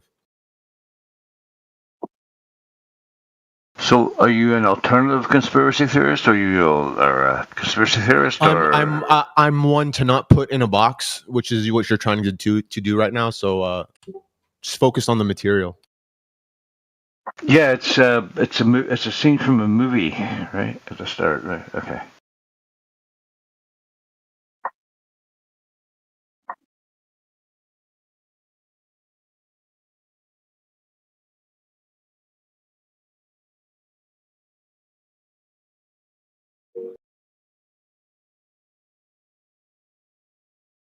Dude, just as a caveat, I have no idea what the fucking Earth is, right? Put that out there. The Earth is hollow. It's not flat, it's hollow. I don't care. The flat Earth is trying to hide the truth. We're hiding the truth. Informing us that the Earth is flat, but it's hollow. Okay. And the entrance is at the North Pole. No, that's where the mammoth came from. Hollow Earth itself is a psyop. Earth's hollow, but we're not on the outside. We're already on the inside. What's the other side of people lose their minds about? The Mandela effect? But what's outside, what's inside? How can you even define it? What's inside is outside. That's easy. If you're on the inside, you go and look at the ocean, it should be bending up. If you're on the outside, you look at the ocean, it should be bending down. And if you're not mentally disturbed and you look at the ocean, the bastard's flat. I think because we're on the inside, so a lot of information is getting distorted. So you're on the inside, so information's getting distorted. How is it getting distorted? You look at the ocean, it should be bending up. Sounds like a bit of a psyop. Yeah. Just stick to the facts, bro.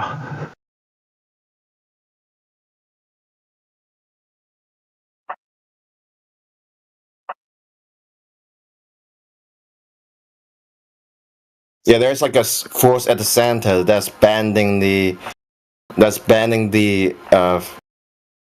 earthly material, and they all became flat. You're not really convincing me here. On the inside, then. Yeah, you're not doing a good job of convincing the shoppers.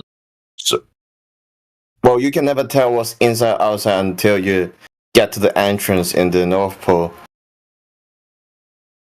So, if you're on the inside of something, that means it's some kind of shape. So what shape is this thing you're on the inside of? Yeah, I'm not sure.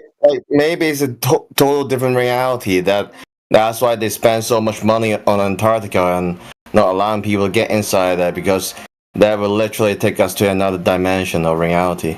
Yeah, you're literally talking shit, bro. You started that sentence with maybe. Ask us why we think maybe the Earth is not a ball.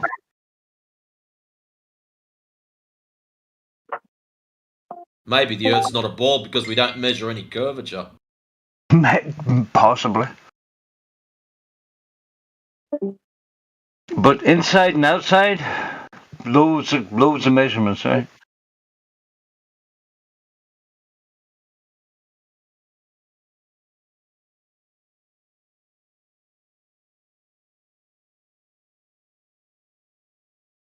Just obfuscating things.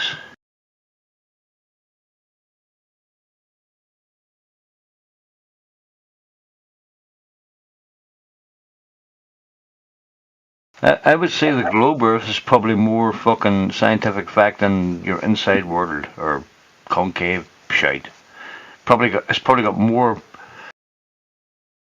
non-provable facts. That's why the reality is a torus field. What do you mean a torus field? And the connection, the axis of the torus field is right in the North Pole and South Pole. Yeah. So everything inside the torus field geometry seems to be flat, like horizon. How do you know that it's got a toroidal geometry? It just makes sense. It just makes sense. Oh, wonderful. Just making shit up. Makes sense. Because they have the model of the torus field, so they can emplace the Earth with a globe model. By understanding the relativity between the torus field and the horizontal plane, then they calculate the globe Earth model.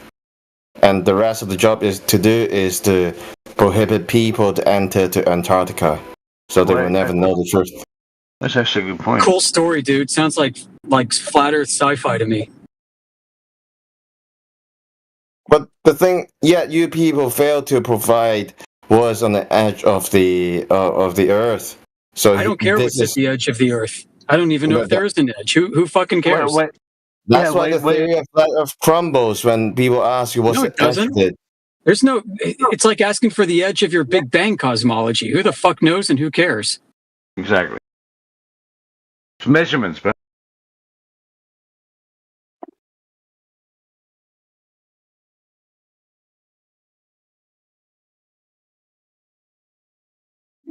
And all the stars we see is the reflection from. A reflection?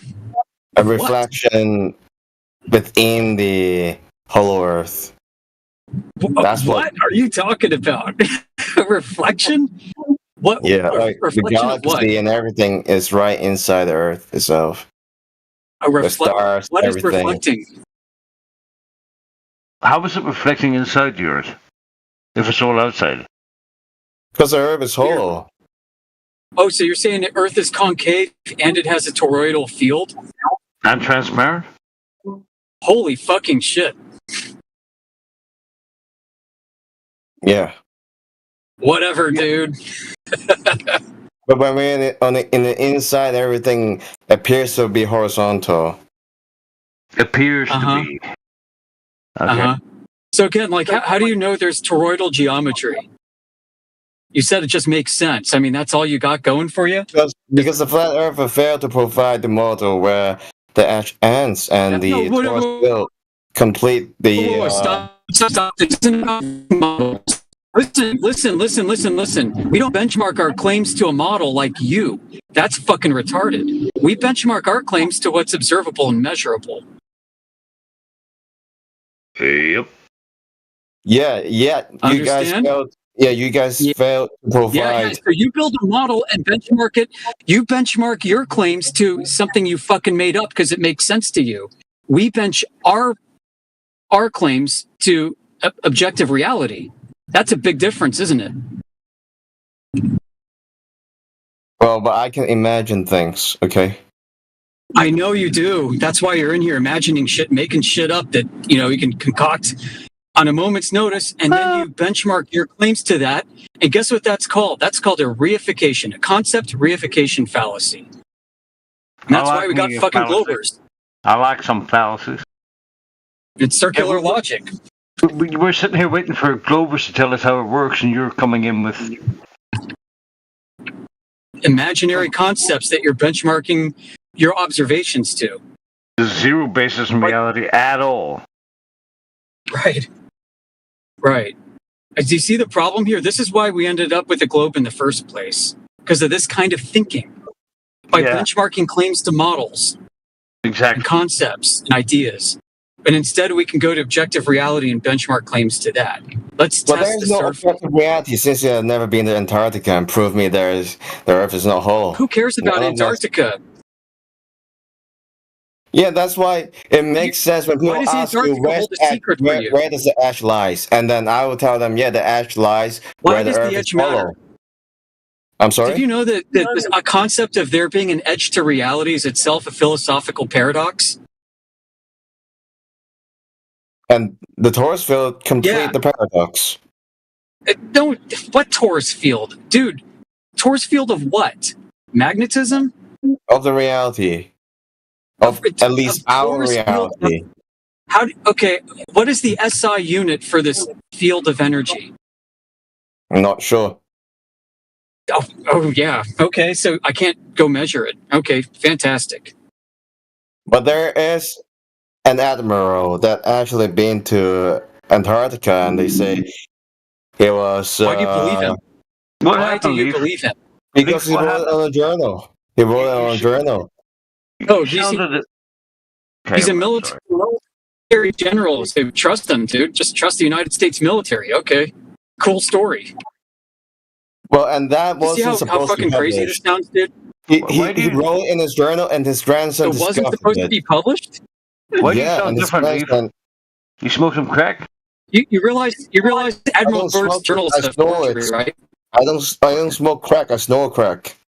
Yeah, you That's why I'm so definitely do intelligent. something. I can tell. Yeah. Yeah. You sound different. Yeah, you probably smoked enough for the whole room. You definitely sound different. All right, put him on mute. What the hell is that? All right, I write some notes and stuff.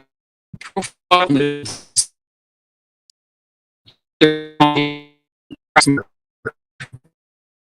All right. So if you change your X. All right. Listen, about what's empirical and what's rational. We're rational empiricists. We don't want to go with your gut instinct about making up a toroidal field geometry because it's your imaginary concept of a concave Earth that you're benchmarking claims to. Holy crap. Frustrating as shit dealing with globers. And we got this in here.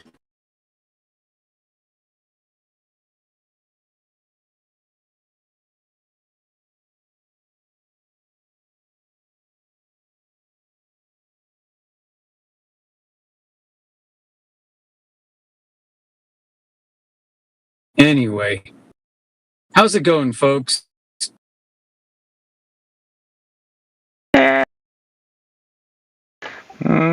Yes. What's up, Dak? I'm having a great.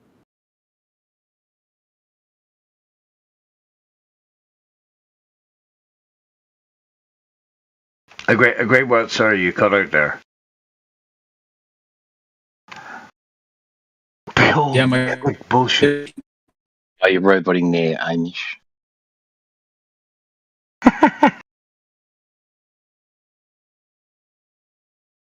Leaf, what happened to you, bro?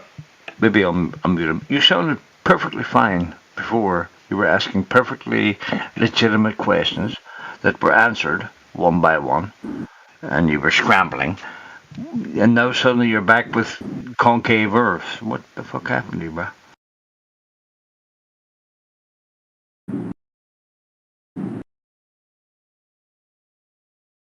I hope Dude's got poles on a concave Earth. How the fuck does that work? Poles and magnetics and toroidal fields and everything is horizontal inside or outside. I don't know what he's talking about. Just make shit up, dude, man. Yeah. You know? Boards. Oh, the edge, yeah. Start a cult.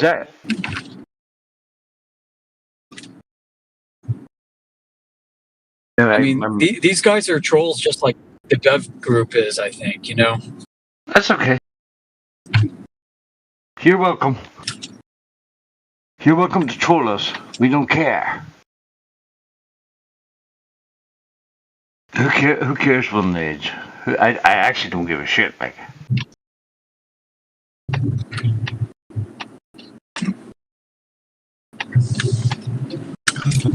Crack smoking concavers. Their admission. Oh, you are roboting a wee bit there, Sporadic. Sorry to tell you. You're welcome. Samuel roboting. Yeah, a little I'll bit. drop. Maybe one day you'll get home and you'll get some fine internet. But you're okay, bro.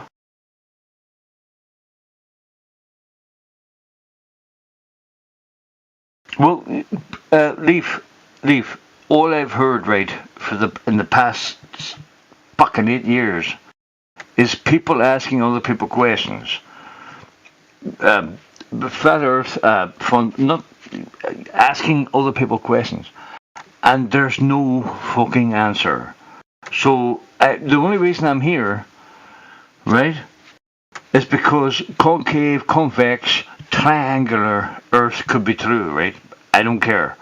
I'm looking for the answer, but I haven't heard anything that makes me believe that we are on a globe. Do you know what I'm saying? You know what I'm saying, bro? You know what I'm saying? Nothing. Not one fucking thing.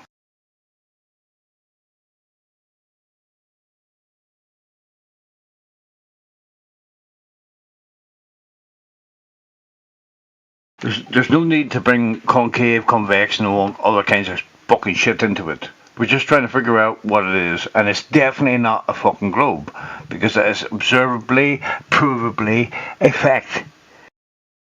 So why are we all sitting here? Why is the rest of the world, like 90% of the fucking world, sitting here believing that it is? That's the question.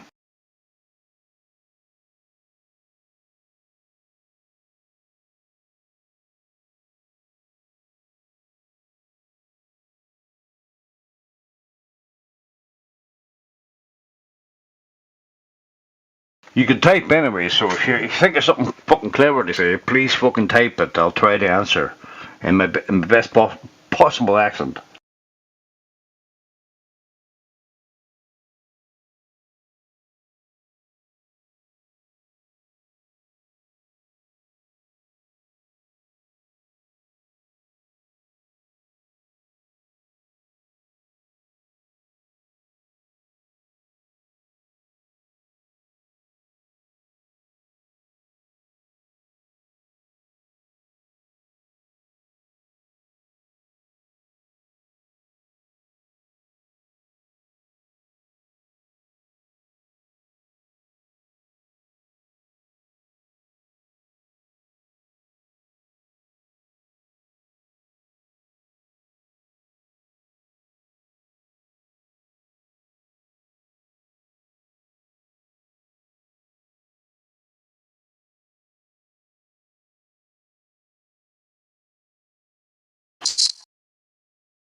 Yo. Yo. What's up? Oh, I don't know. Got out of work. I figured I'd hop on and see how you guys were doing. How you doing? Oh, I've just been working late hours the last few nights. Do you believe the Earth is a ball? I didn't quite catch that. I apologize. Say that again. You believe the Earth is a ball? I guess. Yes. That would be a guess, not a belief. Oh, you're asking if I believe the Earth is a ball? Yeah, correct. I actually worked enough hours last night that my ears are not 100%. So I know that sounds crazy, but should wear earmuffs. Like my ears are kind of hearing things, and anyway. But I did sleep about 3.5 hours last night, so I shouldn't complain. Yeah, fair enough. Seem to be avoiding the question, though. I don't know. Do you guys enjoy giving people like a full-blown teabagging or golden shower if they say the Earth is round? Oh, no, I'm not into that weird stuff. But I mean, just like a good verbal threshing, like a good, dressing down. I don't. I'm here for a conversation more than anything. Yeah. Well, I've noticed a pattern in the past with other gents, not yourself, in which where a question is asked. Yep. And basically, what is being posed is, can you hand us a stick so that we can beat you in the head with it?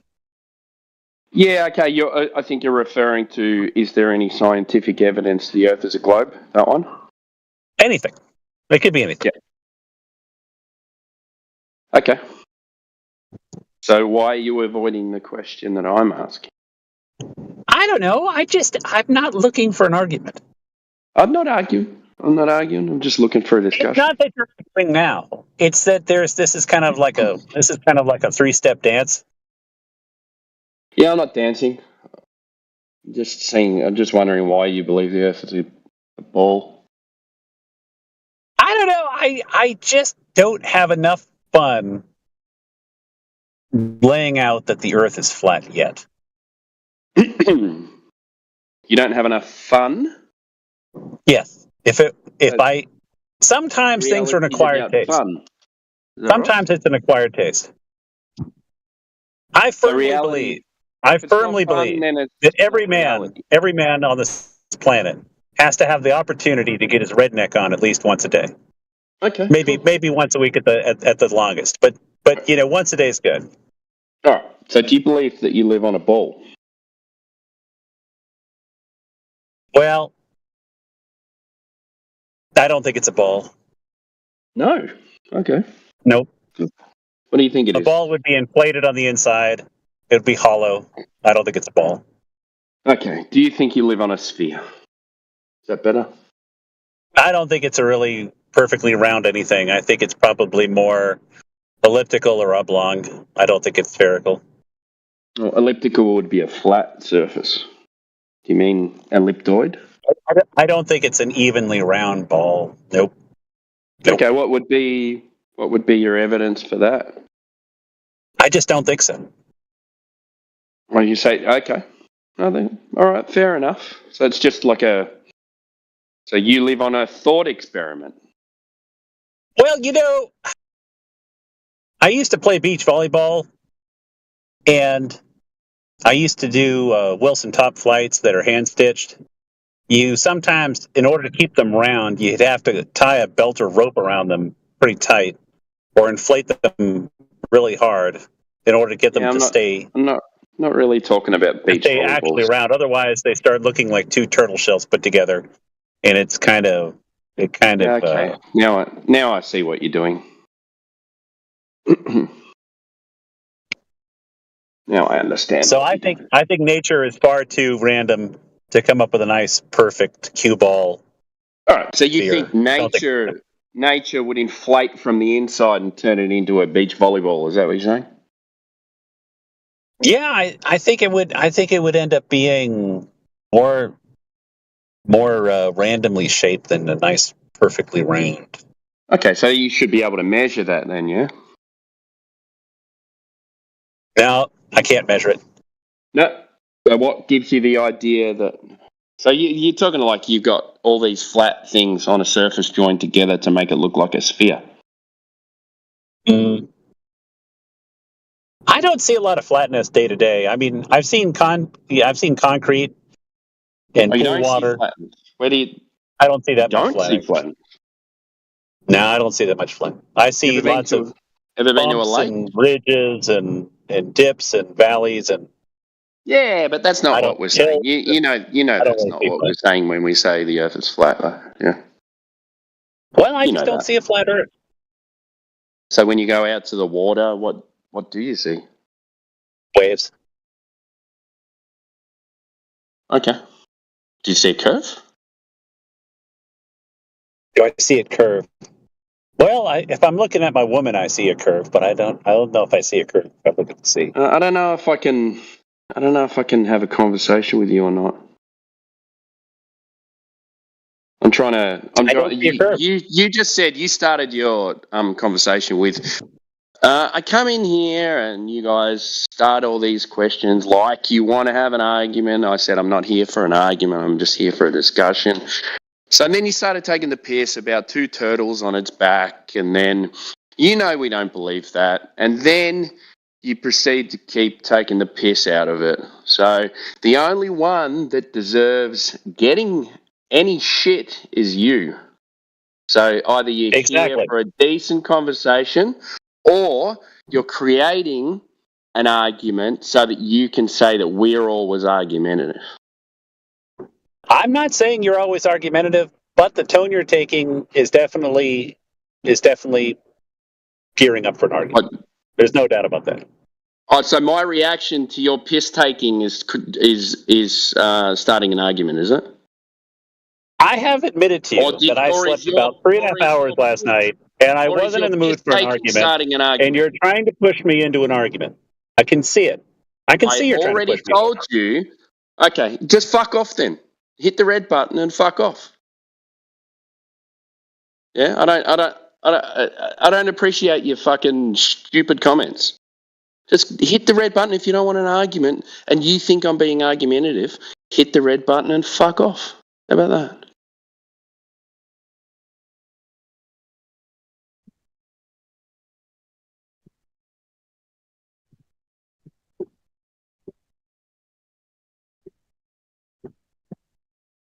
Do you want me to do it for you?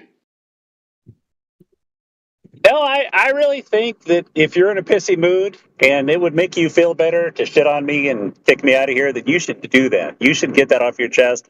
You should prove to me that you're such a big man and kick me out of your room because you've been giving right? lot I privileges started this and you conversation want to do it. with. So I if you've started this got that conversation with. I don't want to have an argument. I want to have a conversation, and then you started taking little stabs like a little bitch. I can't measure it. Drinks You want to know why I can't measure it? Has too much estrogen. I've got a and you tape have measure a at home that goes to 25 feet American. That's fine. about You have a 7.5 problem. You used to get bullied at school, and now you jump on the internet and want So how the to fuck tease am I supposed to people measure and- whether the Earth is round? How the fuck am I that's supposed your to problem. do that? You're the one that said it looks like an inflated volleyball. That's your claim. I don't think it's smooth and round. I told you that. Okay. I don't. What would make you I don't say think that? it's hollow. I don't think it's full of air. Okay. So you Is this think, controversial for you? You think, but you got no evidence to back it up. That's the problem. That's what I'm trying to point out. I'm fresh out of evidence. Driving in my car, and I am not full of evidence right now. Yeah, so it's a thought experiment. You live in a thought experiment. That's where you live, dude. Sorry to break it to you. Perhaps at your fingertips, you've got volumes of evidence that you would care to share. Plenty.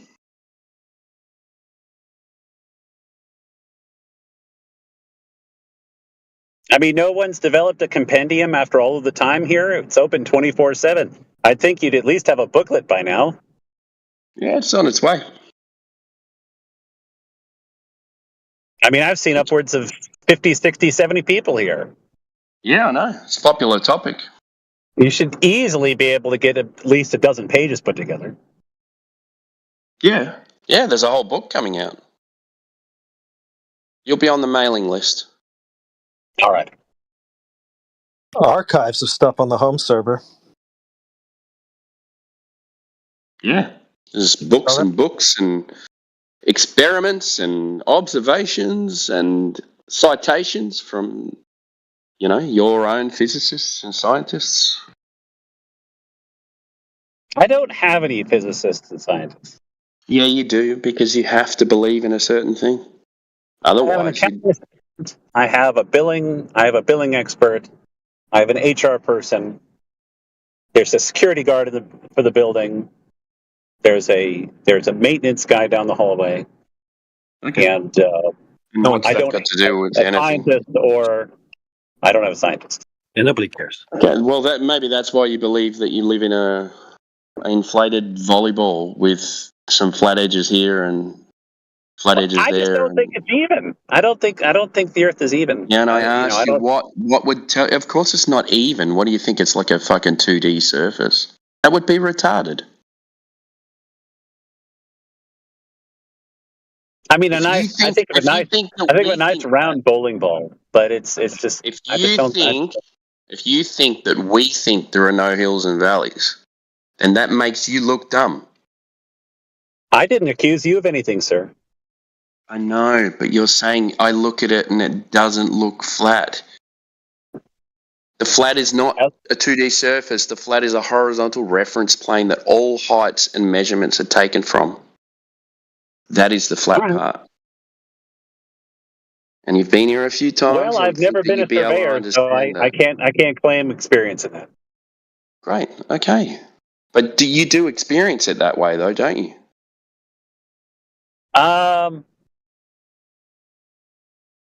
In short distances, I guess, yeah.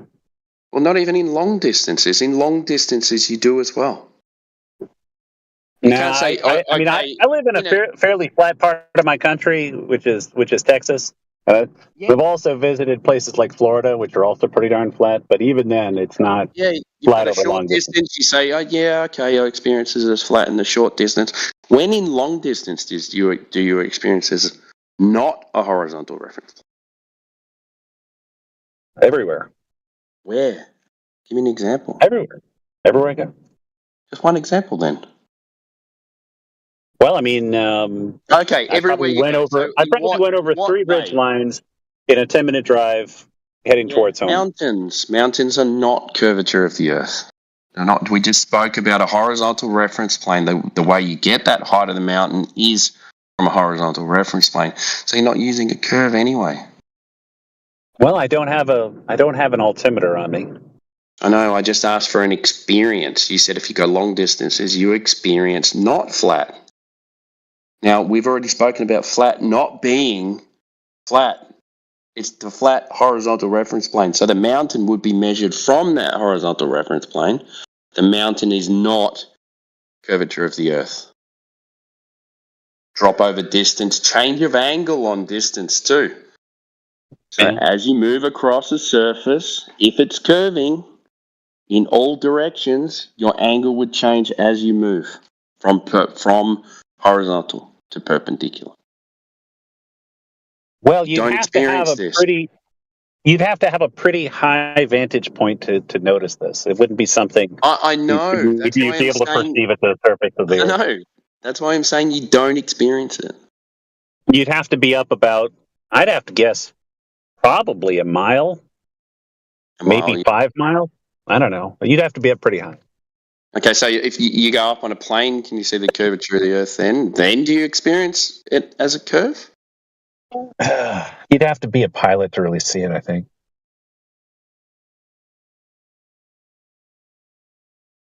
I don't think so. I don't, from a little porthole window on the side, you can't see So much. you don't experience it. This is my whole point. So you don't experience it. I'm still waiting. I've been telling you don't experience it, and you keep on telling me that you do experience it. And then when you give me an example, then you actually tell yourself, oh, maybe I don't experience it. And then you still say you experience it. Where? I said I don't experience a flat Earth or a curved Earth. I just experience going up and down over, ridges and valleys and ups and downs, and that's all I experience. From a flat horizontal reference plane, not a curve? Well, I don't have one of those screens that puts flat reference lines. Yeah, I know. I'm not asking for your It tells me my screen. I altitude. asked you for I don't have any. experience. I told you my experience. I don't. I know, almost like it's not curved, yeah? I don't have a reference plane. Great. Do you have a reference plane? Because I don't have a reference plane. Yeah, I do, and it's horizontal. Where is your reference plane? Do you have a special software in your car? I mean, I don't see it. Yeah, I live next to the ocean, dude. It's my horizontal reference plane. Okay. Yeah. Well, I'm about 3 hours from the ocean. Awesome. So your horizontal reference plane would be perpendicular from horizontal, straight up.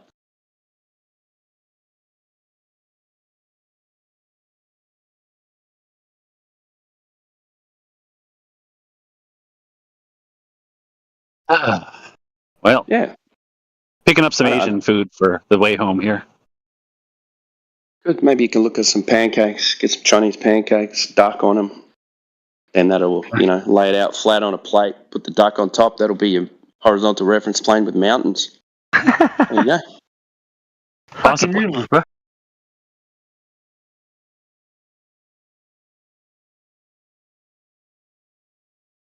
It's not always like you don't have to come in here and, act like a dick.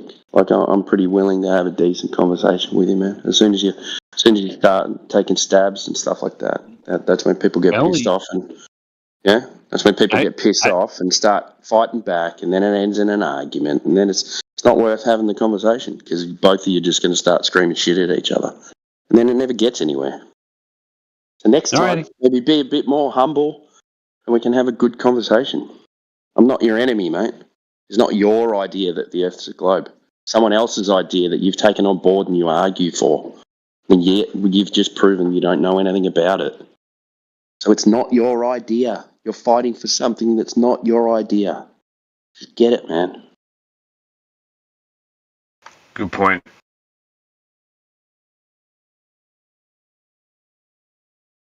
It's a fucking good point.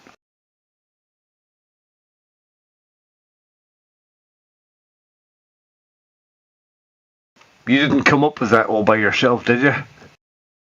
Exactly. You just... That's what you believe. How dare people question this shit? How dare you question it? You ball bag. Yeah. That's what I don't get. They come in here so defensive about it, and it's not even theirs. Be defensive about it. They're not protecting their house. They're not protecting, something that they've built. They're protecting something that they've been told in school that no one gave them any evidence for, except for a couple of pictures from space. A place that doesn't exist. Yeah, I think they call it abstract. It's an abstract idea. Yep. Built on the sky. That's it. But yeah, it means Draw a map based on the stars in the sky. You must be here because this star is at this elevation. So you must be this far away because the globe is this big. And we know that because we measured some shadows. It's fucking weird, mate. And shit. Yeah, it's crazy. It is crazy. I thought this was crazy. Until I started finding out. Going, how do they know the Earth's a ball? Ooh, shit, they don't know. They're just guessing. See, they've got pictures from space. But they've got pictures from space. Then you find out that all the pictures aren't real pictures. You go, shit. Pictures, shit. There must be something else that proves the globe, I so wanted to believe in it. Space and the globe and everything. It took me a year to just go, fuck, none of this shit's true. So what's true? What can I rely on? I'm going to be I honest. think you can rely on President Trump to make the right decisions. Can you? Really? Yeah, I think you're so. going to put your trust in a politician, are you? Yeah, everyone knows that tariffs make people richer. Okay, this is not the... He's got a plan. Hang on. This isn't the channel for that, dude. Yeah, what's that got to do with fucking flat Earth, bro? I will ask you, though. Going to expose NASA and their lies using Elon. Sure. That's Why easy. not? If you think that'll happen. Elon's going to be the first man to put a non-fisheye camera on the satellite. The thing? Yeah. The thingamabob? It's attached to the other thingamabob? Thingamajig. Thingamajig attached to the thingamabob? Yeah. How high do you have to be to see the curve? can't see not that. very high. Not very high. Well, how high? No, How high? Propeller airplane is fine.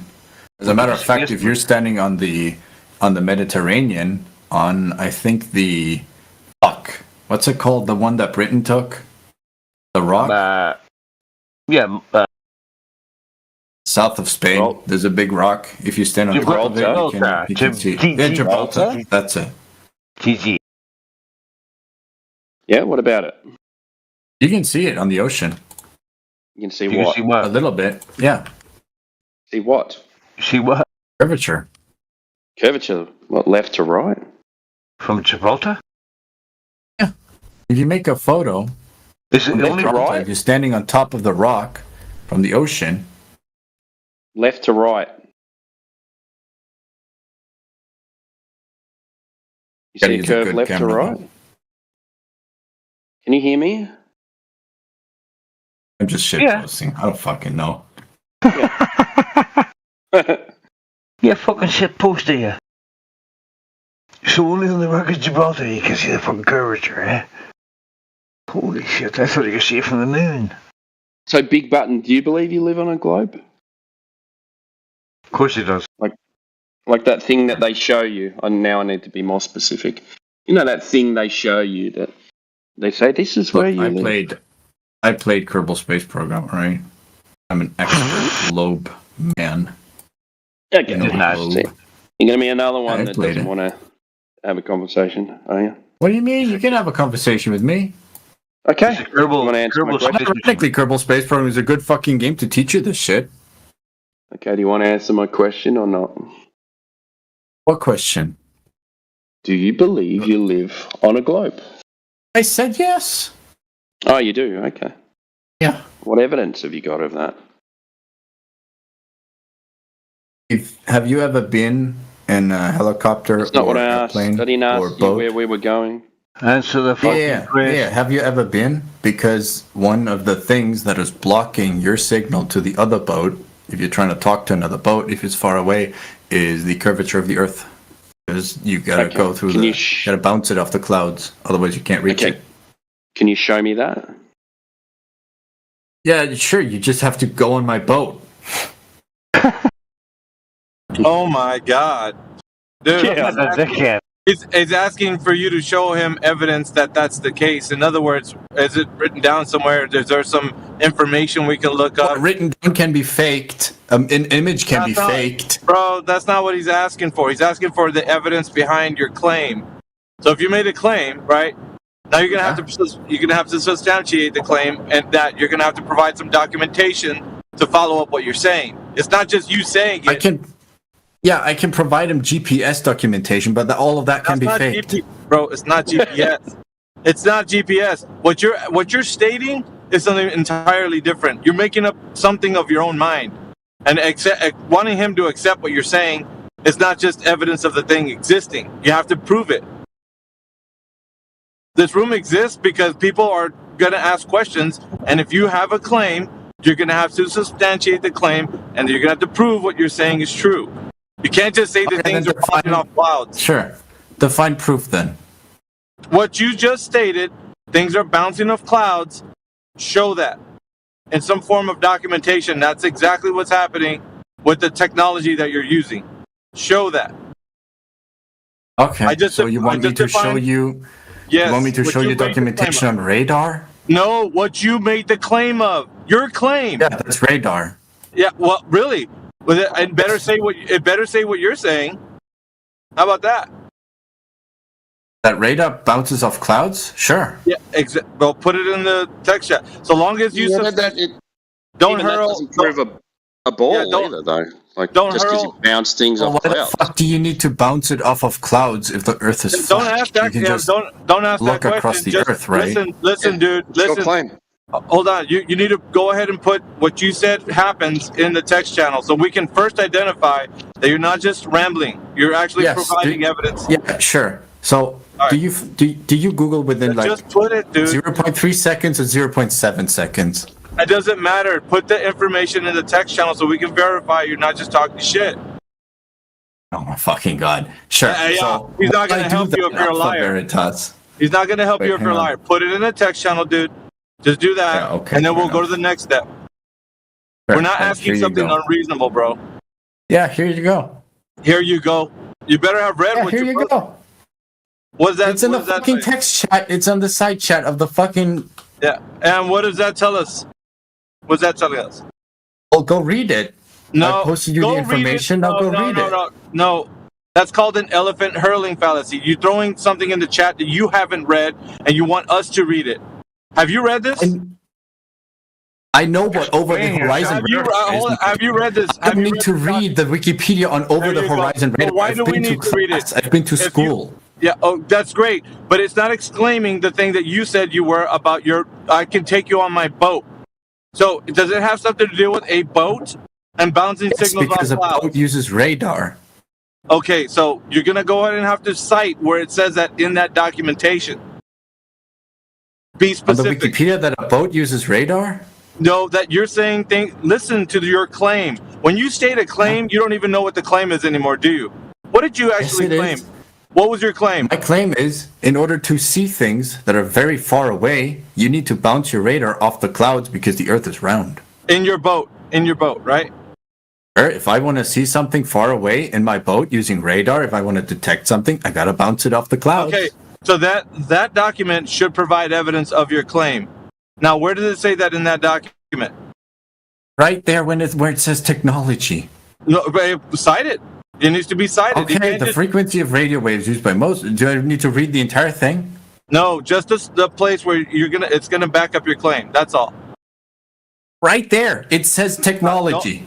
It's one fucking paragraph. Read it. Read it for the audience so that everybody can know that you're not just talking shit.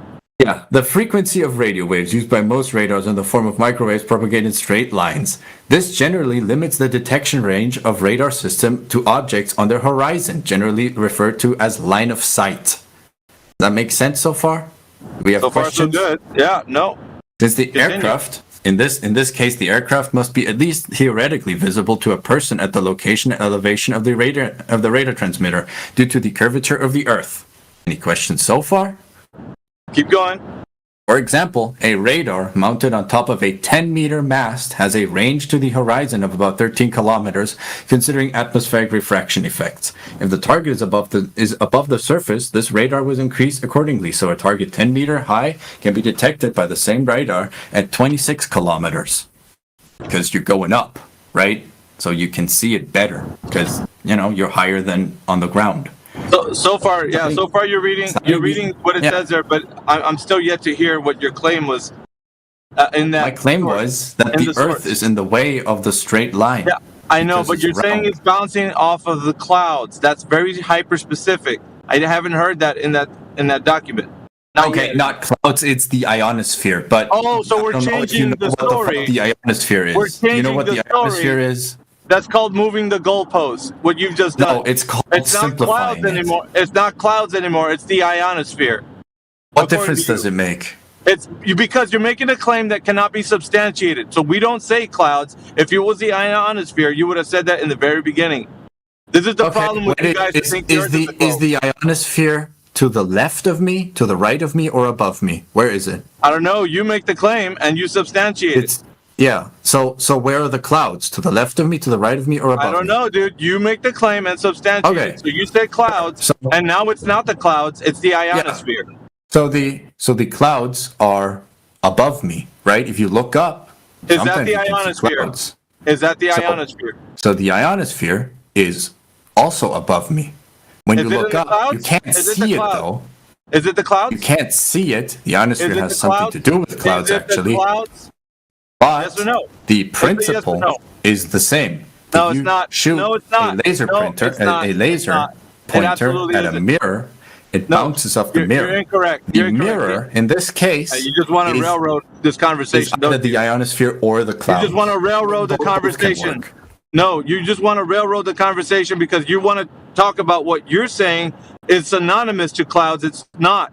The ionosphere is not the clouds because the clouds are at different levels at all times. They're never at the same height.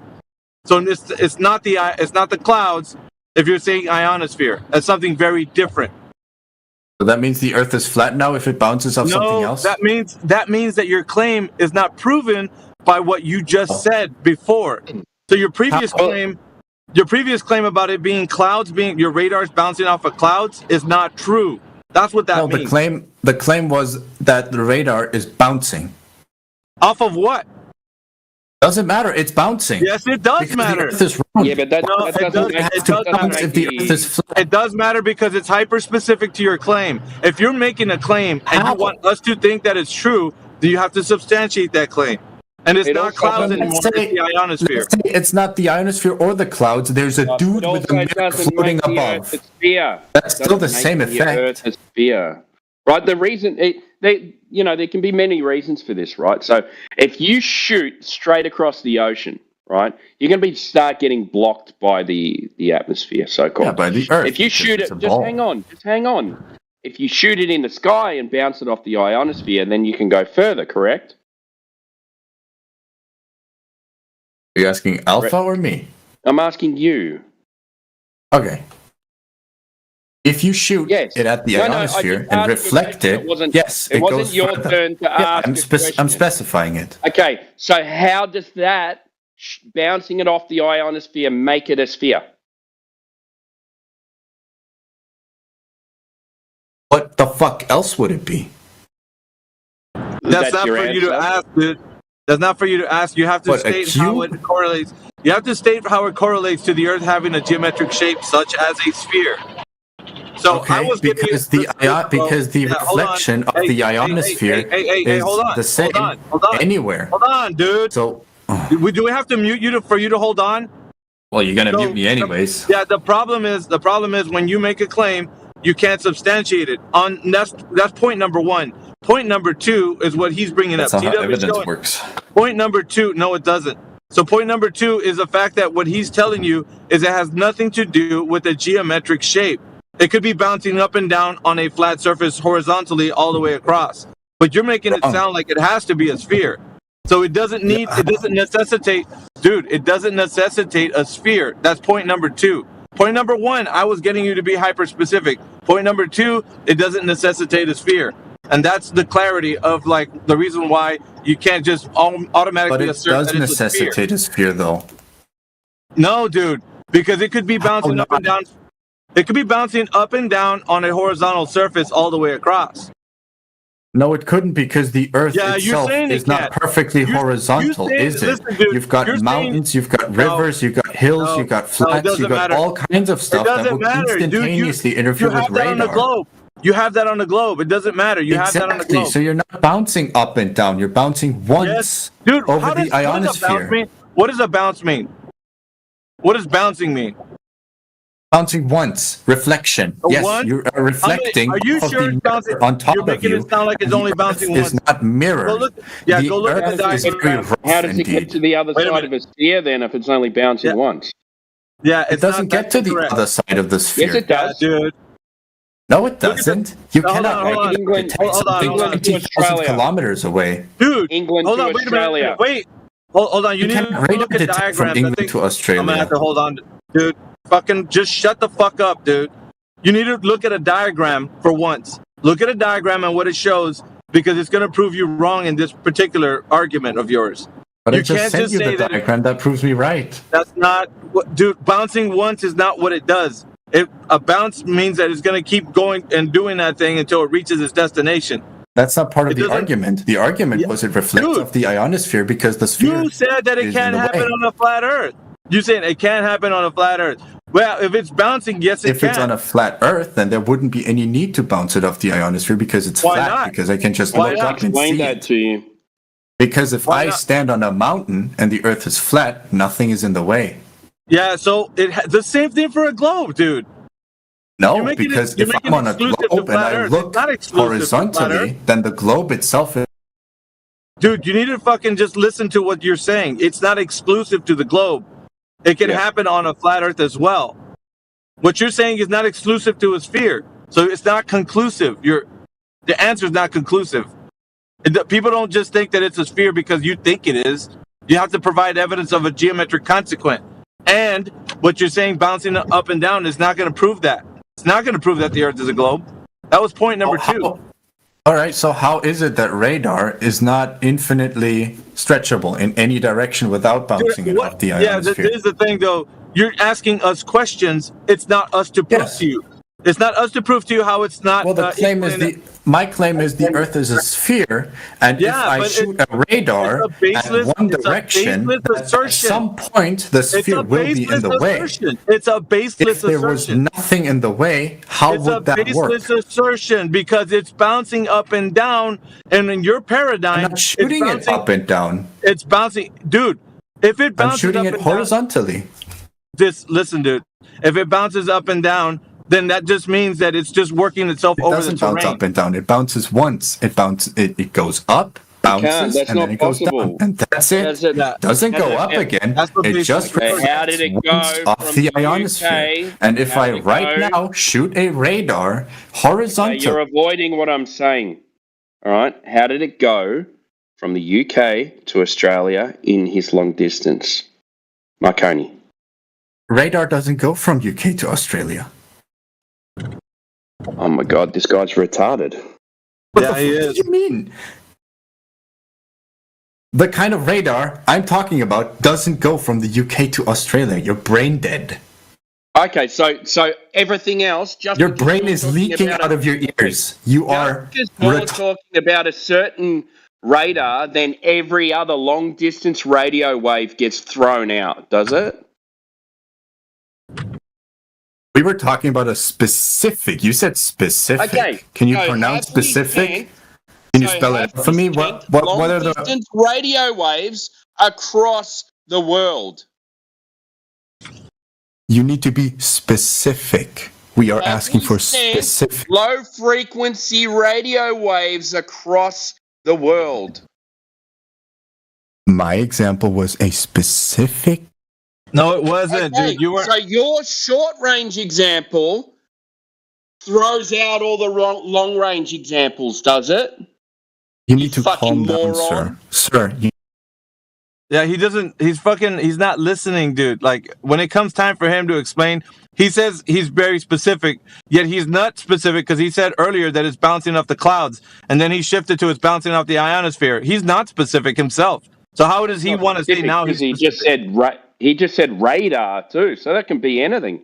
He didn't. Yeah, the he wasn't radar I'm specific talking in his about radar, but it reflects doesn't up. matter because there's longer distances than what you're talking about. So because you've got a longer distance, then what you're talking about doesn't matter. You've got to go with the longest distance. Sir, you gotta calm down. You need to. Oh my God! Stop I tone would policing, calm dude. down if you stopped talking over the top of me, and then I'd be fine. Yeah, you have to be moderated, sir. That's the reason why every time we're done talking, we're gonna unmute you. That's the only way this conversation is gonna work. Otherwise, you don't know the how only to way it control your works is by conversation. specific. Yeah, by controlling your mic. That's how. So, and you're not answering questions either. So, you seem to think he seems to think that local. Either.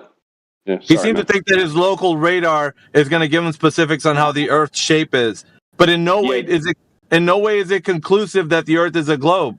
That's the other thing too. And just because it Yes, it says is. from a I can 10 meter, explain just, how. hey dude, I'm just it's saying, gonna have just to be because it specific. says, no, stop. Just because it says from a 10 meter height level, you can only do 14 kilometers. It doesn't mean that that's the case.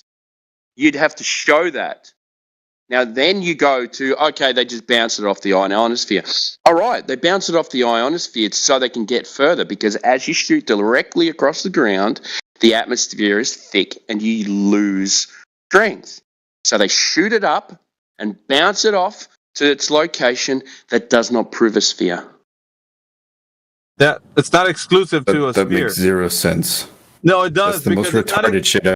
Yeah, you saying doesn't change the fact that you can't rebut it with a coherent rebuttal. Dude, it's so stupid. No, give a coherent rebuttal to what he said. It's not exclusive to a sphere. Provide evidence that it's not. That it can only happen on a sphere. It's your turn. Yeah. Don't, stop saying it's stupid. Just provide the I can evidence. provide you evidence, but you need to stop talking and. No, your mic is being controlled because of the fact that we're gonna give you answer them specifically, and then we'll move on to the next point. My mic is being controlled because as soon. Yeah, you're not gonna get off. As soon as I unmute you, get to your point. We're not gonna listen to you fucking color commentary the way out of here. I'm getting to my point, but the problem. Well, then get to it, and let's not talk about anything else. Okay? To stop. Call. No, it's not. Tone policing and all that shit ain't gonna work. Get to your point. Go. Anna, is it good? Yeah, go. Are you sure? I'm not gonna wait forever, dude. And how sure are you? That red mic is showing me how sure. Once you're ready, post it in the text channel, and then we'll unmute you. How about that? Yeah, he's just doing that because he's got no answer for it, so he's tempting you to fucking mute him and kick him out. But we've got all I'm not day, gonna mate. kick him. So, I'm not gonna kick him. He's gonna stay muted until he posts it in the text channel. And if he runs away, he never had evidence in the first place. As simple as that. Put on your track shoes and run away like every other scared glober. Or post it in the text channel, and then I'll see that you have evidence, and then I'll unmute you. Color commentary doesn't work in this room. Evidence of your claim does.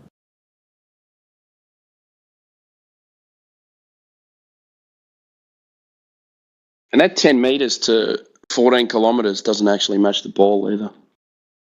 It's a shorter distance. What a weasel.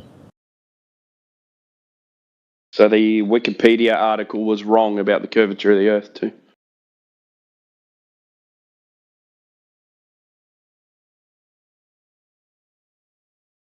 Yeah, you can sit and chat, man.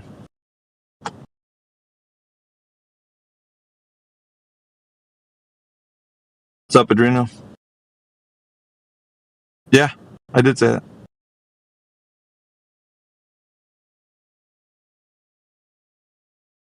I don't need for him to tell us about what we're doing in this forum, how he feels. None of that shit. Just provide the evidence that you think substantiates your claim. That's it. If the Earth That's is all a we want. globe, if the Earth is a globe as he so says it does with radar, and he can prove it, then just prove it. It gets tiresome when somebody comes in here and says they have claim and they never provide the evidence of it. Then he asks us questions. Well, what else can it be? Well, it's not up for us to answer that. Your claim and your evidence should substantiate that it is a globe. What else can it be?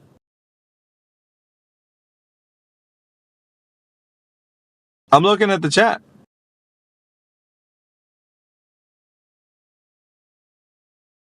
That was his answer. What else can it be? Yeah, and then it's like we're not supposed to answer that because it's not our claim, it's his claim. He's got to tell us how it's a globe, and he just can't get to the conclusion that it is. So it's inconclusive because he has an idea, he thinks it's a globe, but it doesn't provide the evidence to substantiate curvature of the earth is there. Because then we're going to ask different questions as soon as we get to anything that he thinks or any source that would say, "Oh, this is happening because of the curve." Well, yeah. So how much curve is there between point A and point B from the radio signals or the radar signals propagation point to where its target is? Now, the questions don't stop, man. They're just going to pile on as soon as you think you have an answer. I'll be back in 10, man. Yeah, I'm probably going to stay here for a little while longer. I got to go in here in just a moment. Sweet. Radar propagation over the surface of the Earth does not substantiate the claim that the Earth is a globe. And if you think that's the case, then Big Button, provide the evidence in the text, and I'll unmute you.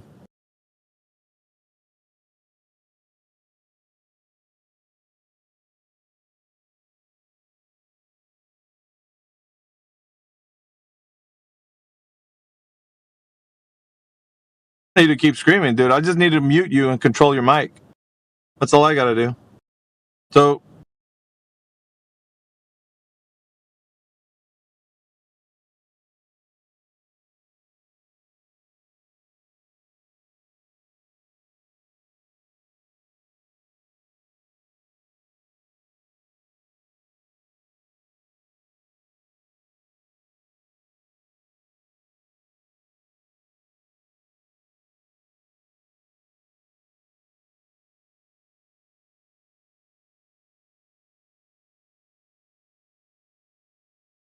yeah, that's another problem. If he can't hear me, how's he going to know when he's ready to talk, I mean.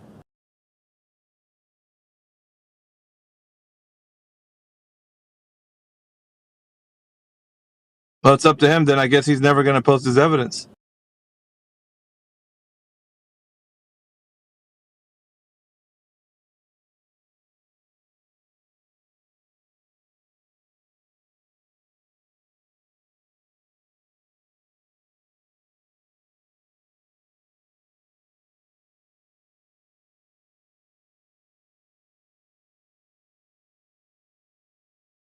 You ready with your evidence?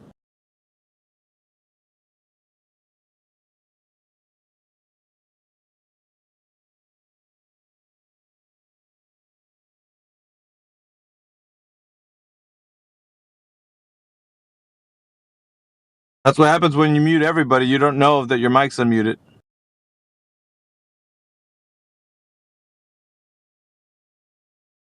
It's not.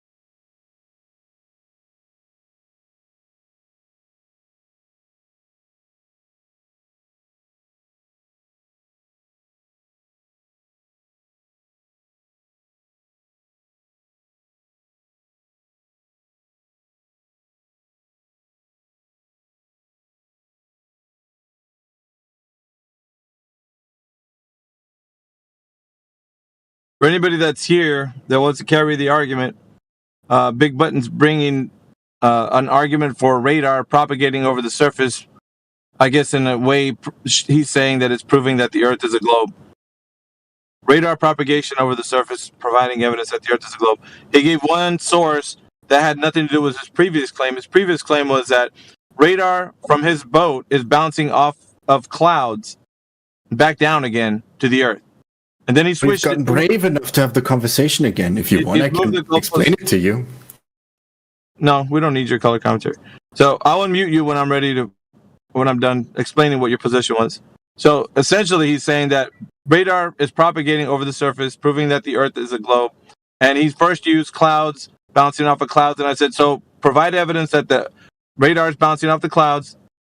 And he didn't do that. He probably provided a source that the way it propagates is off the ionosphere, which is not his claim. And then he's trying to say now it's the ionosphere.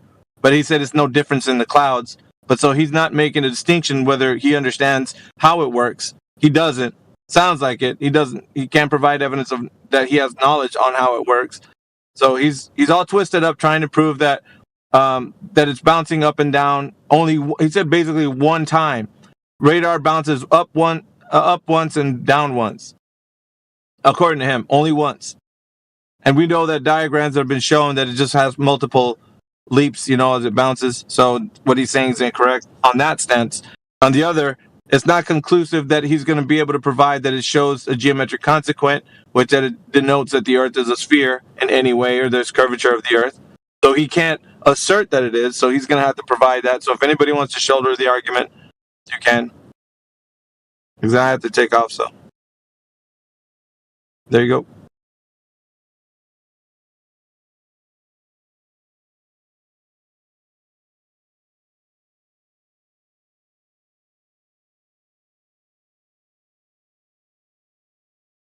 Oh, it's not reflecting off the atmosphere. You move the goalpost again. It's not clouds. It's not ionosphere. Now it's the atmosphere. Bouncing off the atmosphere. And it's simplified for retarded people. Yeah, you keep saying that, but you keep changing your mind on what you're saying.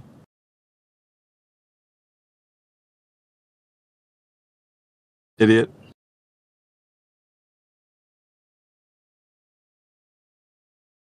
Did he leave on his own? Yeah, he did.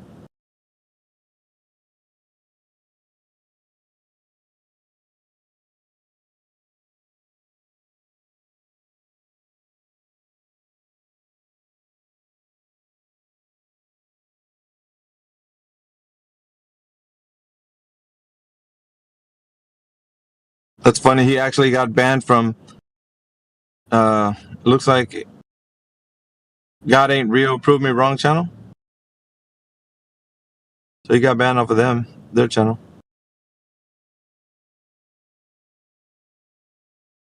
Is he chat skanking it up right now, or what? Well, he just left here, but he was banned on another channel. I think okay. Somebody just banned him. I didn't ban. I wanted him to actually have a conversation with somebody else because he changed. He moved the goalpost 3 times already, as far as what his answer was. I tossed him out because he left the channel and he was still in chat, and he was saying that he could chat in chat and not be in the channel. So he was only going to do it so that he could cause problems. So he can take a 2-day break.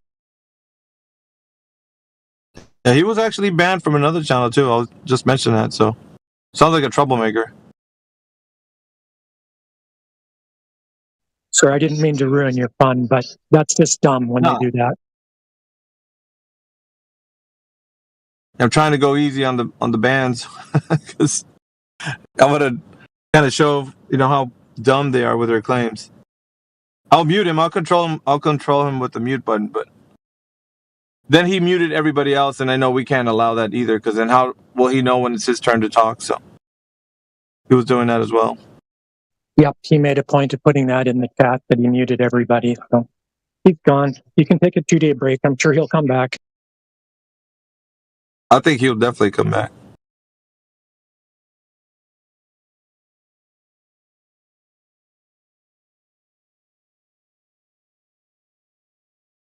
Radar provides evidence that the Earth is a globe. That's a new one. And he was talking about angles, so he uses angles. I guess those must be curved angles if it's a globe. Oh shit. We didn't even get to that part. That would have been fun. The angles conversation.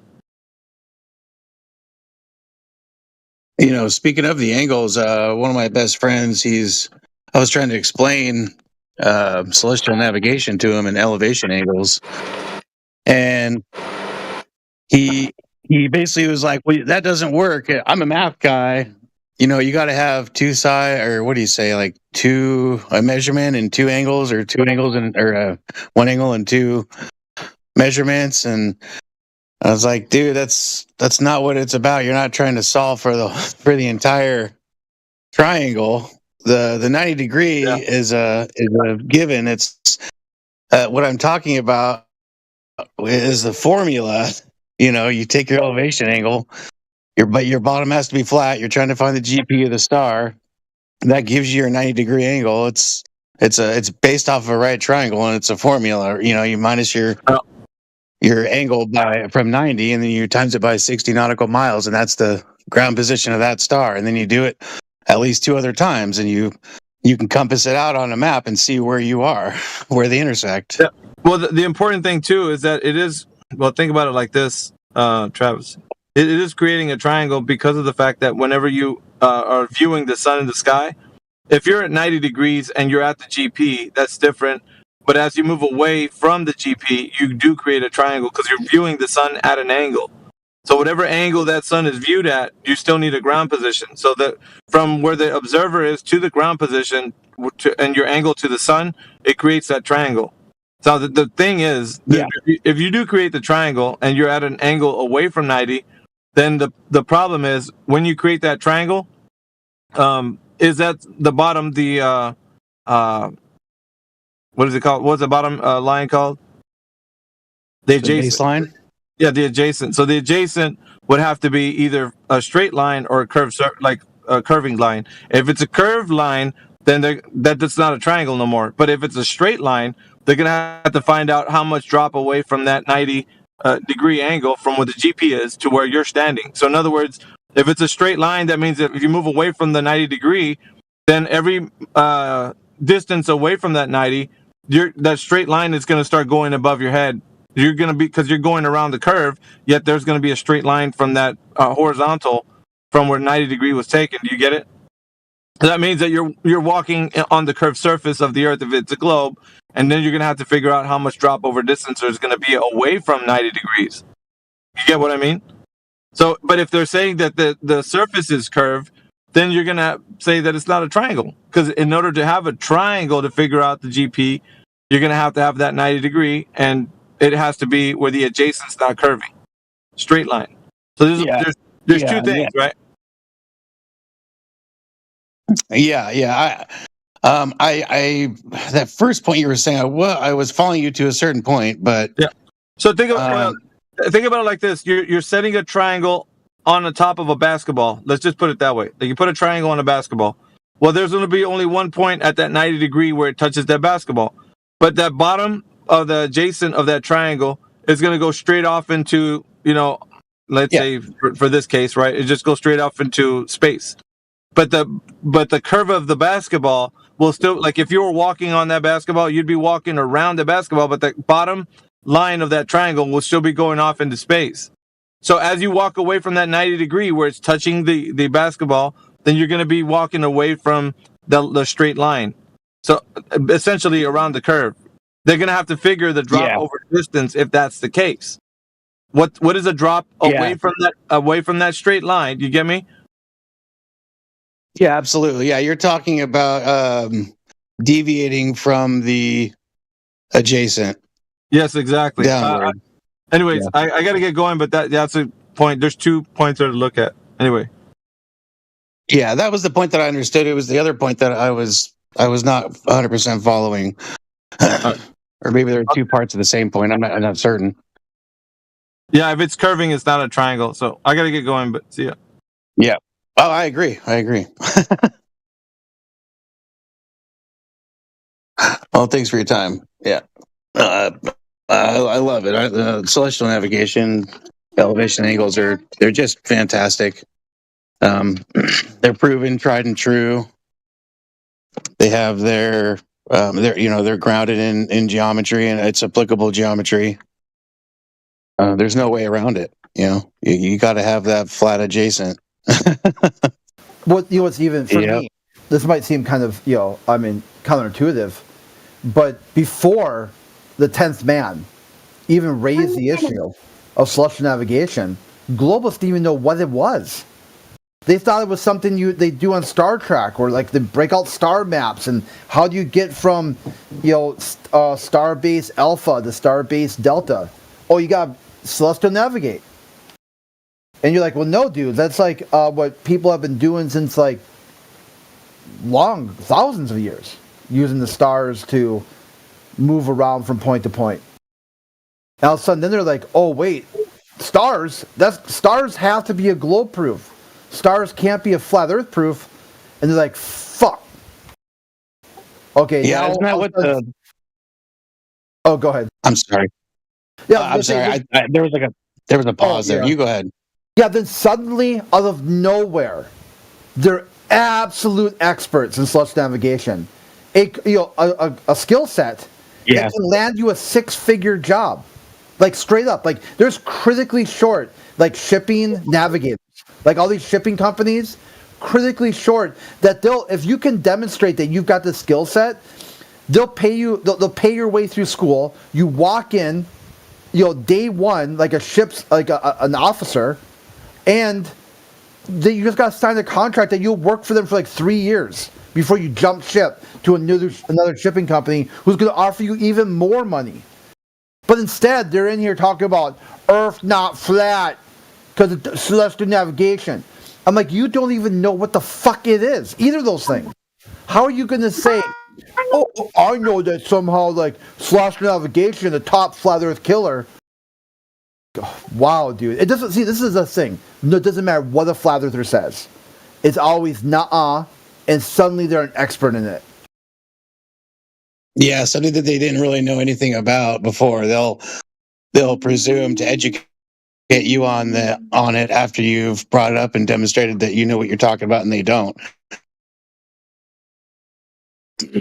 Why bullshit artist? Yeah, they're BSers. This is why generally with my epistemology is I don't really ask them anything anymore. You never get an answer. Even if you do get an answer, it's a very low-educated, low IQ read of some keyword they just Googled. And they picked whatever sounded good to them. Yeah. That's it. That's the best, the absolute best you'll ever get from asking some of these globetards any question at all.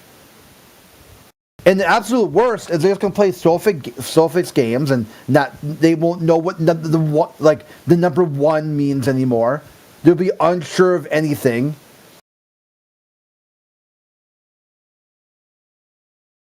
I mean, they're just absolute useless. Just useless.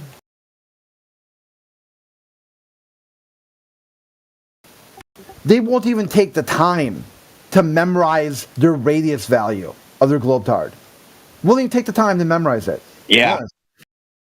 But they won't take the time the heliocentric. They won't take the time to even memorize what the planets' names are or where Earth is in the number. Like, none of it. They don't give a fuck. All they care about is they think somebody else is wrong on the internet and they gotta let you know.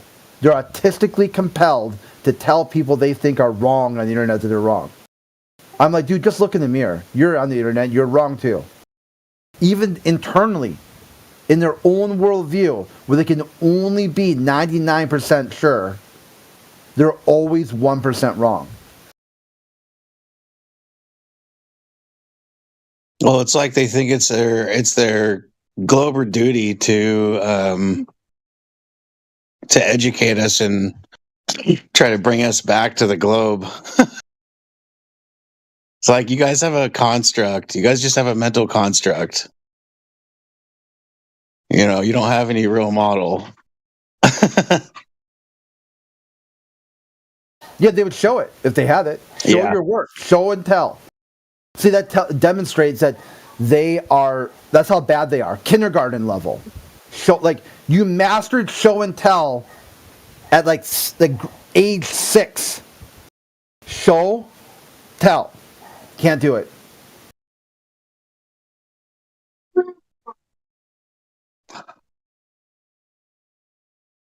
Yeah, I remember years back on the hunt for Radius, and no Glober could even tell where they got, you know, Radius from originally.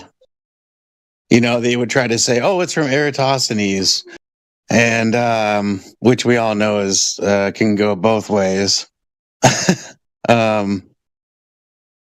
Oh, what else do they say? Rumpus had a really funny presentation taking angle measurements to the sun, and this is way before, you know, navigation was realized in the flat Earth debate circle. But he gave, you know, he was doing all these angle measurements to Polaris and different stars and stuff. Hold on a second, and then assuming the radius of Venus and, you know, all sorts of stuff to try to prove you know, the radius value, and it was pretty comical. Well, hey, I'm on the phone.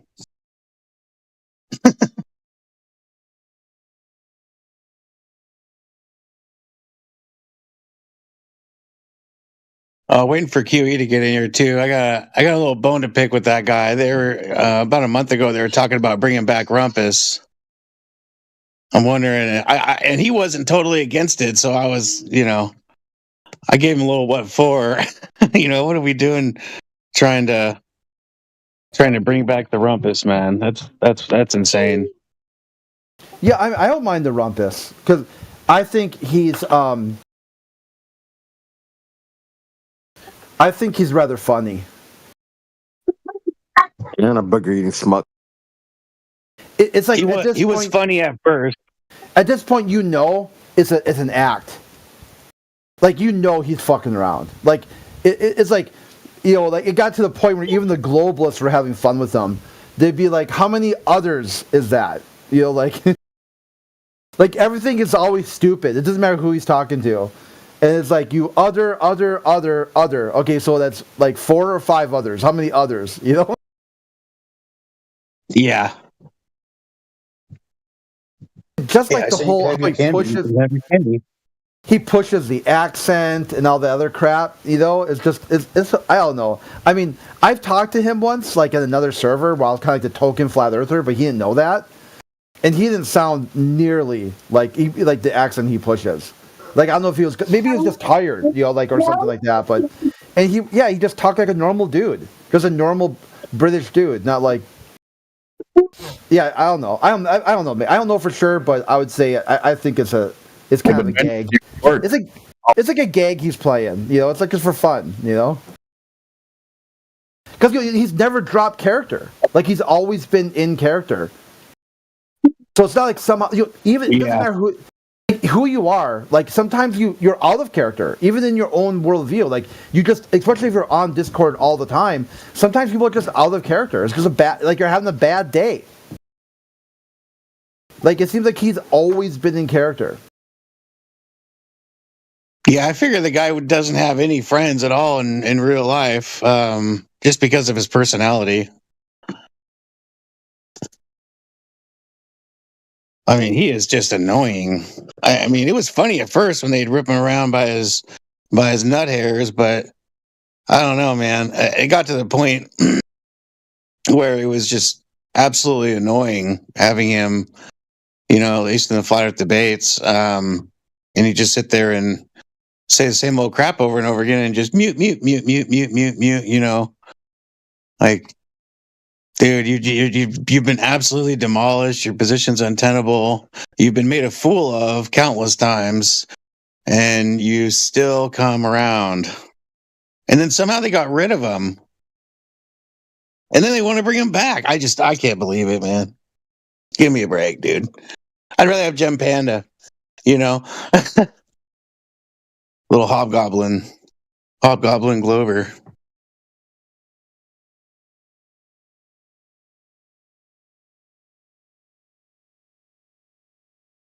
I'd rather talk about birds humping natural experiments.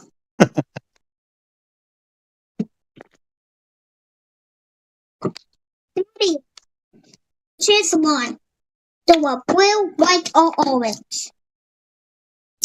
No, I don't. No, I don't want any, honey. I said you could have some Easter candy. No, you can have maybe one later. Okay.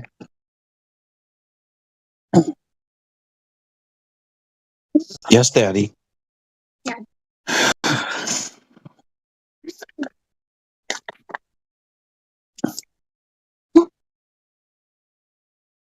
Oh, a crit. You had read off your list, I guess last night or early this morning. Oh, for the different types of globalists or anti-flat earthers?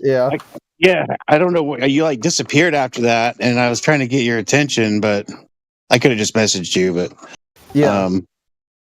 Oh, you want me? Yeah, to I was DM wondering. It to you? Well, yeah. I was pertaining to the guy who was there last night arguing with Indio, who essentially had his pictures that he was trying to explain, and yet totally disregarded objective reality. Mallory, I said, no, honey, no. You can have one later, but not right now. Yes, Daddy. Come on now.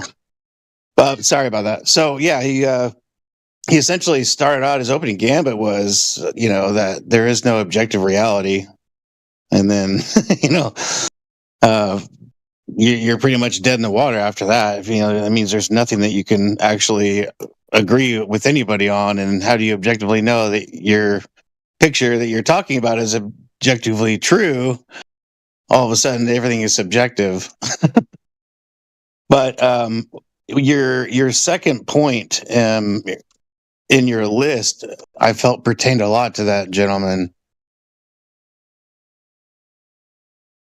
I just can't remember what it was.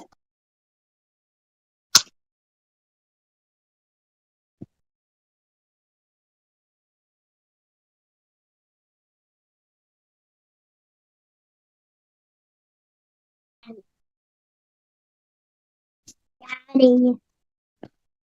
Number one.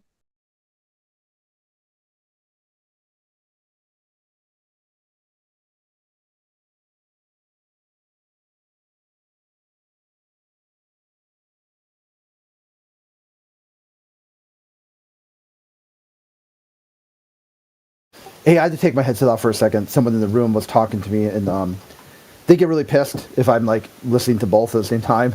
So, just basically, do you have some ideas or what? Can you give it to me again? I apologize. I should have said something, but it was really quick. That's okay, man. No, that's okay. The whole thing pertained to the gentleman that was in there last night trying to talk about his NASA pictures. Oh, and yeah. you had your list, and you'd read it out after he was done and vanquished. And I felt I think it was the second one that you read pertained really well to him. Yeah. What type of glober he was. I think it was number 2 on your list. Yeah, I'll have to go through. I just was filling it in. I have to polish some of them up because when I was reading them too, there's a few spelling errors and whatnot as I was typing it up. No worries. If you're able to just read it out at some point, that's fine. Let me see where I saved it. So I was typing it on a notepad, but as it got longer, I'm I probably should put this in the word processor.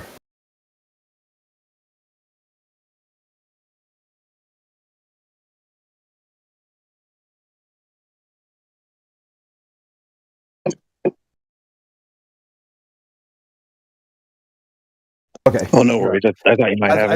I think I got it. Okay. Okay, so here, number 2 was social conformity. This individual is more interested in identifying with the majority point of view than generally understanding the underlying evidence or considering alternative perspectives. So whatever 51% says, they'll say too. Yeah. So I'll just be like, hey, social conformity agrees with whatever 51% agrees with. Okay, this is working. Thank you.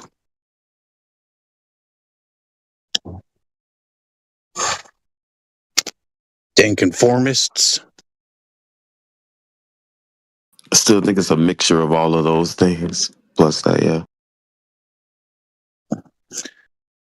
Oh yeah, well everybody seems different characteristics of the Glober. But yeah, they're all psychology rooted.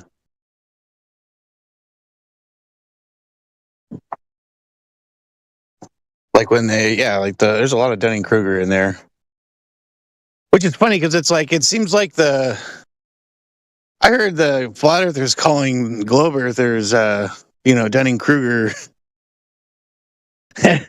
And then all of a sudden it seemed like the globe side picked it up and ran with it and tried to call all of us Dunning-Kruger.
Do you guys think Luigi Mangione was a psyop? Like, how did he like track down like the killer, like the CEO of like the healthcare? Hold on. You came in a little broken when you first started talking. You said something about, is there some sort of Helen Keller? And it was hard to hear what you said after that.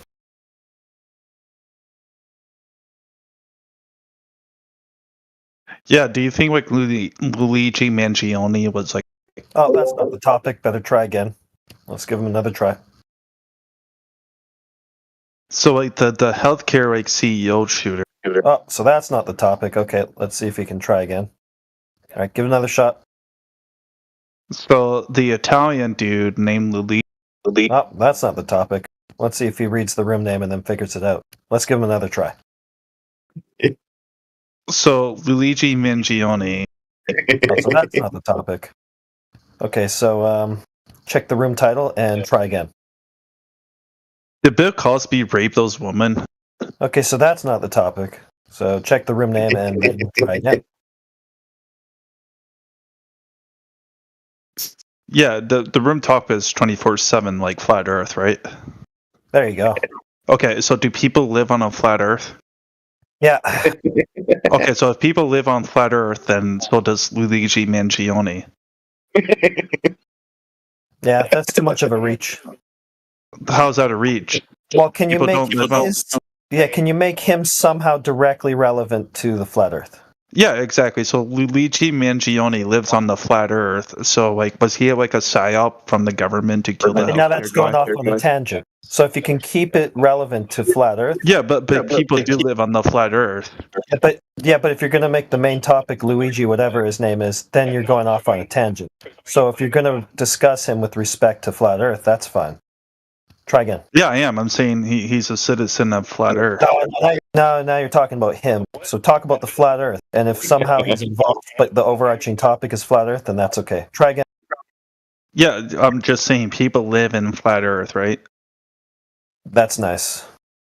Okay, so if people live on flat Earth, Okay. So why do you think it's a globe?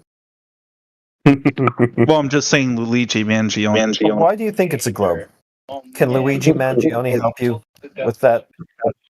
Well, he killed a healthcare shooter. Yeah, does that tell me that the Earth's a globe? No, but like people like are like. Okay, no, it doesn't. All right, so let's get back to the topic. Why do you think the Earth's a globe? Well, I'm getting back to the topic of Luigi Mangione. It's not the topic of this channel. Okay. So wrong topic. Let's just try to reset, check the room title, and try again. Let's go. All right, so if people live on a flat Earth, Luigi Mangione is part of the flat Earth, and he killed the healthcare. Okay, so your syllogism. Yeah, okay, so when you say kill a healthcare worker, then you're going off on a tangent. We don't need to talk about that, because that's not related to the flat Earth topic. So, Luigi fell off from the ash, bro. his syllogism is people live on a flat Earth, therefore Luigi lives on a flat Earth. Okay, well, we can just end And he that. fell off the edge. Case closed right there. Was Hitler a good person for living on flat Earth? No. What about Netanyahu? So why are you so afraid to discuss the topic? Is it that difficult for you to actually defend what you believe? Got to be a goofball instead? Well, I'm just saying, like, I agree that the Earth is flat, right? But like, we have these people. Why? Why do you agree with that? But we have these people like Luigi Mangione. Yeah, why do you agree that the Earth is flat? You don't need to bring any of them into it because they don't prove it. Netanyahu. So why do you agree that the Earth is flat? Well, Netanyahu. Why do you think the Earth is flat? Because Netanyahu said it. That's non sequitur. Try again. Netanyahu. Nah, you don't need to mention his name. Try again. Hitler. Okay, try again. Luigi Mangione. Okay, try again. President Bouquet. You don't need to mention any people, so don't use anybody's name. Try again. So don't use anybody's name. I don't think so. You should be able to just appeal to the Earth itself. What if I use Crit's name? What if I say Crit? Well, I guess it depends on what you're going to say about Crit. Like, did he do something? He lives on a flat Earth. Yeah, how do you know that? He told me he says he does. Okay, is that proof that he does? No. Okay, so try again. So Crate doesn't live on a flat Earth. Okay. So you and I just agreed.